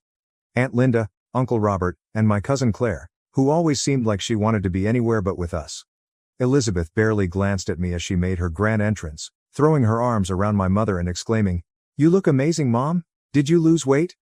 Her charm was always dialed to maximum in these settings, and my parents lapped it up like thirsty dogs. Ryan followed behind, carrying a bottle of wine that he presented to my father like it was a peace offering. "Thought this might pair well with dinner," he said, his smile as practiced as Elizabeth's. Amelia, seated beside me, squeezed my hand under the table. She hated these dinners as much as I did, but she came anyway, trying to be supportive. I appreciated her more than I could say, especially on nights like this. The meal started without much drama, the conversation staying light and focused on Elizabeth's latest achievements. She had recently been promoted at work and couldn't stop talking about how her boss had personally requested her for a high-profile project. My parents hung on her every word, nodding and smiling like proud parents at a recital. "And what about you, Jackson?" Elizabeth said suddenly, turning her attention to me with a smile that didn't reach her eyes. "What have you been up to?" The question was a trap. It always was. She didn't actually care about the answer. It was just a way to remind everyone that whatever I said would pale in comparison to her latest triumph. "Work's been good," I replied, keeping my tone neutral. "Busy, but good." Elizabeth raised an eyebrow. "That's it? No big promotions? No exciting news?" "I'm happy with where I am," I said, trying to keep my voice steady. Amelia's grip on my hand tightened. Elizabeth smirked and leaned back in her chair. "Well, as long as you're happy, I guess that's what matters." The comment stung, but I let it slide. I had learned over the years that confronting Elizabeth in front of our parents was a losing battle. They always took her side, no matter what. But tonight, I wasn't sure I could keep biting my tongue. The turning point came during dessert. My mother had baked her famous apple pie, a recipe she'd passed down from her grandmother. The conversation had shifted to family traditions, and Elizabeth naturally had taken center stage. "You know," she said, her voice dripping with fake nostalgia. "It's funny how family dynamics change over time. I mean, I'll always be the overachiever, and Jackson will always be." She trailed off, waving her fork in my direction. "Elizabeth," Amelia said sharply, breaking the awkward silence that followed. "That's enough." Elizabeth blinked, feigning innocence. "What?" "I'm just saying we all have our roles. Jackson's always been the quiet one, the dependable one. My backup plan, as I like to call him." She laughed as if that made it better. Something inside me snapped. I pushed my chair back and stood up, my hands clenched into fists at my sides. "Do you have any idea how offensive that is?" I said, my voice louder than I intended. "You've been making these comments for years, and I've had enough. I'm not your backup plan, Elizabeth. I'm not your safety net, and I'm not going to let you keep treating me like this." The room went dead silent. My father set down his fork, his expression darkening. My mother looked as though I had just slapped her. Elizabeth, meanwhile, looked more amused than anything else. "Oh, come on, Jackson," she said, rolling her eyes. "You're overreacting. It's a joke." "It's not a joke," I shot back. "It's degrading, and you know it. You use these jokes to belittle me and make yourself feel superior." My father's voice cut through the tension like a knife. That's enough, Jackson. Sit down. I turned to him, incredulous. Are you serious? She's been insulting me for years, and you've never said a word. But the moment I stand up for myself, I'm the problem? Elizabeth didn't mean anything by it, my mother said, her voice tight. You're making a scene over nothing. Nothing? I said, my voice shaking. This isn't nothing. She's been undermining me my whole life, and you've let her. You've encouraged it. Jackson, my father said, his tone warning. You're out of line. I laughed bitterly, shaking my head. Out of line? Do you even hear yourselves? You've spent my entire life making me feel like I don't matter, like I'll never be good enough compared to her. And now, when I finally speak up, you're telling me to shut up and take it? Elizabeth leaned back in her chair, sipping her wine like this was some kind of soap opera she was enjoying. Honestly, Jackson, she said, you're being so dramatic. If you can't handle a little teasing, maybe you should work on your self-esteem. Amelia stood up then, her face red with anger. You're unbelievable, she said, glaring at Elizabeth. You talk about Jackson like he's some second-rate backup, but he's twice the person you'll ever be. And you, she added, turning to my parents, should be ashamed of yourselves for enabling this. My mother gasped, as if Amelia had just insulted the Queen. How dare you speak to us like that? How dare you treat your son like this? Amelia shot back. You don't even see how toxic this family dynamic is, do you? The argument escalated from there, voices overlapping as years of resentment and unspoken grievances spilled out into the open. I don't know how long it went on, but by the time it was over, I felt drained, as if I'd run a marathon. I'm happy with where I am, I said, trying to keep my voice steady. Amelia's grip on my hand tightened. Elizabeth smirked and leaned back in her chair. Well, as long as you're happy, I guess that's what matters. The comment stung, but I let it slide. I had learned over the years that confronting Elizabeth in front of our parents was a losing battle. They always took her side, no matter what. But tonight, I wasn't sure I could keep biting my tongue. The turning point came during dessert. My mother had baked her famous apple pie, a recipe she'd passed down from her grandmother. The conversation had shifted to family traditions, and Elizabeth naturally had taken center stage. You know, she said, her voice dripping with fake nostalgia. It's funny how family dynamics change over time. I mean, I'll always be the overachiever, and Jackson will always be. She trailed off, waving her fork in my direction. Elizabeth, Amelia said sharply, breaking the awkward silence that followed. That's enough. Elizabeth blinked, feigning innocence. What? I'm just saying we all have our roles. Jackson's always been the quiet one, the dependable one. My backup plan, as I like to call him. She laughed as if that made it better. Something inside me snapped. I pushed my chair back and stood up, my hands clenched into fists at my sides. Do you have any idea how offensive that is? I said, my voice louder than I intended. You've been making these comments for years, and I've had enough. I'm not your backup plan, Elizabeth. I'm not your safety net, and I'm not going to let you keep treating me like this. The room went dead silent.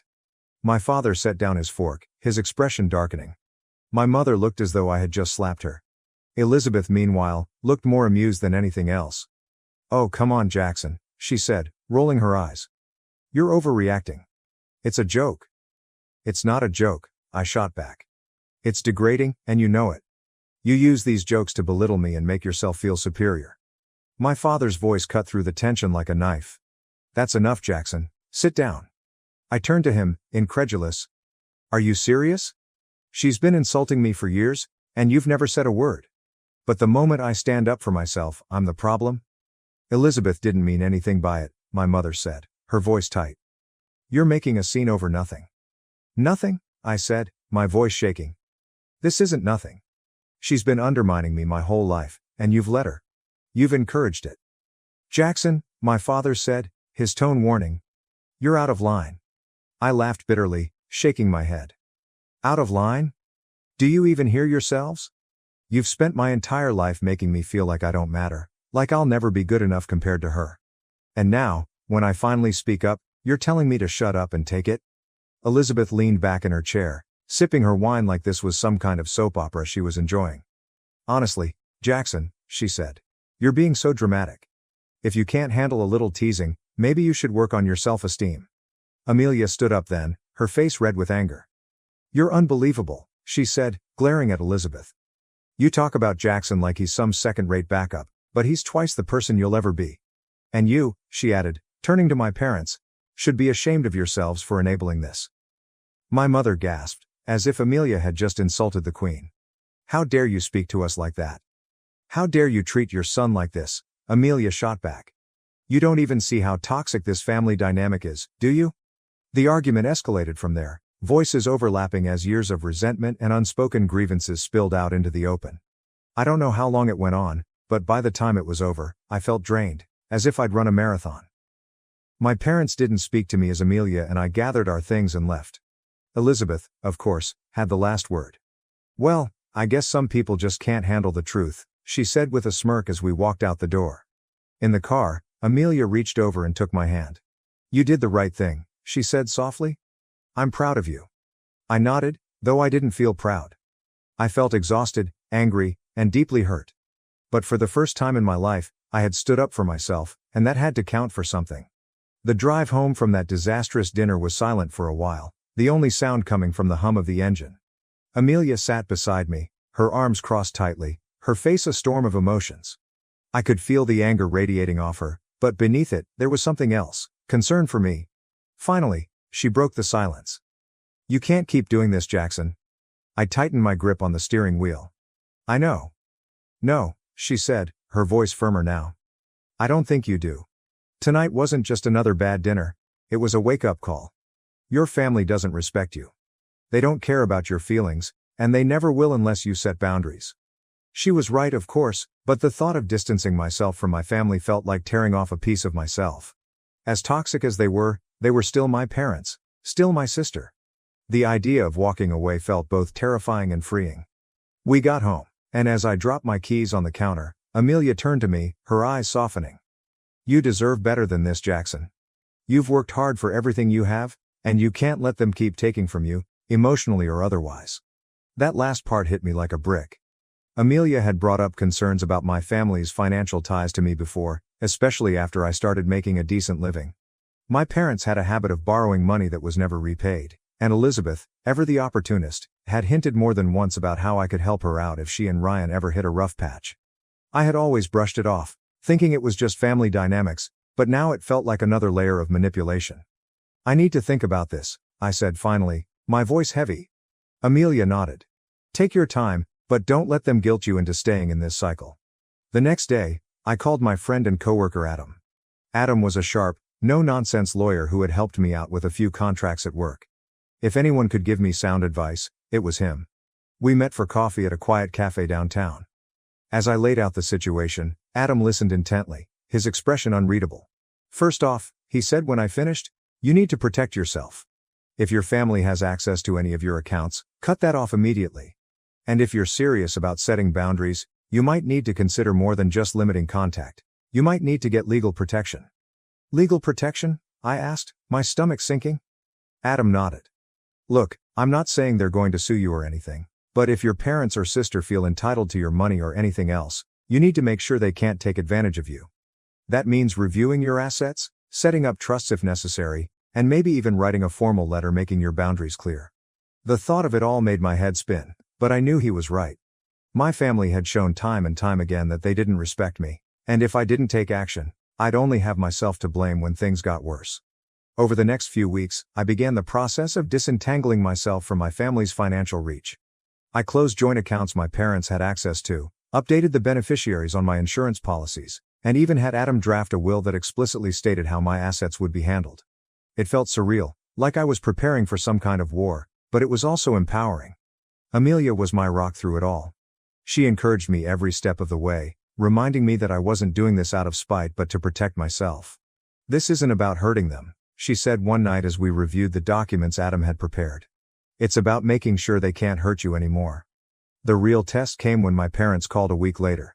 My mother's voice was sugary sweet as she asked if I'd like to come over for dinner to smooth things over. I could hear Elizabeth in the background, laughing about something with Ryan. The image of them sitting there, planning their next subtle dig at my expense, made my stomach turn.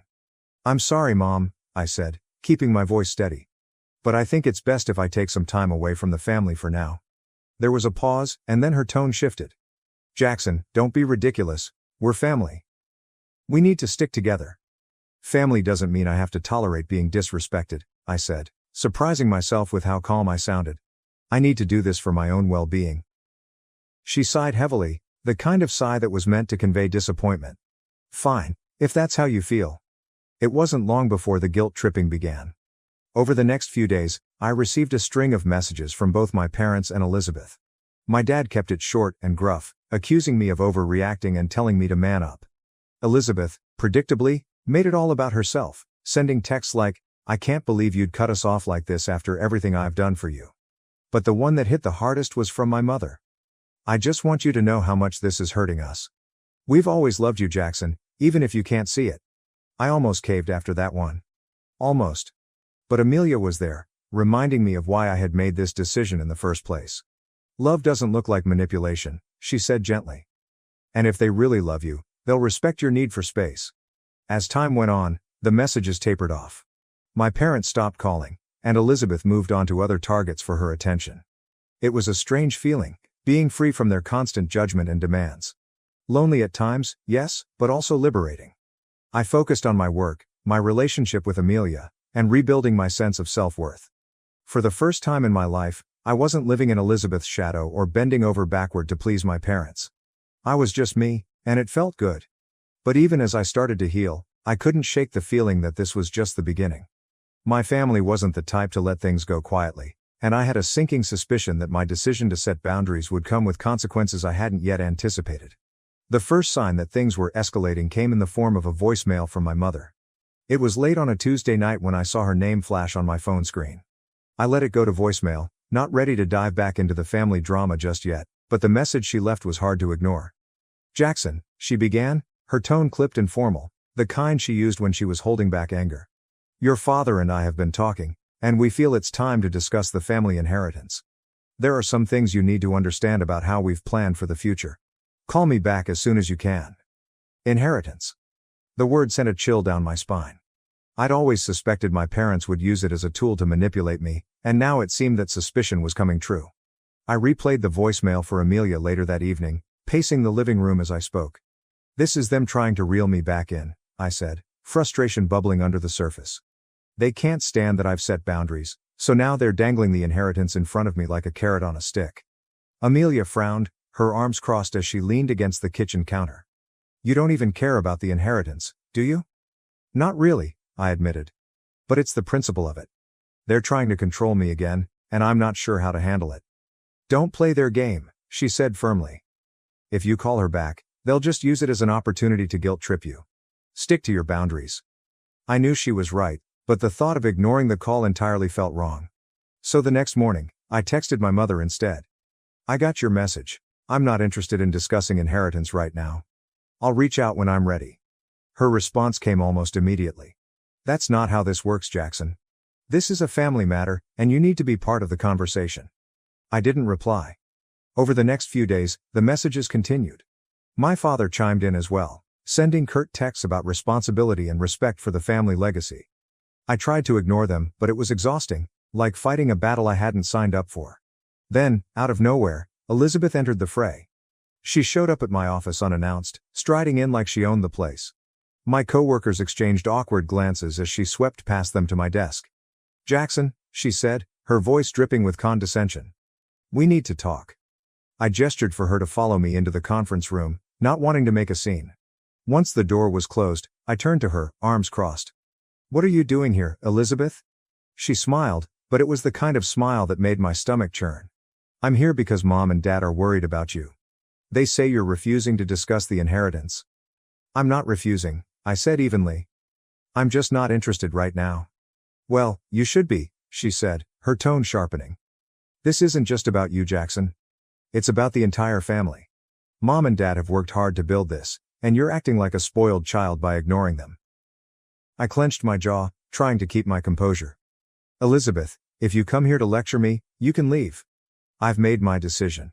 Her smile faltered, and for a moment, I saw a flash of something behind her eyes. Anger, maybe, or frustration? But she recovered quickly. "Fine," she said, turning to leave. "But don't say I didn't warn you when this all blows up in your face." The encounter left me rattled.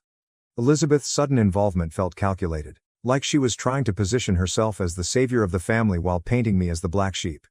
And it wasn't long before I found out just how far she was willing to go. A few weeks later, I got a call from Adam, my lawyer friend. "Jackson," he said, his voice urgent. "I found something you need to see." He sent me an email with an attachment, a financial statement linked to a bank account in Elizabeth's name. The balance was staggering, over $600,000. But what caught my attention was the list of deposits, all marked as transfers from my parents. I stared at the screen, my heart pounding. "This can't be real," I muttered. "It's real," Adam said. I double-checked. "Your parents have been funneling money into this account for years, probably under the guise of helping her with expenses." "Why would they do this?" I asked, though the answer was already forming in my mind. Elizabeth was their golden child, the one who could do no wrong. Of course they'd bankroll her life while leaving me to fend for myself. "You need to confront them about this," Adam said. "And you might want to consider taking legal action to protect yourself. This kind of favoritism could have serious implications for the inheritance or anything else they might try to manipulate you with." The thought of confronting my parents or Elizabeth about this made my stomach turn, but I knew Adam was right. I couldn't let this go unchecked. That weekend, I invited my parents over to my apartment. Amelia was there for support, her presence a steadying force as I prepared for what I knew would be an explosive conversation. When my parents arrived, they were all smiles, as if nothing was wrong. But their expressions changed the moment I brought up the bank account. "I know about the money you've been giving Elizabeth," I said, my voice calm but firm. "Over $600,000. Care to explain?" My mother's face turned pale, while my father's jaw tightened. "That's none of your business," he said gruffly. "It is my business," I shot back. "Because it's a blatant example of how you've always favored her over me. And now you're trying to use the inheritance to manipulate me. I'm done with it." My mother tried to placate me, her voice trembling. "Jackson, we did what we thought was best. Elizabeth needed help." "She needed help?" I interrupted, my anger boiling over. "While I've been working my ass off to make ends meet, you've been handing her hundreds of thousands of dollars. Do you even hear how ridiculous that sounds?" The argument escalated from there, voices rising as years of resentment came to the surface. My father accused me of being ungrateful, while my mother pleaded for me to see reason. But I wasn't backing down. "You've always put Elizabeth first," I said, my voice shaking. "And I'm done pretending that's okay. If you want to continue this dynamic, fine. But I won't be part of it anymore." The conversation ended with my parents storming out, my mother in tears and my father muttering something about family loyalty. Amelia hugged me tightly as the door closed behind them, her support the only thing keeping me grounded. For the first time, I felt like I had truly taken a stand. It wasn't easy, and I knew there would be fallout, but I also knew it was the only way to reclaim my life.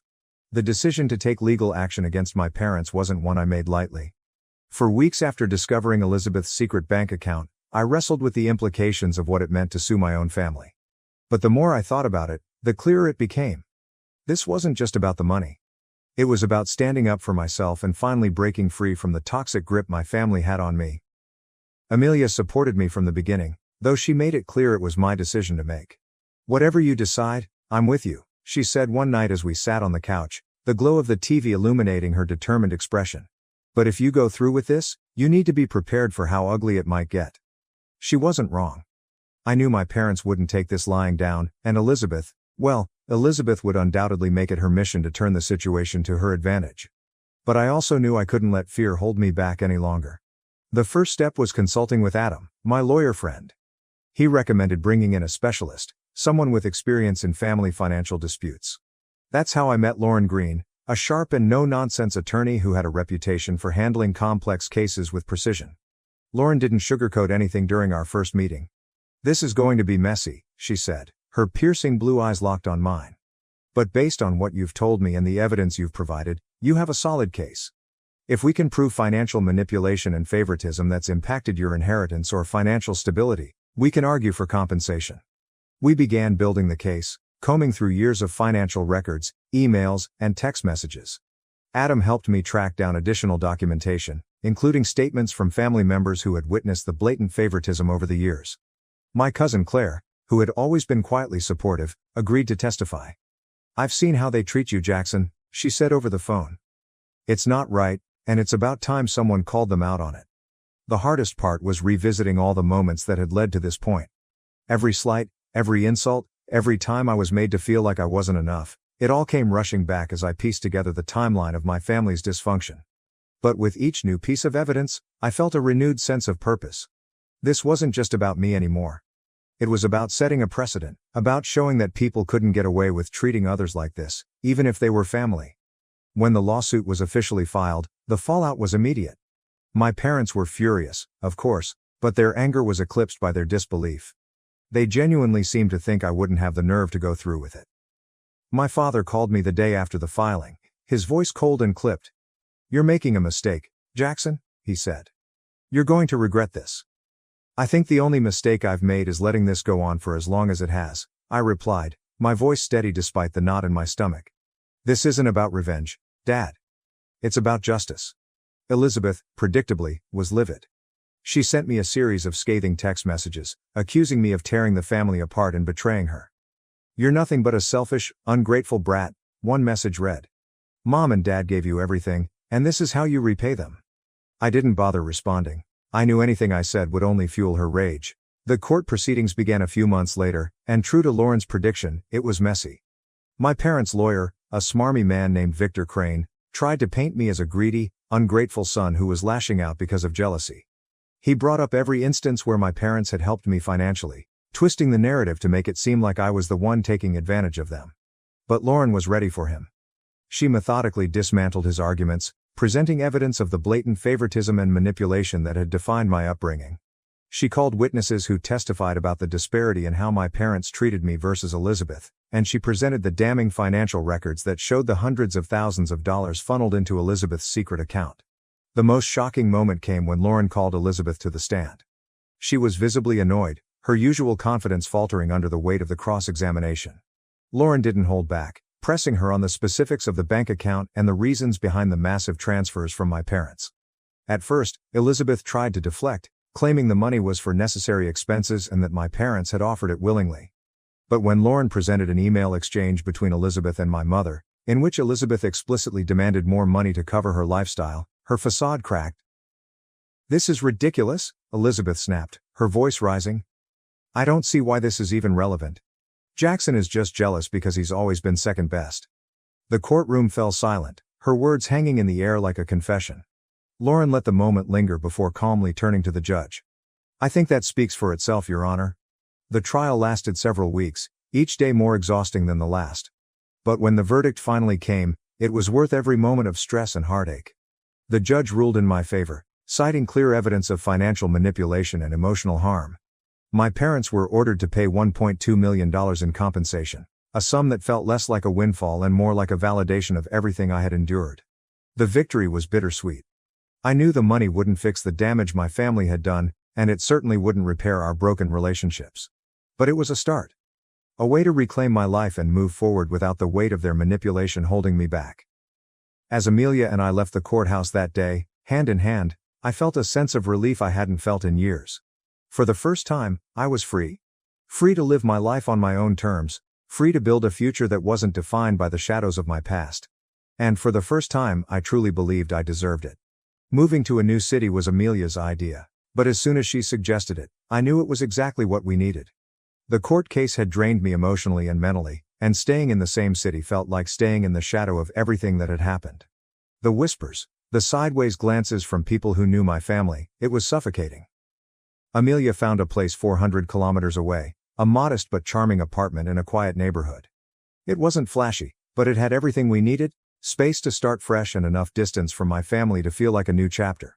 Packing up our lives and saying goodbye to the city I had lived in for so long was bittersweet, but as we drove out of town that morning, I felt an unfamiliar sense of hope stirring in my chest.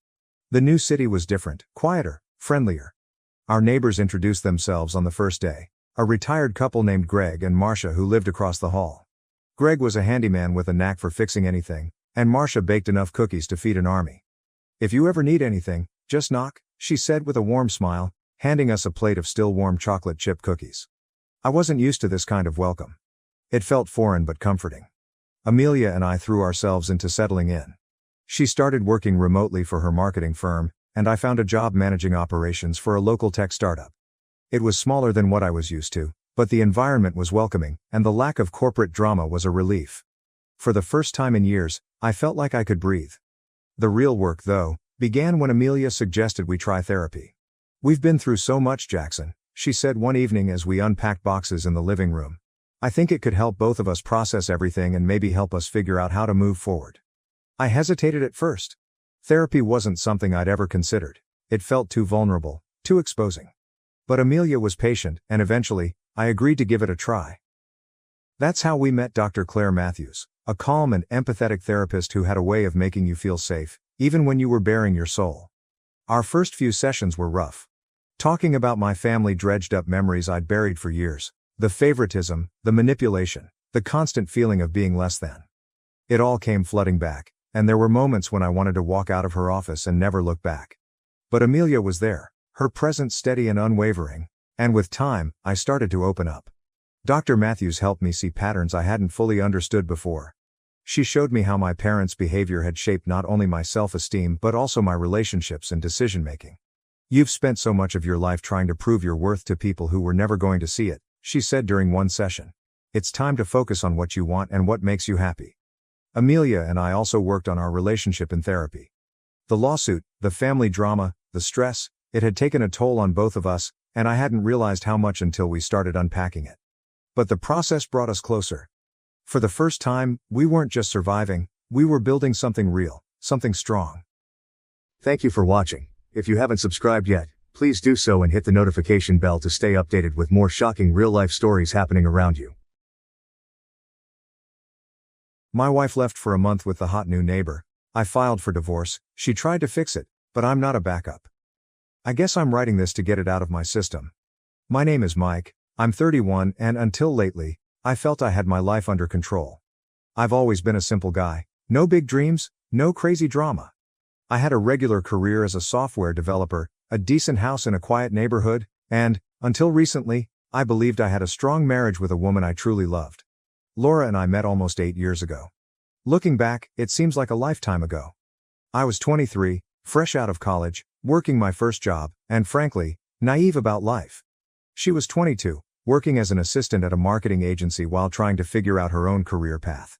For the record, she never did and eventually became a stay-at-home wife. We met at a mutual friend's barbecue, one of those casual backyard gatherings when everyone is using cheap paper plates and someone is always burning the burgers. She approached me and made a snarky jest about how I appeared to be planning my escape. I can't recall my response, but she laughed, and we ended up talking for the rest of the evening. From then, everything went quickly. We started dating, and it felt like she gave some excitement to my otherwise mundane and routine life. Laura was adventurous and spontaneous, always planning last-minute road trips or bringing me to a new restaurant she had heard about. Meanwhile, I remained the grounded one. I'd be the one to figure out the budget, check the weather, and double-check the gas tank before we hit the road. It seems to work. We balance each other out. She brought excitement into my life, and I offered her the steadiness she stated she lacked in previous relationships. After 3 years of dating, we decided to get married. The wedding was intimate, with only relatives and close friends. We didn't come from wealthy households, so there was no grand ballroom or extravagant catering, but that didn't matter. After the wedding, we began to establish a life together. We purchased a little 2-bedroom house in a quiet suburb, not the fanciest location, but it had potential. For the most part, things seemed stable. When I got home from work, Laura was generally in the kitchen or on the couch, browsing through her phone. She would tell me stories from her day. She worked in marketing at the time, so there was always some drama with clients or coworkers, and I listened. This was our dynamic. She was the storyteller, and I was the listener. We did not have children, but it was a joint decision. Laura wasn't in a rush, and neither was I. We both preferred to wait until we were more financially stable and prepared for the next major step. We seemed to agree on the majority of issues. Looking back, I wonder if I became too comfortable. It's easy to get into a pattern, especially when life feels stable. I would get up, go to work, return home, and repeat. Of course, we had date nights, which usually consisted of supper at one of our favorite restaurants or a movie. But I believe I stopped noticing the small details, like how Laura seemed to thrive on attention. It wasn't too horrible, at least not at first. She's the type of person that can brighten a room, and people instinctively draw towards her. I guess I began to take her vitality and warmth for granted, expecting they were a continuous part of our lives together. At the moment, I wasn't concerned. I assumed we were solid. Sure, we had disagreements now and then, what marriage doesn't? Most of the time, it was about little matters, such as me forgetting to take out the garbage or her leaving her shoes scattered throughout the home. Nothing significant. But there's this issue about relationships. They can appear fine on the outside while cracks occur quietly underneath. If you don't pay attention, those cracks might expand and cause the entire foundation to crumble. I didn't see it coming, at least not then. I thought we were constructing something robust and long-lasting. But sometimes life has a way of proving you incorrect. Jake, a new character, entered our lives. Jake moved in next door when his former neighbors, an elderly couple, downsized and relocated to Florida. He was roughly 28 years old at the time, making him younger than the majority of the residents in the neighborhood. He was a personal trainer, fit, confident, and admittedly a little too attractive for his own good. He had the type of body that made people look twice, as if he had just stepped out of an action film. Jake was easy to notice from the moment he moved in. Not just because of his appearance, but because he was always outside doing something, washing his car, mowing the lawn, erecting a pull-up bar in his yard. There was always a reason for him to go shirtless. He quickly became the buzz of the neighborhood. Laura spotted him right away. How could she not? We first met Jake when he came over to introduce himself while we were in the yard one Saturday morning. He was pleasant, the type of person who could charm anyone. Laura started up a discussion with him almost immediately, asking where he was from, what he did for a living, and how he liked the neighborhood. I recall standing there, smiling and nodding, barely able to say anything while the two of them chatted like old friends. At the time, I didn't think much of it. Laura was outgoing, she spoke to everyone. She'd be just as chatty with the mailman or the guy at the hardware store. It never seemed to me that there was anything unusual about her interest in Jake. But, looking back, I can see the subtle alterations that occurred after that. It started with casual talks. Laura always found a cause to join Jake outside. At first, it was small tasks like getting the mail, watering the plants, and putting out the trash. However, these brief jobs invariably led to 10 or 15-minute conversations with Jake. I once arrived home from work and discovered them conversing in the driveway. Laura was holding a basket of laundry that she had been carrying to the garage, and Jake was lounging casually against his car, laughing at something she said. When I stepped up, they both turned to me, and Laura pretended it was no big deal. Jake was just telling me about his new gym equipment, she explained casually. It did not stop there. A few weeks later, Laura decided to bake cookies, which she hadn't done in months. I didn't think much of it until I noticed her heading across the yard, a dish of cookies in hand. Just being neighborly, she remarked when I asked her about it. I shrugged it off. Laura's behavior in this regard was not unique. She had previously brought brownies to other neighbors. But then there was the time she purchased a new set of training clothes. Bright, fitted leggings and a matching top, which was not something she would ordinarily wear. When I asked her about it, she said she was thinking about starting to jog again. You know, to get back into shape, she explained. I did not question it. Laura had previously gone through fitness phases in which she would become thrilled about working out for a month or two before losing interest. But this time, her timing was ideal. Jake jogged virtually every morning. I'd see him out there, headphones in, doing laps around the street. Laura determined her new jogging program would begin at the same time Jake was out there. I noticed them speaking on the sidewalk one morning as I was going for work. Laura was stretching, and Jake was showing her a way to avoid shin splints. I didn't say anything, just a short wave and drove away. But something in the scene stuck with me. Around this time, I saw Laura's phone habits change as well. She'd always been on her phone, reading around social media and contacting her buddies. But now she appeared wary. When I stepped into the room, she would swiftly lock her screen or flip her phone over, as if she didn't want me to see anything. One night, I observed her scrolling through Instagram, and when I looked over, I saw Jake's name at the top. She hastily swiped past it, but I saw enough to know she was looking at his profile. When I asked her about it, she brushed it aside. I was just checking out his fitness posts, she told me. He has some good workout advice. I wanted to believe her, so I let it go. But the small things kept stacking up. Another day, I was working in the garage and heard laughter coming from the backyard. I stepped outside to see Laura and Jake standing near the fence, laughing about something. Laura was holding an iced tea, and Jake was waving animatedly while telling a story. Laura waved at me as if nothing unusual had occurred. Jake was just telling me about this funny thing that happened at his gym, she explained later when I questioned about it. It was beginning to feel uncomfortable. I don't want to sound paranoid, but you can know when something is wrong. Laura's conversation about Jake had a new energy to it. She'd casually mention things he'd said or done, such as Jake's thinking about getting a dog, Or, Jake recommended this great protein shake. It wasn't what she was saying, but how she said it. Then there were the glances. You know what I mean. When we went outside and Jake was nearby, I noticed Laura take small glances in his direction. It was subtle, but once you notice it, you can't ignore it. At this moment I had yet to say anything. Part of me refused to think there was anything to worry about. Laura was someone I trusted. We had been together for years, and I thought we had a good relationship. But another part of me, the one that couldn't ignore the pattern, began to question. I chose to be quiet for now, but I began to pay closer attention. If something was happening, I had to witness it for myself.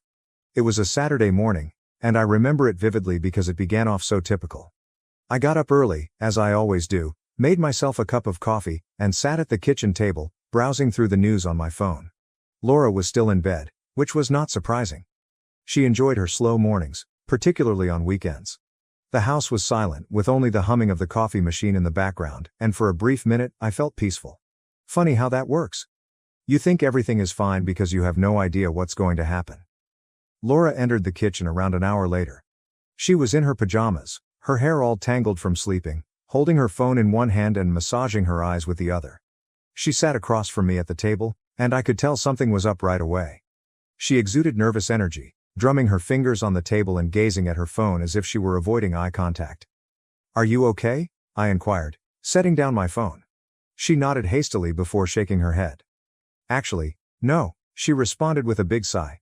"We need to talk." Anyone who has been in a relationship understands that those 4 words rarely mean anything good. My stomach nodded, but I tried to keep it cool. "All right," I murmured, reclining in my chair. "What's going on?"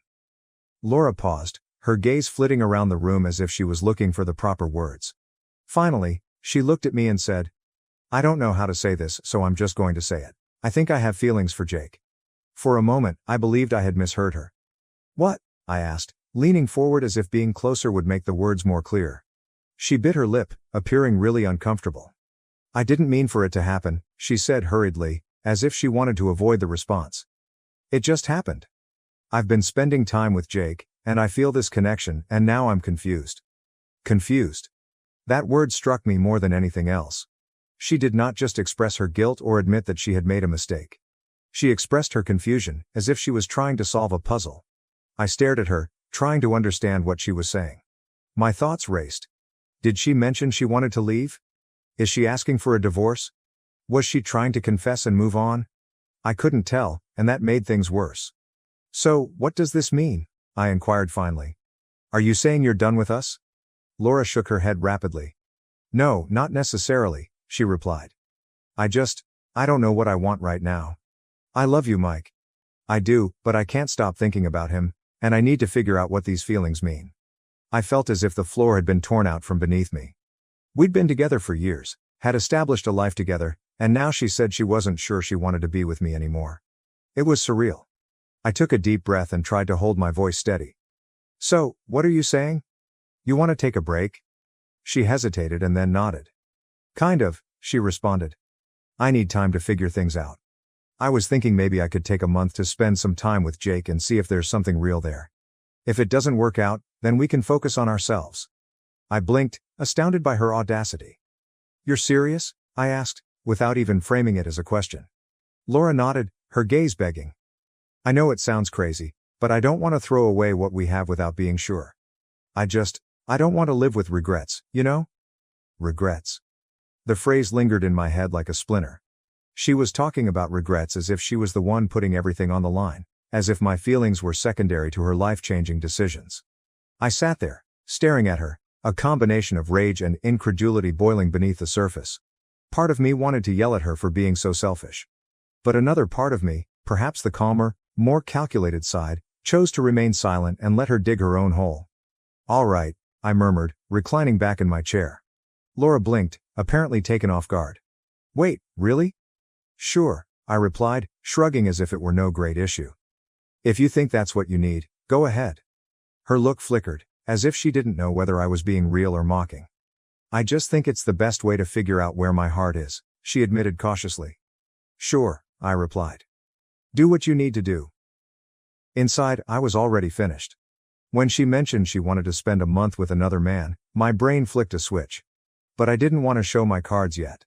If she was willing to abandon our marriage for a dream with a neighbor, I was curious to see how far she would go. Laura let out a relieved sigh, as if she had just been given permission to accomplish something heroic. "Thank you," she replied, reaching across the table to touch my hand. "I know this is a lot to ask, but I really believe it's the right thing for us." I stood up and grabbed my coffee mug, pulling my hand away. "Sure," I repeated, my voice flat. "If that's what you need." She said nothing after that, simply sat there, most likely contemplating the fact that I wasn't arguing or fighting. But within, I was already planning. Laura spent the following few days packing a modest bag. She informed me she'd be staying with Jake, and she made it sound casual, as if it was simply a temporary arrangement. She didn't appear to realize that I wasn't asking inquiries or expressing any resistance.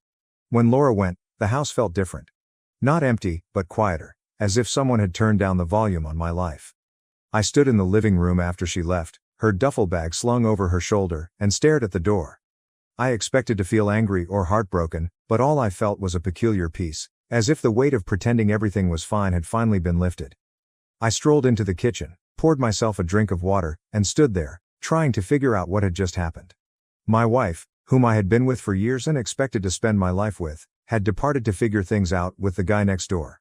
If it hadn't been my life, I would have assumed it was some insane TV drama. The first several days felt odd. I started noticing the little things she'd left behind. Her favorite cup on the kitchen counter, a pair of shoes near the entrance, and a blanket thrown over the back of the couch. I considered relocating them, but ultimately chose to leave them where they were, not because I missed her, but because I didn't want to waste energy. I poured myself into work, taking on extra assignments to fill my schedule.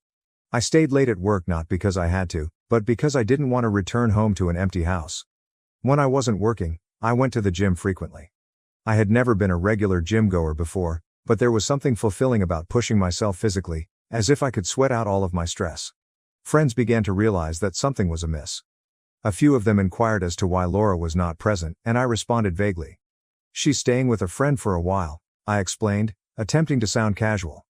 I wasn't ready to dive into the real tale yet. My father was the only one I spoke the truth to.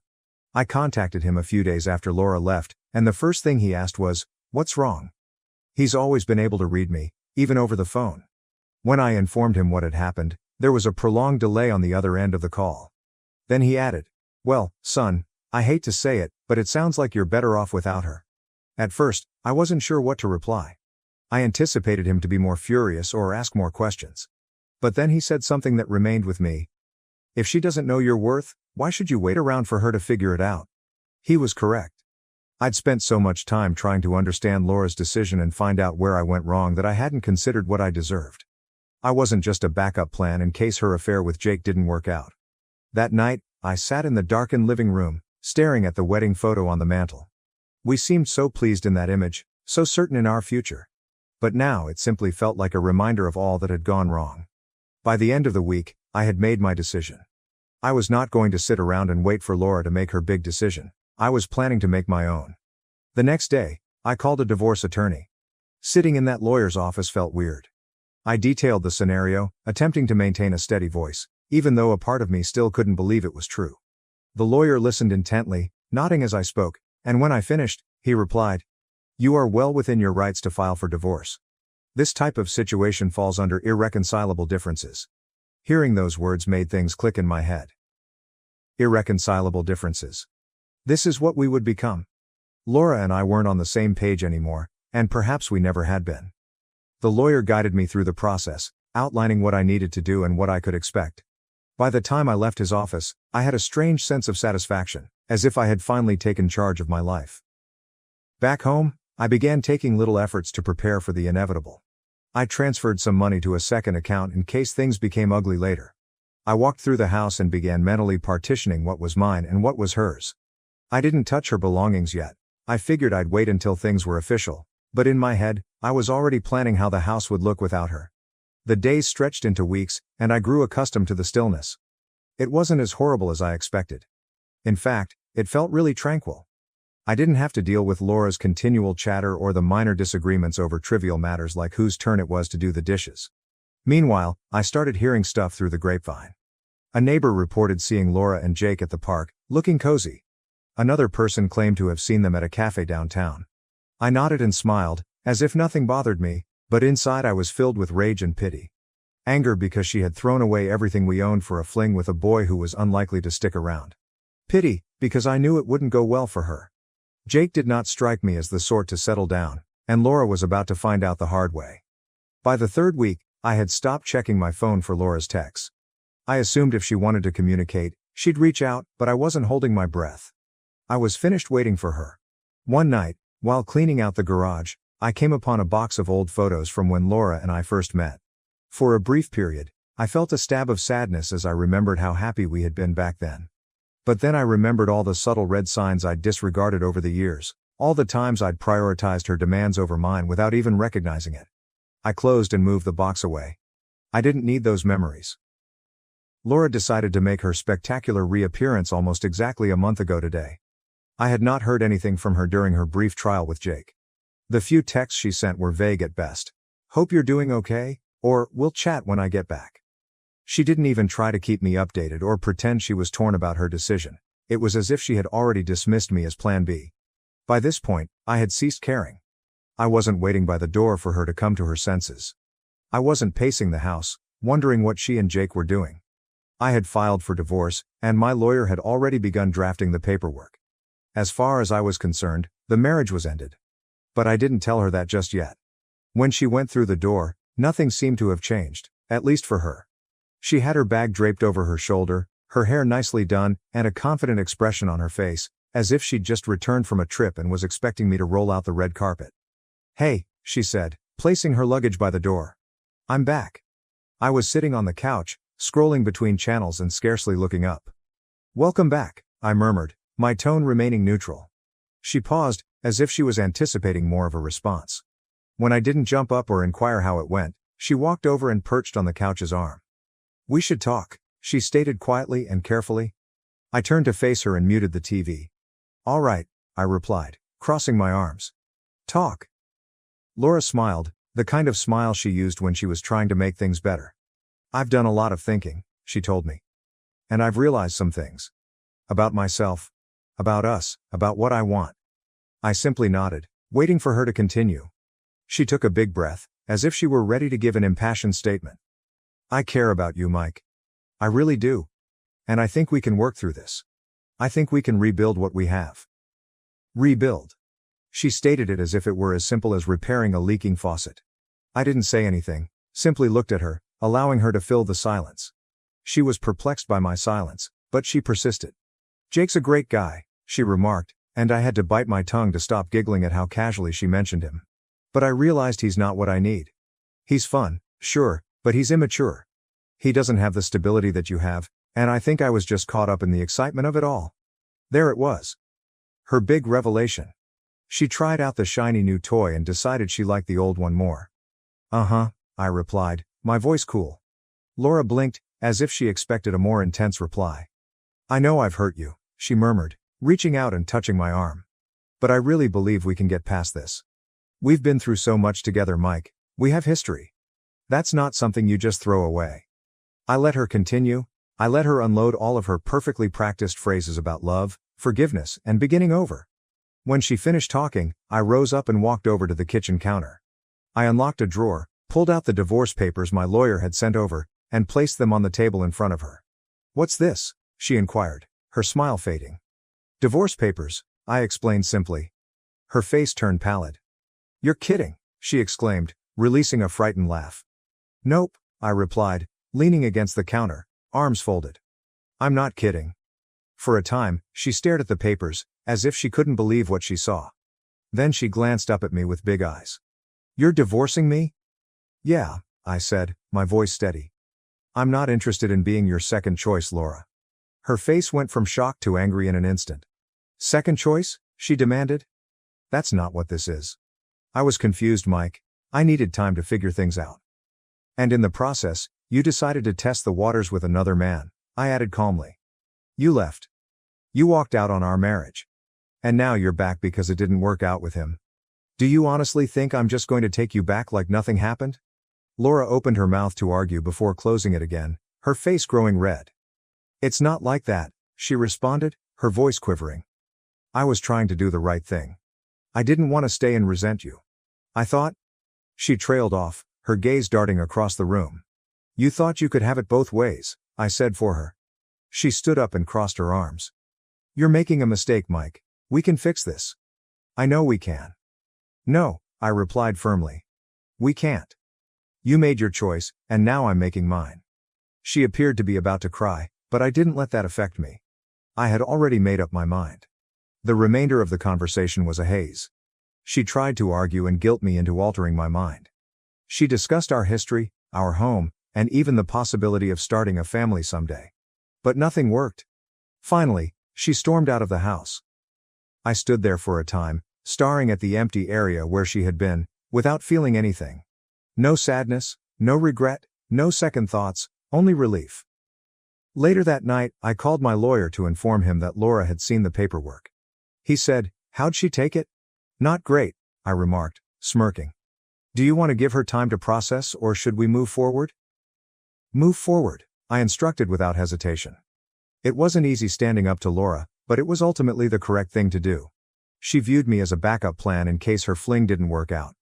And if she believed I'd take it, she obviously didn't know me as well as she imagined. I knew she would not give up easily.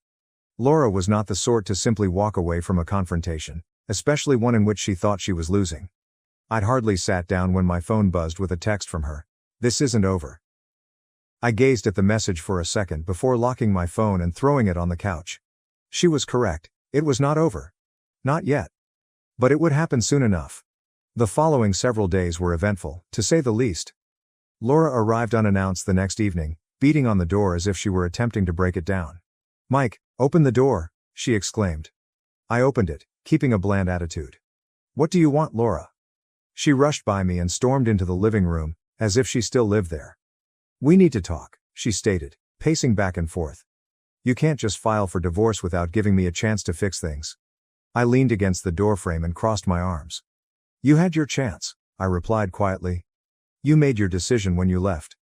"That's not fair," she responded, her voice rising. "I didn't leave to end our marriage, I left to figure things out, to make sure I wasn't making a mistake by staying." I could not help but laugh dryly. "And in doing that, you proved you didn't value what we had. You don't test a marriage by running off to someone else, Laura. That's not how it works." She paused pacing and turned to face me, her eyes blazing with frustration. "I was confused," she remarked, her voice shaking. "I didn't know what I wanted, but I know now. I want us, Mike. I want to fix this." "Too late," I replied, my tone strong. "You don't get to come back now just because things didn't work out with Jake." Her face contorted in rage, and she aimed a finger at me. "You're being petty," she said. "You're throwing away everything we built over one mistake." I shook my head, maintaining my composure.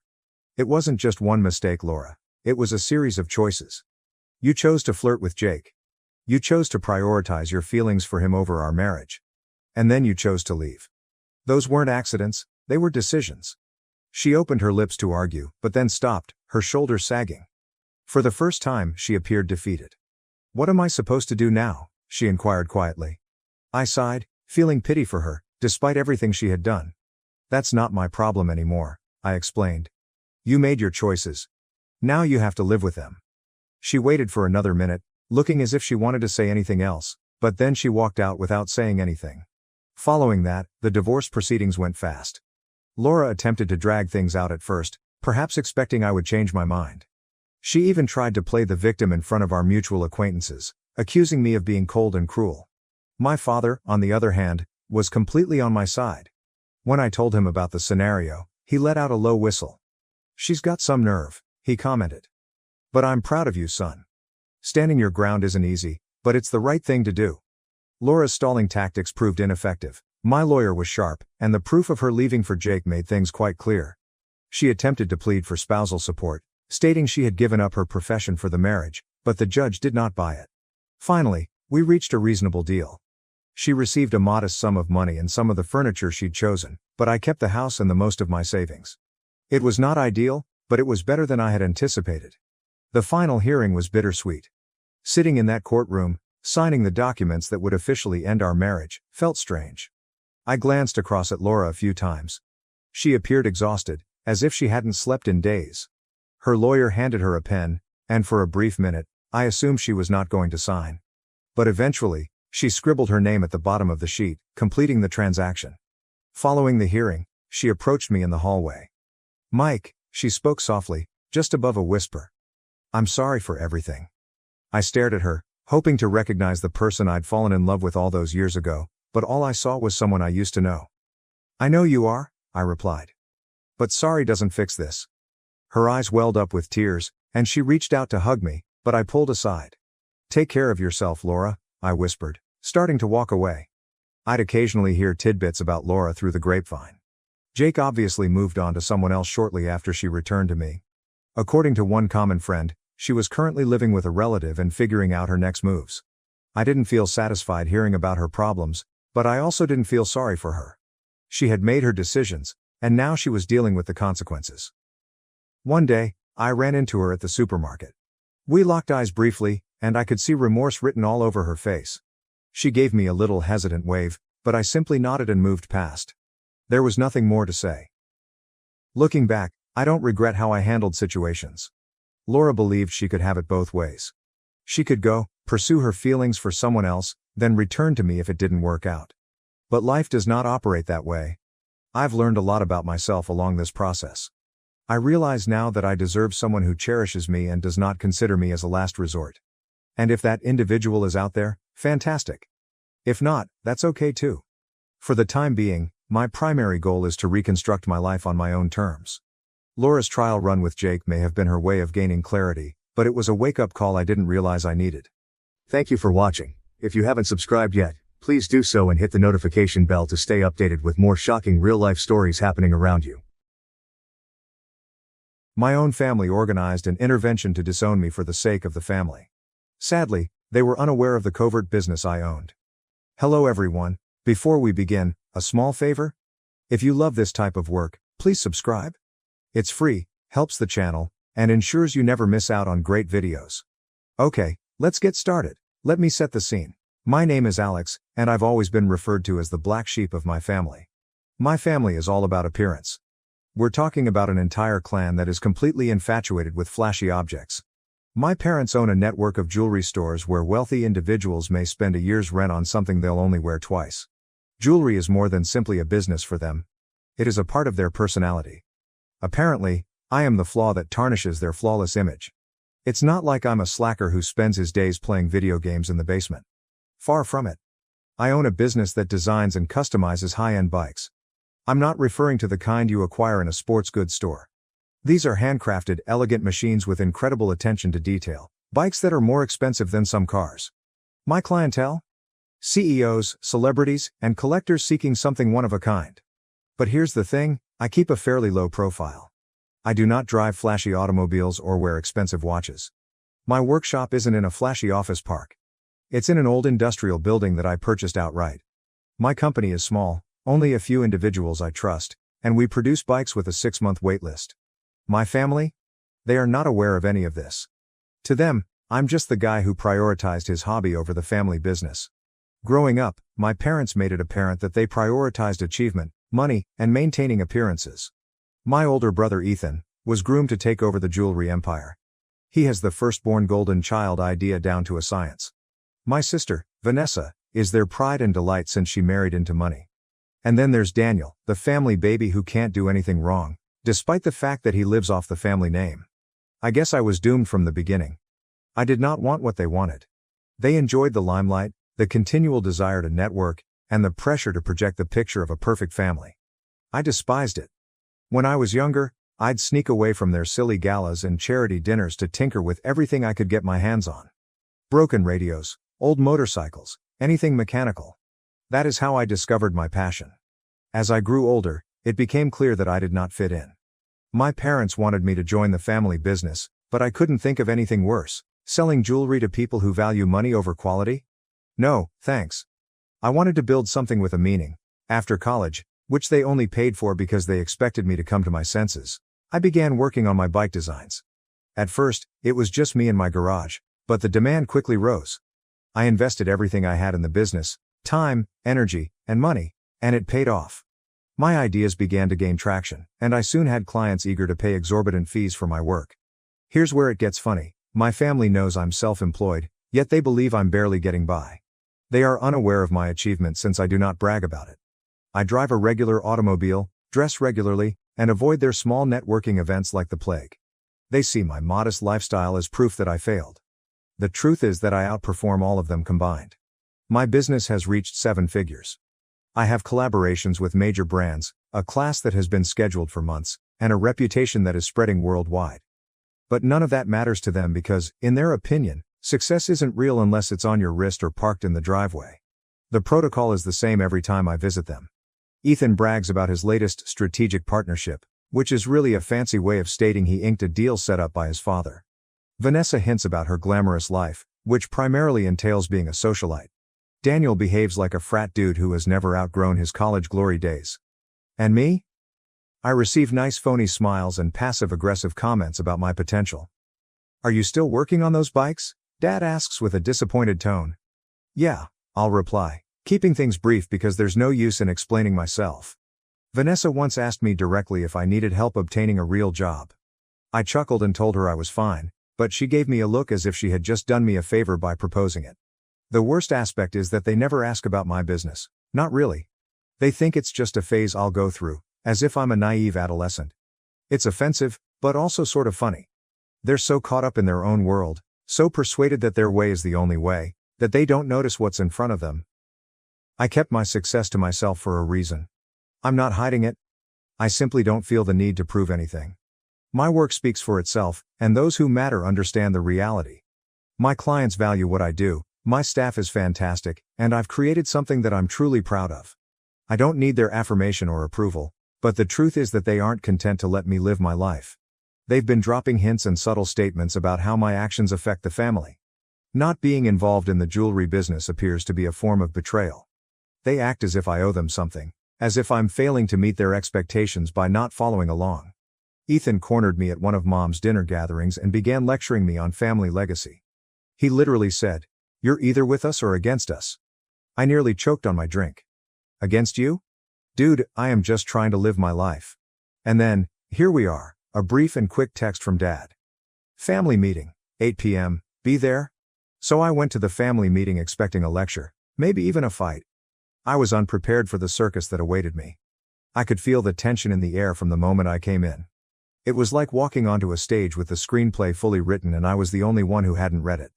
My father answered the door and gave me a disapproving once-over, as if he was already upset by my existence. He did not even say hi. Instead, he simply mumbled, "You're late," and moved aside to allow me in. For context, my father defines late as anything less than 10 minutes early.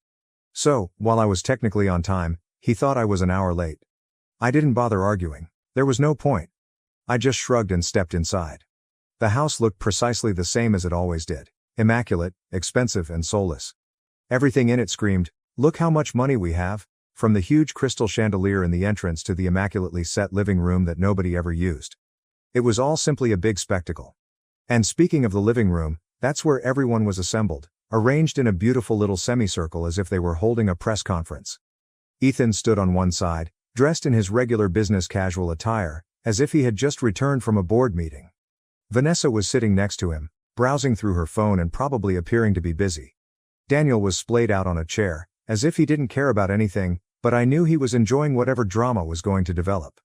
Then there was my mother, sitting off to the side like a worried referee, wringing her hands and giving me that tight smile she always gave when things were about to get awkward.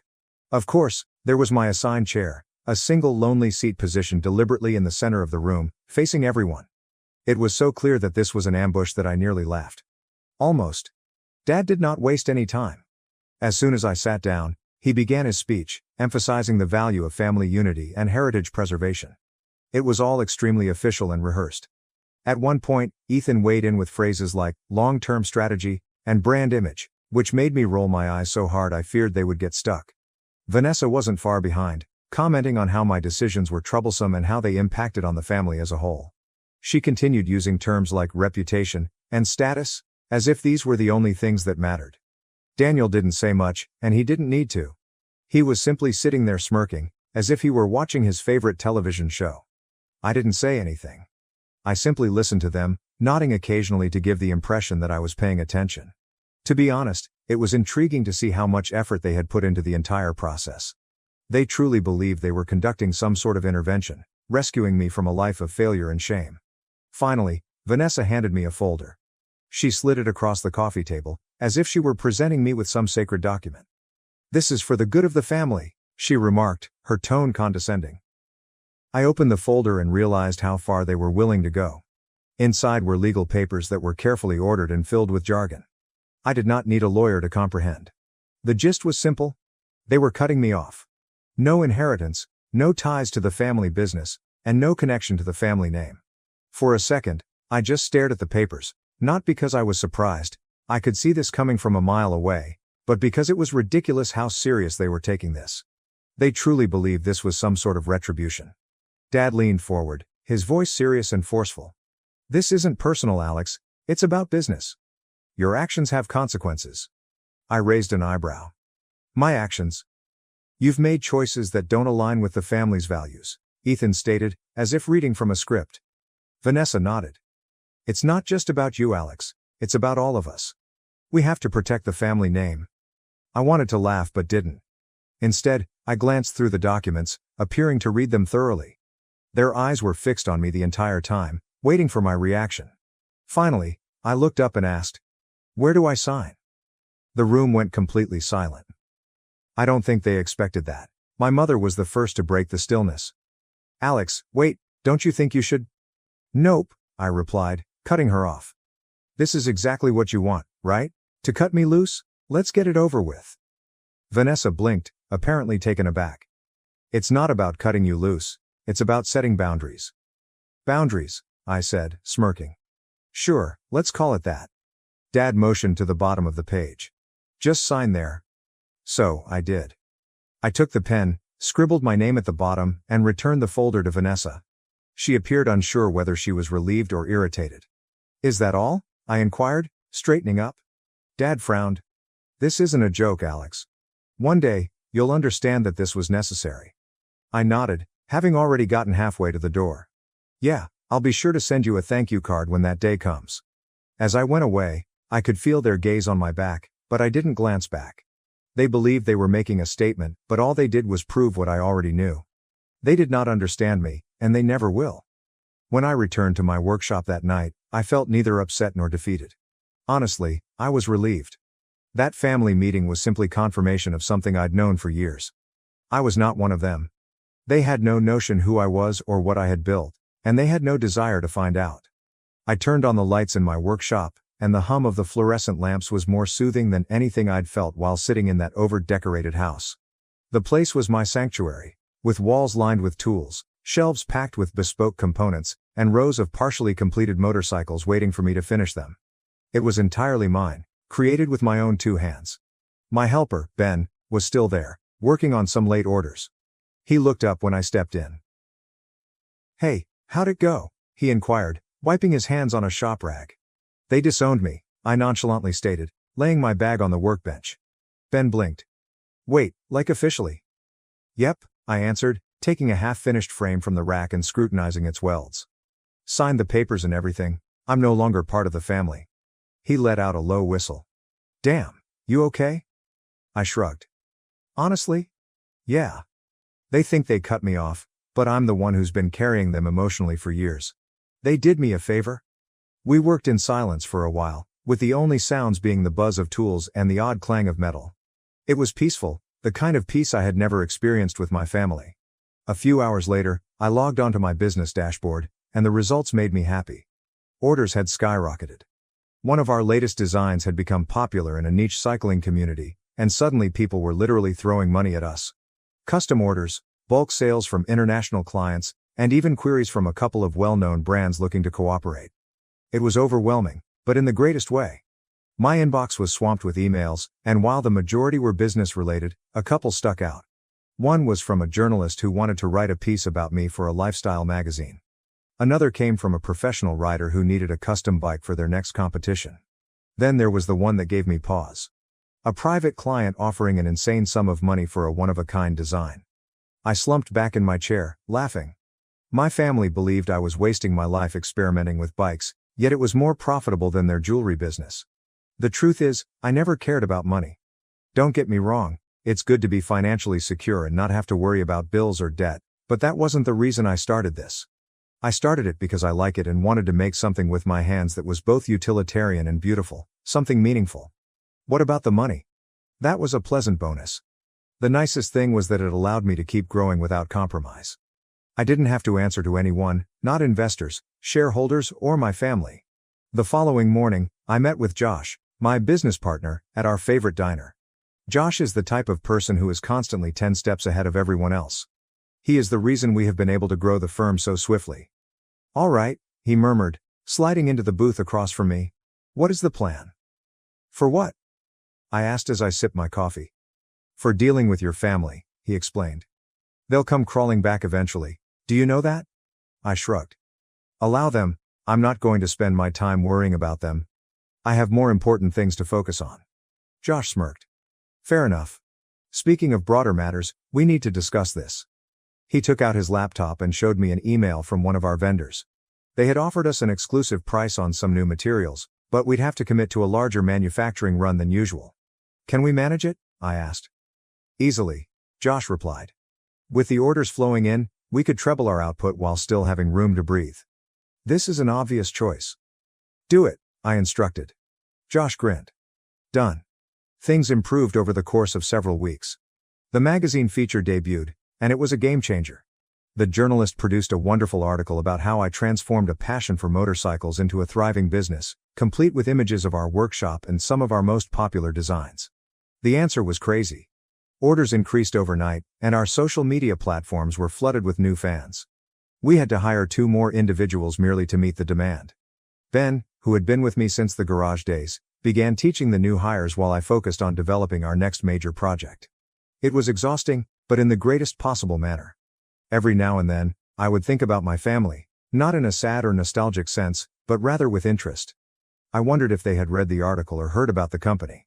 Part of me wanted to tell them simply to see how they reacted, but another part of me wasn't concerned. I was too preoccupied with creating something real, something they would never understand. One day, I received a call from a firm that manufactured high-end outdoor gear. They wanted to collaborate on a limited edition bike for their upcoming product range. It was the type of collaboration that could propel us to the next level, and I couldn't say yes quick enough. Josh and I spent weeks ironing out the details, working late nights to ensure that everything was flawless. By the time the prototypes were completed, I knew we had something unique. The launch was tremendously successful. The bikes sold out in hours, and the hype surrounding the cooperation propelled us to new heights. Suddenly, we were no longer a modest niche business, we were a brand. And during it all, my family remained mute. No call, no text, nothing. I wasn't sure if they were ignoring me or just didn't understand what I was doing. It didn't matter. Their silence did not last long, however. It began with a text. "We need to talk. Urgent family matters." Vanessa was the first to break the stillness, as I expected. My siblings were predictable in that regard. She enjoyed being the mediator when things got tense, but her vision of peace usually entailed ensuring that everyone regarded her as the voice of reason. I ignored it. Then came another one, this time from Ethan. "Alex, let's meet. I think there's been a misunderstanding." I laughed out loud. Is there a misunderstanding? The same guy who sat there with his impeccable posture, watching me sign away my fortune, suddenly thought we had a slight misunderstanding? Yes, sure, I did not respond to him either. The texts kept coming in over the next 2 days, each one more urgent than the last. Daniel's finally arrived, but he was just as sluggish as he was. "Yo, you around? Stuff's happening." Very lyrical, that one. But the one that made me pause was from my father. "Come home, we need you." That's when I realized things had changed. Dad didn't ask for anything, he ordered, expected, and demanded. "Come home" was the closest he'd ever come to pleading. At first, I was unsure whether I wanted to answer. A part of me wanted to see how far they would go. But another part of me knew things would inevitably escalate. It was not in their habit to let things go. They required control, and I wasn't following their rules anymore. A week later, as Josh and I were at the workshop, I received a call from an unknown number. "Hello Alex," a familiar voice said, sounding unnecessarily polite. It was Ethan. "We need to talk." I rolled my eyes. "I got your texts. What do you want?" He paused for a second, revealing everything I needed to know. It's about the family business. Ah, there it was? The family company, of course. We're having some challenges, he said, and I could almost hear the pain in his voice as he said it. It's not a great time for us, and we think you could help.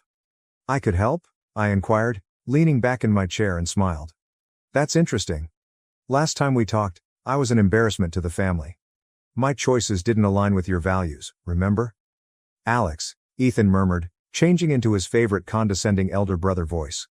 Let's not dwell on the past. This is bigger than all of us. I laughed. No, it's not. It's about you, Ethan, and Vanessa, and Dad, and the fact that none of you have any idea how to adapt to a world that's moving faster than you are. He attempted to push back, but I cut him off. I'm busy, Ethan. If the business is struggling, maybe you should have thought about that before you decided I wasn't good enough to be part of the family. I hung up before he could reply. That was satisfactory.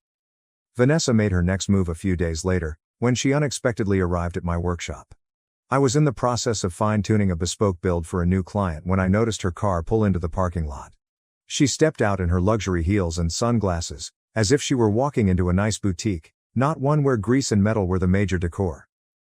I met her at the door, not trying to hide my irritation. What are you doing here? She flashed me one of her excessively polished smiles. Alex, we need to talk. I'm working, I explained, crossing my arms. This won't take long, she said, moving past me into the workshop. She looked around, evidently displeased with the ordered mess. So this is what you've been doing? Bikes? Yep, I replied, not giving anything else. She groaned and turned to face me. Look, things aren't great right now. The business is struggling, and Dad's not handling it well. Ethan's trying to hold things together, but... She trailed off, waiting for me to intervene and save the day. I did not. Finally, she stated, We need you, Alex. Those comments affected her in a different way than she expected. For years I'd been rejected as the one who didn't measure up. And now? They now needed me. What exactly do you think I can do? I inquired, leaning against one of the workbenches. You've always been good with creative ideas, she added, her tone a touch too sweet. And you've clearly been doing okay for yourself here. Okay? I asked, raising an eyebrow. She flinched, realizing her error. I didn't mean it like that. We're in trouble, Alex. The market's changing, and we didn't adapt fast enough. Sales are down, and Dad's, well, he's too proud to admit we need help. But Ethan and I think you could bring something new to the table. I stared at her for a long time, letting her words linger in the air. This was Vanessa, the same person who used to mock my small project and once told me I was squandering my talent. And now she was asking for my assistance. It felt nice. Let me get this straight, I finally remarked. You want me to come back and fix the business after everything you guys pulled?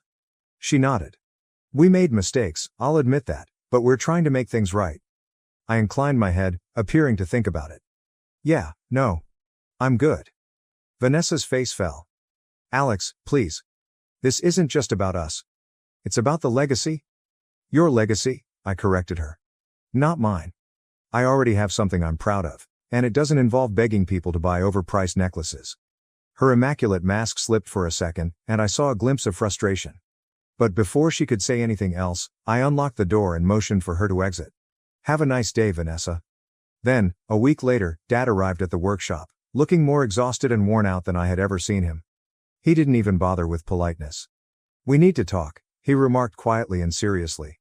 I leaned against the doorframe and crossed my arms. Do we, though? He groaned and ran his fingers through his graying hair. Alex, I'll admit it, we were wrong about you. About everything. The business is failing. I can't fix it. Your brother can't fix it. We need your help. I stared at him for a long time, allowing the weight of his words to settle in. This was the man who had always preached about pride and reputation, and now he was virtually pleading for my help. I'll think about it, I finally answered, moving aside to let him enter. And that's when I understood the tables had completely turned. When I promised my father I'd think about it, I didn't intend to let them off the hook. If they wanted me to salvage the family business, they'd have to work for it. For the first time in their lives, they needed to know what it was like to not have all the cards. Over the next few days, I let them stew. There are no calls, texts, or anything. I wasn't ignoring them for petty reasons. Okay, maybe only a little. I wanted them to recognize that they were no longer in control. They disowned me like it was nothing, and now they're circling back, trying to bring me on board. I wasn't going to make things simple. Josh, of course, found the whole thing amusing. So let me get this straight, he began, leaning on the workbench as I adjusted a frame. They need you to preserve their business, but they haven't apologized, and they certainly haven't admitted how badly they messed up. Pretty much, I replied, smirking. And you just let them twist in the wind? I shrugged. Feels fair. Josh laughed. I wish I had your patience. I'd be sticking it in their faces every chance I had. Oh, don't worry, I said. They'll get what's coming, but it's not going to be on their terms. A few days later, Vanessa called again. This time, I picked up. Alex, she exclaimed, sounding too joyful. Thank you for finally responding. I was beginning to suspect you were avoiding us. I snubbed the bait. What do you want? She paused, and I could tell she was trying to figure out how to word the plea she was about to make. I wanted to check in, see if you've given any more thought to, helping out with the family business. I have thought about it, I said. And I have a few conditions. She was silent for a moment. Okay, what types of conditions? I want full control, I murmured, relishing the moment. Here's the plan. I'll take over the business. You will continue to work as employees, with no titles or power. You will respond to me. Vanessa almost choked. Wait, complete control? Alex, that is not negotiable. I shut her off. If you don't like it, find someone else to fix your mess. She stuttered, trying to argue, but I stood strong. She eventually promised to talk to Dad and Ethan and get back to me. My dad returned to the workshop the following day. He appeared more put together this time, but the despair in his eyes was still evident. Vanessa told me about your conditions, he began as soon as he got in. He exhaled. That's a hefty ask, Alex. You're asking us to hand over the firm your mother and I started from the ground up. I leaned on the workbench, crossing my arms. No, I'm asking you to hand over the company that is failing because none of you understand how to change. If you want me to save it, you must let me do it my way. Otherwise, what is the point? He said nothing. For a long time, I could see the inner conflict on his face. Eventually, he nodded. Fine, you can have full control, but there's one condition, he told me. Here we go, I mumbled. I want you to keep the family name attached to the business, he told me. That's all we have left. I thought about it for a bit. It wasn't an outrageous request, and to be honest, I didn't care about the name either way. Deal, I said. The real fun began after the family reluctantly agreed to let me take complete control. I did not waste any time diving in. If they expected this to be a slow, peaceful transition in which they could dispute or second-guess my actions, they were mistaken. This was not a democracy. It was a dictatorship, and I was in charge. The first thing I did after taking over was demolish their beloved hierarchy. Ethan had been conducting operations as if he were auditioning for a reality show about dumb executives. His concept of leadership involved shouting at people when things went wrong and claiming credit when things went right. That was not going to fly. I called a staff meeting in the main office. All managers, department heads, and key personnel were invited. My family also showed up, but they seemed uneasy, sitting off to the side like school children waiting for the principal to scold them. All right, I said, standing at the head of the meeting table. Let us get one thing straight. The previous manner of doing things is obsolete. This company will now be driven by outcomes rather than nepotism. A few others looked anxiously at Ethan, who was staring at me as if I had insulted his entire being. I pointed to the whiteboard behind me, where I had outlined a clear strategy. We are streamlining everything. No more bloated budgets, superfluous overhead, or out-of-date practices. I am interested in hearing your views. If you've been buried beneath layers of bureaucracy, that ends now. This is your moment to show what you are capable of. One of the managers raised their hand. And how about the family? I smirked. They will be held to the same standard as everyone else. No exceptions. Ethan scoffed, but I ignored him. Vanessa appeared to want to burrow beneath the table, while Daniel was half asleep. Classic. I then tackled the stores. Half of them were losing money because they had not been updated in decades. The exhibits were worn, the layouts were unclear, and the employees appeared to be just waiting for someone to put them out of their misery. I instantly shut down the locations with the lowest performance. Some employees were disgruntled, which I understood, but I made sure to provide severance compensation and job placement aid. This was not about punishing somebody, it was about saving the organization. The remaining stores received a comprehensive renovation.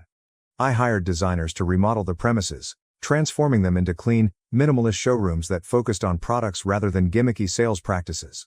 I also implemented a new inventory system, making it easier for customers to browse and buy, whether in store or online. Speaking of online, this was another key area where the corporation had struggled. Their website appeared to be trapped in 2005, complete with clumsy navigation and fuzzy photos.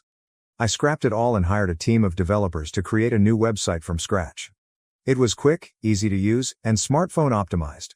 Within weeks of launch, internet sales surged. Then came the product line. This was where I truly put my mark on things.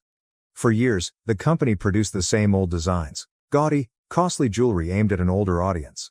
It was okay for the older set, but it utterly ignored younger customers seeking something new and current. I launched a new line centered on minimalist, ecological designs. Consider exquisite items crafted from recycled materials, with an emphasis on craftsmanship and storytelling.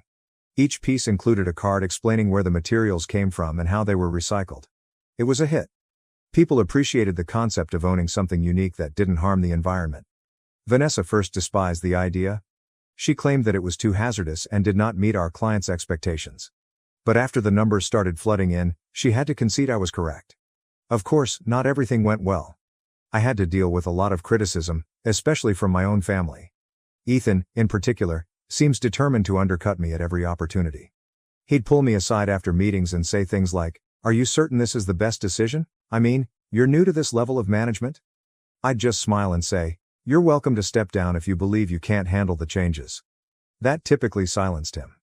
And Daniel? Honestly, I had no idea what he was doing half the time. He'd arrive at meetings late, if at all, and offer nothing.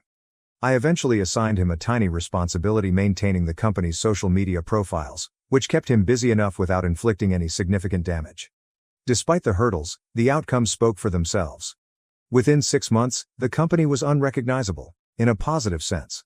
Sales were up across the board, the new product lines were receiving fantastic reviews, and we'd even begun to attract younger, more tech-savvy clients. What is the best part? My family was beginning to sense a power shift.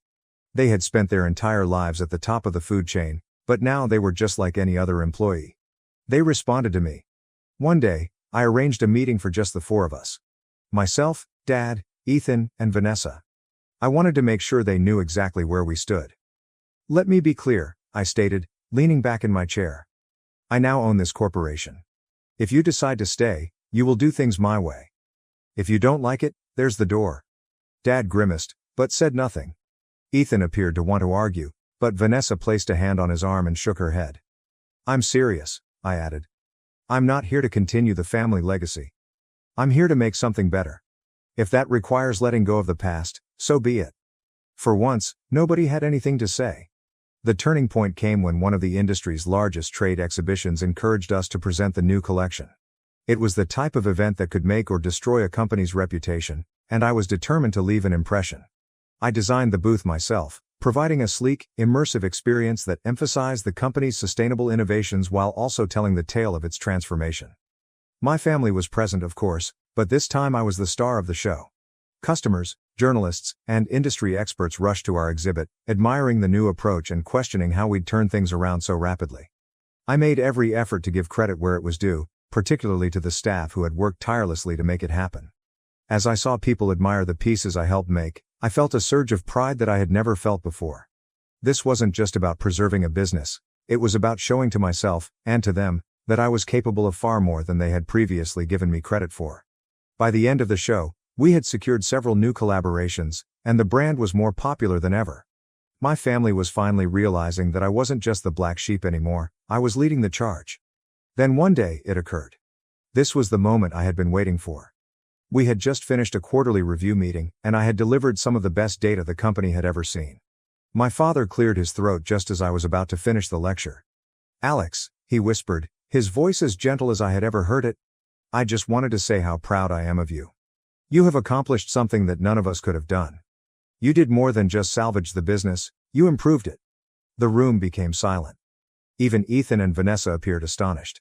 "Thanks," I replied, keeping my tone neutral. Vanessa joined in. "Dad is right, we should have seen your potential sooner.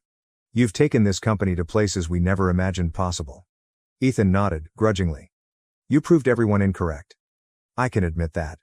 It was weird to hear them admit it out loud. "We've been talking," Dad said, looking at the others. "We'd like to fix things, not just the business, but us, the family." There it was, the apology and the olive branch. I sat back in my chair, allowing their comments to hang in the air for a minute. "I appreciate that," I said. "But let's be honest, you didn't want me in the family until I proved useful. That is not something I can forget." Vanessa looked down, obviously uncomfortable, but she did not object. "I'm not interested in pretending things are fine. Our current system is functional. We're working together, and that's it. I don't need anything else." Ethan frowned. "Come on, Alex, we are family. We made mistakes, but we're striving to make things right." "You're trying to make it right because you have no choice," I responded calmly. "If this firm had failed, you would not be here today. Let us not change history." Dad seemed to want to argue, but then sighed and nodded. "Fair enough. Here's the deal," I explained, rising up and gathering my notes. "I will remain operating the firm, and you will continue to do your tasks, but aside from that, we're okay where we are. No more pretending to have a happy family. We tried that, but it didn't work." When I left the meeting, the room was quiet, but I didn't feel awful about it. I wasn't angry, nor was I resentful. I knew exactly where I stood, and I was not going to let them cross that line again. My jealous sister accused me of being a gold digger and tried to ruin my boyfriend's career. My parents took her side as always. Hello, everyone. I don't know where to start. I suppose I've always been the other sister. My name is Lindsay, and I'm 29 years old. I grew up in the shadow of my older sister, Melanie, who is now 34. It feels like my entire life has been spent trying to measure up to her, but I never could, at least not in my parents' eyes. Melanie has always been the golden child. I recall as a child seeing how easily everything appeared to fall into place for her. She was the star of every school play, the captain of her soccer team, and the straight-A student who my parents couldn't stop talking about. Meanwhile, I was simply Lindsay, the quiet one. The girl who enjoyed drawing in her sketchbook but did not shine in the ways that mattered to them. It wasn't as if I hadn't tried. I put myself into art because it was the one thing I thought I was good at. But even that wasn't enough. I recall one particular day well. During a parent-teacher conference, my middle school art instructor informed my mother that I had true talent and that if I worked hard enough, I might be able to receive a college scholarship. I felt very proud and excited. But when we arrived home, my mother replied, "That's nice, honey, but it's not like art is a real career. Melanie's already studying for the SATs. Maybe focus on something practical." This shattered me. I was 12. I did not wish to be practical. I wanted them to be proud of me, even if it was for reasons other than Melanie. But the favoritism did not end there. My parents gave Melanie every possible benefit. They paid for her piano lessons, individual tutoring, and pricey summer camps, which she didn't appear to like. When it came to me, however, the funding was tight, or so they claimed. I asked for painting lessons, even cheap ones at the community center, but they always answered, "No, we just can't afford it right now, Lindsay." They did, however, manage to finance a new car for Melanie when she reached 16. Regarding that car, here's a story that still makes my blood boil. On my 16th birthday, I convinced myself that this was finally my time. If Melanie gets a car, maybe they'll surprise me with one as well. Instead, I received a sweater. A sweater. I'm not ungrateful. I understand not every child gets a car. But what about the kicker? Melanie arrived home from college with a flat tire. And guess who got to wait and watch my father spend hours mending it while my birthday cake lay untouched on the counter? Happy birthday to me. And it's not simply the material aspects that sting, it's the emotional neglect. My mother constantly praised Melanie, saying things like, "You're so beautiful, you're so smart, and you're going to do amazing things." I can't remember the last time she said that to me. I was ecstatic to get my first job at a tiny graphic design agency. But my mother's response was, "That's nice, but when are you going back to school?" You know, Melanie got her master's degree. I tried talking to my father about it once. He's quieter than my mother and more passive. I asked him why it seemed like they loved Melanie more than me. He groaned, looked uneasy, and continued. "We don't love her more, Lindsay.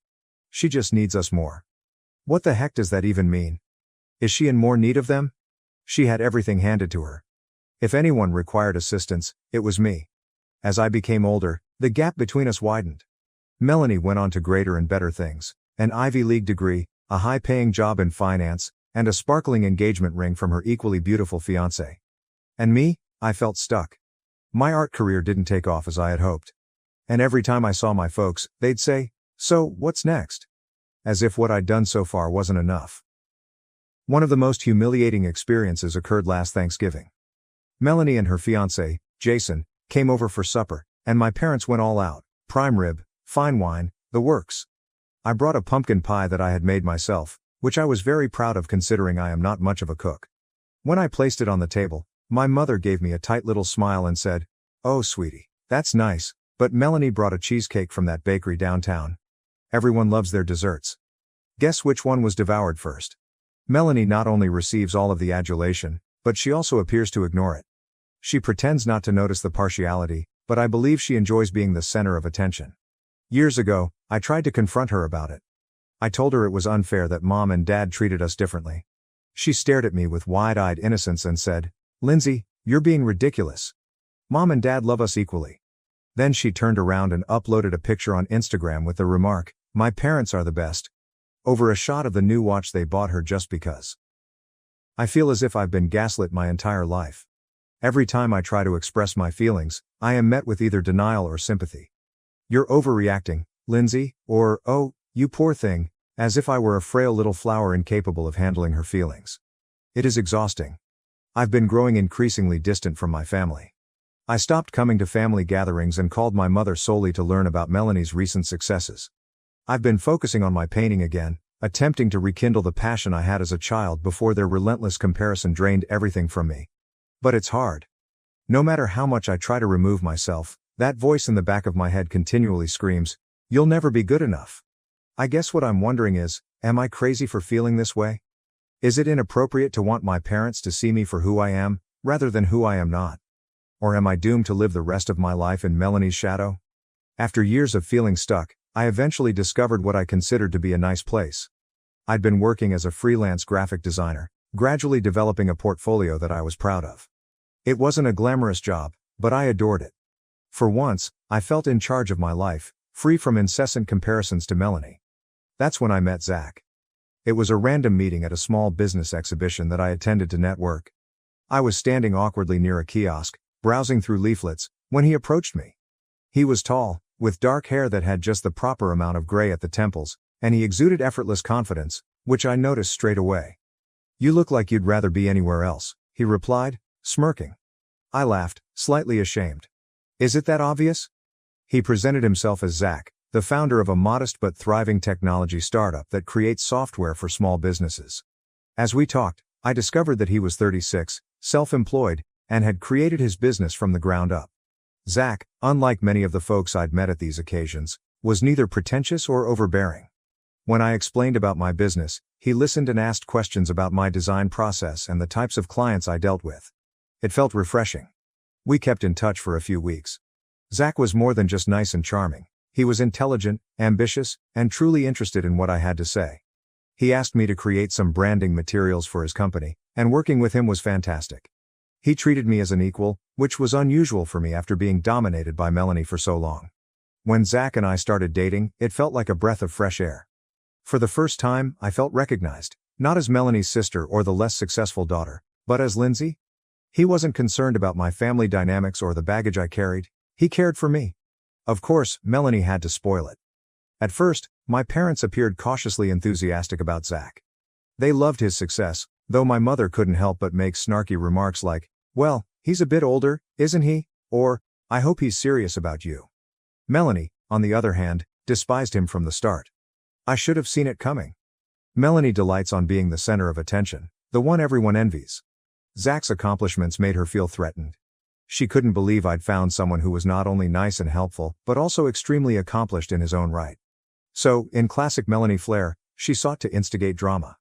It began quietly. Melanie mentioned during a family meal how handy it was that I met Zach while working on a project for him. "So, did you land the guy and the client?" she joked, loud enough for everyone to hear. I attempted to shrug it off, but the inference was clear. She assumed I was just dating Zach for his money. Things swiftly escalated after that. Melanie began spreading tales throughout our family, claiming that Zach was some type of sugar daddy. She even told my parents that I was exploiting him to escape my dismal career. "I just think Lindsay's rushing into things," she'd say, pretending to worry. "It's not like she's ever dated someone like Zach before." You have to admit, it's a big step up. What is the worst part? My parents believed her. My mother confronted me one night after dinner. Lindsay, she asked, her tone concerned. Are you sure Zach is the right man for you? He's so established. I just don't want you to get hurt if this doesn't work out. What are you talking about? I demanded. Zach and I are happy. Why can't you just let me have this?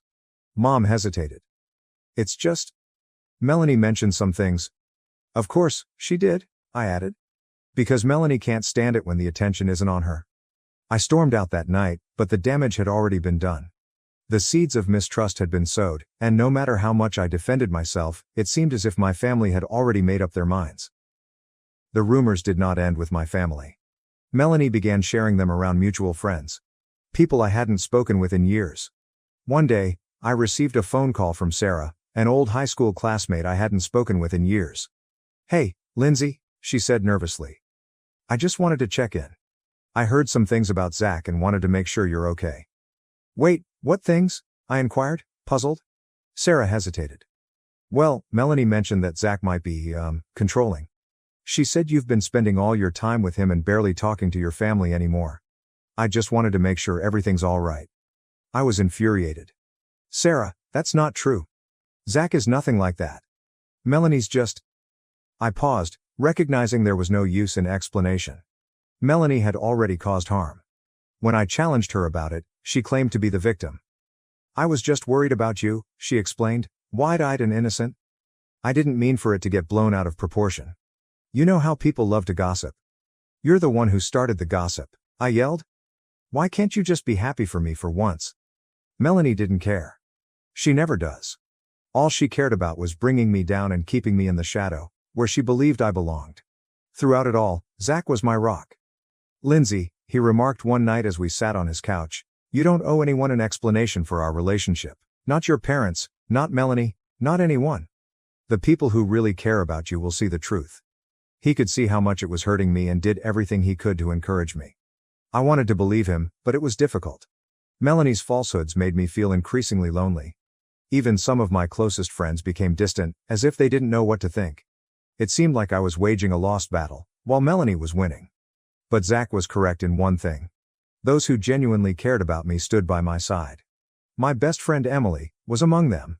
When she heard what Melanie was saying, she quickly called me. Lindsay, this is ridiculous, she said. Anyone who knows you knows you're not that kind of person. Melanie's just jealous. She can't stand that you're happy. Hearing those words meant more to me than I could convey. For the first time in weeks, I felt less alone. Zach, for his part, refused to be swayed by the reports. If anything, they only strengthened us.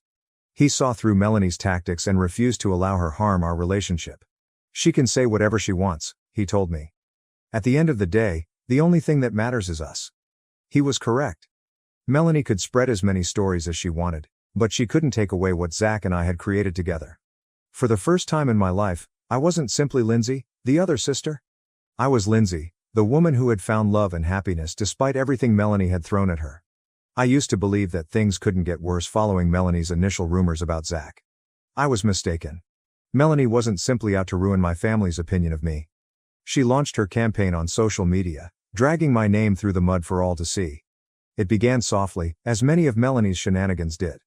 She shared a photo of herself and her husband Jason, in front of their huge suburban home. The headline read, "It's amazing what you can achieve with hard work and dedication. Some of us don't need shortcuts." I realized it was about me. The timing was absolutely great. Zach and I had just shared photos from a weekend trip to Napa Valley, which Melanie would have undoubtedly seen. I attempted to ignore her posts, but they got more pointed. A few days later, another photo showed her holding an expensive handbag with the message, "Bought this with my own money, because, some of us don't rely on others to fund our lifestyles." The worst one, however, was a photo of her standing in her garden with a smug smile, holding a coffee cup that read "Girl Boss." The caption, "It's amazing how some people will do anything for a free life." Her friends and acquaintances chimed in, some even tagging me directly in their replies. I was upset, but I wasn't sure what to do. Part of me wanted to confront her publicly in order to defend myself, but Zach urged me otherwise. "She's baiting you," he remarked. "If you respond, you're giving her exactly what she wants." He was correct, of course, but that didn't make things any easier. Every time I opened my social media, there it was. Her smug expression, passive-aggressive captions, an army of accomplices. It felt like she was waging war against me, and I didn't even have a weapon to defend myself.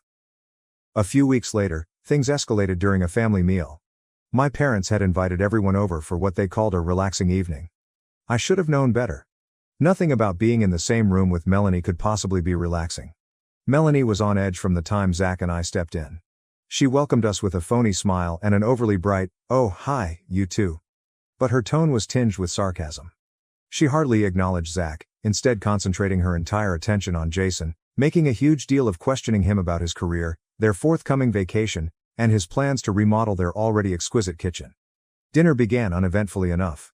My mother had prepared one of her hallmark dishes, roast chicken with all the fixings, and the discussion was primarily small talk. However, Melanie, ever the limelight seeker, felt it was time to stir the pot.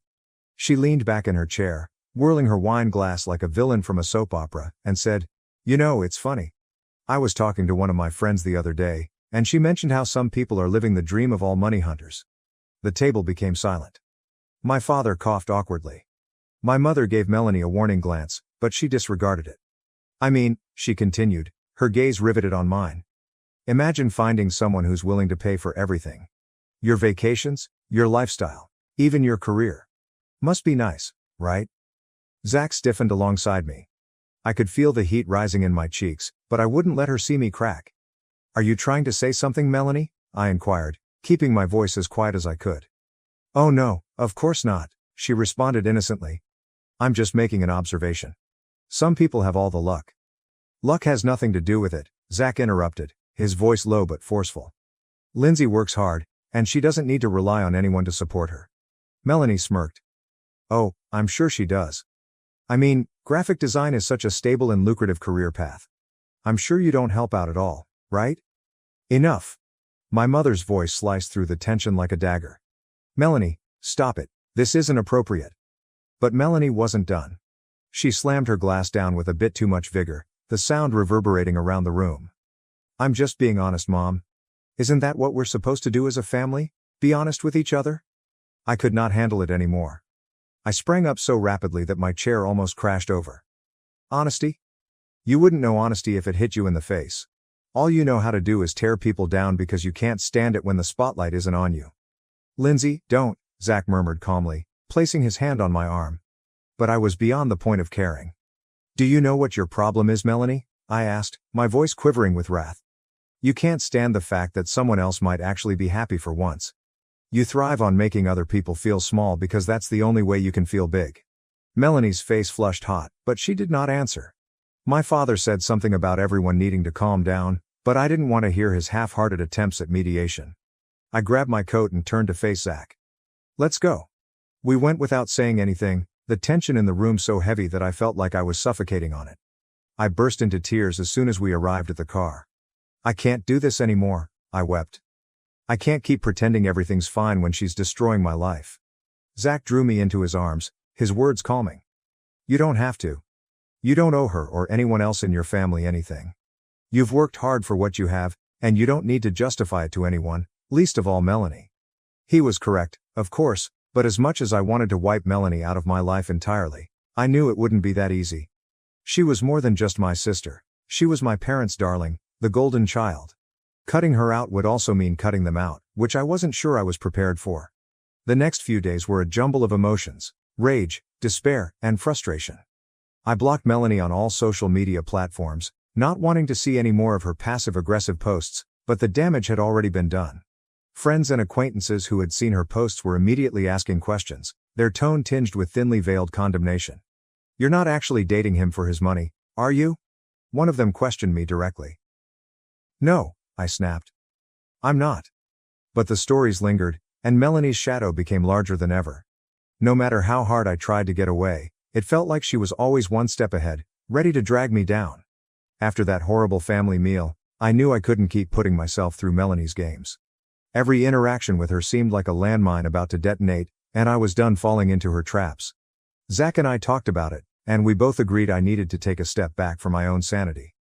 I needed to set some boundaries, even if it meant missing family occasions. The first test came a few weeks later, when my parents said they would be having a cookout. It'll be fun, my mother stated over the phone, her tone far too enthusiastic. Jason and Melanie are coming, and you can bring Zach. We haven't seen you two in ages. I paused. I don't think that's a good idea, Mom.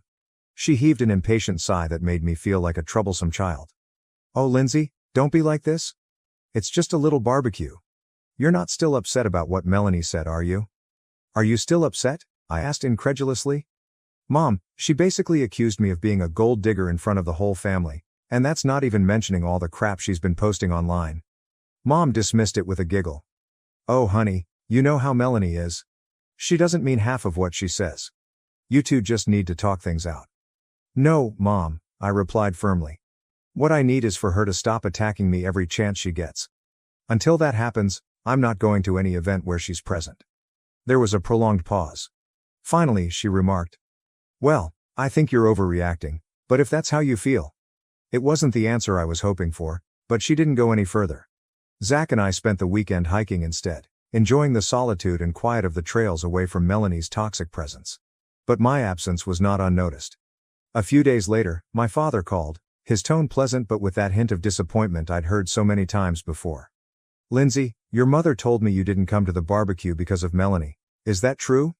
Yes, Dad, I said, bracing myself for the scolding I knew was coming. Lindsay, he replied. She's your sister. Families fight sometimes, but that doesn't mean you just walk away. Your mom and I raised you both better than that. I felt a knot form in my throat. Dad, this isn't just a fight. This is years of Melanie tearing me down, and I'm not going to put up with it anymore. I have to protect myself. He exhaled.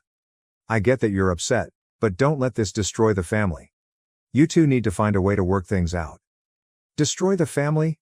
The word struck me like a punch in the gut. It was the same guilt trip strategy my parents had used throughout my life to keep me in line, and I was sick of it. I'm not the one destroying the family, Dad, I murmured, my voice trembling. If you want to blame someone, blame Melanie. However, he did not. He never would. Over the next 2 months, I stuck to my decision. I denied any invitations from my parents to events attended by Melanie. Let us know when you're hosting something without Melanie, I'd propose. They never did. Every time I turned them down, they'd say I was being harsh, Melanie was doing her best, and I was letting a minor misunderstanding destroy everything. What they didn't realize, or refused to recognize, was that this was not a misunderstanding.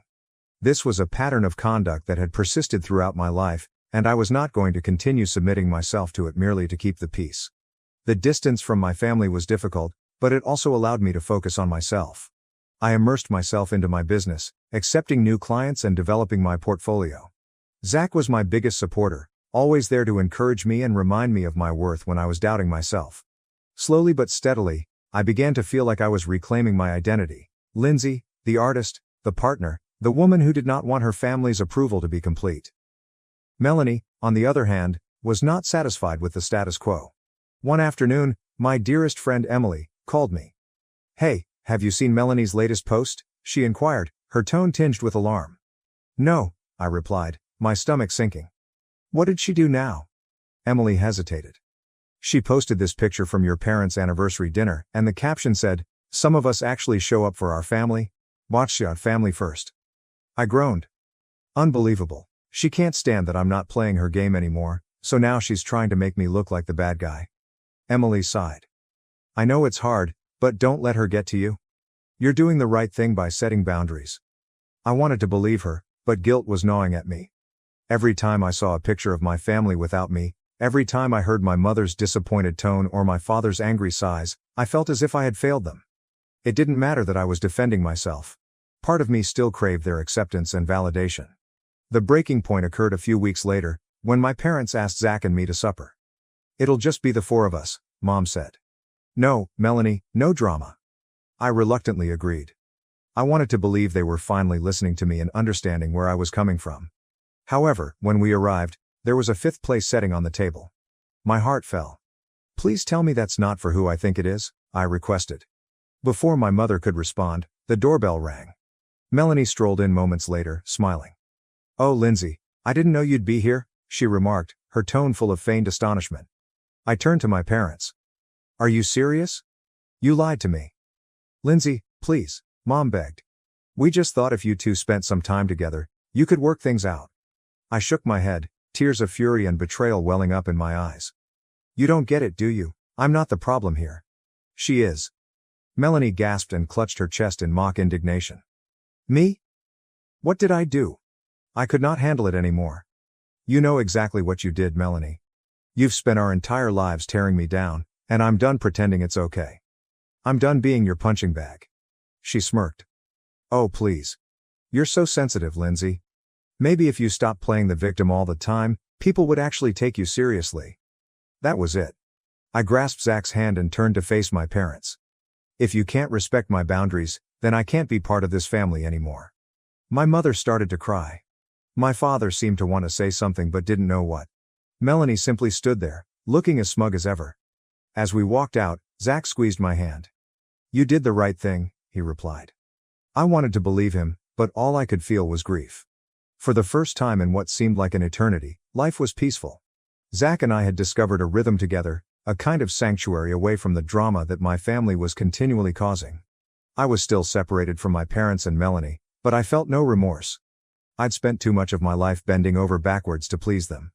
I was now focused on my own happiness. When Zach proposed, their happiness increased tenfold. We were on vacation and stayed at a beautiful home on a remote island. It was the kind of paradise I could only imagine: pristine beaches, lush foliage, and a villa straight out of a tourist brochure. Zach planned the entire vacation as a surprise for our 2-year anniversary. He urged me to pack my luggage but didn't tell where we were going, just that it would be exceptional.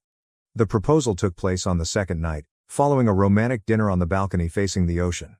As the sun sank, the sky turned orange and purple, and the sound of waves breaking against the shore provided the ideal backdrop. I was savoring the scenery when Zach abruptly dropped to one knee, clutching a little velvet box in his palm. Lindsay, he replied, his voice steady but full of passion. The last 2 years with you have been the happiest of my life. You have shown me what it means to truly love and be loved. I hope to spend the rest of my life with you. Will you marry me? I was so overwhelmed that I could barely speak. As I nodded, tears flowed down my cheeks, and my heart felt like it was about to burst with excitement. Yes, I eventually managed to say. Yes, of course, I'll marry you. The ring was stunning, a basic yet elegant design featuring a single diamond that glittered like the stars above us.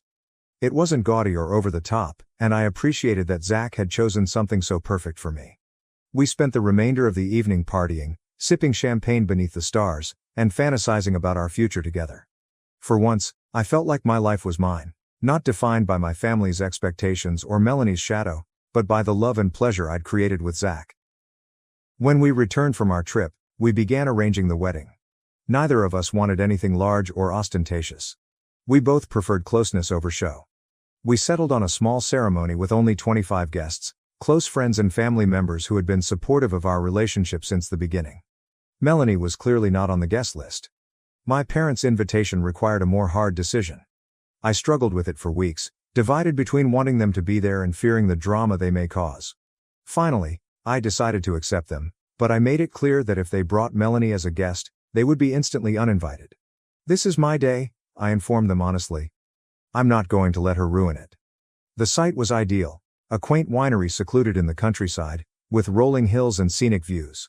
The wedding would be held in an outside garden, followed by dinner and dancing beneath a canopy of fairy lights. Zach and I collaborated closely with Amanda, a wedding planner who helped us bring our vision to life. She was a godsend, keeping things on track and making sure no details were neglected. Of course, Melanie learned about the wedding. I'm still unsure how. My parents said they didn't tell her, but I wouldn't put it past them to accidentally reveal it. Once she knew, the sabotage began. It all started with rumors. Melanie called up extended family members who hadn't been invited, explaining that I had purposefully excluded them because I thought I was too good for the family.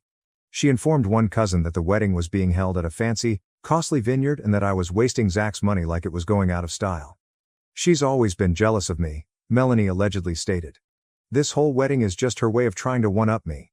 I learned about the rumors from my Aunt Karen, who contacted me one evening, apparently disturbed.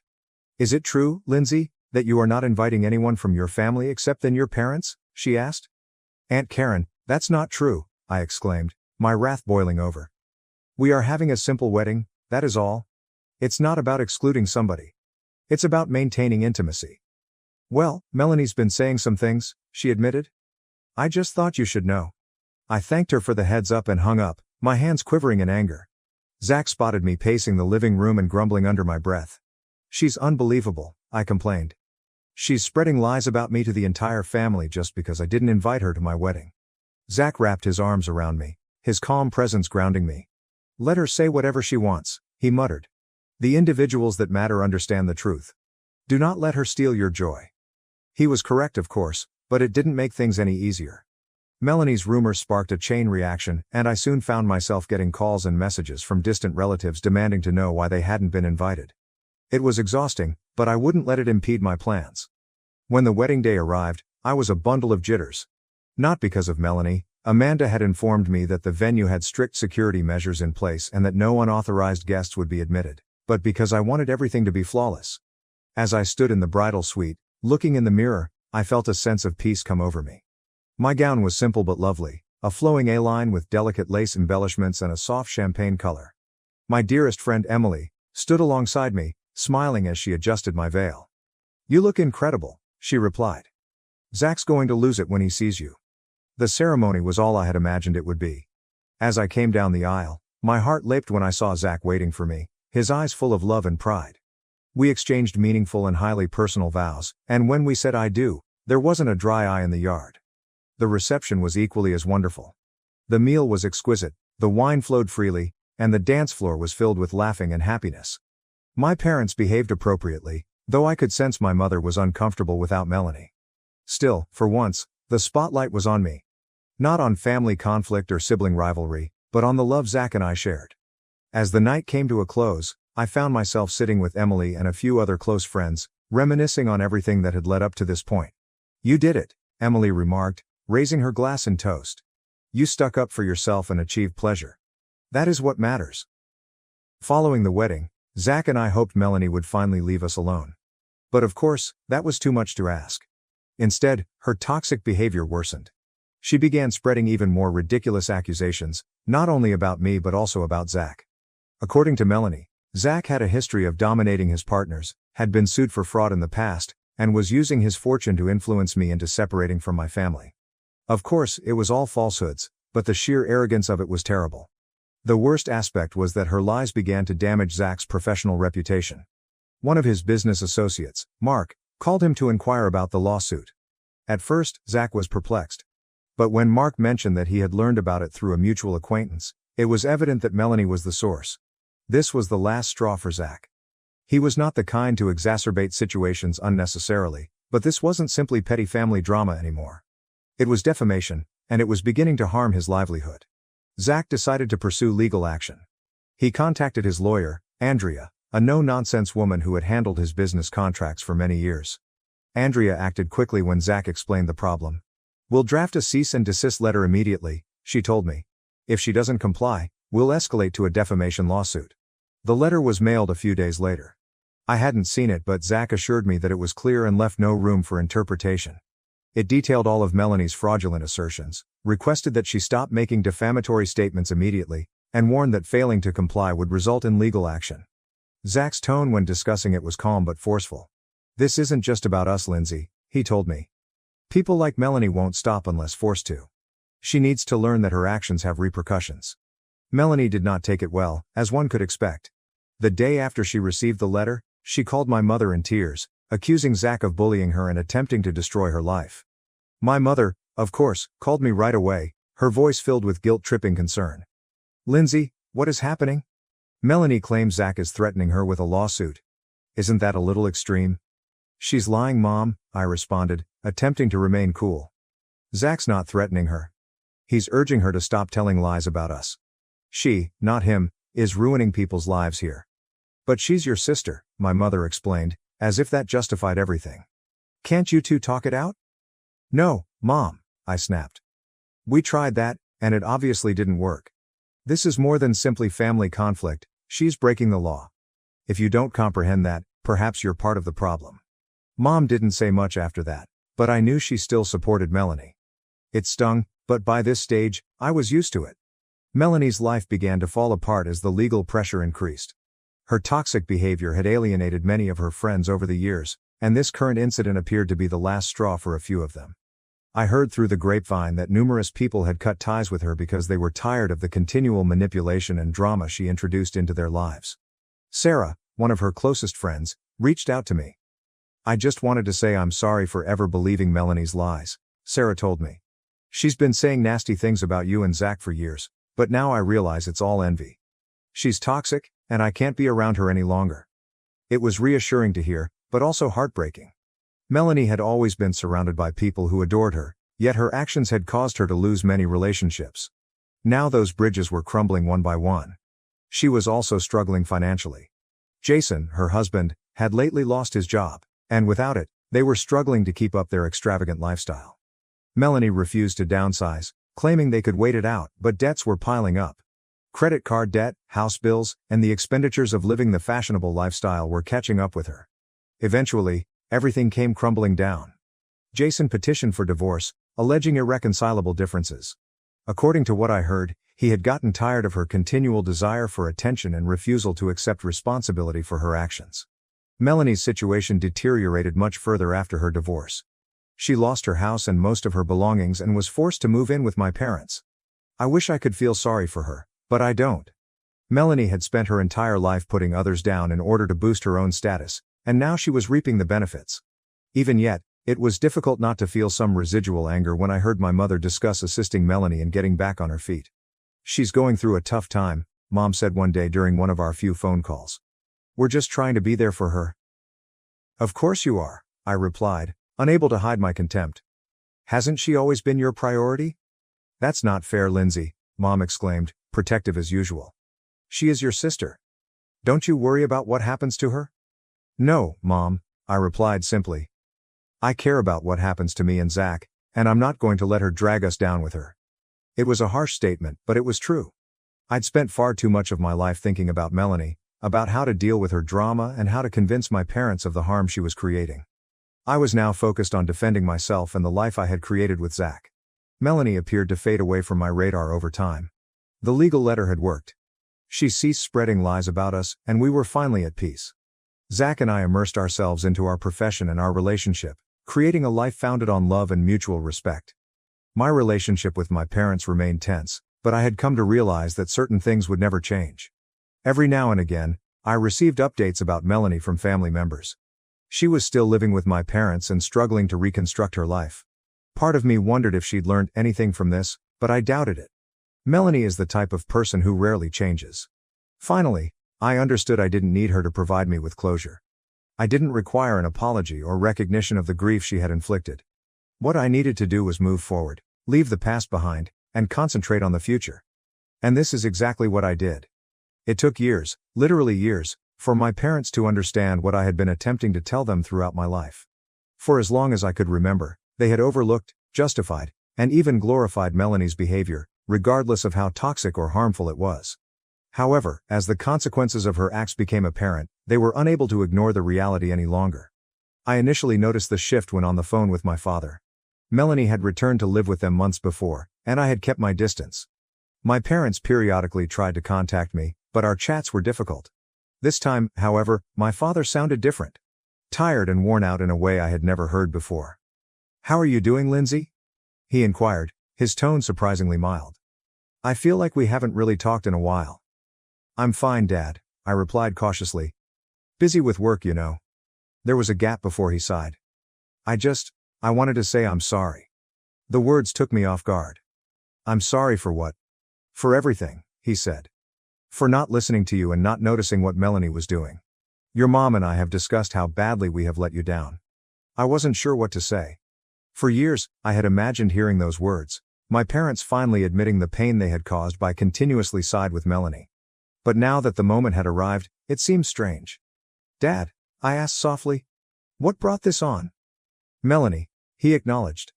"Getting her back in the house has been eye-opening, to say the least. The way she speaks to your mother, the way she blames everyone else for her problems, it is tiresome. It has made us realize that we have allowed her to get away with far too much for far too long. Part of me wanted to be vindicated, but largely I felt tired." "I appreciate the apology," I responded. "But it doesn't change what happened." "I know," he replied swiftly. "I do not expect it to. I just wanted you to know that we see it now, and we apologize.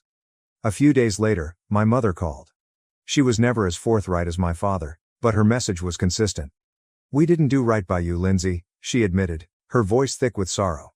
We ignored Melanie's behavior because it was simpler than confronting it, and as a result, we damaged you. I'm very sorry. Hearing their comments was a step forward, but it did not alleviate years of sorrow. I told them so. I need time, I explained. This isn't something I can just forgive overnight. They appeared to understand, and for the first time, they didn't try to force me to move quicker than I was willing to. Not long after, I received a letter. It came from Melanie. Seeing her handwriting on the envelope filled me with dread. I hesitated whether or not to open it, but my curiosity won out. The letter was long, many pages of carefully written text, and as I read it, I couldn't help but feel a range of emotions. Melanie apologized for everything, the lies, the manipulation, and the years spent undermining and making me feel tiny. She stated that envy drove most of her actions, but she did not go into detail about what she was envious of. She apologized for spreading stories about Zach, causing tension at family events, and capitalizing on years of favoritism. I know I've hurt you in ways I can't undo, she wrote, but I want you to know that I sincerely apologize. I've done a lot of reflecting, and I realize how toxic I've been, not only to you, but to everyone around me. I don't expect you to forgive me, but maybe someday we can start over. Reading her remarks, I felt a glimpse of something I couldn't quite place, perhaps relief, or maybe optimism. But, overall, I felt cautious. Melanie's past behavior had taught me not to take her comments at their value. A single letter, no matter how passionate, was insufficient to repair the damage she had done. I showed Zach the letter that evening, and we discussed it during supper. Do you believe she means it? I asked. He thought for a moment. Maybe. But even if she does, you don't have to accept her back into your life. I know, I replied. I just don't want to make the wrong decision. If she is serious, perhaps I should give her a chance. Giving her a chance doesn't mean jumping back into the relationship as if nothing happened, Zach told me. You can take it slow, set boundaries, protect yourself. He was correct, of course. If I was going to look into the prospect of restoring a relationship with Melanie, it had to be on my terms. For the following 2 weeks, I tucked the letter away in a drawer, reviewing it sometimes but without answering. I was not prepared, and I did not want to rush into anything. Meanwhile, my parents continued to work on repairing our relationship. They called on a frequent basis, not to guilt or pressure me, but to simply check in. It was a minor but significant difference, and I appreciated it more than I let on. Melanie had recently begun visiting a therapist, according to my mother. I think she's really trying to change, she told me. She's been talking about all the things she wants to do differently, how she wants to make amends. That's good, I remarked warily. But I'm still not ready. I understand, Mom murmured, and for once, she appeared to mean it. Months passed, and I began to experience a feeling of closure, not because I had forgiven Melanie or repaired our relationship, but because I was finally enjoying life on my own terms. I was doing well in my career, my relationship with Zach was better than ever, and I had surrounded myself with people who genuinely cared about me. My connection with my parents was gradually improving, and while not ideal, it was a step in the right way. I eventually decided to write Melanie back. My letter was brief and to the point. I thanked her for her apology and acknowledged her efforts, but I made it clear that I required time and distance. If we're ever going to rebuild our relationship, I declared, it has to be on new terms. Terms that respect my boundaries and my well-being. I had no idea how she would react, and honestly, I didn't care. For the first time in my life, I wasn't looking for her approval or attempting to please her. I was living for myself, which felt liberated. In the end, I recognized that forgiveness isn't about condoning someone's behavior or pretending the damage never occurred. It's about releasing yourself from the weight of that pain and choosing to move forward in a way that preserves your serenity, which is exactly what I plan to do. Life has a tendency of shocking you when you're least expecting it. After years of struggling with my own issues, dealing with family dysfunction, and questioning my worth, I suddenly found myself in a position where everything was fitting into place. Not because life had suddenly become flawless, but because I had stopped striving to meet everyone else's expectations. Professionally, my graphic design career was flourishing. Over the years, I developed a strong portfolio and received praise for my work. The true turning point came when I entered an industry competition with a campaign I produced for a sustainable fashion firm. I had thrown my heart and energy into that project, creating a visual identity that reflected the brand's essence while also pushing the boundaries of what was considered traditional design. When I received an email alerting me that I had won the coveted International Design Excellence Award, I couldn't believe it. At first, I assumed it was an error. I must have read the email a dozen times before it sank in. Winning that prize was more than just a recognition of my abilities. It reminded me that I could achieve greatness on my own terms. The ceremony was held in New York City, and Zach insisted on accompanying me. "This is your moment," he stated proudly. I wouldn't miss it for the world. The event was a whirlwind. I strolled into the large ballroom, feeling both nervous and delighted, surrounded by some of the most prominent personalities in the design industry. When my name was called and I walked up to the stage to receive the prize, the cheering was thunderous. I delivered a brief statement thanking those who had helped me along the way and dedicated the award to the mentors who had pushed me to pursue my goal. Following the ceremony, numerous industry executives approached me, including Isabelle Marchand, creative director of a large advertising agency. She said my art was refreshing and bold, and she wanted to collaborate on a new project. That conversation marked the start of a professional connection that would lead to innumerable opportunities for me in the years ahead. Winning the award also spurred me to launch an initiative I had been planning for years. A mentorship program for budding designers. I termed it Creative Futures. The purpose was straightforward: to give information, guidance, and chances for budding designers who didn't have typical entry points into the business. Setting up the application was no easy task. I collaborated with local design schools and industry professionals to secure money through a variety of grants and sponsorships. Zach, my ever-supportive boyfriend, offered to help with the business side of things, connecting me with potential sponsors through his own network. By the time the program began, we had a roster of excellent mentors and a group of bright, hungry students ready to make an impact on the world. The first year of the program was a huge success. One of our mentees, a young woman named Tasha, went on to secure an internship at a renowned design firm, and several others earned scholarships to further their education. Seeing their progress and excitement reminded me why I fell in love with design in the first place. While I was busy developing Creative Futures, Zach was making waves in his own career. His technology company had developed from a modest, scrappy startup to an industry leader. After years of steady growth, Zach decided to expand internationally, establishing offices in London, Tokyo, Sydney, and Berlin. The expansion was a massive undertaking. Zach spent months traveling between locations, engaging with local teams and supervising the establishment of each new office. It was difficult work, but he relished the challenge. "I've always wanted to take this company global," he told me one night during dinner. "And now it's actually occurring. It feels surreal." Despite his tight schedule, Zach always found time for us.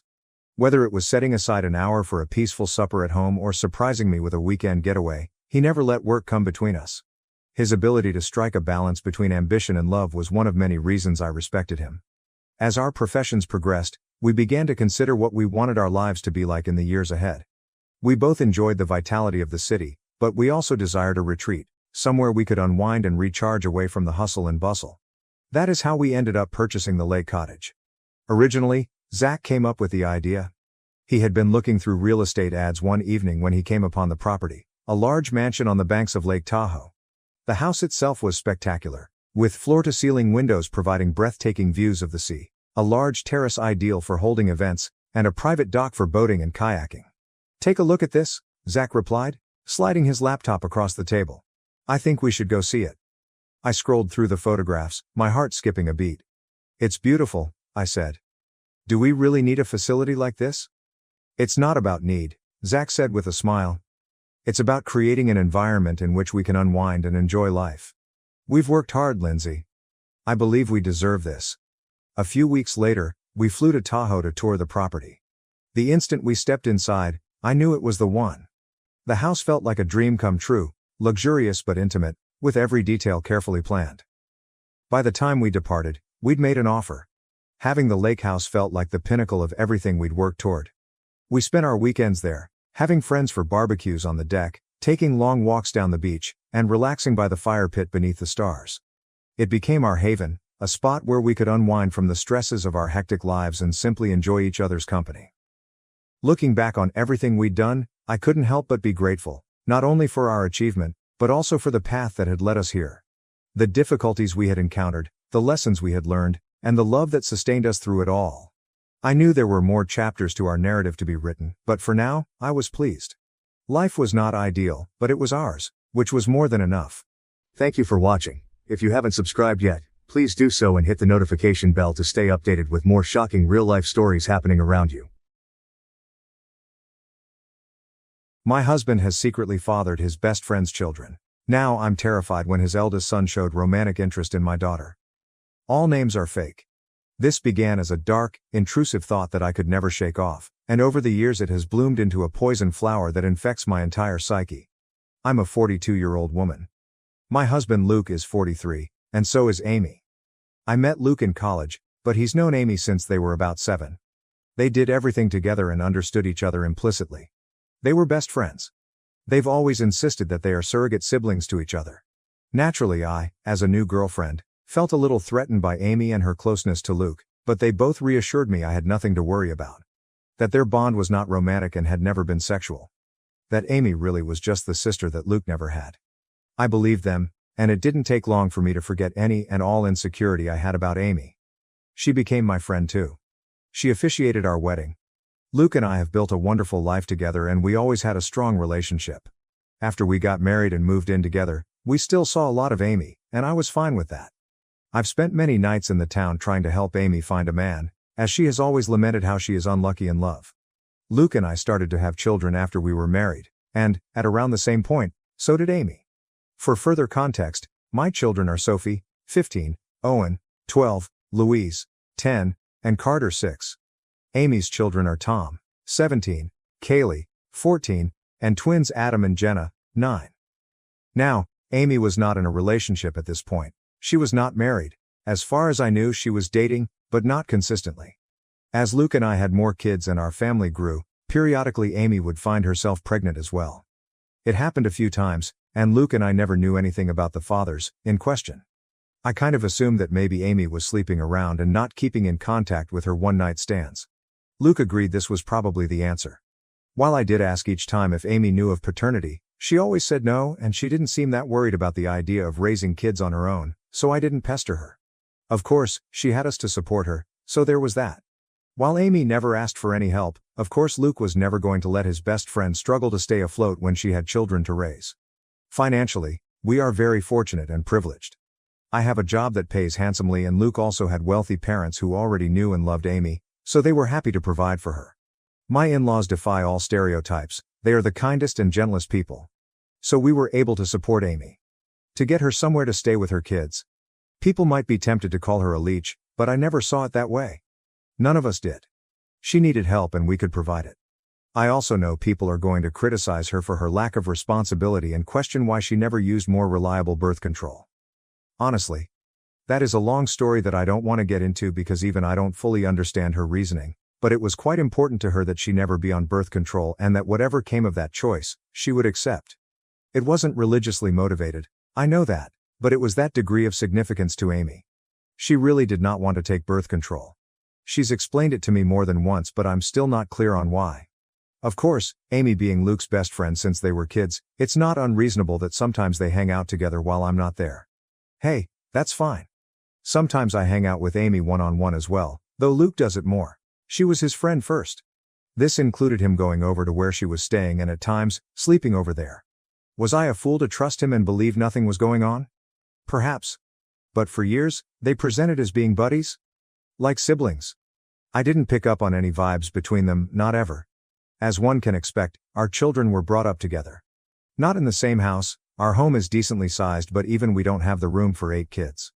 But we made sure Amy's children met ours from a young age, and they always got along and strong bonds of friendship have formed over the years, which is good.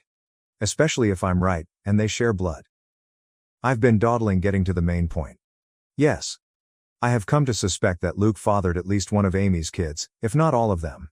Frankly, I do suspect they are all his. I would never have believed my husband to be capable of such a thing, and he's given me no indication that he is the unfaithful sort. But he does spend a lot of time with Amy, and I have to confess I cannot remember seeing her with any real boyfriend over the years. She would talk to men at bars and parties, I would try to be her wingman, and so on. But nothing ever seemed to really happen, so when she got pregnant the first time, I was curious. When it happened again and again, I began to wonder if she had some sort of secret fella who she didn't want us to know about for whatever reason. But I couldn't think of any reason why she would hide him, especially from her children. After Carter, our youngest, was born, Luke and I agreed that the time had come for him to have a vasectomy. Amy's twins had come just a couple of years prior. Of course, after the procedure, Luke and I continued to make love, but I no longer had to think about pregnancy. Meanwhile, Amy never got pregnant again, after the twins. Is it a coincidence that Luke had a vasectomy and then both of us stopped getting pregnant? I don't know. But Luke would still visit her, and he wasn't just going to see her, but checking up on her children as well. In general, I should have paid more attention to it sooner, but Luke has always acted like a father to them, especially as they've gotten older. He's the father they never had. He doesn't neglect me, or our children, not one bit. He's doing double duty. On its own, the idea that he is a surrogate father to Amy's fatherless children isn't inherently suspicious. One could call it noble. But it combines with a lot of other little things. There is appearance as well.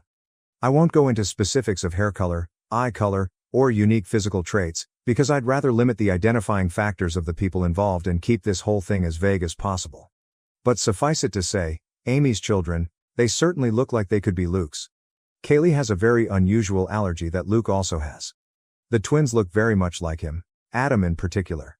The older Tom has gotten, the more of Luke I can see in his face and personality. While their race doesn't matter, the reality is that Luke is a different race than Amy, and Amy's children look pretty biracial. I could easily believe their father is the same race as Luke. Doesn't mean Luke has to be the father, but it sure seems like it. I have never voiced my anxieties to either Amy or Luke. I don't want to be the bad guy, and, guilty or innocent, I already know they would flatly deny my accusations and be hurt by them. Imagine if that drama reached the ears of my kids, or Amy's kids. Either way, Luke continues to spend time with Amy and her children, just as her children spend time with mine. I have hinted to Luke that I feel needy for more attention and wish he wouldn't give as much to Amy. But he either missed my cues or pretended that he missed them. I don't want to push this idea that he's favoring her, because it's not even really true. He's never neglected me for her. I can't shake the feeling that Luke and Amy have been intimate before, likely numerous times. So far as I know, Amy never really wanted to be a mother either. She wasn't opposed to it, and when each of her children came into the world she instantly fell in love with them, but motherhood was never really a major part of her life plan or identity. In the grand scheme of things, when we would talk about the future, she would sometimes mention a husband and children, but it never seemed like something she had her heart particularly set on. So, I don't think this is a case of Luke just giving Amy children. I doubt that was the motive for the infidelity. That would have been a side effect. I've been letting this go and turning a blind eye for years. It was a dark thought in the back of my mind after Kaylee's allergy was discovered, but I dismissed it. Got worse after the twins were born. I dismissed it. Then, when Amy stopped having babies, I wanted to feel reassured by that. But, Luke had gotten a vasectomy, so if anything, that made my anxiety worse. There have been nights that I wished the twins were younger, that they had come along after Luke's procedure. It's been twisting me into knots for a long time, but I don't want to be the one who rips our family apart, especially since, technically, I could be wrong. Except now I'm very afraid, because in the last few months we've had a new development in our kids' social circle. Tom, Amy's eldest, asked Sophie out. Sophie? My eldest. She's really blossomed over these last few years and become quite the outspoken beauty, so I'm not shocked to see she's getting male attention, but Tom asking her out had me thrown. Sophie said no, but only because I'm quite protective when it comes to her exploring dating, and she knew she'd have to ask me first. I could tell she was flattered and intrigued by his interest and wanted to say yes. She approached me to talk to me about it. Bless my girl, she did everything right. I think she expected I would see things her way and agree that she could date Tom. Much to her surprise, I very firmly said no. That caused a bit of conflict. She didn't even want to date him that badly, she just couldn't understand why she wasn't allowed to. And I couldn't explain it to her. All I could come up with was, he's too old for you, which he is, but it's not really about that. When Amy and Luke heard, I was so very curious to see what their reactions would be. If either of them had agreed with Sophie and tried to convince me that the two of them should be allowed to date, I think I would have been relieved and taken that as proof that I was wrong about something going on between them. Wrong about who fathered Amy's children. But, the ambiguity continued. They took my side. Both of them put their foot down, though not as fiercely as I did. Luke agreed with me, but he also worried that trying to forbid such a romance would only make Sophie want it more. He's probably right about that. Amy seemed more apathetic to the idea. She didn't want Tom to date Sophie either, and she backed me up. But I don't know, she just wasn't taking it as seriously.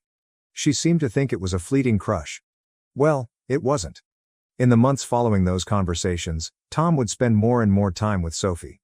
They would be alone, or with other friends, any time they possibly could. It's become abundantly clear that Tom is crazy about Sophie and wants to be with her. And he definitely wants to be physical. I've been watching them like a hawk and noticed his eye wandering many times. And while I'm doing everything I can to kill this budding romance in the crib, I also am feeling somewhat powerless. Sophie hasn't outwardly defied me, she's still just hanging out with Tom as friends. So forcing them to stop spending time together would be unreasonable, and probably encourage more sneaking around. But I'm so afraid that they're already doing that. My nightmare is that they're secretly dating, and doing God knows what when no one is looking. I've observed Tom being rather handsy with Sophie, and she presents no objection whatsoever. And I just don't know what to say. I had considered trying to convince Sophie that Tom is like her brother, but if she doesn't see him that way, I don't really have the power to rewrite their emotional dynamic or the history of their friendship. I always saw Amy and her children as being like family, but my kids might see Amy's kids more as best friends. The problem is, of course, that if my husband has indeed been carrying on an affair over the years and I'm right about the paternity of Amy's children, then Tom and Sophie cannot be anything more than friends under any circumstances, end of discussion. It can never happen. I feel powerless to stop it though. Luke has apparently talked to Tom about this, as has Amy, but he is unrelenting and he won't give up on Sophie. I think she enjoys that attention and devotion.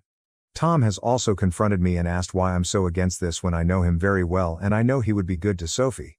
I didn't know what to say other than to fall back on her being too young for him. But that won't work forever. If, God forbid, they're still attracted to each other in a few years, then they'll pursue this with abandon, and once they're legal adults, there's nothing I can do about it. Amy and Luke agree with me that Tom cannot date Sophie, but that's all they've really done. They feel just as powerless as me to prevent teen love. It genuinely feels sometimes like they've just given up and will bury their heads in the sand about this. Just do nothing and hope the feelings pass as Tom and Sophie get older. Which, yeah, they're in high school. It's unlikely Tom will be in love with Sophie forever. But my fear is that she'll let him do something intimate with her before that time comes, something neither of them can take back. I am this close to opening a door I cannot close, this close to screaming at Luke that all this wouldn't be happening if he hadn't cheated on me these many years. If he hadn't been all but raising a second family with his surrogate sister behind my back. Now Luke's son wants to fuck our daughter, his actual sister, because as far as he knows, she's just his childhood friend. And it's all Luke and Amy's fault for what they've done. If I speak up, everything gets blown to hell. On the off chance that I am wrong, I'm a horrible monster who accused the love of my life and one of my closest friends of doing something horrible. If I'm right, it still tears our entire structure apart. The family and social unit we've become over the last several years is gone, and everyone will be stressed and upset even if Luke and I don't divorce. If I do nothing, Sophie's eventually going to sleep with Tom and be his girlfriend. And I'm low-key terrified it will happen sooner than later, or worse, that it's already happened under my nose. I hope to hell this relationship fades as they mature, but what if it doesn't? What if they wind up being together for years? What if they marry, want to get pregnant someday? And if I tell Sophie the truth about Amy's kids, then everyone else finds out too, and that's going to ruin so many lives. It would shatter my kids' perception of their father, and their Aunt Amy. Luke is Owen's hero. I don't even want to think about how much this would hurt him. And what about Amy's children? They are innocent. They didn't ask for this. They don't control where they came from, and I don't want to hurt them. Admittedly, I'm not happy with Tom at the moment. A week ago I saw him put his hand on Sophie's butt and I wanted to knock his teeth out. But even he doesn't deserve to be burdened by the knowledge that it's his half-sister he's been fantasizing about. It's all so fucked up and I don't know what to do. I've been looking the other way and letting my husband and his best friend insult me for such a long time now. I thought I could live with it. But this business with Tom and Sophie has me distressed.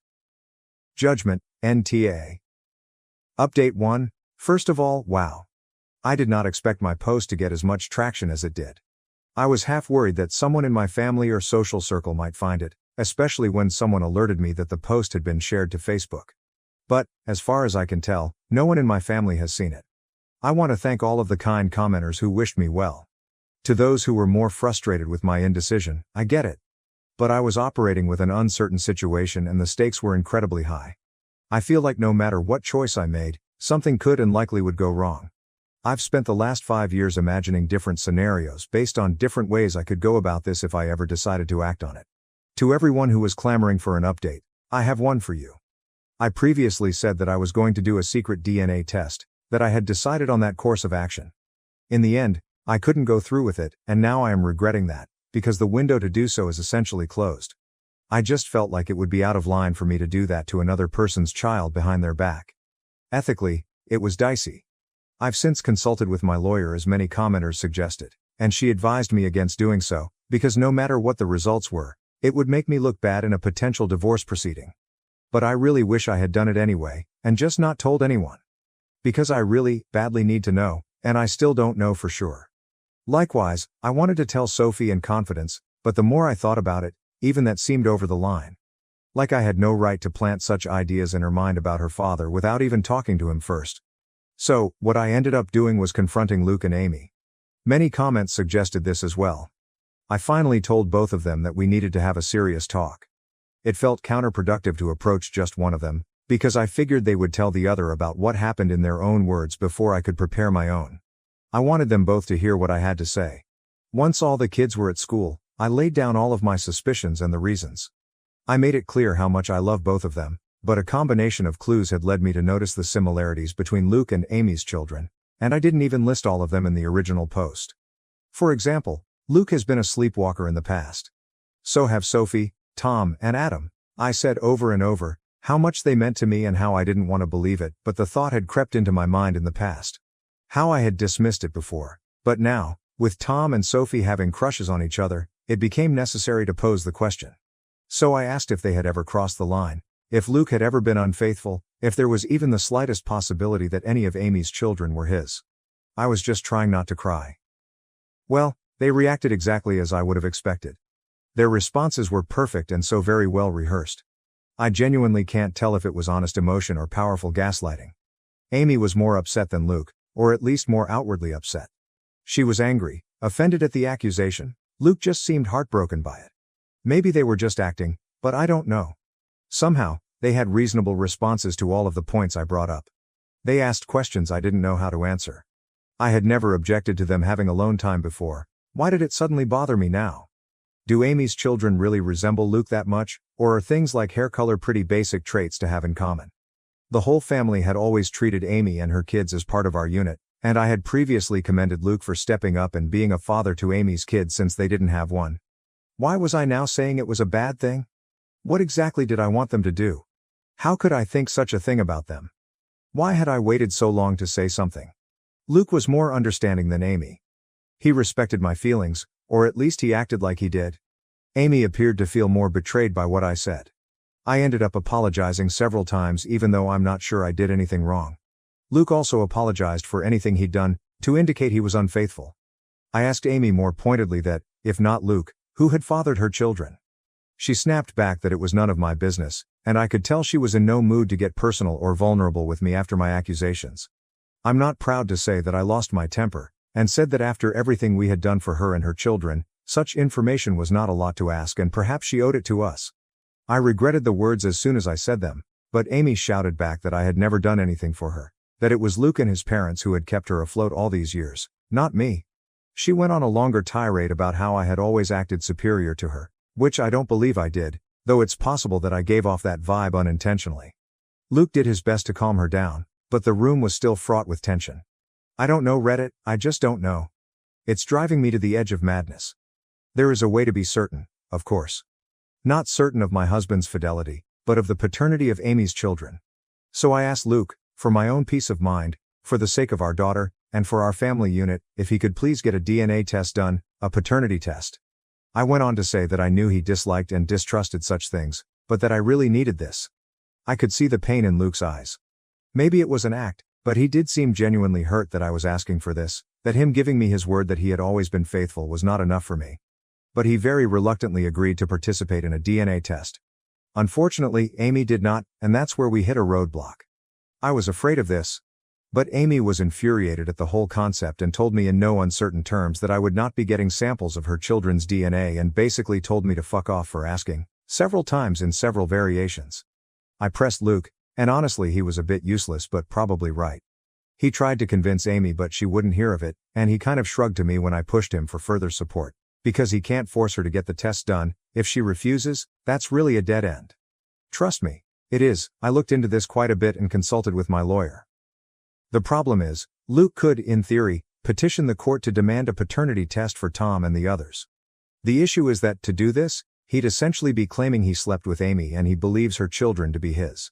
That would be the version of events he'd be maintaining.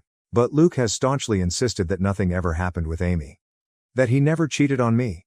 Whether or not he's being honest about this is another story, but he'd essentially have to go on record and make a claim that he isn't prepared to make. He is quite certain the children aren't his and he has no intention of fighting for custody of them. So no judge is going to compel Amy to submit samples of her children's DNA. Tom is also old enough that his consent would be a factor. If both he and Amy refuse to participate in the test, it's unlikely that Luke would have a case. He'd have to target one of Amy's younger children, like say, one of the twins. But he doesn't want to do that. He doesn't want to take his best friend to court to prove something that, in his words, he already knows isn't true. Luke is asking me to please just let this go, and trust him, because pursuing this will fracture everything. And according to my lawyer, it's not realistic anyway. For Luke to establish paternity, he would need to admit to an affair in the first place, and he's not doing that. And if he did, that would pretty much be all the proof I needed to be certain, even if I'd need more in a court case. I pestered him further about Tom and Sophie. Insisted that I didn't want them dating. Luke agreed, and apparently Amy still agrees. Luke plans to have a talk with Tom and activate protective Papa Bear mode. Among other things, he's going to remind Tom that in a couple of months when he turns 18, him being intimate with Sophie will literally be a crime. I wouldn't actually press charges against him as I know he'd never do anything against Sophie's will, but I'm not above implying the threat. Thankfully, Luke isn't either. I did ask him if he'd be open to potentially swiping a sample of Tom's DNA to do a private paternity test, but he was very hesitant about the idea. Like me, he viewed it as unethical. He also pointed out that if we were to do this and Amy found out, it would mean the end of our friendship with her, most likely. Things are, Luke believes, still in a salvageable state, where Amy and I could reconcile and become friends again, and I can see how much he wants this to happen. But, if I did a DNA test on Tom behind Amy's back and she found out, I think she would hit the roof and I wouldn't entirely blame her. Though I'd be very interested to see the results.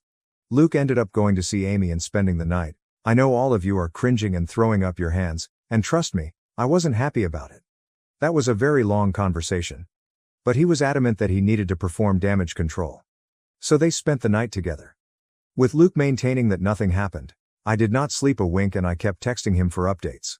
So far as I can tell, Amy will cool off, but she needs a little time. Luke and I talked things over when he came back the next morning. It was an emotionally fulfilling conversation and we ended up agreeing to take the kids, our kids, not Amy's, to visit their grandparents for a few days. It was an impromptu visit but we've done it before and they were delighted to have us. I just really wanted our family to spend some time together away from Amy's side of the family, so to speak. I always love getting to see my in-laws. I'll refer to them as Jim, 75 million, and Kat, 67 degrees Fahrenheit.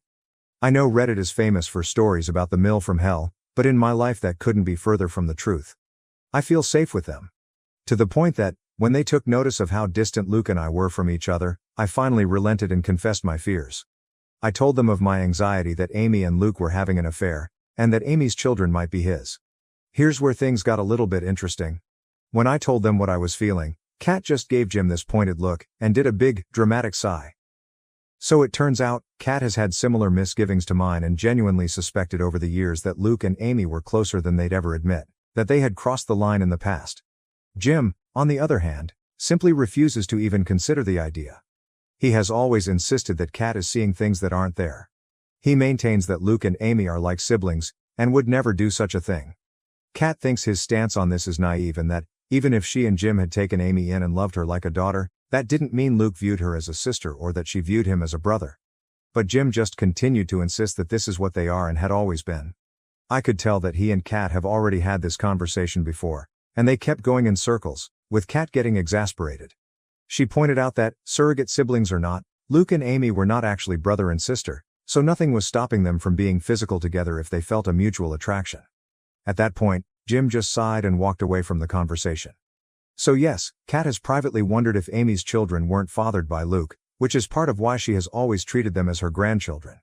Which was never something that I minded, to be clear.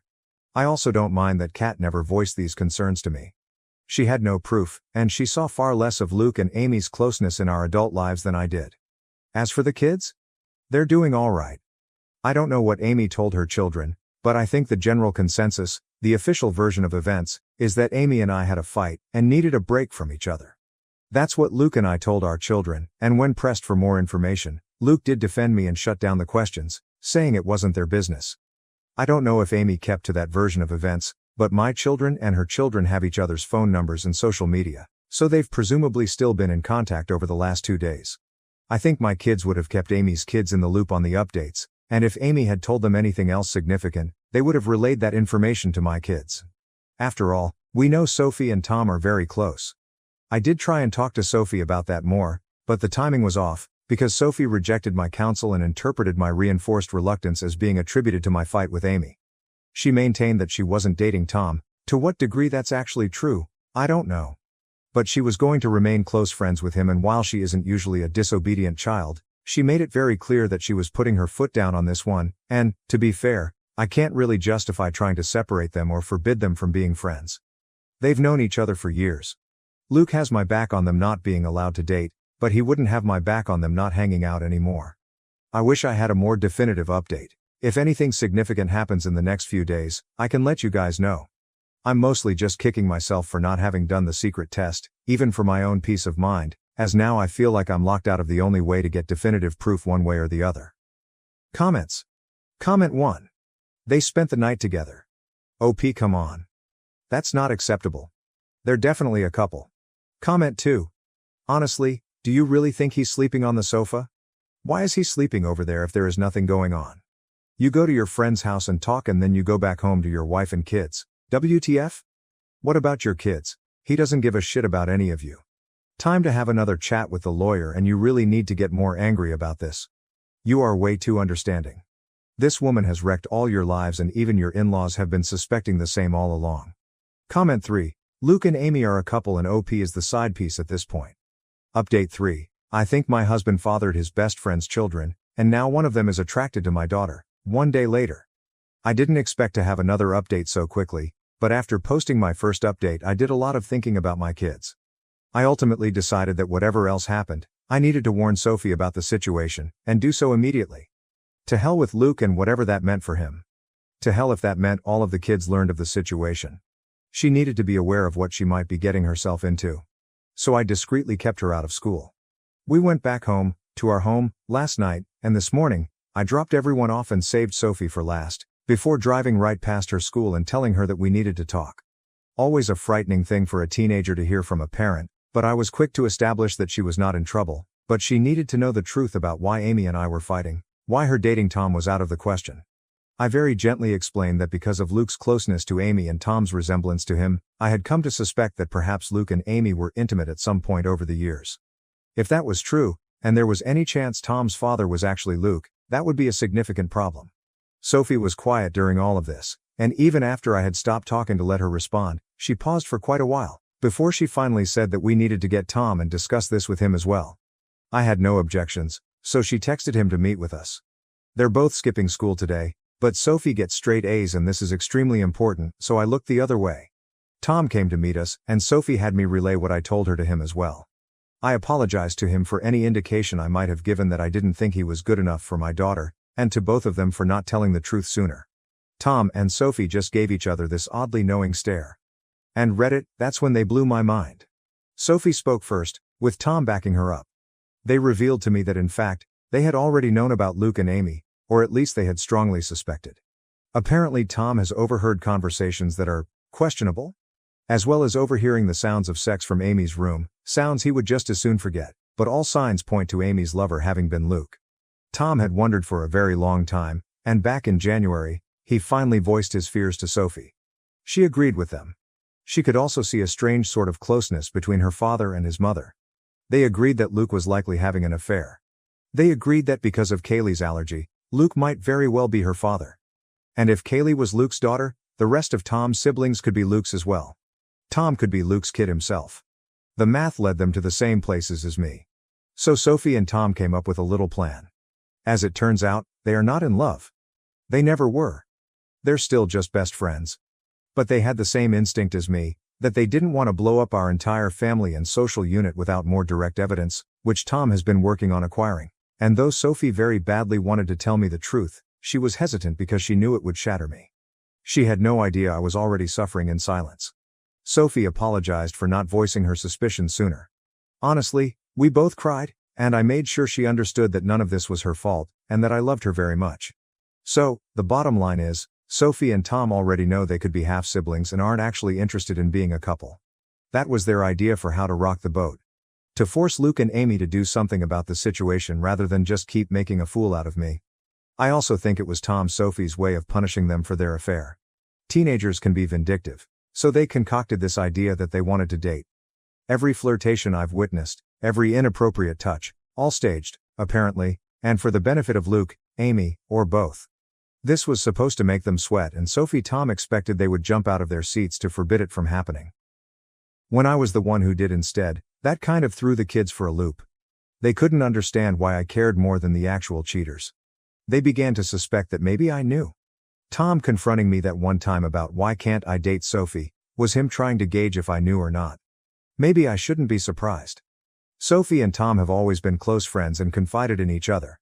Maybe I should be a little more concerned at how sneaky they've been, but honestly, I'm just so relieved they're not dating. Sure, they could be lying to throw off the scent, I guess, but they apparently already knew that they're likely related. They didn't blink at all when I told them. We even had a bit of a laugh together when Tom mentioned how he had been a little offended that I was so against him dating my daughter before. I kind of jokingly asked him, "So you don't think she's gorgeous?" And Tom, bless his heart, shrugged it off. She is. But so is my English teacher, and I'm not asking her out either. Either way, the question now is, where to go from here? We have to figure that out. I will say that it is such a relief to have told Sophie, and I feel like an elephant has taken one of its feet off my chest. Having her in my corner, and Tom in my corner as well, means a lot to me, and even though I basically just got it absolutely confirmed that Luke is sleeping with Amy, I kind of already knew that anyway. So now it's just a question of how to proceed. Tom has already volunteered to submit his DNA so I can compare it to Luke's, and both he and Sophie advise me not to tell Luke and Amy when I do this, which I agree with. They're both completely on my side, which means more to me than I can ever express to them. Tom has also been trying to set up a camera in Amy's room to catch her and Luke in the act. Sophie told me flat out that I needed to divorce her dad, and hearing that from my own daughter made it clearer than it's ever been. She's right. Comments. Comment 1. Okay doke. Tom and Sophie have to be sitting on the couch when Luke comes home and drops the bomb that Sophie is pregnant.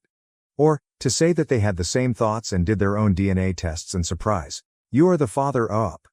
Actually, that was something they had considered doing before. Now that the three of us are on the same page, it's not the worst idea. Comment 2. Why not just DNA test the two kids against each other and stop dragging it out? The test will let you know if they share the same father, and then it would be clear your husband is the father of both. Comment 3. Getting 2 ancestry test kits is simple, they are on Amazon. Comment 4. I don't even care if it's fictional or not, these updates have me hooked. Comment 5. I finally understand why my granny used to watch those god-awful drama shows. It's super fake, but damn if it isn't entertaining. These posts are just new age soaps. I am not the OOP. Please do not harass the OOP. Thank you for watching. If you haven't subscribed yet, please do so and hit the notification bell to stay updated with more shocking real-life stories happening around you. Brother-in-law called me a loser while my wife secretly planned to take half of my company. But they don't know I already have the perfect revenge plan. She kissed my cheek and called me a good husband, just 3 days after secretly planning to take half my business. And guess what? I still poured wine at dinner like nothing was wrong. As I went into the garage to grab additional chairs for my wife's family dinner, I overheard her brother remark, "I still can't believe you married this loser. Dad's right, you need to divorce him before you have kids and get stuck forever." She responded, "Already working on it. My lawyer says we can take half his business too." With a flawless grin, I brought the chairs back and carried on hosting. After 3 days, I received 47 frantic messages pleading with me on WhatsApp. The week before her family dinner, there was something strange about Alexandra. Not in the typical sense, such as when she's upset about work or unhappy that I left my boots in the hallway once more. This was not like the others. She began taking calls in a different room, changed tabs anytime I walked behind her laptop, and continued checking her phone when she thought I wasn't watching. You have a sense of these things after 7 years together, such as the ability to recognize a wall isn't plumb by its appearance. See, I never imagined that I would be penning one of these posts. I'm not the kind to post private details online, but it is 3 a.m., And I am sitting here, drinking a glass of whiskey, still shocked that my life had fallen apart in 3 days. You strangers on the internet are getting front row seats to the performance, and I have to get this out somewhere. Background: I'm James, and I'm 34 years old. I left community college and started my own construction company from the ground up. Began with a dilapidated truck and me alone. I currently have 5 teams working on projects all around the county. It's not much, but it covers the expenses and more. My wife of 7 years, Alexandra, is 32 years old. I helped her pay for law school. While I was starting my business, I paid my rent, tuition, and other expenses. The blue-collar man her daughter brought home was never particularly well liked by her upper-middle-class family. Elijah, her father, works as a financial advisor of some sort. Pamela, her mother, works in real estate. Thomas, her brother, believes he is God's gift to capitalism because of his business degree. The thing is this. I was always aware that they believed she could perform better. Side remarks concerning my little business, such as when I would return to school, continued unabated. However, I believed Alexandra always stood up for me. In order to show off our house to her relatives, Alexandra insisted on having the yearly spring supper last Saturday. I helped with the cooking, pressure washed the deck, and prepared the yard in the morning. For her family, everything had to be ideal. I had been up since 6, preparing the smoker for the brisket that I had spent the whole week dry aging. Alexandra was more irritable than normal and would lash out at me over little matters. However, I attributed it to the typical tension of family dinners. Her parents, brother Thomas and his wife, and younger sister Magnolia, who is still in graduate school, all showed up at 4 o'clock. While Alexandra's father asked sharp questions about how business was doing, in a tone that suggested he was waiting for me to declare failure, Alexandra's mother immediately began criticizing the arrangement of the furnishings in the living room. We were ready to eat at 6 o'clock. We needed 2 more chairs from the garage, so I arranged the dining table with our nice plates, the ones we got as wedding presents and hardly use. I heard voices coming from around the corner of the house as I was leaving through the side entrance. Alexandra and Thomas had a smoke while standing among the azaleas. Which, given that she allegedly quit 3 years ago, was strange. I heard my name just as I was ready to shout. I went cold. She married this, Thomas said, and their father was right. She needed to obtain a divorce from me before having children and becoming stuck for good. The next thing Alexandra said was like being struck in the chest by a sledgehammer. Her lawyer stated they could also seize half of my business, and she was already working on it. As they chuckled about how I had no idea what was going to happen, I stood there, utterly paralyzed. They continued talking about how she had squandered her best years with me while I was playing construction, and that someone named Dominic was a much better fit for her. Have you ever experienced a sudden change in reality? 7 years of marriage. The many late evenings I spent assisting her with her exam preparation. She was able to purchase law texts by skipping our holidays. I took on extra work to pay off her education loans. In the glaring light of what I had just heard, everything appeared abruptly different. I didn't yell though, avoided going up against them. I felt a chill go through me. I took 3 heavy breaths, backed away silently, got 2 folding chairs out of the garage, and put on the most phony smile I've ever had. I saw a reflection of myself in the hallway mirror as I made my way back inside. I appeared very natural. Nuclear wasteland is inside. The remainder of that meal was bizarre. I watched my wife, this stranger across the table, behave like nothing was wrong while I poured wine, cut the brisket, and smiled at her dad's awful jokes. In an attempt to identify the woman I married, I examined her face. Was I seeing it now, or had she always regarded me with that barely disguised disdain? I almost broke down when her mother asked for my secret recipe after praising the cuisine. After 7 years of family dinners, she thinks I might know something important? My thoughts screamed as I mechanically described the dry aging process. Magnolia, her sister, once gave me a strange expression as if she was trying to figure something out. In that family, she has always been the lone good person. If she knew, I wonder. Following dessert, Thomas celebrated with a toast to family and future changes, grinning smugly at Alexandra. I thought about how satisfying it would be to smash that crystal stem over his face as I drank and clinked glasses. Around 11 o'clock, they eventually left, and Alexandra began tidying everything while humming to herself. Humming. As if she hadn't just ruined our whole existence. I advised her to get some sleep and that I would wash the dishes. She said, "I'm such a good husband," and kissed my cheek. I almost puked at the boldness. I checked her laptop after she had gone to bed. Password protected. I knew she used the same pattern, but it was fresh to her. I was in for the 3rd time. 3 months ago, she began sending emails to her lawyer. After she got a partnership at her firm, the goal was to file, use my money to support her status, and then divorce me after she locked it in.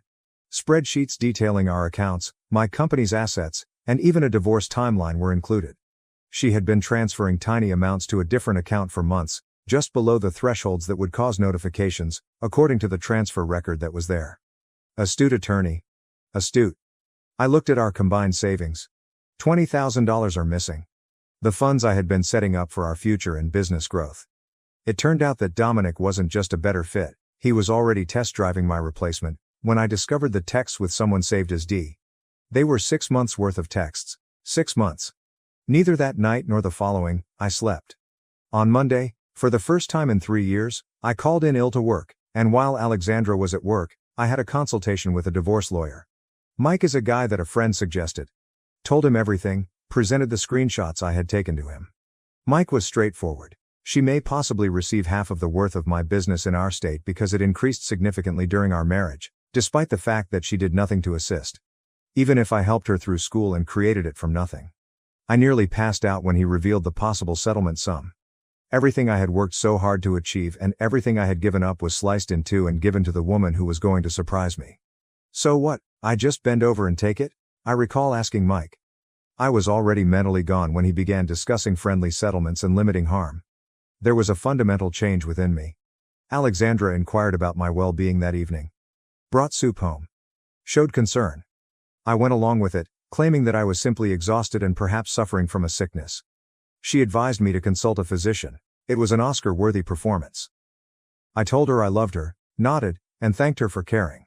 She responded without hesitation, uttering those 3 meaningless words as she prepared to carry out my financial plan.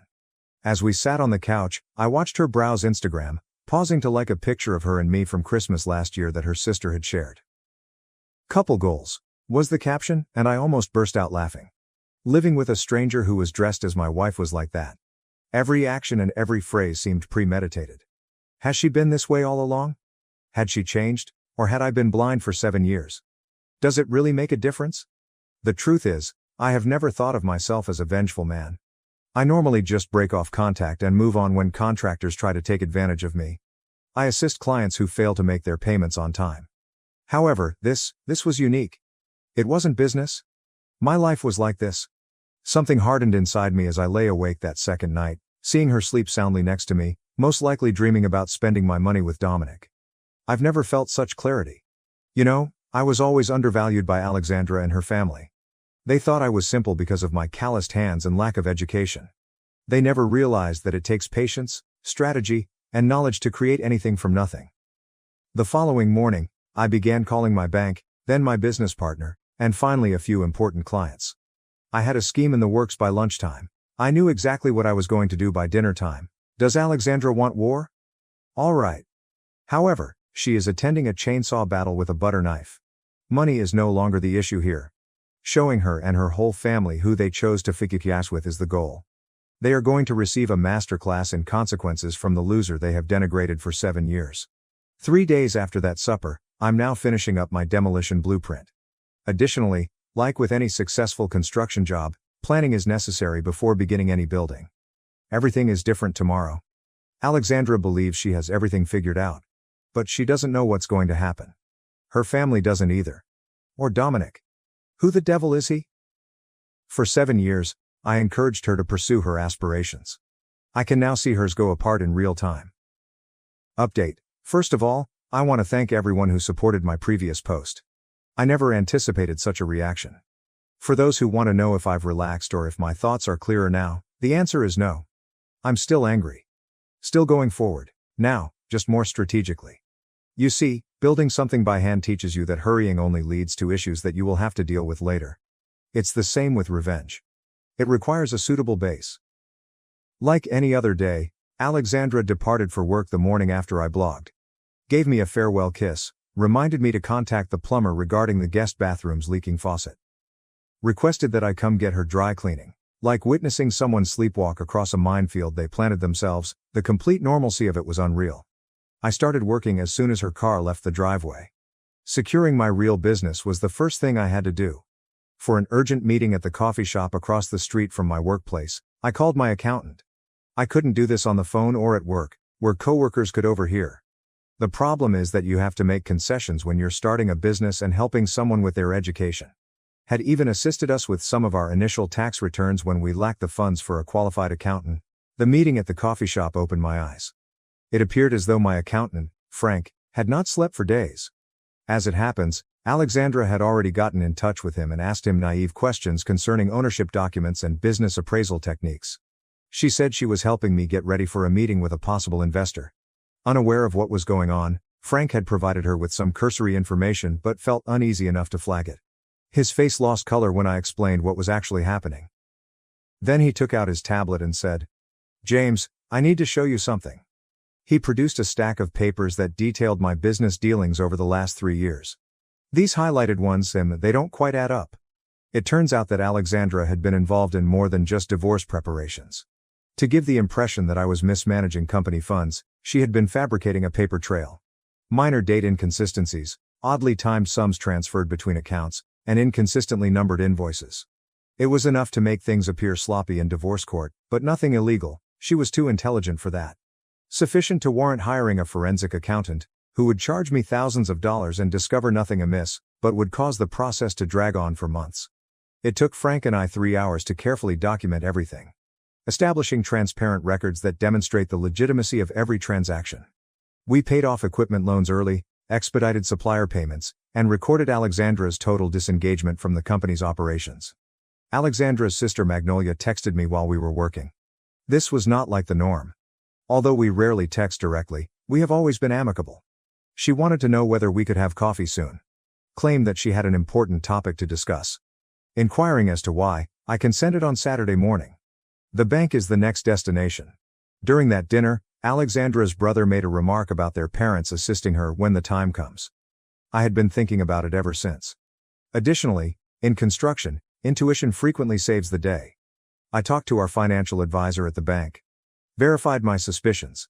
2 weeks prior, Alexandra had applied for a home equity line of credit secured by our house.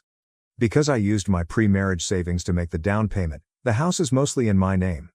I personally renovated the house, increasing its value by almost $100,000. The document was going through the system, but I was still labeled as a needed signatory. She would have had access to roughly $200,000 in cash in another week, which I would have to repay in part. The advisor was uneasy when I clarified that I had not given my approval. I was able to withdraw the application after presenting my ID and marriage license. Then I transferred precisely the amount I had contributed, half of our shared savings, to my own account. Is that petty? Perhaps. However, it's far less than what she had intended to take. I'm not proud of what I did when I came home. But times of desperation, etc. I put little recording devices in our bedroom and living room. It is entirely lawful in our state because it is also my home, but it is unethical. Additionally, I positioned a camera in our home office at an angle that faces her desk. Then, as if nothing were amiss, I took the dog for a stroll around the neighborhood.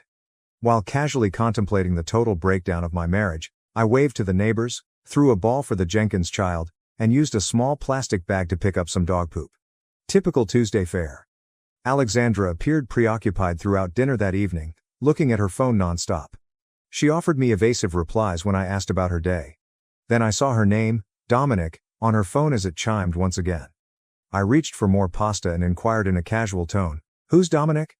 The fork hesitated for a few while before reaching her mouth. She placed her phone face down on the table and said, "Oh, new client at the firm. Time-sensitive case." I could tell everything from that little hesitation. I continued to play Mr. Relaxed Husband and remarked, "It must be important if he's texting you during dinner." She smiled tightly at me. "You know how it is. Some people don't respect boundaries." I nearly choked on my garlic bread because of the irony. She mentioned she had some work to do after dinner and vanished into the home office. I made enough noise while cleaning the kitchen to give her the impression that I was occupied. Then slipped quietly to the corridor via the office door, which she had left slightly open. Her voice was low and personal, and I could hear it. Not the voice of her client. Not her family talking voice, her voice from the bedroom.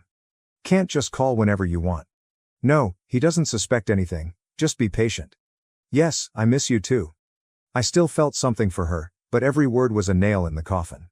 I was on the verge of losing the anger I had been suppressing. I would have destroyed everything if I had rushed through that door, confronted her, and put an end to this charade immediately. So I turned to leave. Let's go back to the kitchen. Switch the faucet on. While preparing my next move, I pretended to wash more dishes. The issue about constructing is that timing is crucial. Concrete will not set properly if it is poured too soon after rain. Rushing the frame comprises the entire structure. It took months for this retaliation to fully heal. I unintentionally left my printed divorce papers out on my bedside table on Wednesday morning. Only the typical forms from the county website were completed. They were a little displaced when I returned from my shower. She had examined them. However, she remained silent. I didn't either. I started preparing quietly at work. Contacted clients who owed me favors. For information, not money.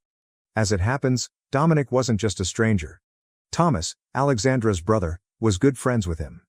Together, they attended college. He was the type of man her parents had always desired for her, and he came from a similar socioeconomic background. The intriguing part is that Dominic had attended a number of family gatherings that I had missed over the years due to professional obligations, including birthday celebrations, a ski vacation, and even a cruise that I was unable to attend because I was completing a significant project. The undertaking that genuinely launched my company. I found out that Dominic and Alexandra had dated briefly in college prior to our meeting through a mutual acquaintance.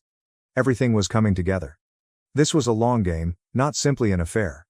As I investigated all of this, I also made a thorough spreadsheet that listed all of the money I had spent on Alexandra's education. Rent, books, tuition, the laptop I got her for graduation, the course to prepare for the bar test, the interview outfits, and the several Ubers home from late study sessions since I didn't want her using public transportation after dark. The sum came to $43,600, excluding the interest I could have received if I had used that money to fund my company instead. For the first time in months, Alexandra started having sex that evening. The timing almost made me giggle. Did she also have this in mind? Keep me happy and distracted while she planned the execution of my financial plan? As she played out passion, I followed along, acting as I should have, and feeling nothing but disinterest. After that, I sat in the dark and stared at the ceiling fan while she slept, counting rotations rather than sheep. How long had our marriage been a lie? Was the one question that kept coming to me. Did she always see it as a transaction? Did I only serve as a stepping stone? I met Magnolia for coffee on Thursday morning. I got there early and waited while browsing Reddit on my phone. You strangers on the internet continued to offer assistance. I would never consider some of the harsher tactics that were offered. Others told stories that were so similar to mine that they seemed mild in contrast. In some way, the solidarity was helpful. Magnolia showed up looking anxious. Being more sincere and less preoccupied with looks, she has always been the odd one out in that family. As she picked at a muffin and engaged in small chat, she ordered a complex coffee drink. At last, she inhaled deeply. Her next statement reaffirmed everything. For months, she had been aware of Alexandra and Dominic. During the family weekend I missed due to a water damage incident at a job site, I managed to catch them all together at their parents' lake cottage. Alexandra, whom she had challenged, insisted it was an isolated incident, but it wasn't. Recently, during a family meal that I had also missed, Alexandra had confided in Magnolia while intoxicated. I explained the entire strategy to her. Stay with me until we became partners, then exchange half of my assets for Dominic, which would be her golden parachute. Magnolia told me this because she was at her breaking point. Claimed to have liked me always. Believed that I was beneficial to her sister. I couldn't comprehend why I was never given a fair chance by her family. Not wanting to give away that I already knew the majority of this, I thanked her for being honest. Asked her not to talk to anyone else. She seemed relieved to get rid of the weight, and she agreed. She gave me a hug and apologized in a whisper as she walked away. For the first time in days, I felt a true human connection. I started the second phase on Thursday night. Made up a fictitious business emergency. Said I needed everyone on deck for a crisis meeting the following evening when I called Alexandra. A significant client is threatening to withdraw. Possible financial catastrophe. Needed her help, and the counsel of her family. She paused. Claimed to have plans. I exerted more effort. Permit my voice to falter a bit. Claimed that I was afraid of losing everything we had created. Took advantage of her guilt. She gave in. Decided to have a last-minute family supper on Friday. Said she would give Thomas and her parents a call. Excellent. I made the last adjustments to my preparations on Friday morning. Prepare the dining area by placing printouts in a folder next to my chair. Loaded every piece of evidence, including financial records, videos, and screenshots, onto a tablet. She picked up her favorite dessert from her favorite patisserie across town. I made sure everything was in order at work. I had an open discussion with my business partner, who was very supportive despite being understandably astonished. Our friendship dates back to high school. He was aware of the several ways in which Alexandra's education had cost me. Alexandra was already at home when I arrived, rearranging our nice plates on the table. I didn't miss the symmetry. Another meal with the family. Same face. A whole different play is going to start. She appeared uneasy and was always looking at her phone. She gave me a preoccupied nod when I inquired whether everyone was confirmed for dinner. Said that wine was being brought by her folks. There would also be Thomas and his spouse. I also proposed inviting Magnolia. As I watched, Alexandra texted her sister, looking astonished but agreeing. Everyone in the gang would be present. Excellent. Alexandra called me to ask what the client issue was particularly so she could prepare her ideas as I went upstairs to take a shower and change. I promised to fill her in on everything over supper. Wanted to experience it once, under the shower water, with everyone in attendance. For maximum impact, I practiced my speech, the order in which I would reveal the information, and how I would present the proof. Planning a presentation for the most significant client meeting ever felt unreal. Alexandra had always told me that wearing dark trousers, a blue button-down shirt, and leather shoes rather than work boots would make me look the most professional, so I did just that. The outfit for my last act as her devoted husband. I could hear her talking quietly on the phone below. I could review that chat later if necessary because of the recording in the living room. However, I already knew to whom she was speaking. Her words were already familiar to me. Give her one last chance to believe she is in charge. Allow her to tell Dominic that everything is proceeding as planned. Let her think she's the wisest person in the room for these last few hours. The doorbell rang. Alexandra abruptly hung up the phone. Her parents were the first to arrive, and as promised, her father brought a pricey bottle of wine. He asked about this business emergency, with hardly disguised glee in his voice as he shook my hand with that same patronizing hold. Next to arrive were Thomas and his spouse, then Magnolia, who was unable to look me in the eye. The whole gang was present, every player in the game. Alexandra touched my arm and inquired about my well-being as we made our way to the dining room.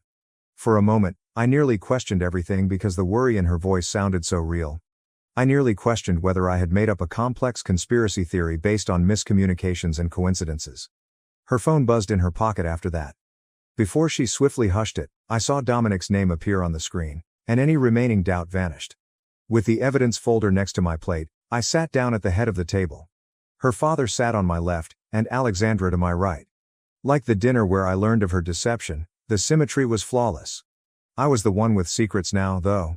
I noticed Magnolia observing me with an odd look that was a mix of fear and interest as Alexandra's mother inquired about the wine option. Something was approaching, but she wasn't sure what it was. Everyone grew silent as I stood up, holding a glass of wine, anticipating that I would explain the business emergency. I saved Alexandra for last and grinned at each of them in turn. I'd like to make a toast before we discuss why I called this meeting, I remarked, lifting my glass. To relatives? To allegiance. And at last being able to see things clearly. Their expressions of bewilderment were only the start. Neither Alexandra nor they knew what was going to happen next. Last update. For the past hour, I've been glued to my phone, watching the message counter rise. In less than 3 days, Alexandra sent 47 texts. More desperate than the others. You see, I told you what happened at that dinner, and it was very crazy. I simply lifted my glass in celebration of loyalty, family, and at last having a clear perspective. The look of bewilderment on everyone's faces was invaluable. Calmly, I took a seat and sipped Elijah's pricey wine. Now, regarding the business emergency that I mentioned. Alexandra gave me a supportive touch on the hand. I nearly had to respect her dedication because of the way she performed it. I went on, taking out my tablet. I found some major issues that put everything I've built at risk. Issues that are arising directly in front of me. Elijah leaned forward, his smugness scarcely restrained. Money problems? Issues with cash flow? Your business approach always looked risky to me. The issue isn't with my business, I responded, plugging my tablet into our TV. It has to do with my spouse. There was silence in the room. On my hand, Alexandra's froze. She said, James, what are you doing? The problem is this. When tearing down a building, you don't begin with the roof. You start by undermining the basis. The sound of Alexandra and Thomas's voices from the last dinner filled the room as I played the recording. Thomas claimed that before she had children and became permanently stuck, She needed to get a divorce from me. In response, Alexandra stated she was already working on it and that her lawyers suggested they could also seize half of my company. I observed every face at the table. Thomas turned pallid. The mother of Alexandra covered her mouth. Elijah tightened his jaw. Magnolia closed her eyes as if she were witnessing an impending car accident. And as her meticulously planned strategy fell apart, Alexandra simply sat there, immobilized. I then displayed screen grabs of her conversations with Dominic. Edited with care, but damning nonetheless. 6 months, I muttered. You've been seeing him for 6 months, and I've been working 60-hour weeks. I looked at her parents. Were you aware that she was unfaithful, or simply that she intended to get a divorce from me? I wasn't finished when Elijah attempted to interrupt. To access my spreadsheet, I swiped. All of the money I had spent on Alexandra's education, $143,600. I added, I built my business from nothing, and this is what I invested in our future. The following page shows the canceled home equity application and documentation of her secret bank account. And she intended to thank me in this way. The quiet was overwhelming. Then, nearly at the same time, 3 things occurred. Elijah knocked his chair back and got to his feet. This is absurd? We're heading out, Alexandra? Alexandra took hold of my arm. I can explain, James, please? Additionally, coward Thomas attempted to remove messages beneath the table. I gestured to him. I already have the mails you're deleting, every time you assisted her in organizing this. After he froze, Thomas turned to face his wife, who was staring at him with a startled gaze. Alexandra changed her strategy. With tears in her eyes, she remarked, it wasn't like that. I couldn't understand. Not happy? For years, we had been drifting apart. Decomposing, I repeated. When I was funding your schooling? While I was creating our future? Something snapped, even though I hadn't intended to lose my temper. I lowered my voice and whispered. 7 years. I had faith in us for 7 years. And I was only a stepping stone the entire time. Her dad took over. Any issues you two are having are private. But you're wrong if you believe that this ambush will scare my daughter. You cannot fathom the resources we possess. I chuckled. Resources? Do you mean the $20,000 she took from our joint account? Or the HELOC she attempted to obtain against my residence? I saw Alexandra texting beneath the table while Elijah was ranting about everything they had done for us. That's when I revealed the last secret. Did Alexandra mention that Dominic is also married? I remarked nonchalantly. The room became silent. Elijah paused in the middle of his sentence. Yeah, found that out yesterday. His wife's name is Rachel, very understanding when I showed her the text between her husband and my wife. Alexandra's face became pale. You, what? Yesterday, we had coffee. It seemed only right that she should be aware. Elijah lost it at that point. I took hold of the edge of my hand-built dining table and turned it over. Everything flew, dishes, wine, and food. Alexandra let out a scream. Her mom let out a gasp. Thomas leaped back. Sitting there, strangely at ease, I watched as 7 years of pretense fell apart all around us. Only Magnolia moved to assist with cleanup. She offered me a slight nod of respect, realizing that I couldn't tell, as our gazes locked across the chaos. With trembling fingers, Elijah gestured toward me. You think you've won? You're nothing. You build things with your hands because you weren't smart enough for college. My daughter made a mistake slumming with you. But we'll fix it. Slowly, I got to my feet. I may work with my hands, Elijah, but at least I built something real. What have you built, besides a family of liars? He sprang at me. Genuinely attempted to punch someone. He hurled threats about lawyers, but Thomas only managed to stop him. James, please, let's talk privately. Alexandra insisted. I didn't want it this way. How did you intend to end our marriage? To steal half of what I created while someone else I gave a headshake. There is nothing to discuss. I opened the front door. I think it's time for you all to go. Thomas pulled his dad outside. The last to depart, Magnolia stopped at the door. I apologize, she muttered. You always deserve better, in my opinion. Then our ruined dining room was empty but for Alexandra and me. Where are you heading? Her voice was small as she requested. I said, I have a hotel room already. When you're at work tomorrow, I'll return to get my belongings. You orchestrated everything, she muttered. I grabbed my already packed overnight bag and responded, I learned from the best. You'll regret this, she called after me as I left. When it came to the lawyers, my father wasn't playing a game. I didn't answer. Rebuilding on certain foundations is impossible due to their deterioration. I slept better that night at the hotel than I have in months. Alexandra was at work the following day, so I returned. I left my key on the counter and packed the essentials: clothes, tools, pictures of my family, and my dog's belongings. I had previously rented a modest flat close to my workshop. Just making room, not hiding. I informed my staff over the phone that I would be working remotely to handle personal things. I avoided social media for 2 days, ignored emails, and concentrated on organizing my new space. The dog rapidly adapted. Animals are able to detect problems in a home. I eventually turned my phone back on the third morning. It buzzed right away. 47 WhatsApp messages from Alexandra, ranging from begging to angry. The first 2 were all caps Rudge. "You've ruined everything, and how dare you embarrass me like that?" Then they moved. "Call me, James, please. I know I made a mistake, but we can work through this, and we need to talk." She was negotiating by message 30. "I'll attend therapy. I'll cut my family off. Please just speak with me." Message 45 was straightforward. "I apologize." At 3:14 a.m., the last 2 arrived. I told Dominic everything, even the preparations for the divorce and the money. "We should remain together," he says. Then, he simply called to end the relationship. Claimed to be attempting to keep his marriage to Rachel intact. Now I have no one. I felt nothing but fatigue as I read through them without replying. Not contentment, not confirmation. Simply a sense of emptiness, similar to doing a challenging task and knowing the client will never value it. I was scrolling when another message appeared. "I'm sure you've read these, James. Tell me what you want, please. Cash? The home? Whatever you want, I'll sign." She still didn't understand after all. Money was never the issue here. It had to do with treachery. A waste of years. Stolen trust. At last, I answered. "The divorce documents have already been forwarded to your office. I just want this to end as soon as possible." She responded right away. "Can we get together? Just to talk, please."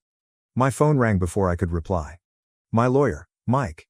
After I showed her the proof, Dominic's wife, Rachel, contacted him.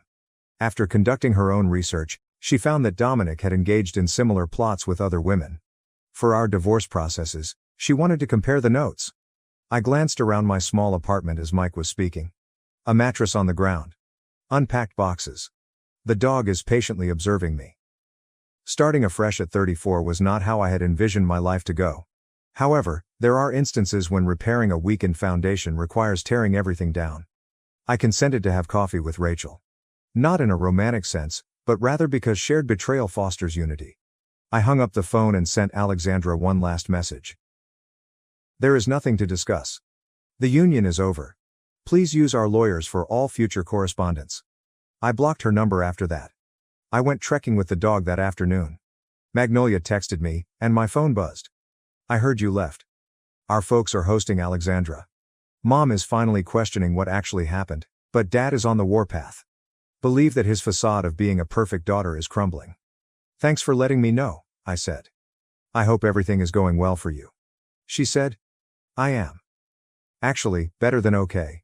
I finally informed them that I was leaving the program they had selected so that I could pursue my true interests. "I suppose your bravery was infectious." I observed my dog exploring as the sun went down, carelessly waving his tail. It's been 7 years. Hours and hours. Work. A planned and ruined future. Freedom too. The truth. An opportunity to restore something real. It buzzed on my phone. With a link to a support group for those coping with divorces including financial deceit, Rachel confirmed our coffee date. It seems to be more prevalent than I had thought. I put my phone in my pocket and dialed the dog. It's time to return. Prepare dinner? Unpack perhaps. Little steps. One day at a time. The foundation is the initial step in any successful construction project. And I'm making sure it's sturdy this time. Thanks for watching and diving into this wild family drama with me. If you love Reddit family drama, don't forget to subscribe and turn on notifications so you never miss the next one. On Mother's Day, I brought Mom flowers, her favorite perfume, and a heartfelt handwritten letter. But she dumped everything in a trash bag. This year, I hoped things would be different. Not perfect, not outstanding, but softer. I'm not sure why. Perhaps because I had been working so hard. I had not had time to overthink it. Or maybe it was because I had recently assisted her with her taxes, and she truly said thank you, which did not sound forced. Or because when I texted her last week to confirm brunch, she responded with a smile.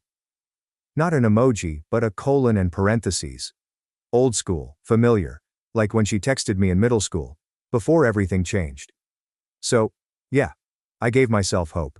I got her favorite perfume, the one she used to wear as a child and called me love in public. I got fresh flowers from a local shop, not the grocery store. And I spent literally hours on a handwritten letter. This isn't your typical Hallmark thanks for everything card.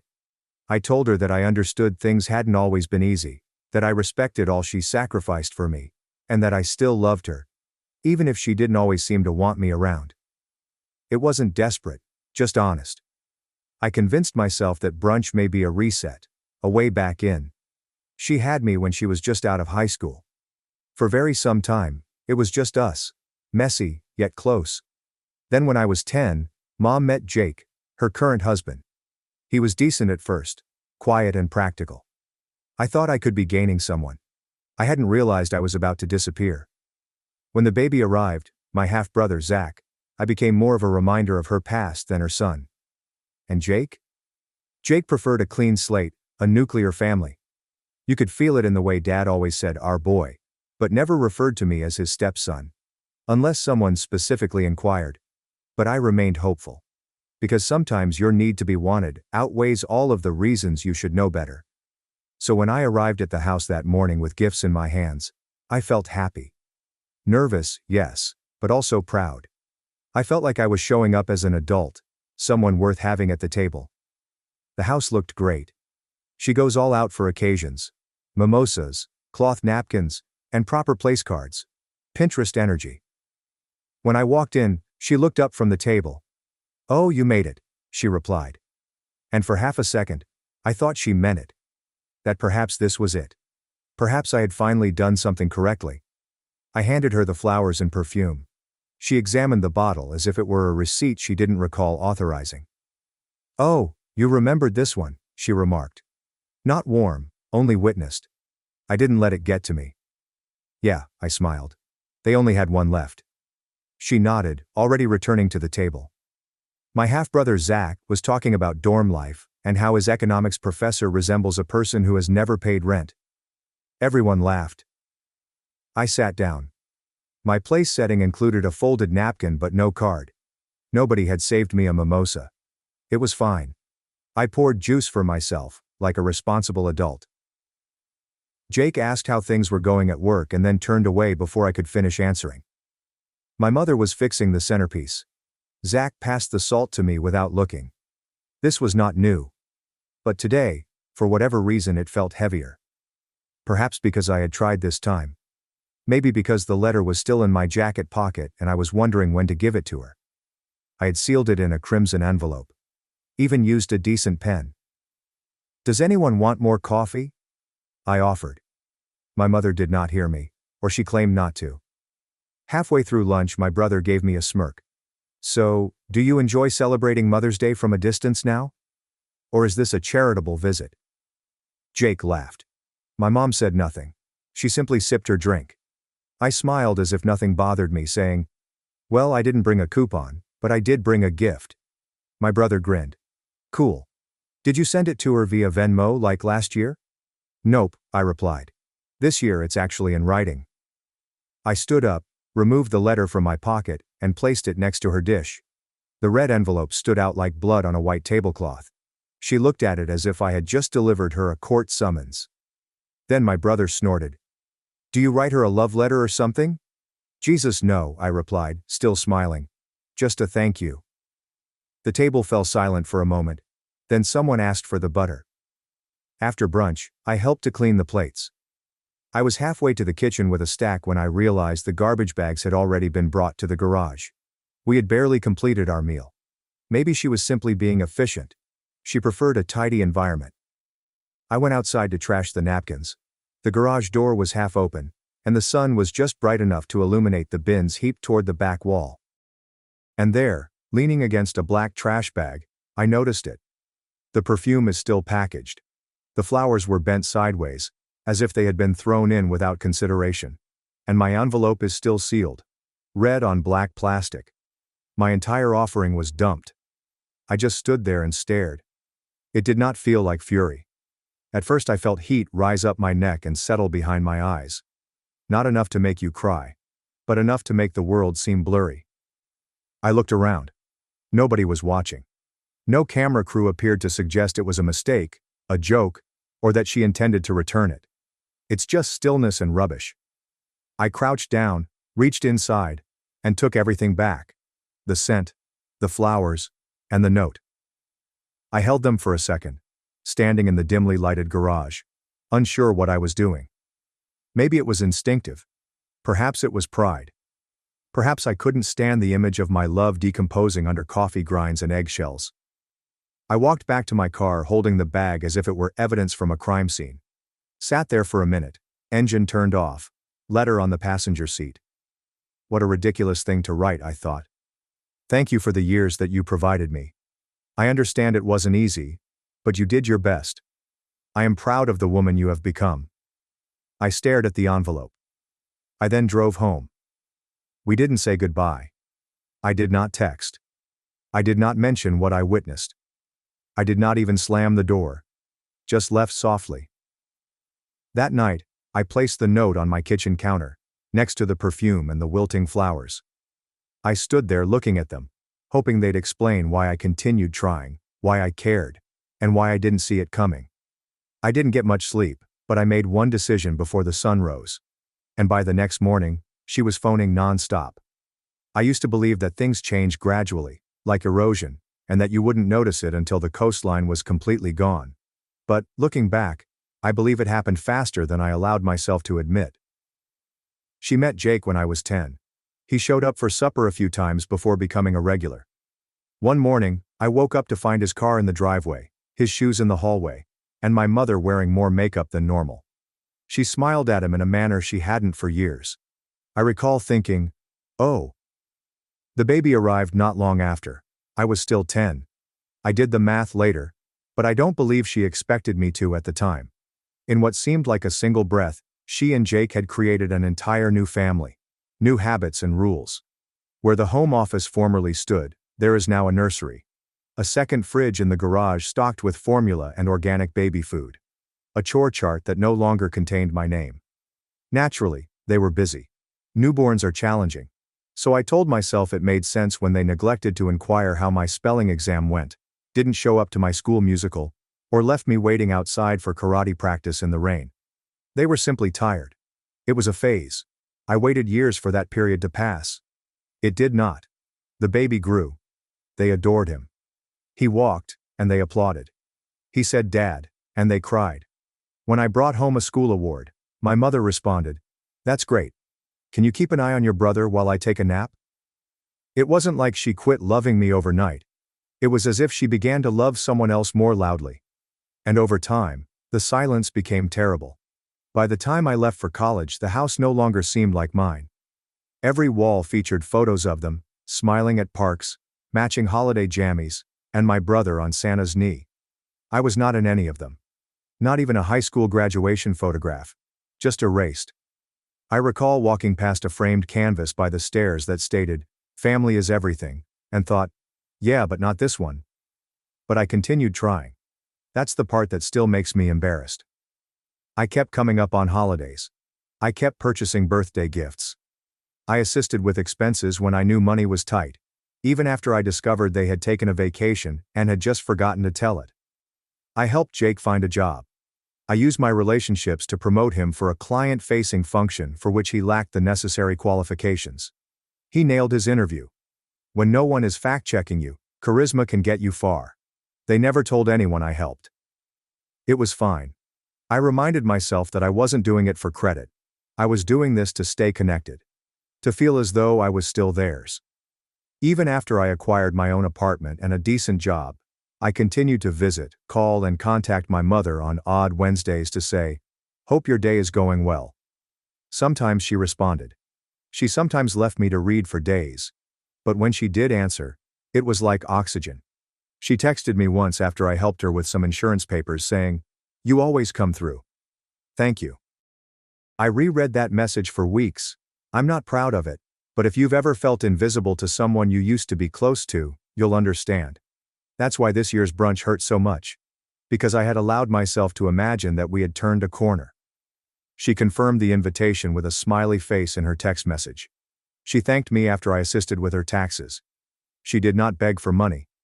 That month I felt things could be leveling out. Perhaps she was softening again. And for a little moment that morning, standing on her porch with flowers, a message, and the perfume Mom used to wear when I was younger, I felt like a son again. Then she smiled at my brother's joke about me being part family, and remained silent when Jake halted me mid-sentence, and moved the conversation to something about stock options. And when I delivered her the envelope, she hardly looked at it. The one I'd spent the night writing. The one in which I told her I loved her even when it hurt and felt one-sided. Then she tossed it away. I kept seeing it. The bag outside the garage, the folded and crumpled red mail, the unopened perfume box, and the half-crushed flowers under other trash. I took it all back out. Not to give it again. Not trying to make a point. I just couldn't bear leaving it there. Because those items were not just gifts. They were mine. They were me. And if she didn't want them, I was finished giving. My mother sent a message that same evening. You departed in a strange mood. I hope that wasn't something we did. It almost had me laughing. But it didn't, because nothing about it was amusing. Not the years I spent shrinking myself to make room for the version of her life she preferred. Not the 1,000 little kindnesses I gave without asking. Not the memory of her tucking me in at 7 and saying, "You're my whole world." Only to grow up and discover that world had borders I was never allowed to cross again. They did not kick me out. They simply made sure I always felt like I was visiting someone else's family. So, I have not phoned them back. Because for the first time, I'm not attempting to be invited in. I'm trying to recall what it's like to belong to myself. I didn't sleep that night, not out of fury or sadness. There was something worse. Clarity. That dismal, cold clarity that sets in when you've stopped hoping. It's like standing in a house you thought you'd live in forever, only to discover that all of the walls are hollow. Around 2 a.m., I strolled into my kitchen and arranged the 3 gifts on the counter: perfume, flowers, and a letter. They appeared smaller and sadder today, like vestiges of a version of myself I no longer recognized. I stared at the envelope for a long time, wrinkled by the garbage bag, but still sealed. I did not open it. I did not need to. I understood exactly what it said. I opened my laptop. First the utilities. I logged into the accounts I'd been silently paying, gas, water and power, and set up final payments for the month. Then I erased my name from everything and closed the auto draft. Next, consider the tuition account. I had offered to assist pay for my brother's next semester. The transfer had not yet gone through. It was slated for the 15th. I canceled it. The confirmation email made it official. Then I opened a fresh email and addressed it to my mother. Subject: Mother's Day. Body: just a heads up. I hid an envelope of cash inside the letter I handed you. It was intended to go for Zach's tuition. I thought you'd know what to do with it. I hope it did not get lost. I pressed send. Then I shut off my laptop, brewed tea that I did not drink, and sat in silence. Allowing her to deal with it felt better than yelling. The text began to arrive around 8:12 a.m., as expected. Wait, what do you mean by cash? I did not see any envelopes inside. Are you serious? Oh my God, how much was inside? I will look right immediately. Then there were the calls, which came in repeatedly. I watched as the screen lit up and then went dark. Voicemail after voicemail piled up like small panic episodes. I didn't respond. I allowed her to panic. Allow her to mentally retrace her steps. Allow her to wonder how much she had thrown away, literally and metaphorically. It wasn't true, of course. It was not. There was no cash. But she didn't realize it. And now, every time she thought about that garbage bag, she felt it. The potential that she had thrown away something important. Not just a gift. Not only money. Something that could have saved them. And now it's gone. Around midday, Jake finally texted me. You are being childish? This is a significant issue. Could you please inform us whether you are lying? I almost responded. Consult the garbage truck. Instead, I turned my phone to silent and kept going. There was one final step to take. I checked my contacts and found the names of 3 people I'd personally introduced Jake to, people he currently works with. Client leads, vendors, and an old acquaintance who helped him score a side contract. I sent them all a version of the same message. Hi. I just wanted to ask. From now on, please do not associate my name with Jake Hatcher. There is nothing dramatic. Just a personal barrier. I hope that made sense. There's no chatter. There are no details. Just enough to let folks feel it. Enough to make them question what had occurred behind the scenes. Enough to loosen several threads. I understood how that universe worked. Jake's entire employment rested on his reputation as a trustworthy guy with connections. And if I took a quiet step back, others would follow. By the end of the week, he had already lost a long-term recommendation. A contract was paused. Another client preferred to work directly with someone else. I didn't even have to move a finger, just one email and a few spaces, and the machine began to unwind itself. That night my phone vibrated again. Have you found it? Kindly answer. I need to know. I assume I saw the bag you're referring to, but everything is now gone. Please tell me if this is real. I looked at her name on the screen for a second. I imagined responding with something harsh, abrupt, and final. But that would give her closure. So, I did nothing. Because this was not about vengeance. This was about having them feel the weight I'd been carrying since I was 10 years old, when I stopped being her entire world, and became a nuisance she couldn't wait to get rid of. This was about seeing them struggle in silence, finally realizing what I'd been saying for years. You can't continually erase someone and expect them to remain faithful. I realize I lied. I know the envelope never existed. But the pain, withdrawal, and abandonment were real. And for the first time in my life, they were unable to ignore it. My mother left me a voicemail that night. Her voice was shaky. She wasn't crying yet, but you could sense the desperation seeping through her calmness. Kindly call me. Please. I did not know. I did not see it. I would never, if I had known what was within. Please call me, okay? I apologize. Please call. She didn't say I love you. She didn't say I'm sorry like she meant it. Just panic, as if they'd misplaced something essential and couldn't remember where they put it. I still did not respond. My aunt texted me the next morning. Apparently my mother had called her crying.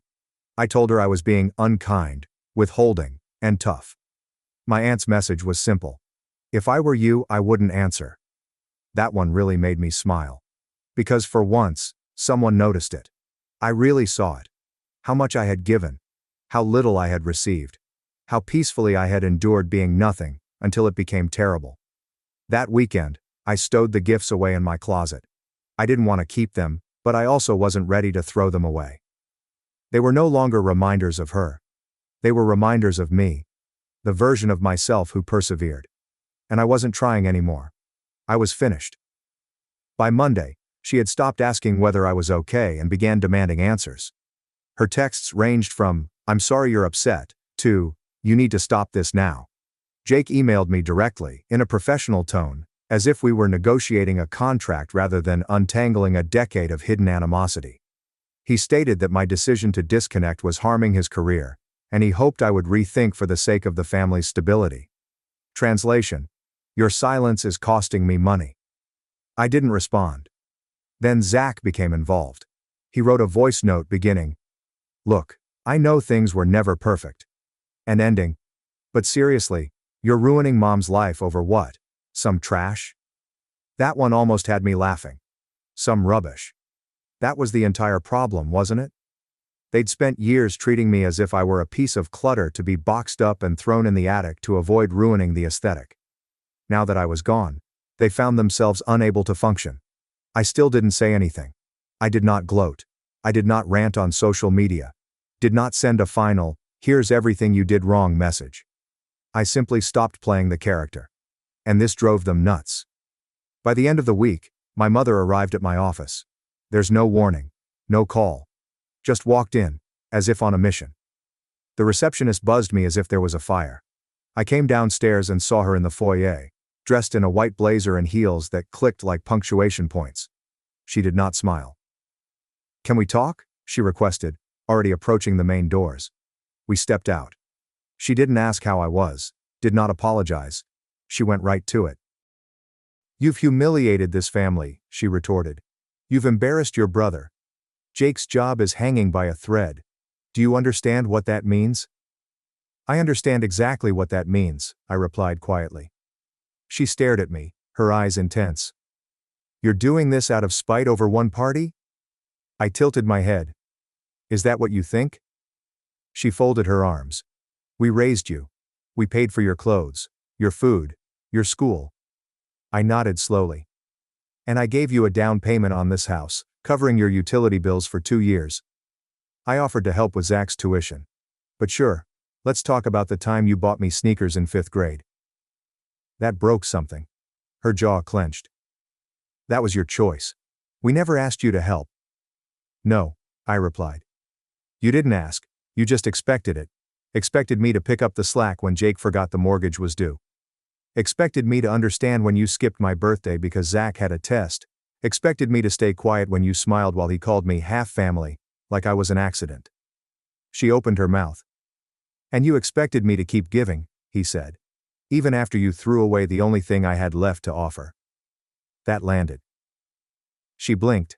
Something flickered in her face, perhaps remorse, or simply discomfort. Then she attempted one more play. "You're punishing the wrong person," she explained. "You're punishing your brother. He didn't throw anything away." I grinned, tight and exhausted. "You want to talk about the letter?" She paused. "I saw it, Mom," I replied. "In the trash bag next to the garage. I took it back." Her face transformed. The sharpness melted into something smaller and weaker. I didn't know," she replied. "I thought maybe you'd taken it with you. I wasn't sure." "You weren't sure?" I repeated. "I didn't mean to." "You never do." I did not yell. I did not raise my voice. I just let her hear it. Really hear it. "I'm not dropping the act just so you can feel better," I told you. "I'm not cleaning up the mess. And if Jake has to answer for how he got that job, that's not my problem anymore." She looked at me as if I'd grown a second head, as if the peaceful, trustworthy version of myself had been murdered in his sleep and replaced by someone unknown. Then she said it. "You're not just punishing Jake," she retorted. "You're punishing this family." I nodded. Then maybe this family should have stopped treating me like a stranger with a checkbook. I walked back inside. I didn't look back. 2 days later, Zach shared a hazy, dramatic story about people who abandon their family when times go tough. A few mutuals enjoyed it. One cousin contacted me individually. "Is that about you?" I responded, "Probably. And if it is, good." Jake, I heard, began hemorrhaging clients. People were questioning their partnerships. One of the vendors I introduced pulled their contract. He was asked to quit a month later. They termed it reorganization. Everyone realized it wasn't. Zach's tuition wasn't paid. He had to defer. I never said anything about it, not because I wanted to be unkind, but because silence was the only language they never learned to understand. A few weeks after the office scene, my mom, Jake, and Zach called me as a group. I didn't respond. They left a voicemail. "We just want to talk," she murmured, sweet and cautious, like someone attempting to reset a chessboard after flipping it. Zach murmured, "Sorry, I guess." Jake did not speak. Then my mother added, "You made your point. So what now? You're disowning us?" I replayed the message twice. Once to hear what they said, and once to hear what they didn't. Nobody said I'm sorry like they meant it. Nobody complained we didn't treat you well. They simply wanted me back in position. Return to the role. But I was done playing it. So I did not respond. I blocked that number. 3 months later, I was promoted. We moved into a better flat.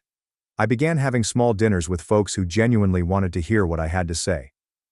Then, one night, my mom sent me a message. "Saw you moved. Hope you're doing well.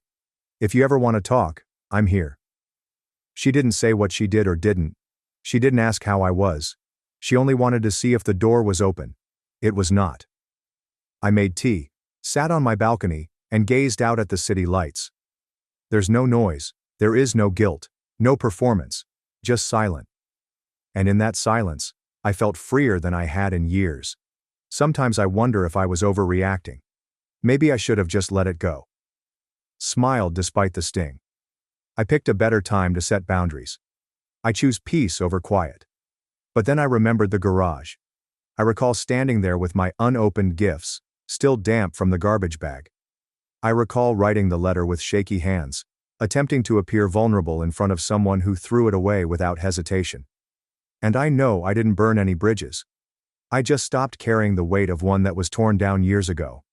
I'm not proud of lying about the money, but I am not ashamed of it either. Because for once, they had to deal with uncertainty, discomfort, and the potential that what they threw away was more important than they thought. So what are your thoughts? Was I overly harsh? Was it finally time to say enough? Would you have done the same thing, or gone away quietly? Thanks for watching and sticking around till the end. If you enjoyed these stories, make sure to subscribe and hit the bell so you don't miss the next drama-filled episode. My brother flirts with everyone, even my girlfriend. When I called it out, my parents said it was just his personality. I am 22 years old, and my 18-year-old brother Lucas has been adopted. My parents saved him from an awful family when he was a child, so they were always very protective of him, and he was their favorite. I'm not trying to seem whiny. This is just the truth. This made me bitter toward Dad as I grew up. Even though Lucas is an adult who has recently started college, my parents still adore him. They prepared his meals and booked his doctor appointments till he moved out, which they did not do for me when I was his age. I don't think Lucas knows how to do laundry. They got him a new laptop for college, whereas I had to save for mine. They co-signed for his apartment, whilst I had to reside in the dorms with a random roommate who stole my belongings. Just small stuff like that. I met Jenny, a 21-year-old female at university, and have been together for nearly 3 years. She's incredibly nice, hilarious, and attractive, and we're quite close. We've discussed moving in together after graduation, and she's even shown an interest in marrying me eventually, despite the fact that we're plainly too young now. I really thought she was the one. We even have a ridiculous inside joke in which when one of us says, "So what are you thinking for dinner?" the other must respond, "I was thinking maybe you," and then we both giggle. It's ridiculous, but it's our thing. Lucas was accepted to the same institution as me, and while he might have gone to a better one, he received scholarships to 3 Ivy Leagues. Our parents compelled him to attend mine, believing that living in the same city would be safer and easier to visit. They did not even discuss it with me. They said, "Isn't it great that you two can spend more time together?" Despite the fact that we seldom hung together at home. I think my girlfriend Jenny is interested in Lucas, which tears my heart. It's probably my fault. When I was assisting Lucas with his class selection, as our parents had requested, his major overlapped with Jenny's. So I registered him for a few of hers. This is because, A, I didn't know what else to base it on, and B, if they're in the same class, I might visit them later and show Lucas about campus, or give him a ride to the grocery store, and still see my girlfriend. I never ever considered what may go wrong. The first day I went to see them after class, I introduced them, and we went to eat at this sandwich shop on campus. I realized they were getting along great. She laughed at his jokes, quizzed him on random topics from their studies, and then amazed at how intelligent he was after he learned the answer. Don't get me wrong, Jenny was still considerably more all over me, so at the time, I assumed it was just her being her sweet self. She's kind to everyone. It's one of my favorite things about her. But as time passed, I found it increasingly difficult to bear their friendship. Lucas has a flirty style of engaging with others, yet he doesn't appear to notice. For example, when we had a friend gathering at our place, Lucas informed one of the ladies that she is so beautiful that if he saw her photo used to sell frames at the store, he would buy the entire shelf. But he seemed astonished when she asked him to go out with her later, and he declined. He exhibits this behavior with everyone, including other males, and now with Jenny. It drives me mad since no one else finds this conduct as scary as I do. But I'm sure if an ugly person acted like Lucas, my folks wouldn't think it as cute. I fucking hate how whenever Lucas meets someone new, they become instantly obsessed with him. It's been like our entire lives, and it's only because he has those awful dimples and that innocent puppy dog look that people want to protect him. Meanwhile, I'm just a boring, ordinary brother. Even during his welcome dinner with my friends, everyone gushed about how charming and witty he was, while I sat there like an idiot. The first thing that struck me was when we went to a restaurant since my parents were visiting and Jenny was invited. She mentioned how excellent her food was. Lucas asked if he might taste some, and she agreed. But instead of scooping some off her plate like a normal person, he gently tugged on her sleeve, placed her spoon into his mouth, and thanked her. She just giggled. Is it odd that I find that intimate? My girlfriend feeds my brother with her spoon? My parents simply thought it was cute. That's when I started noticing small details.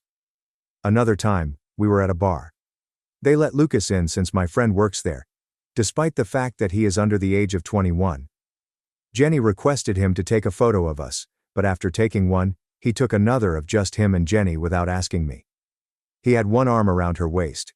She shared a snapshot of them together on Instagram with the words, "Science Buddies," and a heart emoji. She did not make a post to one of us. After that, I started to notice more things. If she improves her appearance, Lucas will notice and compliment her. He quipped that if biology doesn't work out for her, she might always pursue a modeling career. I'd heard him spew this stuff to many girls, so I told Jenny it didn't mean anything. When I mentioned that, she seemed oddly dissatisfied. He's also invited us to hang out with him in the past, and even if I can't join them, he'll ask her to accompany just the two of them. Who in the hell asks their brother's girlfriend to hang out alone? He texted her once to see if she wanted to get lunch because he was near her apartment. She agreed, despite our plans to watch a movie later. She was late for our plans since their lunch was too long, but she returned with a small gift he had purchased her. Nonetheless, she appeared really thrilled about it. Jenny has never stopped him. At first, she'd laughed dismissively, but it became evident that she was loving the attention. She started talking about him a lot, such humorous things he did in class, and asked him a few questions about his childhood. When the winter quarter began, they had some classes together, and for the first time, Jenny did not bother to invite me to any of hers. I used to sit in on at least one of her classes every week, even though I'm an economics major, simply to spend time with her, but she didn't bring it up this time. They would hang out together after class, without me. They had some inside jokes that I didn't understand. I once heard her call him Lab Rat as a nickname, and he called her Microscope, and they both laughed. When I questioned what it meant, Jenny simply replied, "Oh, it's just a stupid thing from class," and shifted the subject. When the three of us got together, she'd give him more and more attention, staring at him and smiling as if he was the nicest thing ever. I only hoped she would look at me as she used to. Jenny used to text me all the time before Lucas showed there, as if we were in regular conversation. Sometimes hours pass before she responds. But when I'm with her and Lucas texts, she responds immediately. I have checked her phone. I know it's bad, but I was getting anxious when I noticed they texted virtually every day. Nothing very romantic, but they communicate more than I expected. They email each other links to songs they believe the other will like. She doesn't do that with me anymore. One day, I overheard her and her friend in my apartment complaining. There are no men in our major with both brains and brawn. They're in STEM, so all the dudes in there are probably built like the Chicago bean. Jenny quietly replied, "That's not true. Just look at Lucas." I have to admit, I cried on my floor that night, literally sitting against the wall in my bedroom, crying. Jenny has told me I'm smart before, but never in the same appreciative tone she used with Lucas. And, as far as I know, she has never made such a comment about my body to any of her friends. The absolute worst thing occurred when our social group went to McDonald's. We were kidding about a flyer we saw on campus advertising for nude models who paid generously. Jenny suddenly stood in front of me and told Lucas he should sign up for it. Jenny and a few other friends had an uncomfortably drawn-out chat about my brother's body and how he would make an excellent sculpture subject. They worded it poorly, although jokingly, and how much he needs it. He had been job searching. They were saying things like, "You'd be perfect with your swimmer's build, and the class would love to draw your shoulders." Jenny persisted, saying, "Seriously, you'd make so much money," sincerely attempting to persuade him. Lucas kept saying no and citing solid reasons why he didn't want to, but Jenny kept pressuring him to apply. She and the others persisted until Lucas stopped answering. I just sat there like an idiot, eating my fries, while my girlfriend discussed how my brother would be an excellent nude model. I'm not a confrontational person, but during the car trip home, I discreetly stated that the entire talk was strange, and it made me uncomfortable to hear how badly my own girlfriend and her friends wanted my brother to be naked. Jenny and I are not serious people, and I said this in a light-hearted manner, but she seemed to take it seriously. She said that my claim was the stupidest thing she had ever heard. She explained that she was simply trying to be a good elder sister to Lucas, by assisting him in finding work. I told her that while I want him to get hired, I wouldn't push him to do OnlyFans or anything. She accused me of sexualizing an innocent job, which I can understand. But I informed her that Lucas was uncomfortable, and likely felt sexualized because they were making comments about specific portions of his body. She became defensive, stating she didn't mean it that way. We went back and forth about it for a while, neither raising our voices but both upset, and I ended up dropping her off at her house rather than taking her back to my apartment. After that, things were weird for a few days. She didn't text me as much. When she texted, she appeared aloof, sending shorter sentences than normal. I saw her on campus with Lucas once, sitting on a bench conversing, but I didn't approach them. I watched from a distance for a minute before leaving. I'll also admit that since Lucas moved here, I've tried to be an especially wonderful boyfriend for Jenny. If Lucas admired her hair, I'd purchase her an expensive hair product to compliment her even more. I've always indulged her, but I stepped it up a notch when I felt competitive. Last month I spent about $200 on concert tickets after Lucas mentioned enjoying the same band she liked. I know that was a far more retrograde approach to dealing with my fears than simply talking to Lucas, or Jenny. But I didn't want to accept that I'm jealous of Lucas, like I had to do when we were youngsters. I just want one part of my life that is mine, that offers me undivided love and care, and I believe Jenny was the one for me. Now, anytime she mentions Lucas or I think about them in class, I get physically uncomfortable. It is driving me mad. That is to say, the day following the semi-argument, I felt insecure, and texted Jenny an apology. Then I recommended that we go to a nearby lake town, which she had wanted to do for a year. She already had a plan for what she intended to do there. She was overjoyed because I had always been too busy with academics and my part-time work. She chose a weekend, and we spent the previous week planning, deciding on activities and packing, while she booked us a hotel room. She had all of these ideas. She appeared to be enjoying herself as she planned everything. For a brief period, everything felt normal, as it had been before Lucas arrived. When she mentioned buying the ice cream, she got an ecstatic look in her eyes, and when I joked about getting a king bed at the hotel, she blushed like she had when we first started dating. That was nice. But before we left on Friday, she asked me a question that devastated me. She asked if we could bring Lucas. No other friends. She did not ask whether we could make it a group activity. She begged for just Lucas to come. I asked her why we would bring my younger brother when it was meant to be romantic, just the two of us. She stated that the three of us are often hanging together, and she told Lucas about the lake and encouraged him to go before, so it would be impolite not to include him. I just stood there, shocked. She wanted to invite Lucas on our romantic holiday, which she had been planning for a year. I asked her if she was joking, and she said no. She thought it would be enjoyable with him there as well. She mentioned that he had been feeling lonely recently, and could use the trip. When I questioned where he'd sleep, she answered, "I mean, obviously we'd need to get a room with 2 beds then." As if I was being stupid.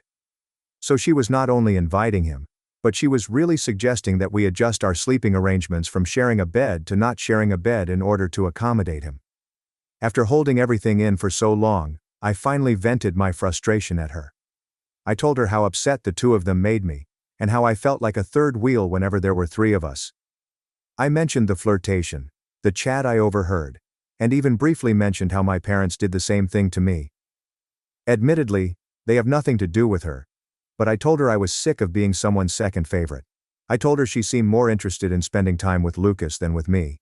I mentioned how she was late for our plans because she had lunch with him, how she lights up when he texts her, and how she always laughs louder at his jokes than my own.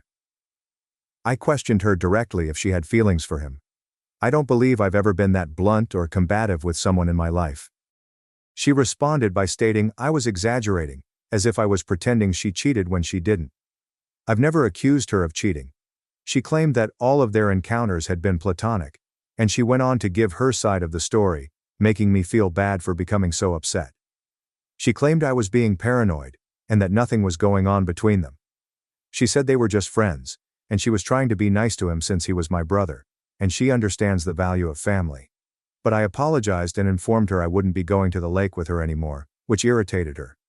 She mentioned the hotel and a few other places she had reserved times with, would charge her a cancellation fee. But I didn't mind. She burst into tears and told me I was overreacting. I simply couldn't do it anymore.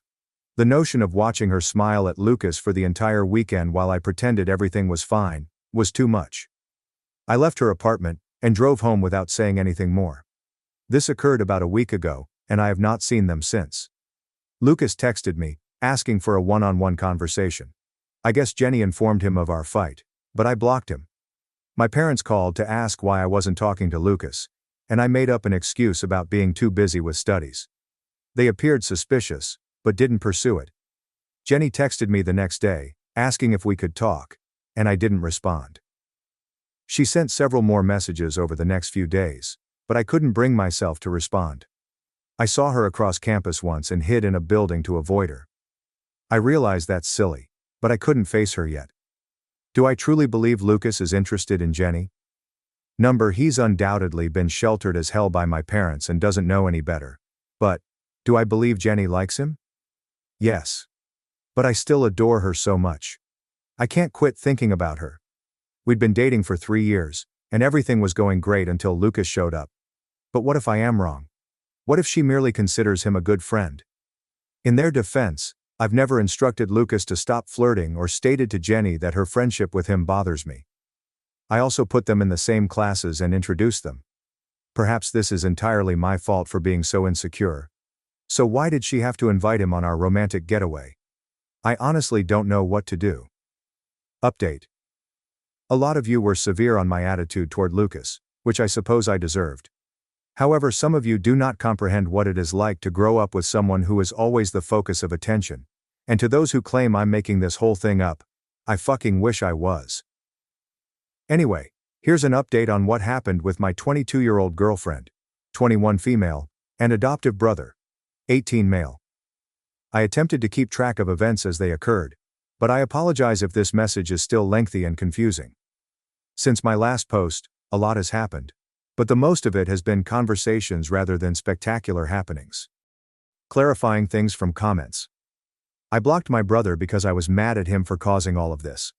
I didn't explain why, simply blocked his number. Juniors can take coursework with freshmen at my institution. There are pathways to graduation, but you can complete them at your own leisure. Jenny is enrolled in a 5-year program, therefore she is now studying lower-level classes that she did not have time for previously. My girlfriend never told my brother to do OnlyFans. I just brought it up as a parallel to the model issue. Some folks in the comments assumed she actually proposed that, which is incorrect. Why did I not think Lucas liked Jenny? I despised the way he treated her, but it was nothing compared to what he does with his high school friends. He's just a really physical person, which I believe stems from his past. My parents once told me that when they first acquired him, he refused to let anyone touch him. And now he's gone in the opposite direction. Sorry for offending you in STEM. I was simply making a joke. I am sure some of you are built like Greek gods. On to the update. After going through many of your comments, I understood that I wanted to at least hear Lucas out before leaping to conclusions. So I unblocked him and texted him to see if he still wanted to talk. He agreed straight away, and we met at an off-campus coffee shop where we wouldn't run across anyone we knew. Lucas texted me because Jenny asked him about my background, and something she said made him assume I was upset with him. She had noticed that I had been upset lately and wondered whether it had anything to do with how our parents treated us growing up. Lucas said he assumed I'd been avoiding him, which I had, but didn't understand why. I asked him straight up if he liked Jenny, and he answered no. He claimed he agreed to go to the lake because he assumed I was the one who wanted him to come. Jenny had apparently informed him that we were arranging this vacation, and inquired as to if he was available that weekend. He assumed she meant that we both wanted him there. I wanted to read their texts, which I understand is a violation of privacy, but I was desperate. He hesitated before agreeing, which surprised me. We sat for almost 20 minutes as I scrolled through their communication history. The texts were not particularly explicit, but they still felt close. Jenny gave him compliments, affirmations, and nicknames, and she spoke to him in a caring manner that made me feel special to her. She was constantly asking Lucas for help with academics, fascinated on his intelligence. He's quite intelligent, I'll admit. She informed him about her future goals and sought his counsel on one of her most difficult difficulties: family matters she had only previously addressed with me. There was nothing that suggested adultery, yet I still felt deceived. She emailed him memes virtually every day. She was constantly asking him about his day. She even texted him a selfie once, wondering if her new haircut was good. He said it did. They discussed their classes, professors, and assignments, as well as more personal topics, such as their childhoods and future anxieties. I noticed a message from her that stated, "You understand me in a way most people don't," and it made my stomach turn.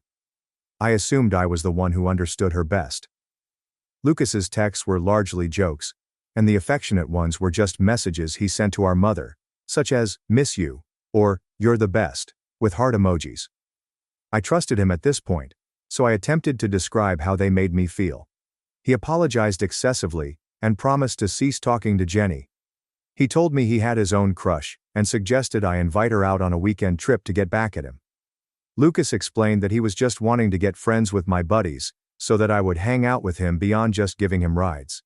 He stated he didn't have many friends here because he was new to the school, and since I already had a friend group, he was attempting to join in with them. He wondered if I blocked him because I didn't like him, and it was difficult to explain that while I don't like him, that doesn't mean I don't love him. I tried to justify my hatred by pointing out our parents' partiality, and Lucas said something like, "You're correct. They seem to like me more. Perhaps you're adopted." He's never taken it seriously. We both laughed it off. I asked Lucas to characterize Jenny's interactions with him, and from what I could tell, Jenny and her companion frequently commented on his appearance, knew he went to the gym on a regular basis, and paid him a few visits while he was working out. Jenny routinely gave him rides and urged that he drink at her apartment, which he had never done before. He didn't tell me sooner because he has no idea whether behaviors are acceptable or not. No shit. And assumed Jenny simply wanted to be his friend. He mentioned that they were studying together in the library, and she rested her head on his shoulder when she got sleepy. When they met at the mall again, she assisted him in selecting clothing. He claimed she was always caressing his arm while they talked, and she once fixed his collar before a presentation. Little things that don't necessarily cross a line, but when combined, present an unfavorable picture. I gave him a crash lesson on relationship boundaries and why neither of their actions was acceptable, and I encouraged him to stop flirting with everyone. Lucas stated that he simply tries to treat women as he does males, but promised to attempt to change his conduct. He appeared really apologetic and promised to be more cautious in the future, particularly with my friends and girlfriends. After conversing with Lucas, I decided I needed to hear Jenny's side as well. We texted back and forth for a while before deciding to meet. I had a couple conversations with Jenny that I will condense into one. When we finally met in person in a park near her apartment, she appeared to have not slept well, which made me feel bad and validated at the same time. She claimed that when we had our dispute over the lake, my fury came out of nowhere, and she was afraid because I appeared to be accusing her of cheating. She admitted she had no idea I was feeling this way and wished I had mentioned it sooner. She apologized for being close to Lucas, but reminded me that I'd never discussed my history with him. She stated she believed I would be pleased with how well they got along. I apologized for not communicating.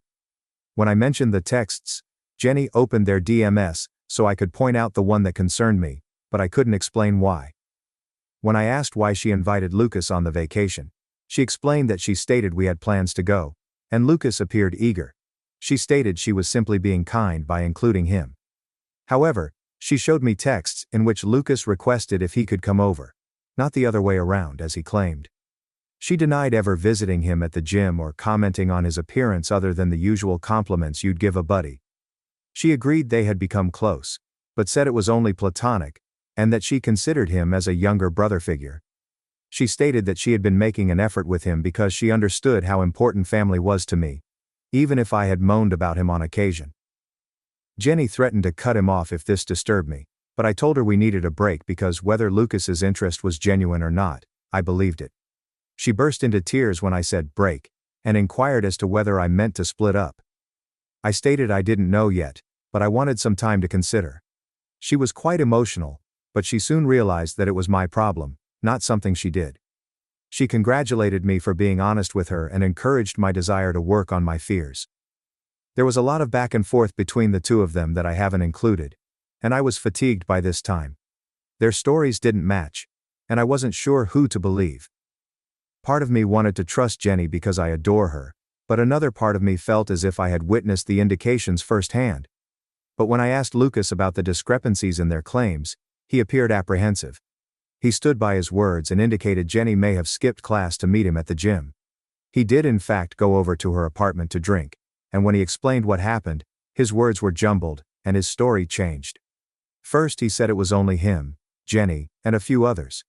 Then he claimed there were maybe 10 individuals there. Then he indicated it was probably closer to 5 or 6. He was unable to keep the details straight. Lucas is a lousy liar, so I suspected this was a cover-up and insisted he tell me if he slept with Jenny.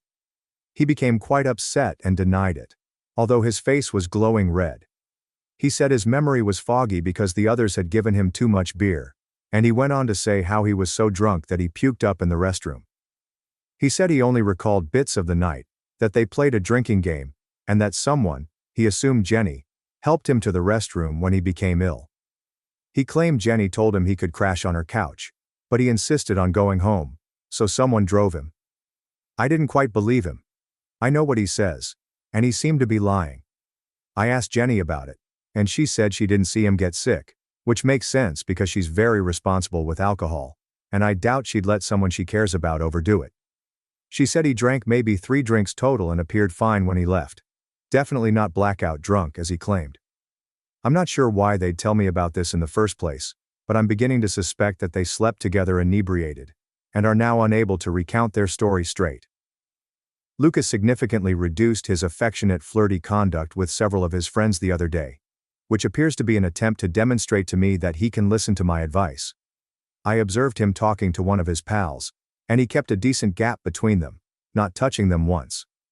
But I have a feeling he wouldn't listen to me as much if he wasn't feeling bad, which almost makes me believe he had sex with Jenny. I said some terrible things to him when we were alone, but I regret it now since I was probably overthinking. It would be extremely out of character for both of them to have an affair, as Jenny was always loyal before this nonsense and Lucas has never cared about dating. I kind of want Lucas to send Jenny a mock wanna go out text to check if she's lying about her affections for him. But if she says yes, I will feel like an ass. And even if she says no, I'm not sure if she's being honest or just saying that because she knows he won't be interested. I'm weary of feeling suspicious, and Jenny's absence has been odd for me. Now I simply feel divorced from reality. I have not been sleeping well.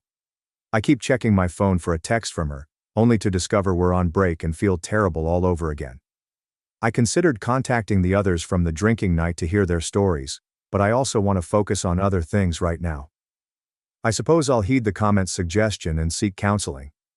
It's been a terrible few weeks since everything happened.